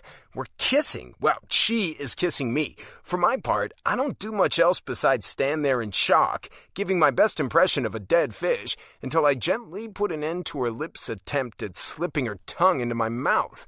Without delay, a pit of inexplicable guilt grows roots in my stomach and sets my mind to swirling. How in the hell did that happen so fast? I don't know, but in this case, what I do know is even more troubling. Holley is watching. 30. Holley. I scoop my notebook and phone into my bag in a rush, knowing without a doubt that I have to get out of here. I don't know the reasons, and I don't want to know them. I don't want to think about Elle's lips on Jake's at all. Not for the rest of my life. Sure, I'll have to face it at some point when it comes to writing the article. It's too important a milestone for Bachelor Anonymous to leave out. But I'll do it when I'm good and entrenched in the solace of my dark, moody townhouse with half a bottle of wine in my veins. Not in the bright lights of this state-of-the-art chef's kitchen. Not where other people can see me. And not where there's this much stuff available to emotionally binge eat. I wave casually at Jake and Elle. Ha, ha ha ha, have to go, and make a charge for the door. But by the time I get there and get my hand wrapped around the handle, Jake grabs me by the elbow and pulls me through a side door into an abandoned hallway. Holley? What's up? I ask as nonchalantly as I can manage while completely out of breath, as though the two of us aren't displaying any behavior that's at all out of the ordinary. "Where are you going?" he questions in response. "Home. Sorry to take off without saying goodbye, but it looked like it was going well, and I really have to get home and write this article since the last date is tomorrow and the big reveal party was moved up an entire week. Can't get behind, you know?" His eyes narrow, so I blather on. "I also think I might have had some iffy meat at lunch. My stomach isn't really agreeing with me." He considers me closely before letting go of my elbow. "We normally go somewhere. Talk about the date afterward." "I know," I say with a fake wince. "And I'd love to, but I really don't feel well." "Do you want me to take you home?" he asks then, his eyebrows drawn together in concern. I shake my head, almost violently. No, go on back in. Finish your date. I'll be fine." His eyes narrow again on my word choice, and I rush to correct myself. Good. I'll be good." "Holley?" "I'll be okay, Jake," I say softly, pleading desperately with my eyes for him to give me this. To give me this moment of peace as I crawl off to my townhouse with my tail between my legs. It's more than obvious by the expression on his face that he doesn't like it. But in the end, he relents. "All right." I try to make myself sound chipper as I promise. "I'll see you tomorrow for date number 5. Bowling! Woohoo!" He doesn't smile. "Hopefully without gastrointestinal issues," I add, blushing at the amount of TMI, even if it's fake TMI, almost as soon as the words leave my mouth. I give a little wave and test the waters by stepping away a little. He lets me go, even stepping back to give me some room. I force another smile and turn for the door, striding through it and back to the front door. When the slap of the hot evening air hits my face, I deflate instantly into the sack of misspent emotion I really feel like being. I don't dally, though, walking right to my car, climbing in, starting it up, and driving straight home without pausing to have any kind of a moment. I parallel park on the street, which, I admit, takes me a while, climb the steps to my front door, unlock it, step inside, close it behind me, and secure the lock before falling against the door in collapse. I allow all of my anxiety to wash over me in a wave, bringing enough moisture to my eyes that I can barely hold back from actually crying. What in the hell is wrong with me? I take several deep breaths and pick myself up off the floor and head down the hall to my living room. I toss my bag onto the couch, and desperate to wash this feeling off of myself, I trudge down the hall, intent on taking a shower so hot it would burn the flesh off a desert ant. Once in my bathroom, I turn the taps to hot and set about stripping off my clothes. They smell a little like Jake, thanks to his close proximity when I was leaving, and it's almost enough to send me into another tailspin. I grab my strongest-smelling bottle of body wash from under my sink and take it into the steamy shower with me. Of course, at first contact with the water, I jump back into the glass door so hard it jars my elbow, and I reach carefully around the boiling stream of water to back it down by about 1,000,000 degrees. When it finally cools to a tolerable temperature, I climb underneath the spray and hose down my head. Water runs all over, down and into my eyes, and coating the strands of my hair until I have to surface long enough to breathe. I scrape at the hair plastered to my face and push it back into a smooth fall down my back. The water feels so good, cathartic, and as a result, I stay under it long enough to turn my fingers pruny. When I emerge as a new woman, I forgo underwear and settle for just putting on one of my baggiest men's t-shirts. It's not any man's shirt. It's mine. I bought it from Walmart. But as far as sleepwear is concerned, the oversized nature of it makes it more comfortable than anything else I've ever owned. Now that I'm out of the hot water, the air seems chillier, so I grab my short silk robe from the hook on the back of the door of my closet and toss it on before turning off the lights and heading for the kitchen. I grab a bottle of wine from the cabinet where I keep my supply, a glass from the cabinet in the corner, and make the two one with each other. And let's just say, I go extremely heavy with the pour. I toss back a couple gulps quickly and then move on to the sipping portion of the evening. I just want a tiny buzz, enough to take the edge off my feelings, but not so much that I'm not coherent. That wouldn't be very helpful in writing my article at all. Scooting out of the kitchen and grabbing my laptop from the shelf with my free hand, I pull out a chair at the dining room table, open up my computer, and get ready to get to work. The blinking cursor taunts me as I chew my lips, so I take another swig of wine and bolster my confidence. I've been here so many times, in the space right before the creative flow. I just have to force myself to type things, anything, and once I've moved past the blockage, it'll pour out of me without inhibition. B.A. and L sure concocted a recipe for love at their one-on-one cooking class, a romantic experience they'll never forget. I hate it instantly, but I keep it anyway. It's always easier to keep typing when there are already a couple words on the page. I set my fingers back to the keys and give it another go. The rapport was extraordinary, I say aloud as I type. But really, would you expect anything less from the devil's mistress when thrust upon one of God's most noble men? I snort at myself and hold down the delete button with unrepressed angst. I don't think my editor will take kindly to a 500-word essay of female hate speech in place of my fun, fluffy article about the latest date with Bachelor Anonymous. Let's try this again. The chemistry between the two was something out of a 9th grade biology lab. Hormones galore. Ugh. I groan. I'm not built for this, damn it. I don't know how to write about a svelte, supermodel-esque woman and her terrific chemistry with the man I'm getting way too emotionally attached to. At least, not without making it seem like anything less than the 9th circle of hell. But who would? It's not normal. It's not natural. It's not sane. Come on, Holley. It's just a crush.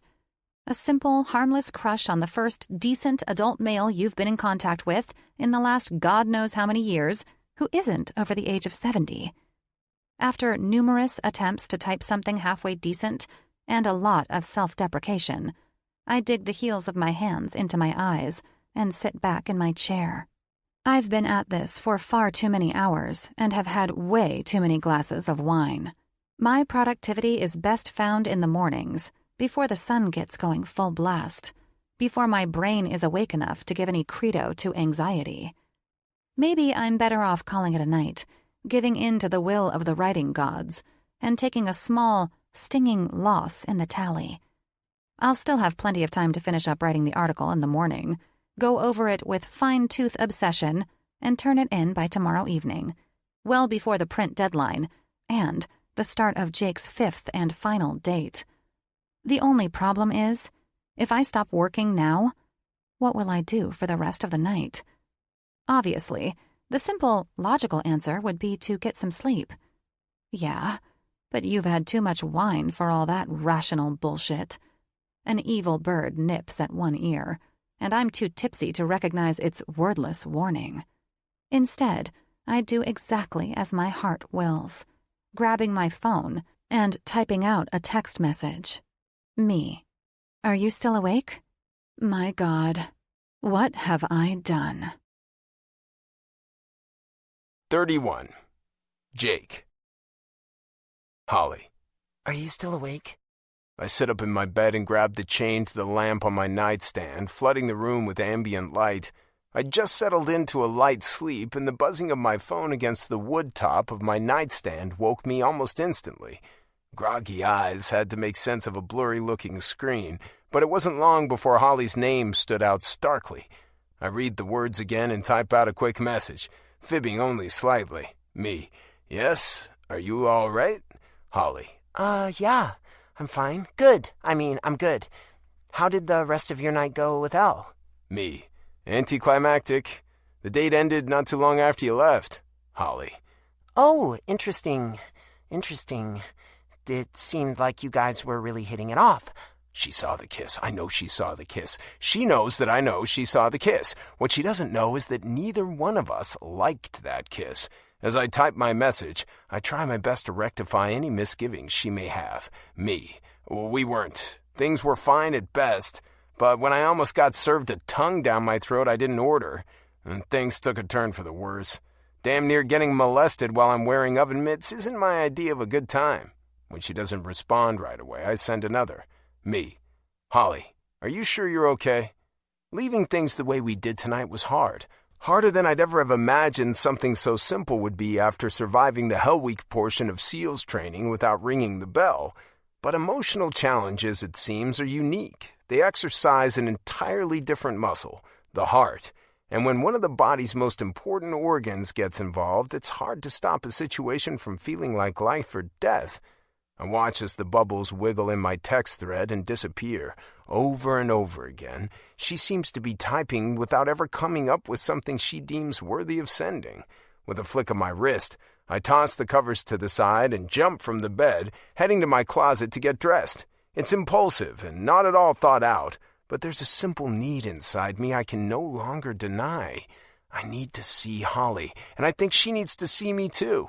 Thankfully, Chloe is spending the night at Haley's, so my decision is easily made. I yank on a pair of jeans and a t-shirt and smash the switch on the closet to turn off the light. I stalk to my bed and pick up my phone, but there's still no reply from her. I start typing immediately. What's your address? The bubbles start to move again, but this time a message comes through when she's done. Holley. 848 Longmire Road. I don't bother with a reply. I make my way through the silent, dark house on quiet feet, grab my keys and a pair of shoes, and lock the door behind myself before firing up my truck and pointing it in Holley's direction. I raise my hand to knock on the front door of Holley's townhouse-style home in one of the quiet sections of San Diego, but it disappears, swinging back into the entry to reveal a wild-eyed Holley before I even make contact. She looks electrified with both upset and exhilaration, her jade eyes glowing brightly in the moonlight, and her hair down around her shoulders. She's wearing an open satin robe, a big, simple V-neck white t-shirt underneath, and the lengths of her long, tanned legs are bare. My heart thrums in the silence between us, beating against the bones in my chest as I tried to hold myself back enough to keep from scaring her. I'm not sure what changed or when it did, or if it even had to. Maybe this feeling for Holley has been here all along, and I've just been too confused to realize it. She shakes her head, raises her shoulders, and opens her mouth to say one simple word. Jake. And that's all it takes. I move, launching myself through the door and slamming my lips down on hers. They're open thanks to her gasp, and I slide my tongue inside immediately, settling both of my hands on the smooth line of her perfectly delicate jaw. There's a brief, minuscule moment of surprise, and then she returns the affection in earnest. Groping hands and exploring tongues, we're a tornado of activity as we sink into the feel of each other and allow ourselves complete and total emotional freedom. I run my tongue down the line of hers, and she moans. My dick practically bangs at the zipper of my pants, begging with a desperation I've never known to be inside her. I kick the front door shut behind us and pick her up by the ass, carrying her down the hall. I've never been inside her place before, so I don't know the way to anything, but I'm not exactly in my most discriminating mood. I'll literally fuck her on the first flat surface other than the floor I can find. Bedroom, Holley breathes, prying her mouth away from mine momentarily to direct me. Down the back hall. I slam my mouth back down on hers and do my best to follow her directions without the aid of sight. We bump into a few walls as a result, but the way it makes Holley giggle is more than worth it. She smells freshly like lavender, like she took a shower not long ago, and I suck a huge gulp of scented air into my lungs and try to hold it there. The sound of her groan as I run my tongue down her neck forces me to let out a breath, though, along with a grunt of my own. She feels so goddamn good. I nip at her earlobe and lick the skin just behind it, and she shivers in my arms. My waist bends automatically when my knees hit the soft end of the bed, and I lower our connected bodies to the surface. Eager hands rip the edges of her robe back and tear her t-shirt right down the middle. It's a little barbaric and honestly, a little unexpected for both of us, but her bare breasts bounce freely into the open, heavy and supple and so fucking beautiful I can't take it. I lean down and suck a perfect pink nipple into my mouth, and she grabs my head to hold it there. "Jake," she breathes, the sound of my name on her lips in this capacity making my dick jerk violently in my pants. I need to be inside her. When her nails scrape at the hem of my t-shirt, digging gently at the skin of my back as she pulls it up and over my head, I know she feels the same way. "You're so fucking beautiful, Holley," I tell her softly against the skin of her breasts, just after my shirt clears my head. She roams her hands over my skin, touching everything and anything within reach. "You are too," she says seriously, and I can't help but smile against the hollow of her throat and groan. God, I love being around this woman. I push back quickly and undo the button on my jeans, shoving them and my boxer briefs down to the floor in one movement. Holley's magical green eyes widen as my dick springs free, and the ridiculous man in me takes great pride in the expression. "You like what you see?" I ask teasingly, and Holley, ever the participant, nods enthusiastically. "That thing's like an old-timey warrior sword," I chuckle, raising my eyebrows as I wait for her to explain. "Strong, mighty, powerful, and just in its rebellion against anything that might challenge its owner's reign." "Jesus Christ, Holley," I say through a smile. She blushes a little but giggles, and that's the end of any and all self-control. I sink down between her knees, run my fingers through the center of her to make sure she's wet enough to handle me, and push my way inside. Her eyes roll back, fluttering her lashes seductively. I have to bite my lip and steel my spine to stop myself from coming right then like a fucking teenager. Her tongue sweeps out of her mouth, licking the line of her top lip as I pull out and push back in slowly. I lean down and take her mouth with my own. The only thing I can do to stop her from making me lose myself before making her come. I skate my hand up the line of her side so I can grab the column of her throat and use my thumb to tip her chin up even higher toward mine. She wraps her legs around my hips and sinks her nails into my back as she holds on tight.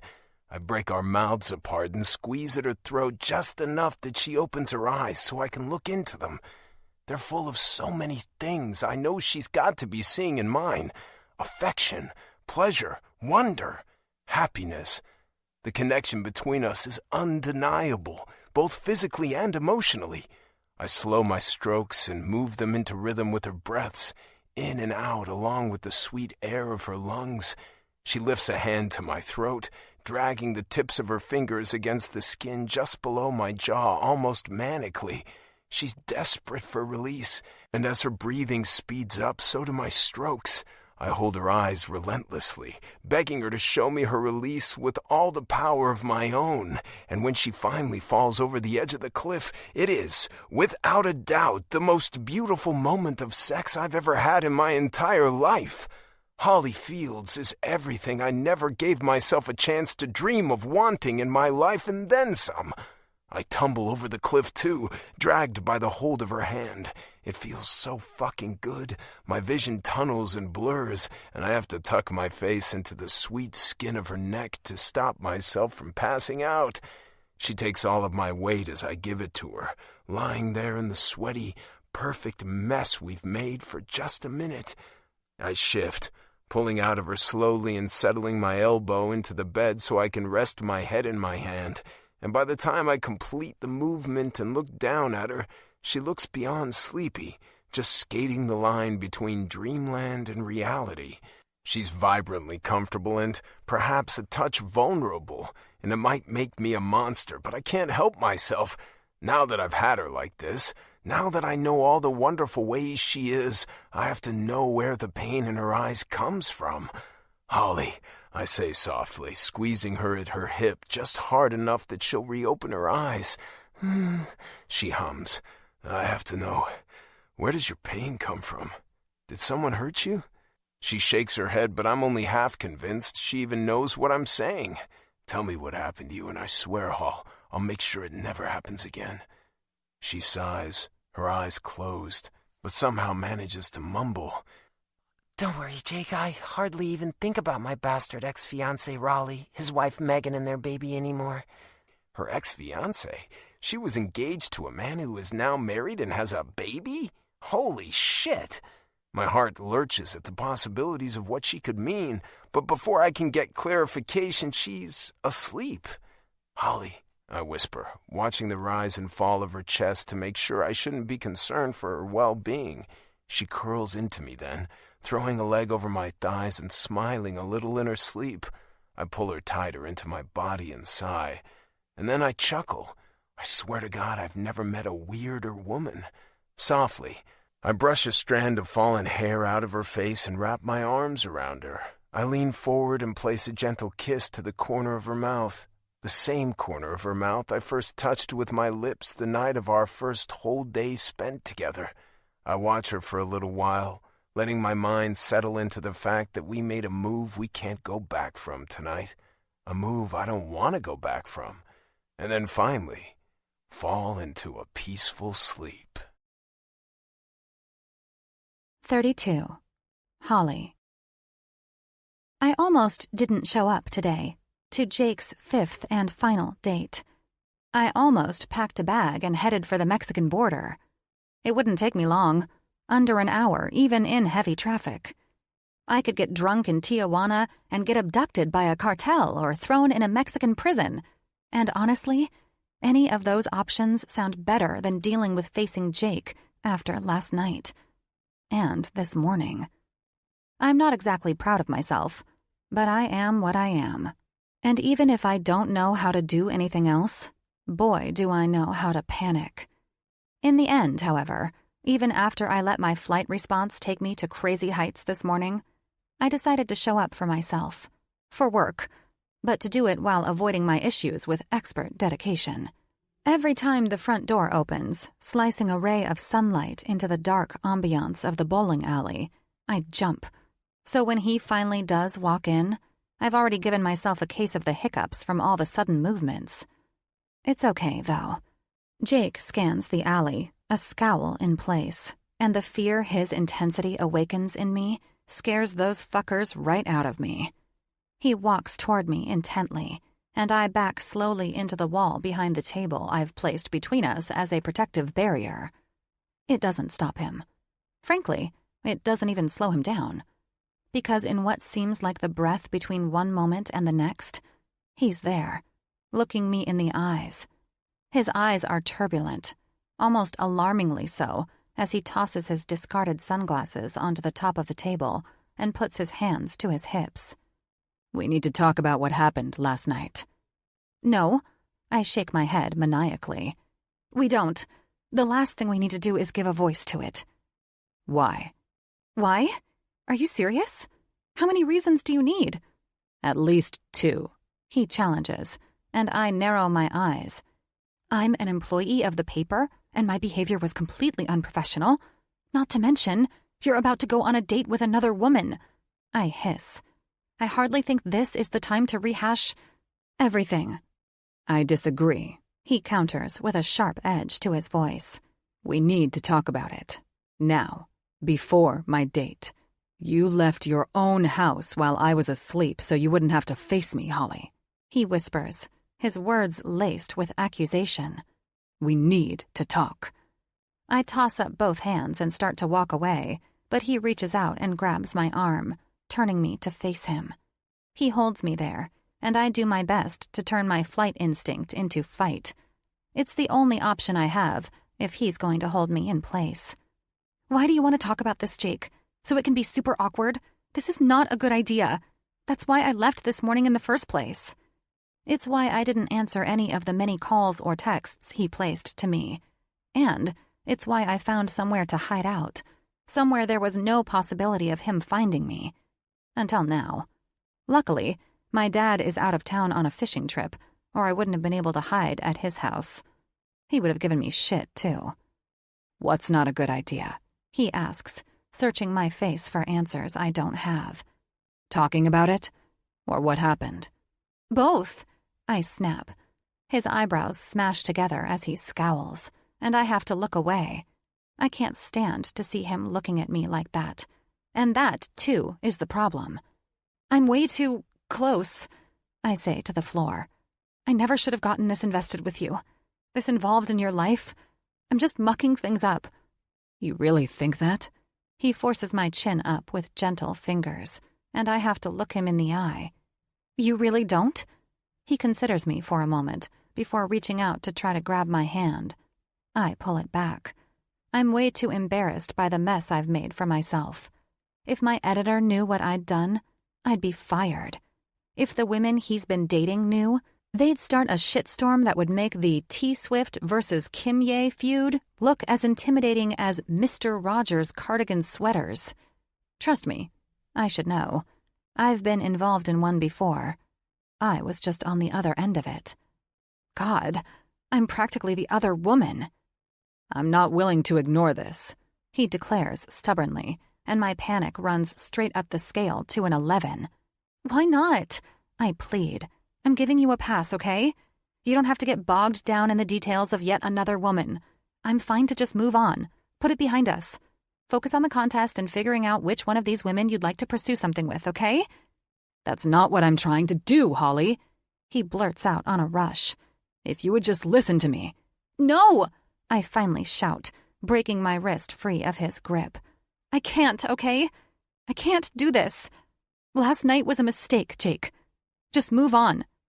The nanosecond those words leave my lips, I have the urge to reach out into the air and shove them right back down my throat. But it's too late. The damage has already been done, and, god damn, why does it feel like my chest is going to crack in half? He stares at me so hard I feel like I might faint, but the moment is broken when a tentative voice calls out from our side. Sorry, but am I in the right place? It's Lucy, Jake's date for tonight. I barely hold back from crying at her timing. Jake doesn't turn his eyes away from me, though, and I'm left to wade into the breach. Swallowing hard, I make the right decision for both of us. Any other option just isn't an option. It's all too messy. Turning to Lucy, I throw on a bright smile. It's fake, yes, but at least it's something. Jake still looks like he ate bad seafood for lunch. Yes, I say so chirpily I sound like a fucking bird. You are. Sorry about the confusion. It's just been a little stressful. She smiles tentatively then, holding out a hand to Jake for him to take. He stares at me for a long moment, a million things playing across his face before he finally, apparently, lands on something in mine. When he opens his eyes from a blink, the contact is gone, and so is everything I'm used to feeling between us. His energy, as it were, has completely shifted to Lucy. It's what I wanted, desperately needed even. I just don't know why it feels so shitty. I literally just told him to focus on Lucy, and that's what he's doing. For the first time on record, a man has actually listened. And yet, it doesn't entirely feel like a victory. Am I crazy? Because I feel crazy. I shake myself out of my stupor as Jake and Lucy find their way to their lane and pick out bowling balls that will be the appropriate weight. Lucy seems attentive enough, listening to what Jake says and laughing. He smiles then, a real smile I've grown to know so well. Normally, he puts on a little bit of a fake grin to make the women feel better, but I haven't seen him open up the gates. Not, that is, until now.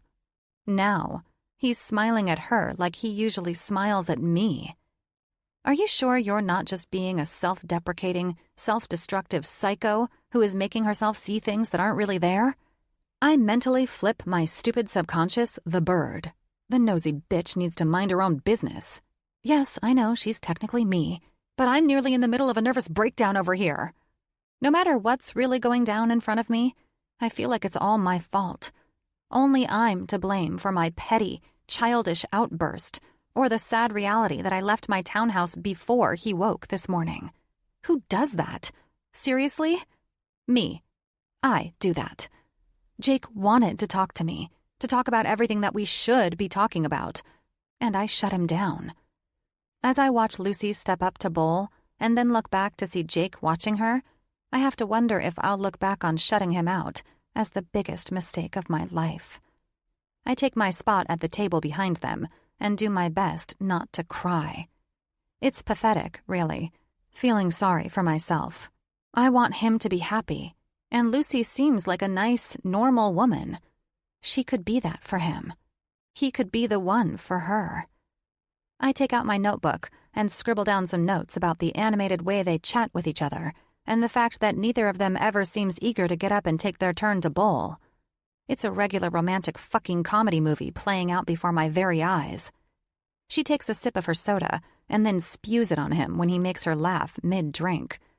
It's ridiculous and awkward, but also really, really cute. He takes the cup from her hands and grabs a stack of napkins from the table, presumably to help her clean up the mess while they laugh together. And that's just about all I can take. My chest burns with indigestion from last night's wine as I stand to my feet and scoop my things up off the table. I have to go to the bathroom and get myself together, and quite possibly throw up some chicken parmigiana. I'm an emotional eater, and I had my dad's house and refrigerator all to myself for lunch, okay? I weave my way through the crowd, careful not to bump or shove anyone, or otherwise alert them to my presence. I have a feeling my face tells a huge story right now, and it's not one I'm particularly ready for anyone to read. Once inside the bathroom, I head for the biggest stall and lock myself inside. I need a moment to collect myself before looking at my own reflection. Truth is, even I'm not ready to see what my face has to say. Almost out of habit, I put my notebook in my bag and hang it from the hook on the back of the door before going to the bathroom. I break off lengths of toilet paper to line the seat, and then sink into the seat like it's a cushion of solace. I dig my elbows into my knees, and my head finds its way right into my hands. Why do I feel this way? And better yet, why have I allowed it to get this far? I should have called myself off this contest long ago. A woman who's been cheated on and recently betrayed by the man she's been with for more than a decade should not be doing anything even remotely related to love. She should be writing articles on carb loading and finding yourself through fitness. She should be writing a travel blog about solo travel around the world. Real eat, pray, love kind of shit. She should not, under any circumstances, be allowing herself to become so involved with the man at the center of her assignment that she can't see beyond him anymore. She should not be even entertaining the idea of love. No way. Fuck, I whisper to myself before finally allowing myself to move. I finish my business on the toilet and make my way out of the stall to the sinks. The lighting is bad, and the sinks are disgusting. But let me tell you, I put both of them to shame. Dark circles mar the skin under my eyes, and red bloodshot lines ruin the white sheen of my corneas, or whatever that part of my eye is. I'm not an ophthalmologist, so I can't say for sure. But I don't need a medical degree to see the truth. I look like a woman who's been through it, not like the professional reporter I should. Quickly, I wet a paper towel under the faucet and put the cool paper to my forehead.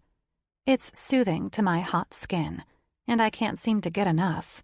I wet the paper again, bringing it to my forehead again, but this time rubbing it around the entire surface of my face. "You're a strong woman, Holley," I pep talk in the mirror. "Get your shit together. Go out there and write some damn notes to help with this damn article." I laugh to myself. I can order 75 pounds of Chinese food and gorge on it when I get home. In fact, that sounds like a plan. Decided, I finish up with my face, wash my hands, and make my way back out of the bathroom and over to the lane where I know I've left Jake and Lucy. Their scores are still on the board, but neither of them is anywhere that I can see. I scan the snack counter and the front desk, but in the end, I find nothing. Is it really possible they just left?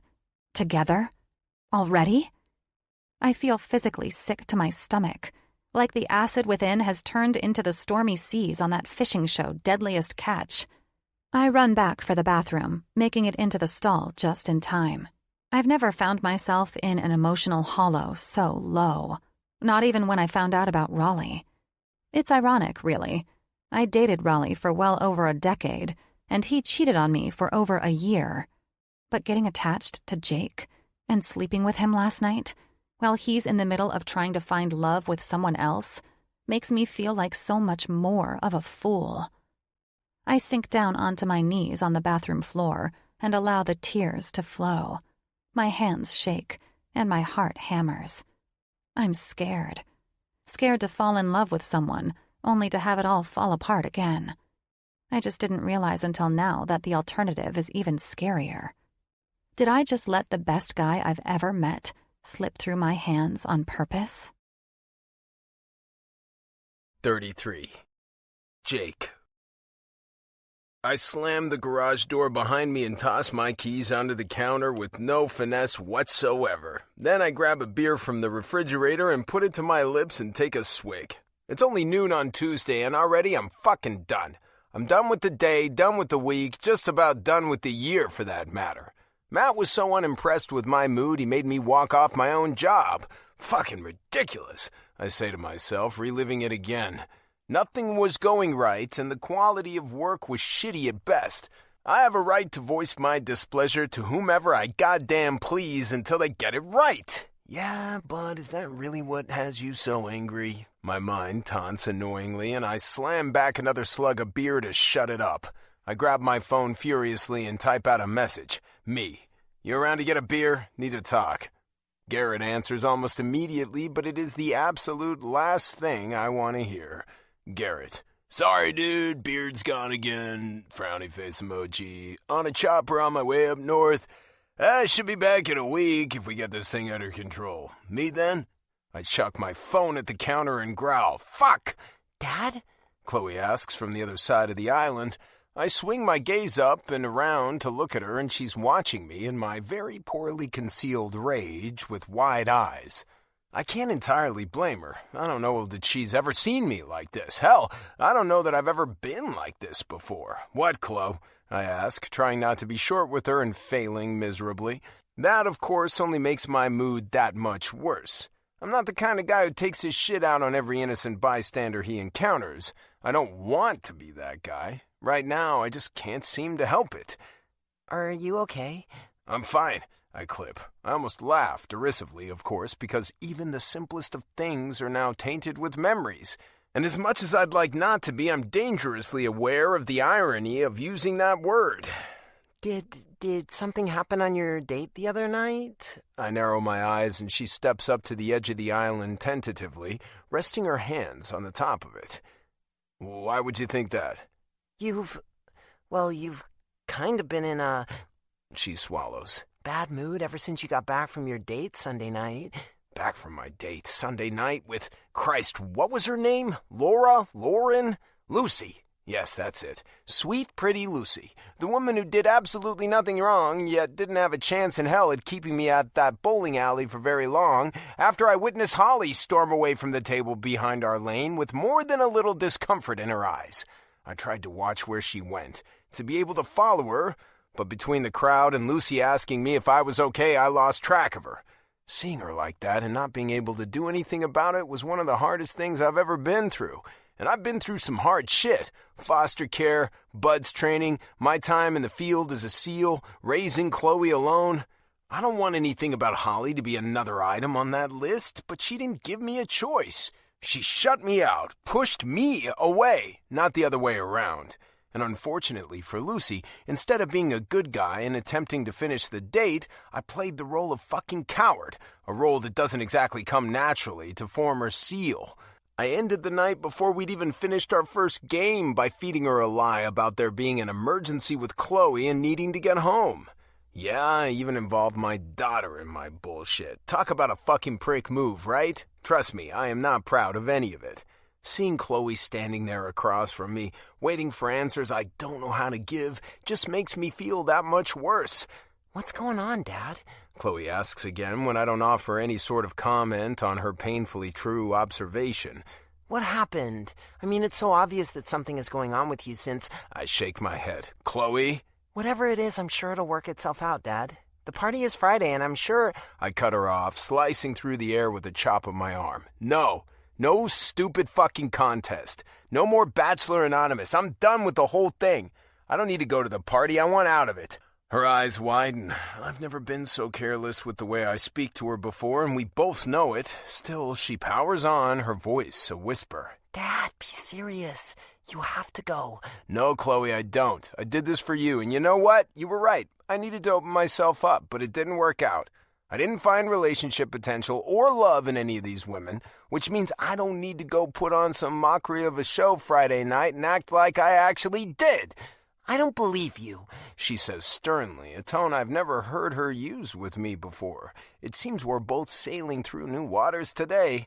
My eyebrows pull together. What do you mean? I don't believe you actually think you didn't find love because of this thing. I mean, come on, Dad.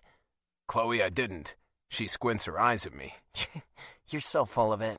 Excuse me? You've never lied to me in your life, so there's no reason to start now unless you're also lying to yourself.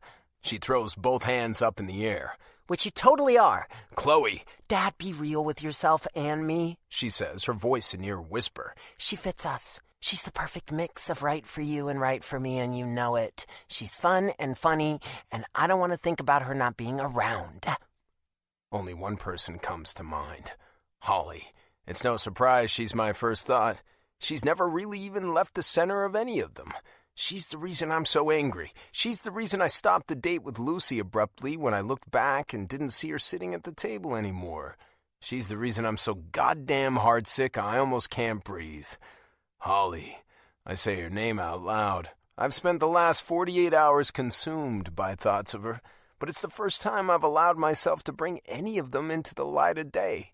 I've been skating by, fueled mostly by the anger I derived from Holley's ability to act like what happened between us was something we should ignore. For me, it doesn't even feel like I can.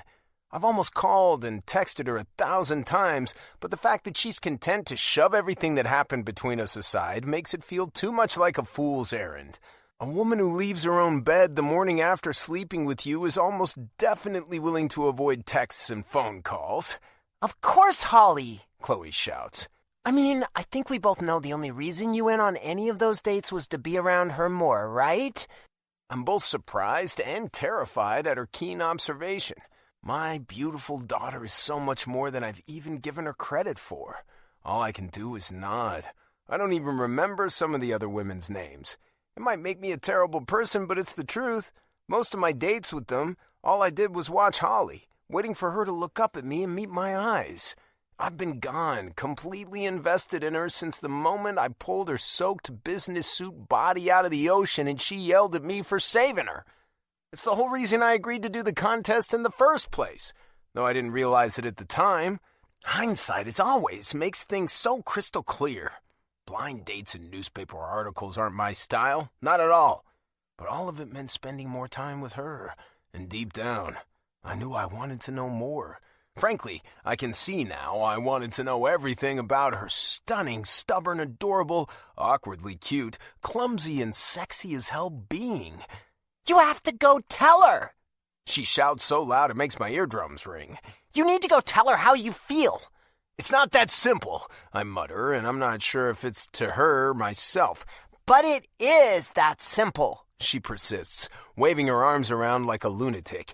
You have to go to the party Friday. You have to go and tell her how you feel and make a big romantic gesture. You have to. My heart spasms. Chloe, sweetie, real life doesn't work like a fairy tale. You don't know the whole story or any of the details about what's gone on. Do you want to be with her? She asks unabashedly. I do the only thing I can, I answer honestly. Yes.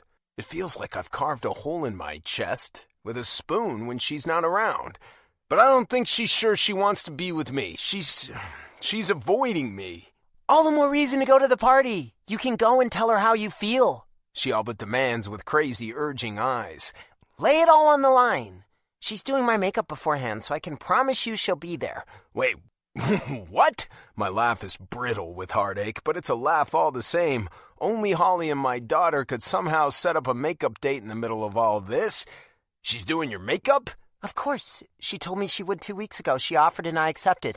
And it's all planned. I'm meeting her at her house before the party. My chest tightens at the hope in her voice. It makes more sense now that Holley agreed to the cosmetics date before everything exploded. But it also means it might not be the kind of appointment she's willing to keep.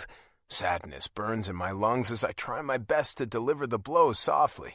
Listen, kiddo, some things have happened since then. She shakes her head. Holley made a promise, and I know she'll keep it. Chloe. No, Dad. You're perfect for each other, and she's perfect for us. I know it. So you just be ready for the party Friday, okay? And I'll make the plays I need to get her there. Hope wars inside me for the first time since my confrontation with Holley in the bowling alley Sunday. I know nothing is guaranteed, but getting myself in a room with Holley seems like the first step to all this. I know we're right for each other. I just have to make her see it too. Do you really think it'll be that easy? Bet, Daddy-O. Team Brent is the ultimate. No cap. I sigh, my head falling back as Chloe laughs. I don't even have to ask her before she clarifies. It just means it's the truth. Team Brent will defeat any opponent, any time. I'm not sure I should put so much stock into what a teenage girl has to say, but here I am, ready to lay it all on the line in the name of love. God, I sure hope she's right. 34. Holley. Normally, my Friday mornings are reserved for positive thoughts about the upcoming weekend. They might even include a donut splurge from Dunkin' on my way into work. But most Friday mornings don't occur on the very same day where you're supposed to attend a big reveal party and watch the man you can't stop thinking about pick the woman he wants to pursue, wants to fall in love with. Needless to say, this Friday morning proved to be tragic. I woke up in a fucking pitch-black mood, and that mood turned full-on doomsday when I checked my email to find several responses from readers who are simply so excited to find out who Bachelor Anonymous picks tonight. Readers who have been excitedly following along with my articles on BA. Readers who have read about Bianca and Rachel and Lydia and Elle and Lucy, otherwise known as date number 5, when everything went up into a flaming dumpster fire. Also, by far the hardest article I had to write for this fucking assignment. At least, emotionally. From a journalistic perspective, it was almost like I planned it. The last date in the list going so well. It was a perfect build in tempo, really. From the first lackluster date with Bianca to a final romp full of chemistry with Lucy. Gloria was ecstatic when I turned it in on Tuesday morning, and the readers ate it up like McDonald's hotcakes when it was published on Wednesday. After finishing it, however, I am a mere shell of the woman I once was. Truthfully, I don't even know how I managed to write anything about Jake's date number 5 that didn't give the vibe of a lonely single woman crying onto her keyboard. It was obviously the sheer strength of my experience with compartmentalized deadline crunching that got me through. But I found out this morning that you can only compartmentalize your emotions for so long until you literally snap and wake up in the worn leather seats of an American-made relic. See, apparently, when you text your dad an emotional shitstorm of mental breakdown texts while he's out in the middle of nowhere fishing, he takes it seriously. At least, my dad did. I was 2 pints of ice cream deep in a comforter robe with my best friend's wedding playing on the TV last night when he rang the doorbell, threw a bag over my head, no fucking kidding, tossed me into the backseat of his Buick, and drove back out into the wilderness, hysterical daughter in tow. If it hadn't been for the sound of his voice telling me to shush up and rest as I freaked out in the backseat, I might have really thought I was being freaking kidnapped. Phil Fields is, evidently, a fucking lunatic. By the time we made it here last night, I was passed out in the back seat. And that's where I woke up this morning. My dad didn't even try to move me. Dad? Come on, kiddo. He gestures to the water with a lift of his chin. Cast it out there. Dad, I really didn't come to fish. Put your line in the water, girl. That's the rule of being in the boat. I sigh and flick the rod to cast my line out into the water. Truth be told, I don't even think I put any bait on my hook. It doesn't matter. Just by having the line in the water, my dad is apparently satisfied. Okay, he says. Now, talk. I've made a mess, and I think you might be a bit of a lunatic. No shit, darlin'. I already knew I had a few screws loose. And I kind of got the whole mess thing from the 15-minute phone call filled with snot and tears and God knows what else.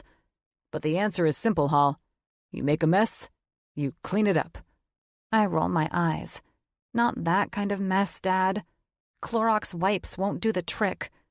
Horse shit, he snaps. All messes are the same. They seem nearly impossible to tackle, but put in a little elbow grease and you'll get 'em fixed up. That didn't work with Raleigh, I contest with a sigh. He snorts derisively almost before I can even finish my ex's name. That's because Raleigh was a blowhard, not a mess. You can't fix blowhards, no matter how hard you try. They'll always be whipping their dick out when they shouldn't. Dad! Tell me it's not the truth, he challenges, and I shut my mouth. This is about the fella you've been following around, isn't it? I turned surprised eyes in his direction, and he laughs. A man can tell when an engine has been rebuilt, darlin'. You sound different, run smoother. It's easy to spot if you know what to look for, and you've been cruising along just fine ever since he came into your life. Jake. I sigh. Just thinking his name spurs the deepest, most intense ache that starts from the pit of my stomach and doesn't stop until it wraps itself around my heart. God, I miss his teasing and his jokes and his laughs and his smiles. I miss the way he makes me feel and the way he makes everything so much more fun, so much better. I miss the way he challenges me and calms me and makes me feel things I've never felt before. I just miss him so much. You're in love with him. We haven't spoken since Sunday night at the bowling alley, when I fucked everything up. But over the past few days, he has never once left my mind. And I've typed, and then immediately deleted before hitting send, more text messages to him than I can even count. If only I knew how to move forward after actually sending any of them. So, what's the problem?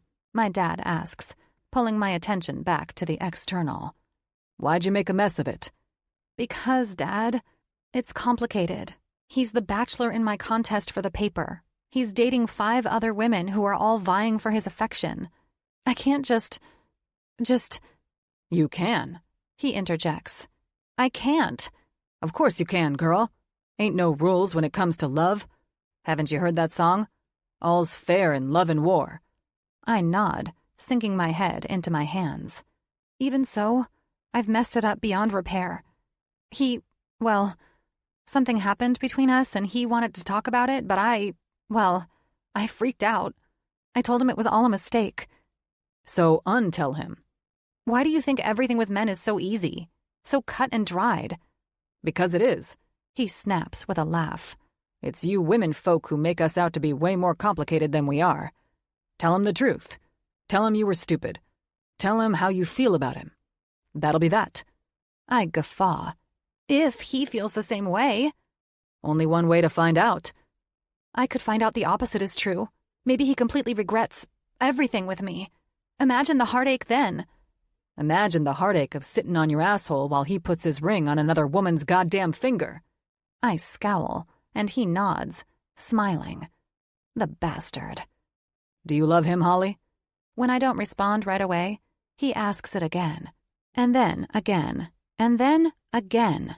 Until I finally shout my answer in frustration. Yes, okay? I love him. I huff, and he sets down his rod before grabbing the end of mine and tossing it right into the water. Jesus Christ. I don't really know much about fishing, but I know you're not supposed to do that. What the hell are you doing? Quiet. He chastises, leaning into his knees. I just sacrificed my favorite rod to get your attention, girl. So you better listen. I swallow hard. Real love? The kind I had with your mama? It doesn't come around all the time. I don't believe so much in the idea that there's only one person out there for each of us. But I do think it's a hell of a mission to find him. So, you can either sit out here on your ass with me and avoid dealing with your shit, or you can go back to that fella and tell him how you feel. Consequences be damned. I chew on my lip as my stomach dances uproariously. Is it really that simple? And are those really my only 2 logical choices? My dad waits patiently, Possibly the most patiently Phil Fields has ever waited for anything. When it hits me how right he is, how much the way I handle this could shape the rest of my life, I make a decision. The only decision. Take me back to San Diego, please. I have a party to get to tonight. 35. Holley. My hand shakes as I sweep eyeshadow across the crease in the lid of one eye and then the other. It's a dramatic, smoky look, one I'm not known for sporting with any regularity at all. But I figure a confident woman needs a confident look, and if she's not confident on her own, a confident look will sure as hell help her play the part. I clean off my brush and poise it to dip into the next accent color when the doorbell rings. My eyebrows draw together in confusion, and then, I'm ashamed to admit, in hope. Maybe it's Jake, and he's here to make up. I toss the brush down on my vanity top and rush out of the bathroom, through my bedroom, down the hall, through the living room, and out to the front door. It's only when I see Chloe's face pressed up against the glass, her smile growing excitedly as she sees me coming, that I remember I promised her I'd do her makeup for the party tonight. Holy shit. I feel awful. I cannot believe I forgot. Thank God I didn't accidentally flake out on her. No matter what's going on between Jake and me, I'd never forgive myself if I let this sweet teenage girl down. I plaster on a quick smile and do my best to think of a game plan for her makeup. I'm a hoarder of way too many products, so I should be able to scrape together what I need without much of a problem, no matter what her dress looks like. She has a garment bag hanging over her arm, and I speed my jog up to a full run to get to the door quicker so she doesn't have to stand there and hold it much longer. I turn the lock and swing the door open wide. Chloe bounces on her toes a little with her excitement, though I can tell she's at least kind of trying to hide it. I do my best to match her enthusiasm, even though I don't feel it. What's one more faked emotion at this point? I'm already a smorgasbord of anxiety, sadness, denial, hope, and crushing disappointment. "Hey, Chloe," I greet warmly, ushering her in with a swing of my free arm and stepping out of the way. "Sorry it took me a minute. I was all the way back in my bathroom." "That's okay," she says breezily. "No biggie at all." She walks the short distance to my living room while I shut the door, her eyes wandering wildly as she takes in everything my place has to offer. Apparently, it's only when you get to my age that you feel like you have to snoop in secret. Her eyes are ping-pong balls, bouncing from my furniture to my abstract paintings on the walls to my built-in shelves and back again. Finally, they catch on a photograph on one of the shelves on the left, and when they do, boy, do they narrow. "Who's that?" she asks, pointing at it with a finger to leave no doubt as to which photograph she's talking about. It's a photograph of Raleigh and me, one of the very few that survived the seance-style bonfire I had with them the week after I found out about him and Megan. "Oh," I say cautiously, a little embarrassment creeping into my voice. "That's my ex-fiancé." "You were engaged?" she asks then, whipping around to look me in the eye. I nod. "We dated for..." I clear my throat. "Well, more than a decade, I guess. 11 or 12 years. He cheated on me." I wave a hand. "It was a whole thing." "Why do you keep this photo of him?" she asks unabashedly. I groan. "I'm not sure," I answer, kind of like a question. I guess as a reminder of what was and what I don't want my future to be. Plus, if I got rid of all of our photos together, there really wouldn't be any of me left for a huge portion of my life. I decided to hold on to just a few. She nods, tosses the garment bag at me. I'm impressed that I catch it, frankly, and she bends down to pick up the frame. My stomach churns a little as she studies him closely, but when she turns back to me, her eyes are unbelievably kind. "You're, like, way too pretty for him anyway. Way too pretty." I look at the photograph of Raleigh in his prime and jerk my chin back into my chest. You think so? Oh, yeah, she breathes confidently, knocking on the glass of the frame with her knuckle. You're like totally wig, and he's average at best. Is wig a good thing? I ask, and she laughs. Definitely. My chest warms, and a natural rush of endorphins makes my smile climb all the way up my face. Chloe must notice because she nods back. You're great, Holley, and you deserve someone great to love you back. I suck in my lips, pretty sure the tears are only moments away from flowing freely when she reaches out and grabs my arm quickly. Come on, we don't have much time, and we both have to finish getting ready. I lead her down the hall and into my bedroom, and I'm pretty sure, from the sound of it, I hear the picture frame with Raleigh and me hit the bottom of the kitchen trash can when she passes it. And, if that is the case, I have zero desire to go back and dig it out. I take her dress bag and hang it on my closet door while she glances around, pausing noticeably on my bed. For the first time since it happened, I realize I've been markedly avoiding changing the sheets on my bed since Jake and I slept together in it. In fact, his leftover semen is probably still there, staining it somewhere in the middle where it leaked out of me. I just haven't been able to bring myself... Oh, holy shit. Anxiety reaches out and wraps its hands around my throat. My freaking birth control pills! When was the last time I took them? And how am I just now coming to a full realization that we didn't use a condom that night? Wild with panic, I turn recklessly and bowl right into Chloe. She almost takes a tumble. We both do. But I don't even remotely have the awareness or clarity to care.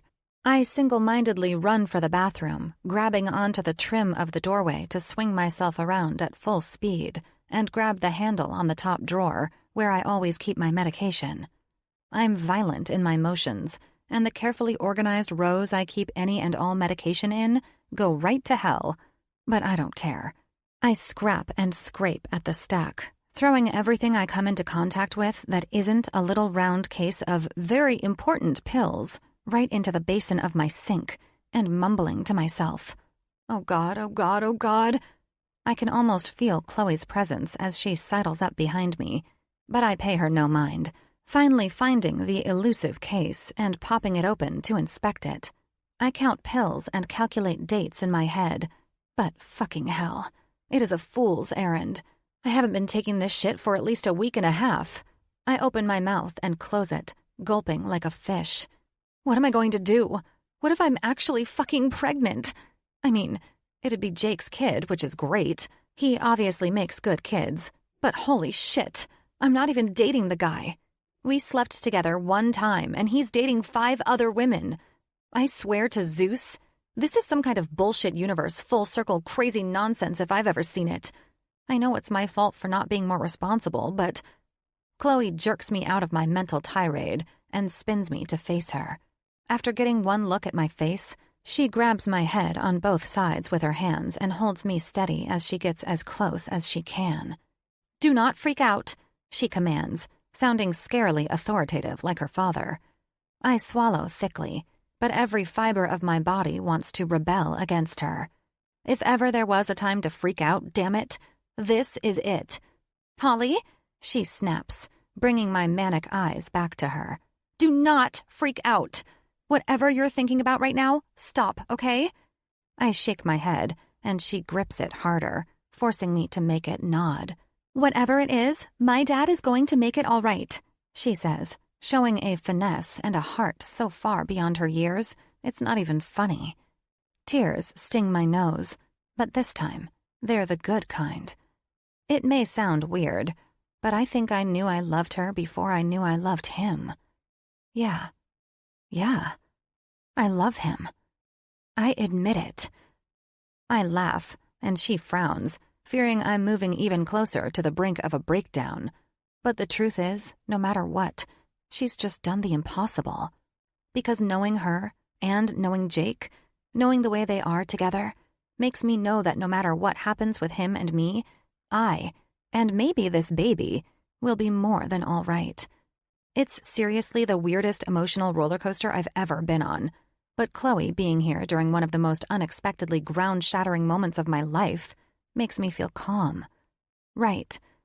Purposed. I swear, I barely even recognize myself. I should have a hole halfway burrowed to China by now.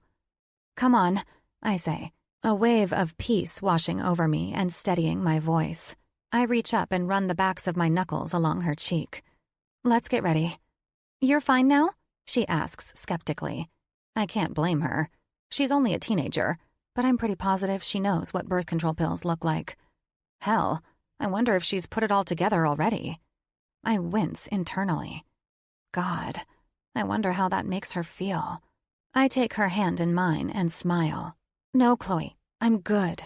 Are you okay? Chloe nods then, her eyes shiny with both unshed tears and questions. I'm not really prepared to face them, but that's the way parenthood goes a lot of the time, I'd guess. I might as well get prepared now, just in case. Are you? She starts to ask, obviously unsure how to word it. Did you and my dad? Yikes. How to tiptoe through this delicate web. Yes, I think. If you're asking what I think you're asking. Chloe snorts a little laugh and almost smiles. It, couldn't be someone else's, baby? I shake my head vehemently. If there's a baby, and there may be no baby, I qualify, shocked by the feeling of disappointment that follows. But if there's a baby, it wouldn't be anyone else's. Physically impossible. She nods and, surprising me greatly, smiles huge. I don't know what to make of her happiness at the possibility, but I choose not to make anything of it that's not good. Emotionally, mentally, that's all I can handle at this point. My front door bangs open suddenly, handle hitting the wall stopper with a thud, and Chloe and I both jerk to look that way. We left the bedroom door open, obviously not expecting any intruders, so I push her behind me quickly and grab the first thing I can find from the counter. I doubt my curling iron is going to do a lot of good protecting us, but it's the only thing I've got. Chloe squeals behind me, and I reach back to squeeze her wrist in comfort before yelling out, "Who's there?" Phil Fields! My dad booms out from just outside the bedroom door, and I sag in relief. Anger builds in its wake. Jesus, Dad! You almost scared the life out of us! I accuse. First kidnapping, and now breaking and entering? My tirade comes to a screeching halt as he crosses the threshold of my bedroom and smirks, tugging at the lapels of his fancy black suit. Mm-hmm, he coos. Figured the penguin getup would shut your trap. Chloe giggles behind me. What are you doing? Taking you to the party, he says matter-of-factly. What else? Dad, this is a work function. Ah, horse shit. He cuts me off. This is my baby girl's shot at love. If she doesn't cock it up, that is. I roll my eyes as he continues. Which is the other part of why I'm here. Want to make sure you don't wimp out. Dad, I say, gritting my teeth now as Chloe laughs. This is Jake's daughter. Jake? Yes, Dad. Jake. He nods. Jake, Dad? You know, the guy? He chuckles then, shrugging his shoulders. Yeah, I know. Just wanted to see how many times I could make you say it. Chloe snorts, grabbing the curling iron from my hand and plugging it in so she can get to work on her hair. Oh man, Holley, your dad and my dad are going to get along great. Phil laughs, and I roll my eyes to the heavens again. Chloe's right. I guess that's one of the reasons I'm so comfortable with all of Jake's teasing. I'll just be in the living room, my dad offers then. You ladies finish getting ready. I've got a jar of pickles ready and waiting in the Buick if we need 'em. Chloe's eyebrows knit in confusion, but I shake my head. Trust me, it's a long story. She giggles, but hope makes her amber eyes sparkle. I can't wait to hear it one day.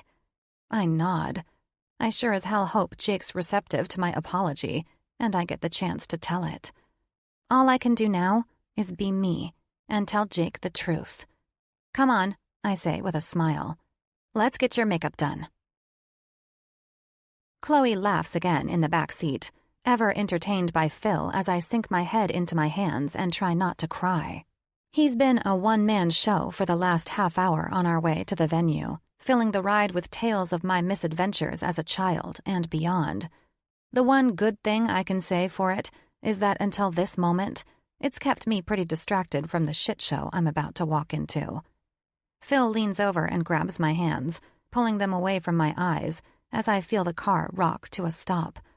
His smile is kind and loving and confirms without a shadow of a doubt that distraction is exactly what he was going for. Don't know much about makeup, but I figure it probably don't like your hands all over it, girl.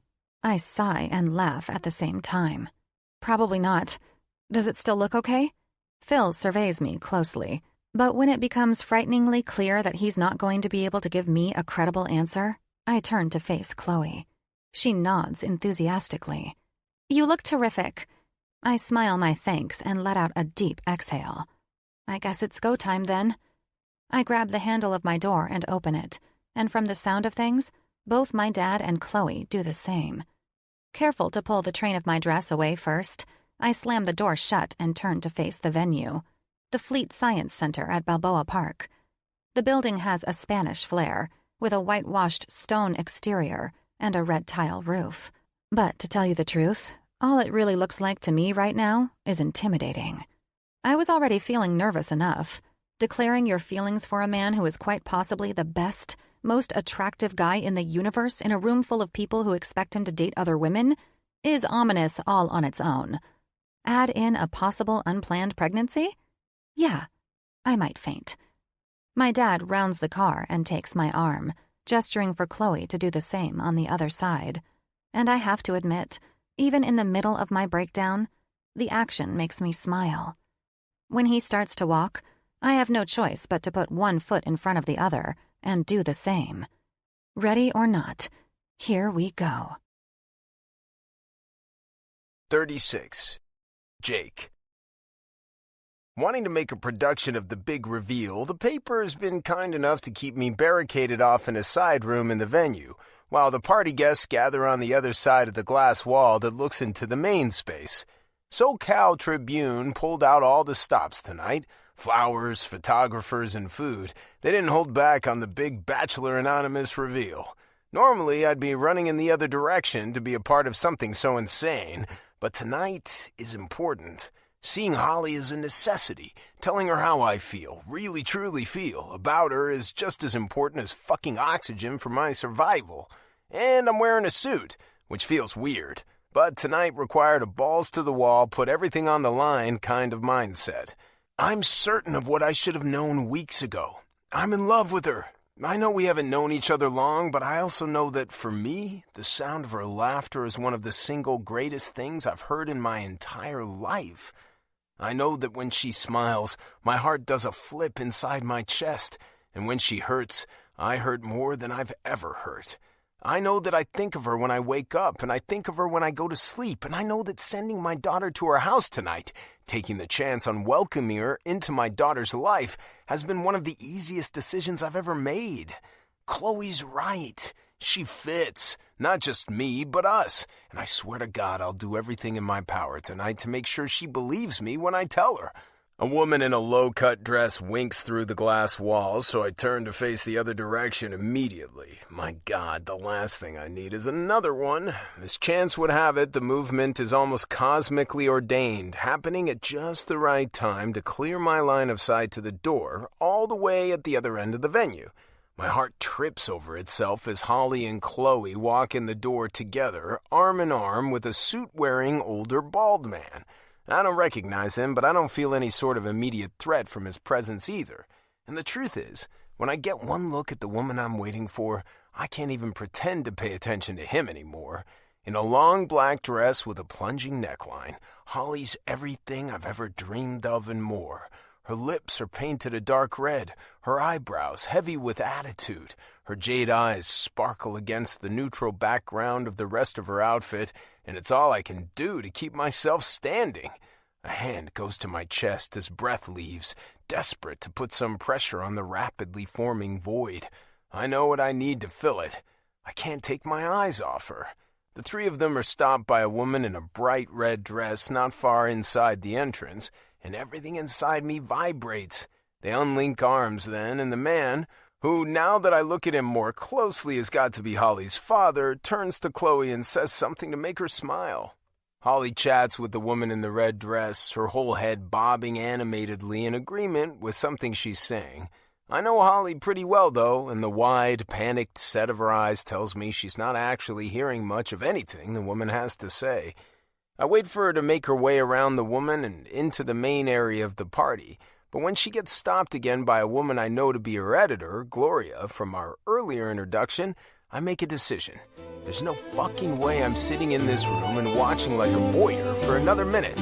I don't wait for the planned introduction to the party guests. I don't wait at all. Determined, I stride out into the main room. People recognize me, that much is clear, but I only have eyes for Holley and Chloe. Chloe spots me on my approach first, smiling widely and giving me a thumbs up in support. I vaguely notice some of the other women I went on dates with trying to catch my attention, but I don't return the gestures. Holley looks up just as I step closer to her, and with her looking the way she does tonight, I have absolutely no other choice. I have to feel her body against mine, the heat of my flesh on hers.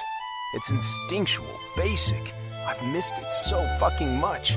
Her eyes widen, startled by the fact that I'm not slowing down at all, but I don't stop to explain. Just like the night she opened her door and her body to the possibility of something with me, I take her face in mine and put my lips to hers. Ever reliable, she gasps, and I don't waste the opportunity. My tongue sweeps inside her mouth as a low rumble starts up around us with the unexpected excitement of a total party shakeup. It takes a few long seconds in time, but when Holley's arms come up to wrap around my neck as she kisses me back, everything I never knew I needed comes crashing down on top of me, filling me with hope and love and the kind of happiness only Chloe seemed to understand I needed. Speaking of Chloe, she whoops beside us, letting out a cheer and a whistle. I smile against Holley's mouth, and without hesitation, she returns the gesture. Pulling back just enough to look her in the eyes, I'm rewarded with the jade light I thought I'd have to fight and plead for, the look of a woman ready to take the leap with me. It's wholly unexpected, but goddamn, it's so welcome. At 40 years old, I've already had more than enough drama to last a lifetime. I thought I was going to have to convince you, I whisper softly, pushing gentle fingers into the fringe of her perfectly curled hair. We're still close, but not enough that I can't see when she smiles, her nose wiggling slightly as she pulls her lips into her mouth and shakes her head. I know. That's normally my thing, huh? I nod, leaning my forehead into hers as she laughs lightly. I've definitely had to talk you into things a time or two. I finally listened to what you were saying, let go, and got with the program more quickly this time. After all, you always convince me eventually anyway, right? I nod again. Always. And especially this time. I'm pretty sure I would have stopped at nothing to show her how right we are together. Plus, she adds like it's an afterthought, I love you so. She shrugs and then giggles, and my chest swells to 3 times its normal size. Holy shit! Hearing those words from her, given freely and without hesitation, is without a doubt one of the best moments of my life. I reach forward and lift her into my arms, hug her to my chest, and spin her around. She laughs at my over-the-top gesture, understanding it for what it is, reciprocation. Still, with something this important, there's not even a slight chance in hell I'm going to leave even a sliver of doubt. I set her on her feet, pull her back with my hands at her hips, and look right into her jade-green eyes. I love you too, you know. She nods, her lips twisting with emotion as she works to fight back tears. She knows. Looking back at everything that's happened between us, I have to imagine it'd be hard not to. Truth be told, there's no way either one of us could doubt it if we're honest with ourselves. Even with the other women coming and going, it's always been about Holley. And for her, no matter the line she wasn't supposed to cross, it's always been about me.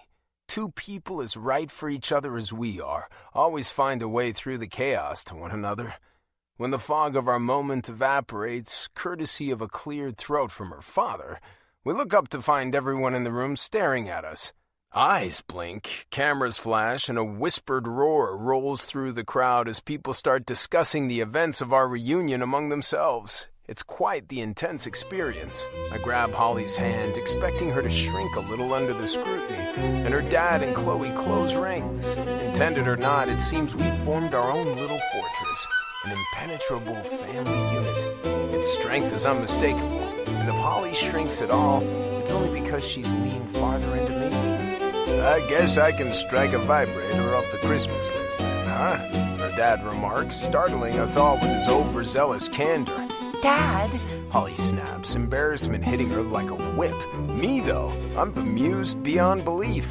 I glance to Holly's father with a huge smile on my face, and I awkwardly whisper into the room while everyone looks on. You must be Holly's father. It's nice to meet you, sir. Pleasantries later, son, he says without blinking. Time now to deal with the angry mob. Gloria is the first to break the invisible barrier force field we have going, stomping over to Chloe and me with quick feet. She lowers her voice to a whisper, but I'm not sure it does any good. The room has gone so silent you could hear a pin drop. What the hell is going on, Holly? Holly clears her throat, but instead of answering her editor directly, she apologizes with an, "I'm sorry, Gloria," and steps forward, pulling me with her thanks to the clamp of my hand, to address the room. I would have expected her to take some sort of a baby step, explain to her editor first, but I guess when you have this kind of interaction in the middle of a crowd, you have to expect the time of reckoning will eventually come home to roost. Voiced loud enough for everyone to hear, Holly does her best to make amends for the confusion. I want to first apologize for bringing everyone here under, well, as it turns out, false pretenses. It wasn't on purpose and it wasn't planned, but Bachelor Anonymous won't be choosing a bachelorette tonight. In fact, he won't be choosing a bachelorette at all. I'm so sorry. Surprisingly, it's Rachel, my four-wheeling, clean-eating date, who speaks up first, cutting into Holly's speech to disagree. It looks like he picked one to me. All four other women chime in agreement, and the rest of the room goes silent once again. Me too. Same. Looks obvious. Holly swallows hard, walking toward the women to address them directly. I think out of everyone here, she feels the most remorse toward the five of them. I'm so sorry for doing this to you guys. You have to know I had absolutely no intention of... I would never dream of purposely dragging you along through a pointless contest. I didn't recognize my own feelings, and for the position that's put you in, I'm sorry. Bianca, Lucy, Elle, Rachel, and Lydia all consider Holly closely, but I'm surprised when Elle turns to me. And you feel the same about her? I nod apologetically. I'm truly sorry for wasting any of your time. That wasn't my intention at all. It's tense for about 10 seconds while Holly and I stand there, the weight of an entire room full of people's eyes threatening to crush us. But as always, I can count on Chloe to have my back. And as it turns out, Holly can count on her to have hers too. She starts to applaud, and before I even know what's happening, everyone has joined in, even the women in front of us. In fact, Rachel's lips even turn up into a smile. I can't believe the two of you didn't realize, she laughs. Truth is, it was clear as day to me. Me too, Lydia agrees. As soon as I walked up, I could tell there was something between them. Elle shrugs. No big deal. We only went on one date anyway. Bianca smiles, but when I take a closer look, I'd see it's because she has her phone out taking a selfie. It's not a big crowd, just the employees and the core group of people involved in the contest. But before we know it, everyone is back to chatting like none of our little expose ever happened. It feels like a relief to know it's not going to end in complete catastrophe. Chloe laughs as she sidles up to us, offering up, "So, do I need to write another ad? Single Dad Seeks Different Juliet?" As a kind of mocking question. Problem is, it doesn't seem so ridiculous anymore. No, I say with a smile. He found her. Epilogue. Holly. Single Dad finds Juliet. As the Bachelor Anonymous contest at SoCal Tribune comes to a close, the staff and contestants alike have been left reeling. Me included. That's right, folks. Our first run at a social experiment where a bachelor is selected based on a single personal ad and farmed out on several dates with the best of candidates is a success. Bachelor Anonymous found love on unplanned date number 6. I know you weren't expecting another contestant in Bachelor Anonymous's journey, but the truth is, in order to take a detailed look at his time with her, we have to go back to the beginning, to the day I met Jake Brent. That's right, me, the lead contributor to the Bachelor Anonymous contest and a longtime employee of the SoCal Tribune, Holley Fields. I hope you'll all pause your jealousy long enough to congratulate me, because as it turns out, Jake Brent is the love of my life, and I was the very last person to see it coming. I toss this Sunday's edition of the paper down on the table in front of me and look up into the eyes of the man I love. Jake is laughing at something Chloe says as he leans against the dessert case at Gray Street Coffee, but his eyes are on me. He looks the best he's ever looked, of course, and I know this time it's because I know he's mine. I pick up my coffee cup and take a sip while he and Chloe wait for our brownies, and I think about everything that's changed for the better in the last week and a half. For one, I'm not stuck in an office between Fritz and Gianna anymore, and I know for a fact that I won't ever have to run another dating contest for the Tribune ever again. Some might view my move to beat reporter as a demotion, but to be honest, it feels like a victory. After getting out and chasing stories for the week, I realize that's what I should have been doing all along. The only person I won't admit that to is Gloria. I'm pretty sure she'll move me again if she doesn't feel like I'm suffering some kind of punishment. Still, at the end of the day, I'm happy, and that's all that really matters. In other news, I have a lot more senders of messages than my dad, and I never have time to feel alone. Jake and Chloe have my schedule of free time all booked up, and by God, it's been fun. Jake and Chloe finally make their way back from the counter, brownies in hand and smiles on their faces, so I scoot the discarded paper out of the way and move my phone so they can take their seats. It's only when Jake sits down across from me and pulls up his sleeve that I notice the fresh ink at the bottom of his tattoo sleeve. "What's that?" I ask, pushing his hand out of the way and tracing the new design. It's a doodled heart, one I recognize all too well. My heart picks up to the speed of a jackhammer, pounding in my chest. "What?" Jake deflects, so obviously pretending not to know what I'm talking about. It's obnoxious. "That," I say, reaching out to touch it with my finger. "Oh," he says, a smile settling onto his face and lighting up his eyes. "That's for you. I had more to add to my story."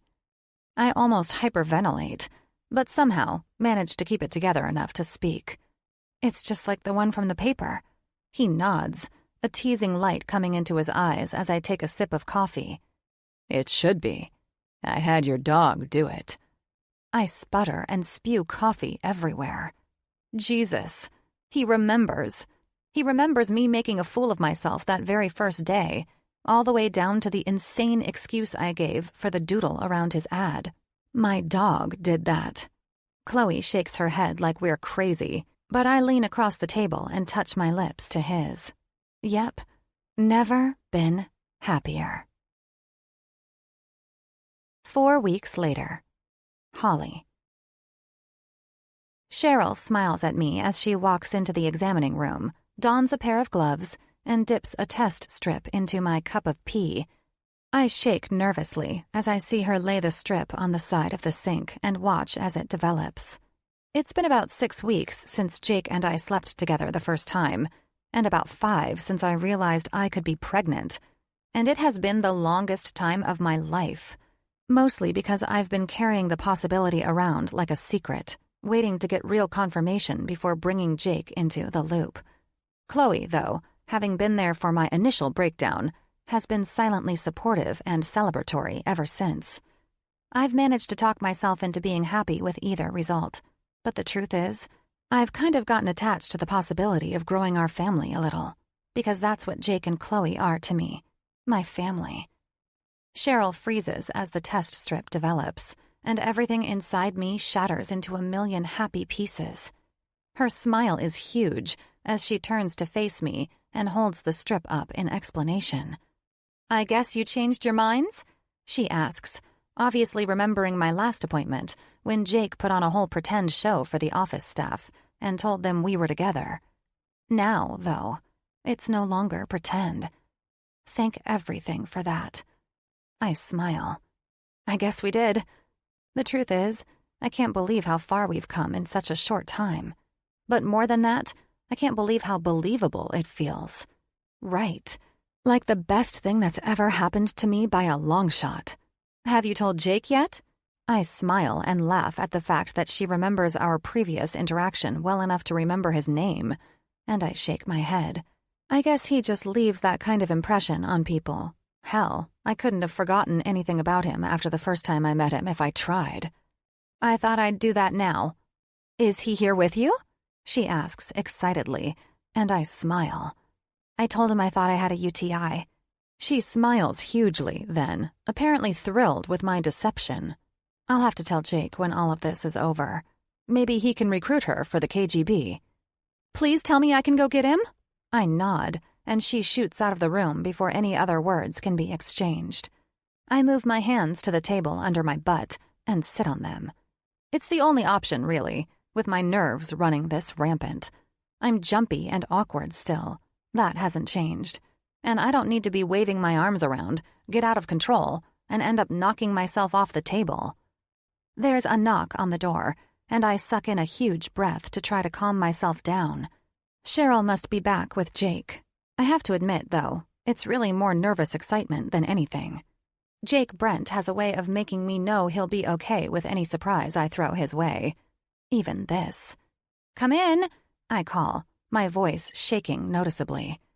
Jake's face is immediately drawn as he steps into the room and gets a look at me, and it's all I can do to keep myself from crawling out of my skin. Cheryl backs out of the room slowly, but I really wouldn't be surprised if she and the other gals are leaned up against the other side with a glass to their ear. "What is it, Hall? You're scaring me." I smile and shake my head. "I don't believe you. Jake from the ocean isn't scared of anything." "I'm scared of losing you." "Losing me? Ha, you're stuck with me forever, buddy." I grin and lean forward, and right there, against his lips, ask, "Are you scared of having another baby?"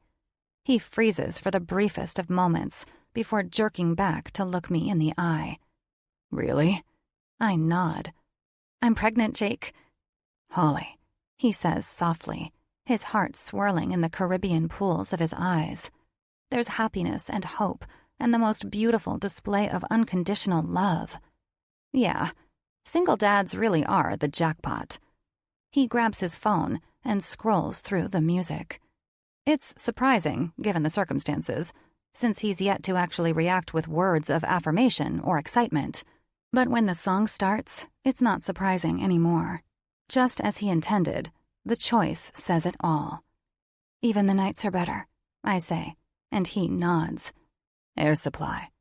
"My God," I say with a laugh. "Chloe already thinks we're old. What's this baby going to think? Us playing 80s music to celebrate the news of its conception?"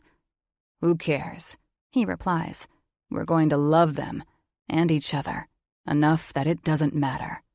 Swoon. I don't know what I did to deserve this man, but hell's bells, I'm never letting him go. 3 months later, Jake. I was concerned about your empty nest, Daddy-O, but I didn't think you'd go quite this far to fill it. Chloe says with a wink. I guess I'm just extra, I tease, making her howl with laughter. Well, you're finally caving, huh? Learning some of my kind of English after all. I smile and shrug. I guess I'm gonna need it. Garrett leans forward from his spot on the other side of Chloe and shakes his head, his voice low as we wait for Holly to walk down the aisle. Jesus, he laughs. Never thought 4 months ago that I'd be in the middle of a divorce while you're marrying your pregnant bride-to-be. I smile, looking down at the floor as Chloe snorts. I don't think any of us would have pictured it quite this way, Garrett. Chloe's voice is full of a smile as she disputes me. I would. I mean, maybe not the baby, but I was definitely hoping you'd be walking down the aisle to someone like Holley. She laughs as she realizes her gaffe. I mean, Holley walking down the aisle to you, obviously.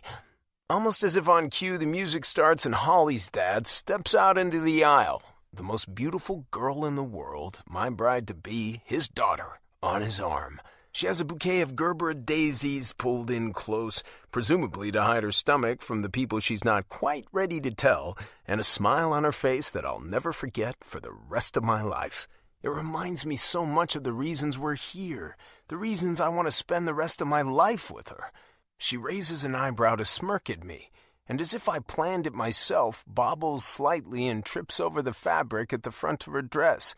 She catches herself quickly with the help of her dad, and I have to admit, I don't think her walk down the aisle would have been complete without it. Dude, Garrett whispers, you're one lucky son of a bitch. I know, I whisper as I lock eyes with Holley again. The truth is, Garrett has no fucking idea, but I hope he will. One day I hope he'll get to experience this kind of love with a woman who actually deserves him. Holley's eyes find mine. A smile on her face and a shrug to let me know that she's more than aware that I noticed the trip. She's the most beautiful woman I've ever seen in my entire life. In a lacy white gown that sits just off her shoulders and hugs the curves of her figure, hair down in waves around her shoulders, and makeup that highlights the jade of her eyes, she clearly chose each aspect of her look with me in mind.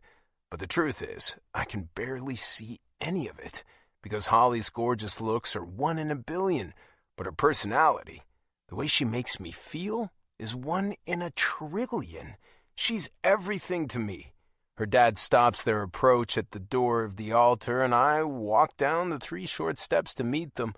Phil's head shines in the fading afternoon sunlight, and matching moisture reflects in his eyes. I imagine he has to be feeling about the way I'd feel if I were the one giving away my only daughter. It doesn't matter that she's almost 34 years old. To him, she'll always be his baby. Who gives this woman to be married to this man? The Reverend asks from his spot up the steps. Phil doesn't disappoint with his answer. She gives herself. He turns to give Holley a kiss on the cheek and whispers the rest. But she does it with my blessing. I reach out to shake his hand, and he takes it firmly. There's emotion in his throat, of that I'm sure, so I don't put him in the position of having to say anything else. Neither one of us really needs to speak, though. You can see everything you need to right in our eyes. We both love Holley more than anything in the world, and we'll both go to the ends of it to make sure she feels it. Shall we, Jake from the ocean? Holley asks when my eyes meet hers again. I nod and take her hand to step up onto the platform, but before helping her up, I tell her the truth. I was drowning, I admit softly, making her chin jerk back slightly. And you saved me. It just wasn't in the ocean.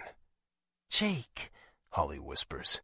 You were exactly what I never knew I needed, Holley. And I can't wait to marry you.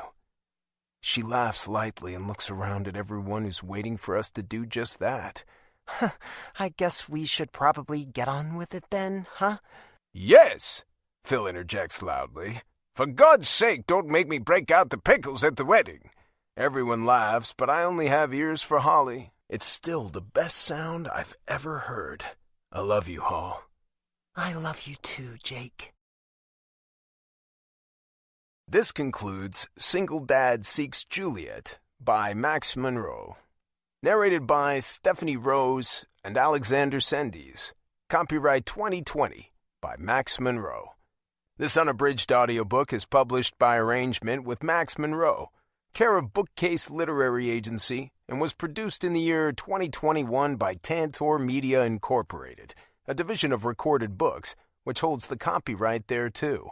Please visit Tantor.com for more information on our growing library of unabridged audiobooks.